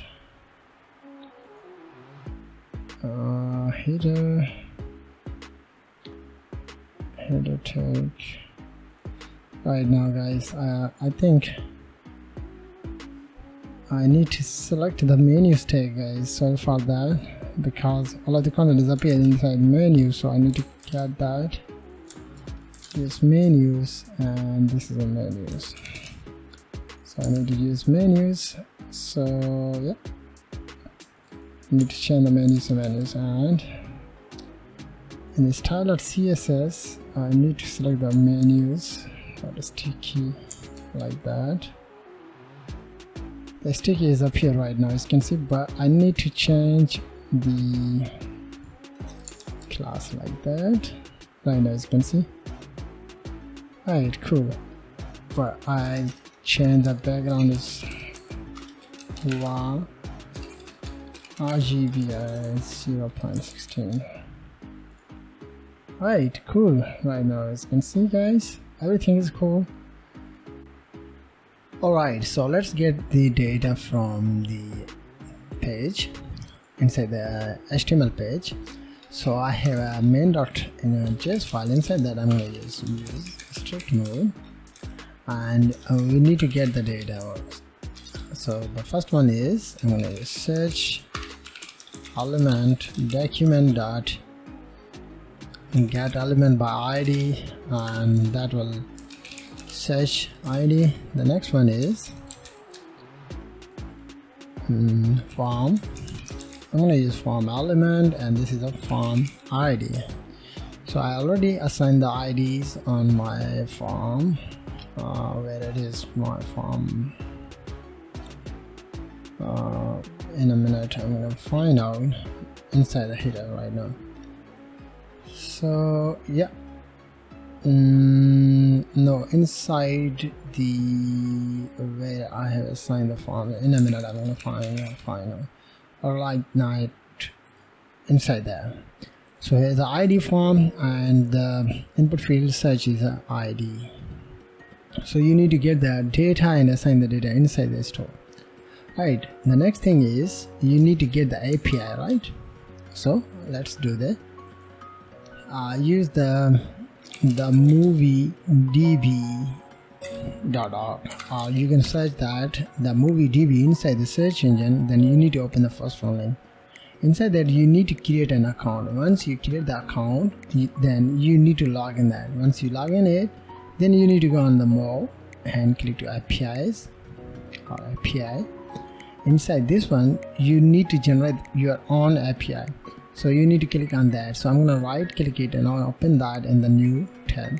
So here is my API key. You need to get the API key from this one website, and once you get that, then you need to get it, and I'm going to use it as a comment and use API key.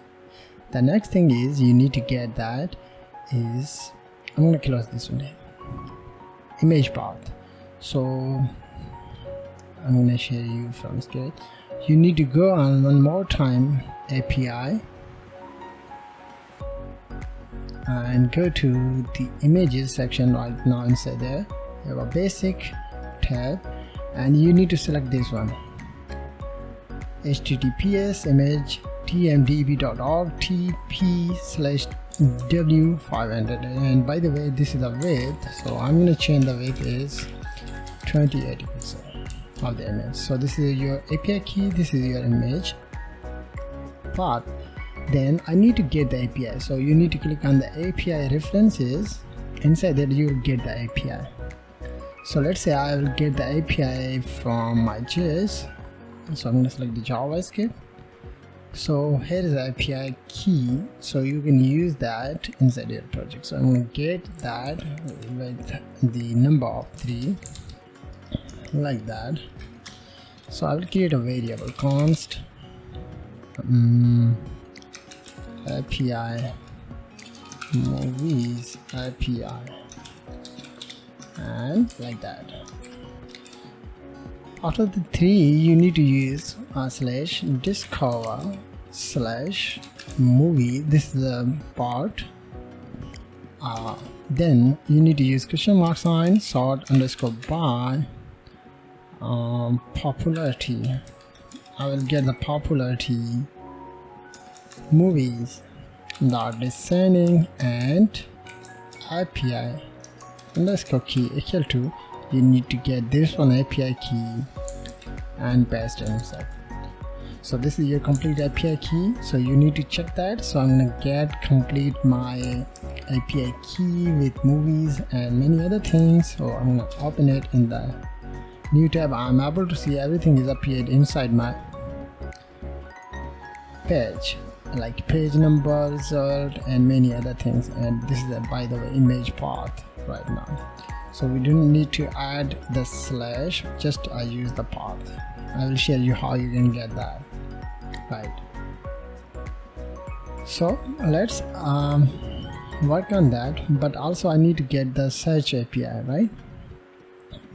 So also I'm going to create a const image path. So the image path is like this one, right? And we need to add the search URL, right? URL, and the search URL you need to get the movie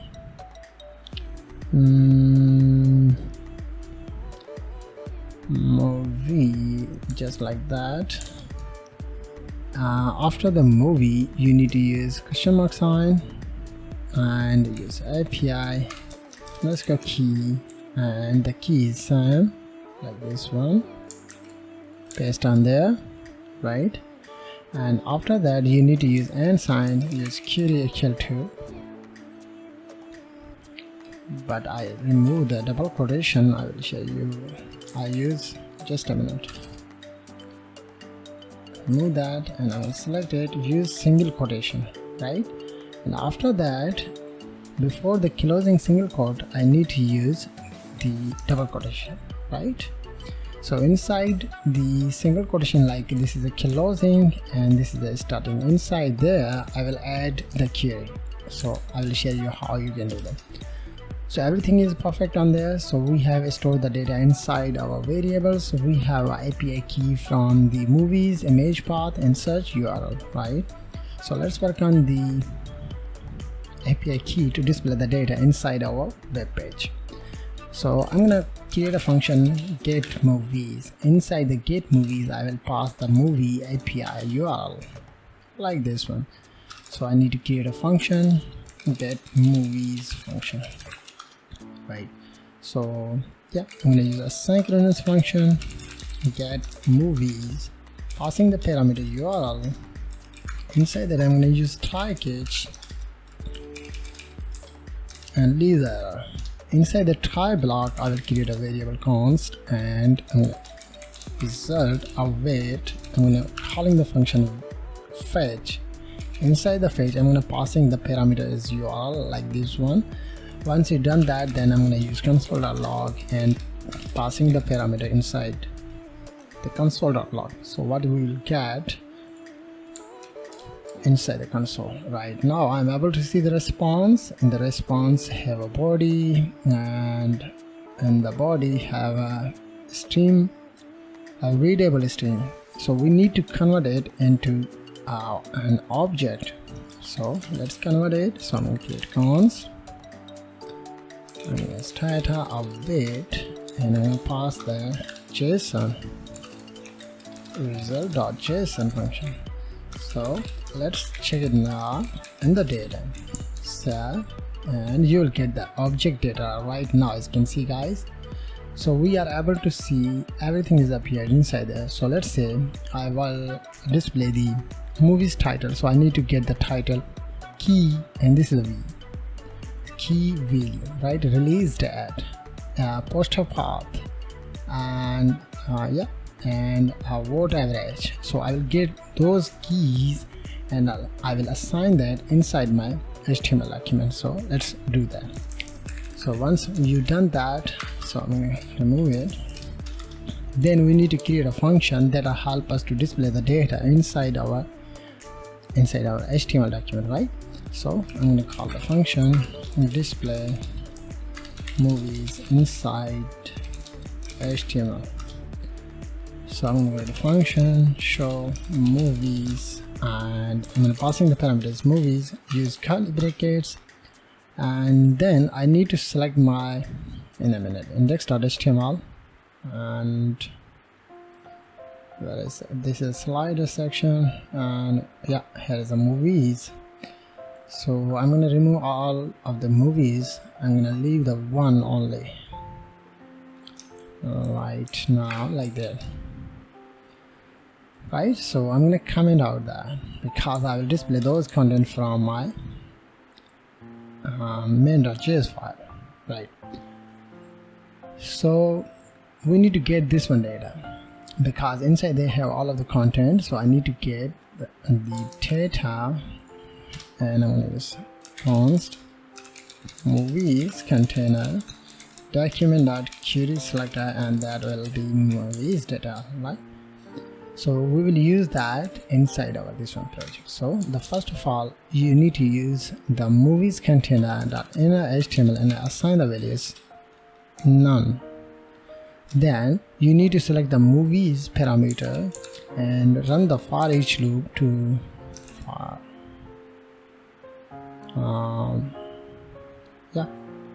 for each, and inside there I'm going to pass in the parameters like movie, right? Because I will display the many data, so I'm going to use the for each loop. So inside the parameter I have passed the value, so I target the value, and I will pass this one function inside there and passing the data.results, right? So let's see what happened. So I'm going to use console.log, and I'm going to use movie like this one parameter. So let's look at that. I'm able to see the data is appear inside my console right now. As you can see the same data, right? Perfect. So I need to convert that into a normal content. So let's do this. So first of all, I will use const and use curly brackets. So I'm going to passing the value on there. So this is the title. I need to get the title poster underscore path. So those are keys. In a minute I will show you. So this is the title, this is the poster path. So you need to get one by one value, which value you want to display inside your movies app. So you need to put on there poster path. After that I'm going to just vote underscore average, and finally I need to get the release underscore date, and after that you need to use equal sign from movie. Means in the movie object you will get all of the content, and you will use those content inside your HTML document. But before displaying that, I'm going to use console.log. So let's see what happened when I call the title. So I'm able to see the different type of movies title have been appeared inside there, right? Let's check it now. Poster path. So I'm going to get that and save. Let's see. So those are images path, and this is a rating, and this is a date of release, right? So you have successfully received the data from API, and those data is appear inside your variables like title, poster, path, and so on and so forth. So I need to display those data inside my HTML document. So I need to go on index.html and I need to get this one data without movies. Remember that I need to get the image, and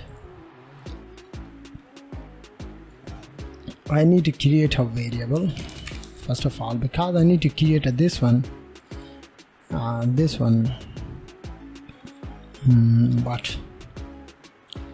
this one variable const movies display. You can write any name as you want, and I'm going to use document.create element, which element, div element, and I need to target the movies display this variable and add the class.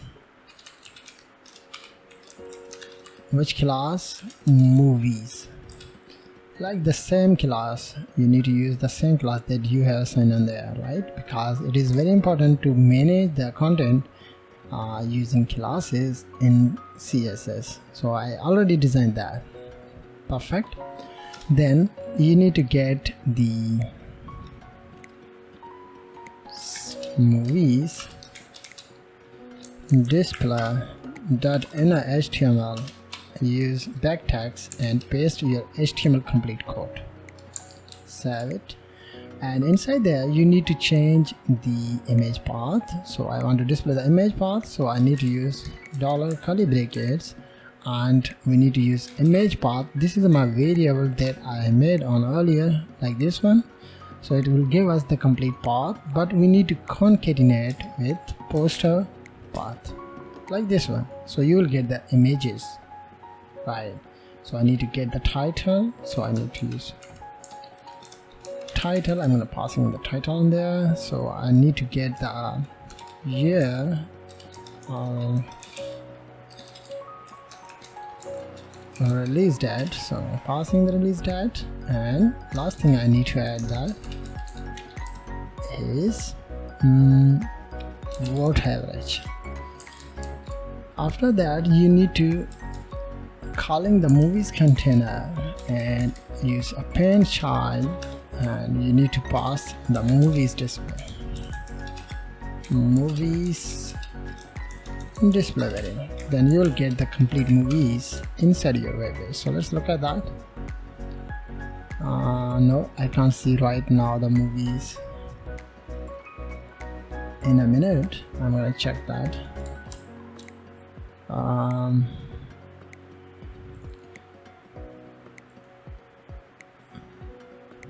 Movies container, append child, movies display. Yeah, it's perfect. Movies API. In a minute I will reconnect that, and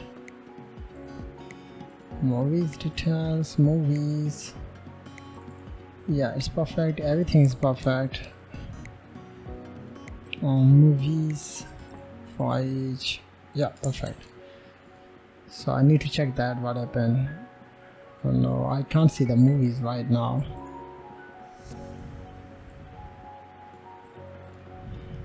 Just a minute, I need to use the equal sign in there. Okay. Right now I am able to see the movies have been appeared inside there, so the same thing, but okay, I need to add the date and rating. So before that I'm going to use date and what, right?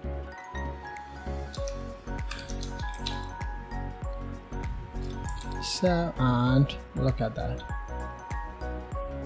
right? Perfect.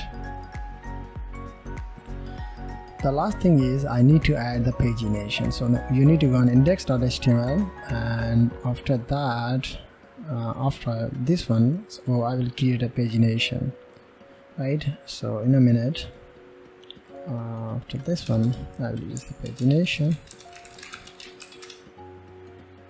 And the pagination I will use container because I will display the content in the center of the page. And the class is paginations UL ally tag and anchor link, not anchor link, I'm going to use the one by one. 1 2 3 4 5 6 7 and 3 4 5 6 7 8 9, and this will be next, right? And this will be PS. So we need to save it, and let's look at that. Right, cool. So I need to go on style.css. In the style.css we need to design that, so in a minute. So yeah, I'm gonna use pagination. The class name is paginations. Yeah, first we need to check that the class name is paginations. Yeah, perfect. So inside there I'm going to use the padding top and bottom for them to make a space, left and right 0, and then I'm going to select the pagination UL, and inside there I'm going to use display flags. First we're going to save it. Let's look at that. Right, perfect. And then I'm going to select the pagination. I also use list style type none because I need to remove the bullets. Perfect. Then select the pagination and UL ally tag. Inside that I'm going to use margin all side 0, not all side, top and bottom 0, left and right 0.7 rem, and I'm going to use box shadow 0 0 10 pixel raw and secondary color, right?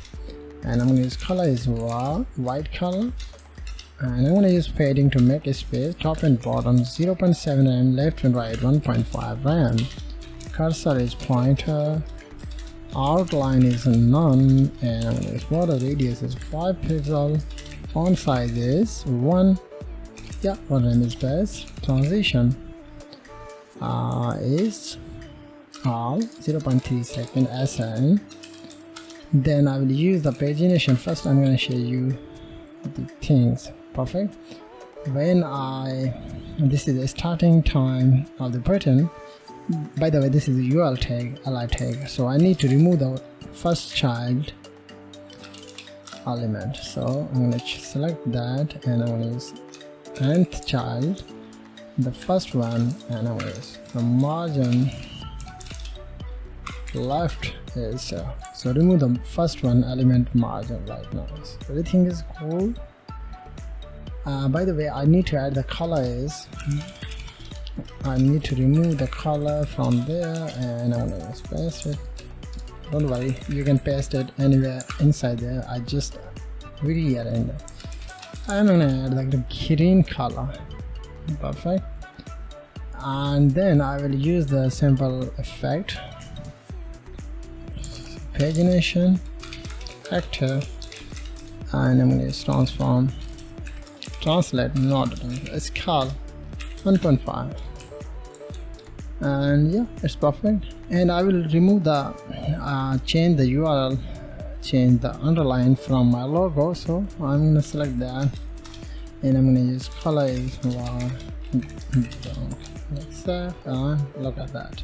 Right, so let's work on the main.js. Inside that you need to get the complete UL tag, so I'm going to select the paginations element, document.query select all, because I need to select complete ally tags. So inside the ally have a content, so I need to select the pagination. This is my class name. Inside there I have a UL ally tag, right? So I'll get that, and I'm going to run the for each loop. Pagination for each, and passing the parameter is pages, and inside that I'm going to use pages dot add ML listener, click event, and this is the E. So in a minute I will use this way. Not I'm going to passing the empty value on there, right? So let's see what happened when I call the pages inside the console. So I'm going to open the console and I'm going to click on the 2. This is the li2, click up 4, li4, 5, 6 and so on. 5, right, cool. But I need to add the index number. But before using index number,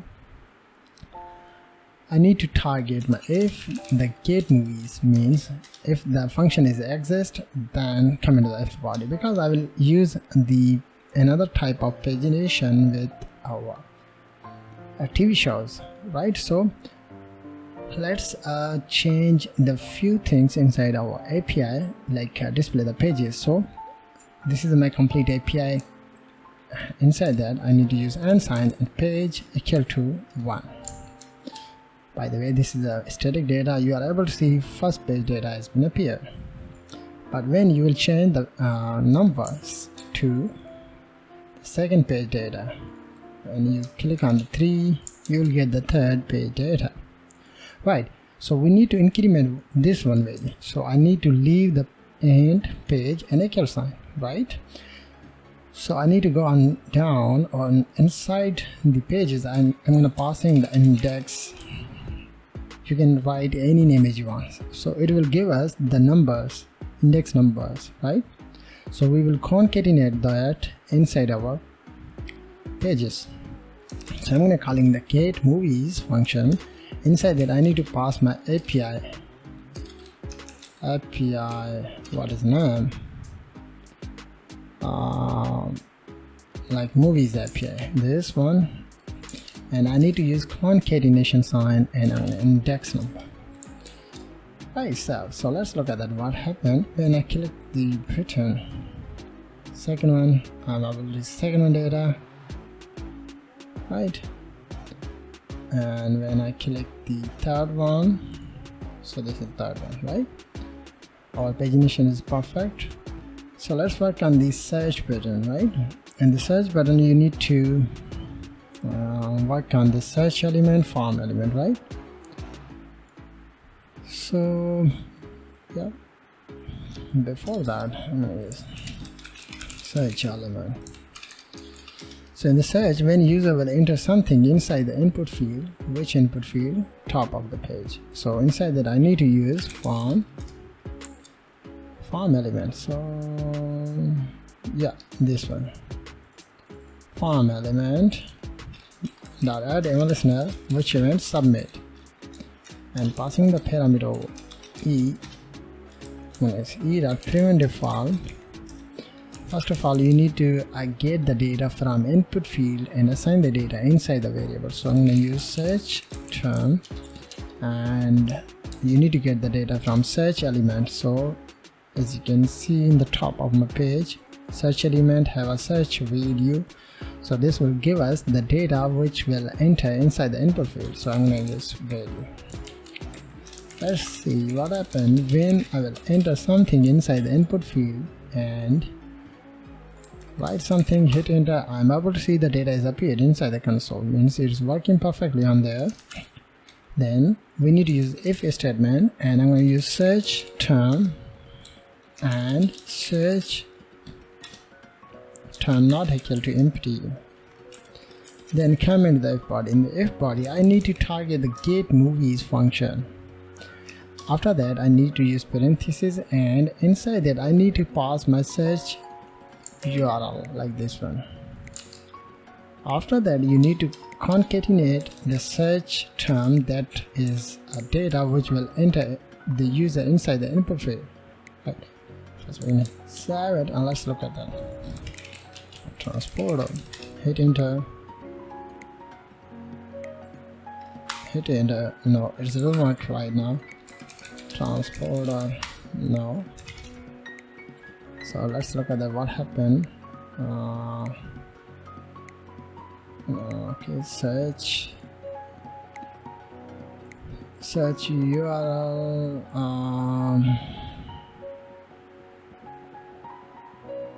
Okay, search term. also windows dot location dot reload. But why I can't see the search? In a minute I'm gonna check that. Discover. Okay, here's a mistake, guys. I need to change it discover to search, so it will give us the data. Let's see transport. Hit enter. No, transport is not appear right now. In a minute I need to check my API key, that is give us the search result. So search movie slash API key equal to yeah, I need to use the equal sign on there because it's very important. So let's see one more time transporter. Hit enter. Fast X, hit enter. Right, cool, it's working right now, guys. Right, so this is but don't focus on that. I'm able to see the images or movies have been appeared inside there. When I hover the mouse on any movie, you are able to see the data is appear right now. So let's search the John Wick right now. Right, after the searching I need to remove the input field. I will clean the input field, so I need to use search element. No, this is a pagination page, so inside there search term dot value equal to empty. Right, so let's look at that. Response. I like, by the way, transporter movie. Right.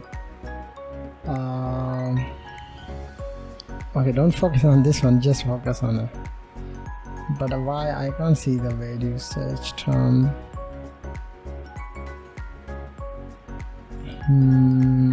Okay, searched.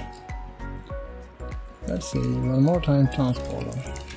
Right, cool, everything is perfect. I can't see the value inside the input field.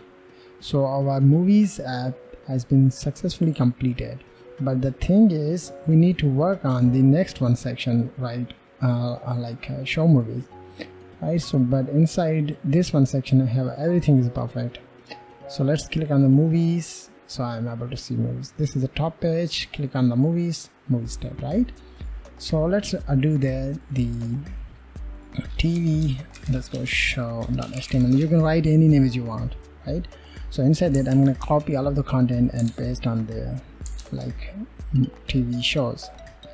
So inside that I need to change, this will be index.html page and this will be hash, and I'm going to get where is the movies, there's a TV underscore shows.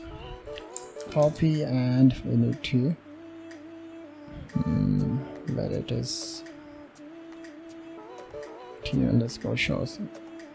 I don't need to paste, use the .html, right? So the next thing is we need to change the images. Like this will be TV show 1, this will be TV show 2, this will be TV show 3, and this will be TV show 4. Right, cool. So, but also we need to change the data.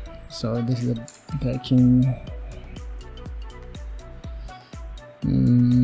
like there, and this is the data. We need to get that and paste one by one on there. And this is the drama thriller, and I'm gonna leave the same thing. Drama thriller. This will be crime. This will be crime thriller 23. So and the next one I need to get the next title. The next title is like that, and the content is like that, and I'm gonna leave the same thing of the category, right? And the third one is like this one. So this is the third one, and the third one I need to get the data and we need to paste it. And yeah, I need to use Dramatella, and this will Tilla, and this will be Drama, like that. And last thing is I need to get the crash landing, so I'm gonna paste it and copy and paste like the last one. Adventure, drama, scientific, not scientific but romance, like that. So this is our second one page. First we're gonna save it and go to our movies API, click to show pages, show underscore HTML. I don't know why I can't see. In a minute, I need to check my index.html page. Show TVs. Okay, as a mistake, I need to use TV show.html. So click on that. Okay, that's a mistake. Right now, perfect. So this is my URL mistake. Don't focus on that. So inside they have a same thing, but also I need to change the title. Popular, where's what's TV shows? I'm gonna change that, TV shows, like that. Right, so just a minute, I need to go on index.html page, and inside that I need to use popular because this is another page. So inside that I need to use TV shows, like that. Save and look at that, right? So we will able to see the movies, but we need to change the movies to TV shows, right? So let's go to our main.js, but before changing the content inside the main.js, we need to work on the style.css, because in the TV shows.html we need to change few things. So let's change the some content from there. So this is the movie style details, so inside that I'm going to use TV details, and this is the movies class. I need to change it as TV shows, like that. But I'm going to leave other options because I'll use the same thing, but we need to get this one data, right? And also we need to change the style.css. We need to go on our movies section, like there. So inside the movies details I need to use dot, because I'll use the same style inside the TV hyphen details. I think I need to check the TV details. Yeah, TV details, yeah, perfect. And also we need to get another class like TV shows, and I need to use comma and paste the same styling inside our TV shows, right? And also I need to select the movies comma TV shows dot images, have the same style, and I will leave other options, right? So go to main.js. In the main.js you need to get the complete this one detail. First of all you need to get the details like this way. So this is a movies container, so this is a TV shows container, right? So inside that you need to pass this one class, perfect. The next thing is you need to create another API key, API URL to generate the TV shows, right? So let's do that. So I'm going to create a const in a minute. First we're going to save it, and let's look at that what happened inside this one page. Right now everything is cool, but when I will uncomment that, so it should be displayed perfectly. Yeah, it's appeared perfectly, but I can't see the hover effect right now, so I need to go on the movies hover comma TV shows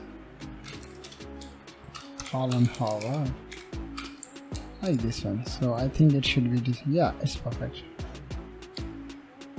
So I'm going to comment out because I don't need that, and go to main.js. In the main.js, we need to generate the API key, which will give us the complete URL, complete detail of the TV show. So let's do that. So I'm going to use const TV shows API. So I need to get the same thing. We just changed few things inside there. So I'm going to get the same thing and just change movie to TV, just like that. And let's check it now. Copy it. I'm going to get that on there. Copy, and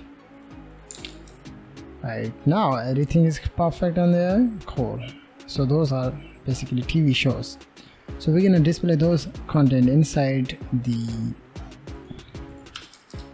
our HTML document, right? So I'm gonna use same tactics that I've used on my this one section. So I'm gonna get this one function first of all, and also I'm gonna get this one as well. So write the comment TV shows, paste that. So this is get TV shows function, copy and paste that.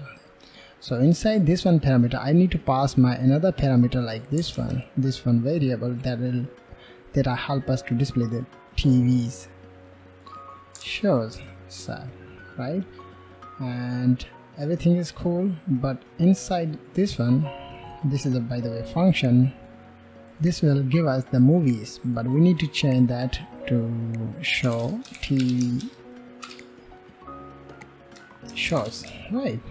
So I will create this one function right now, and passing the parameter is TV shows, use curly brackets, and this time by the way function TV. By the way, I need to get the data from this one TV container and paste it, and by default I need to use the inner HTML. Default is empty, and I will target TV shows.for each loop and TV shows. Right, so this is a TV show. I'm gonna pass in another parameter on there. You can write any name as you want. So this is a parameter that help us to display the content inside the function. So this will give us the loop through our content one by one, right? So inside there, I'm gonna use console.log and TV shows. TV show like that. So what we'll get inside the console. So let's look at that in the console. Right now I'm able to see the object. Right, cool. Have the same thing, but have a little bit of different on there is name. So this is the title. We need to change to title to name to get the title of the TV show, and this is the path, and yeah, other thing is same, but we need to change the name. Alright, so we have successfully received the data. So I need to create a send tactics. So const I need to get the title, so I'm going to use name, poster path, the word average, those are same element, and release that, right? And assign that TV shows. Right, then let's see what happened when I call the name inside it. So right, cool. Let's see. I'm calling the poster. Perfect. Vote average. Vote average. I can't get the vote average right now. I don't know. Right, perfect. I just saved that. Release that, and I can't release Okay.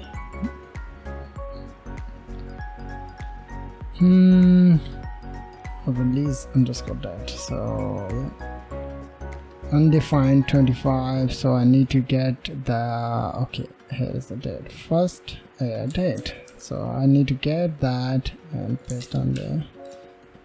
So I need to copy, paste, and it should be display the date. Well, yeah, it's perfect. We just change a few things inside there. The first one is the title, to change it as a name, and the first date, but leave the other things the same. Right, so let's create a container const, create a div, by the way, TV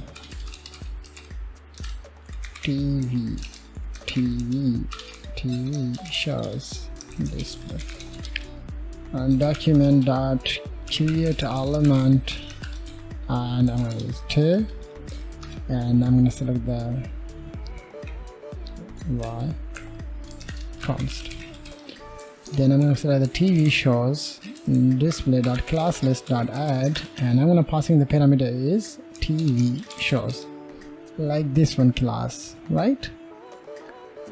And we need to target my TV shows display.inner HTML and backtags. Inside that I'm going to passing the complete detail, like this one, copy, not this, just an image. I'm going to leave this one and paste it. So inside that I'm going to passing the parameters like image path, this is my variable, like this one, same thing, and concatenation is poster path. So this is the title, so this title is name, like this one, and this is the release date, so first air date, that, and this is the rating, so I'm going to use rating as well, vote average, like that. So after that I need to target TV shows container dot inner, not append child, which you will append. I'm going to use TV shows, like that. Save, and look at that, the TV shows, and this is by the way pagination. So we need to use same thing inside there, but also we need to use the search URL. So I'm going to get this one, search query, and this is the search TV shows. So inside that I need to change it as a TV, right? And inside the pagination, in a minute, inside the pagination I need to use get TV shows function, and I'm going to use API, what is the name, TV shows API concatenation sign index dot, just the index. First we're going to check the pagination is working or not, so I'm going to click on the second one. Right, it's working right now, as you can see, the second one and then the first one, but we need to work on the search, right? So in the search I need to go to top of my page. In the top of my page,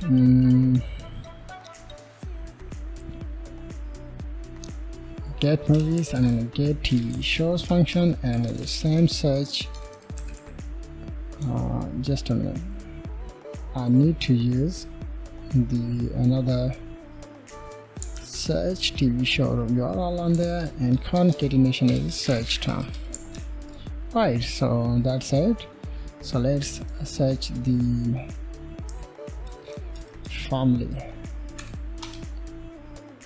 right, as you can see, and I'm going to close that, and let's search it from scratch.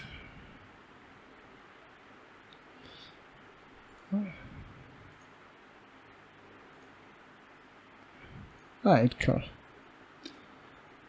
So I go to TV shows, and by the way I need to search the like this one, Breaking Bad. Hit enter. Right, cool. Guys, so this is our complete movies app. So I've designed that using HTML CSS and I've used the JavaScript. So this is your task, remember that. So I hope you enjoyed this one video. Please share, like and subscribe the video. Subscribe my channel for getting new updates, for getting new videos, right? So thank you very much for watching. Have a nice day, guys.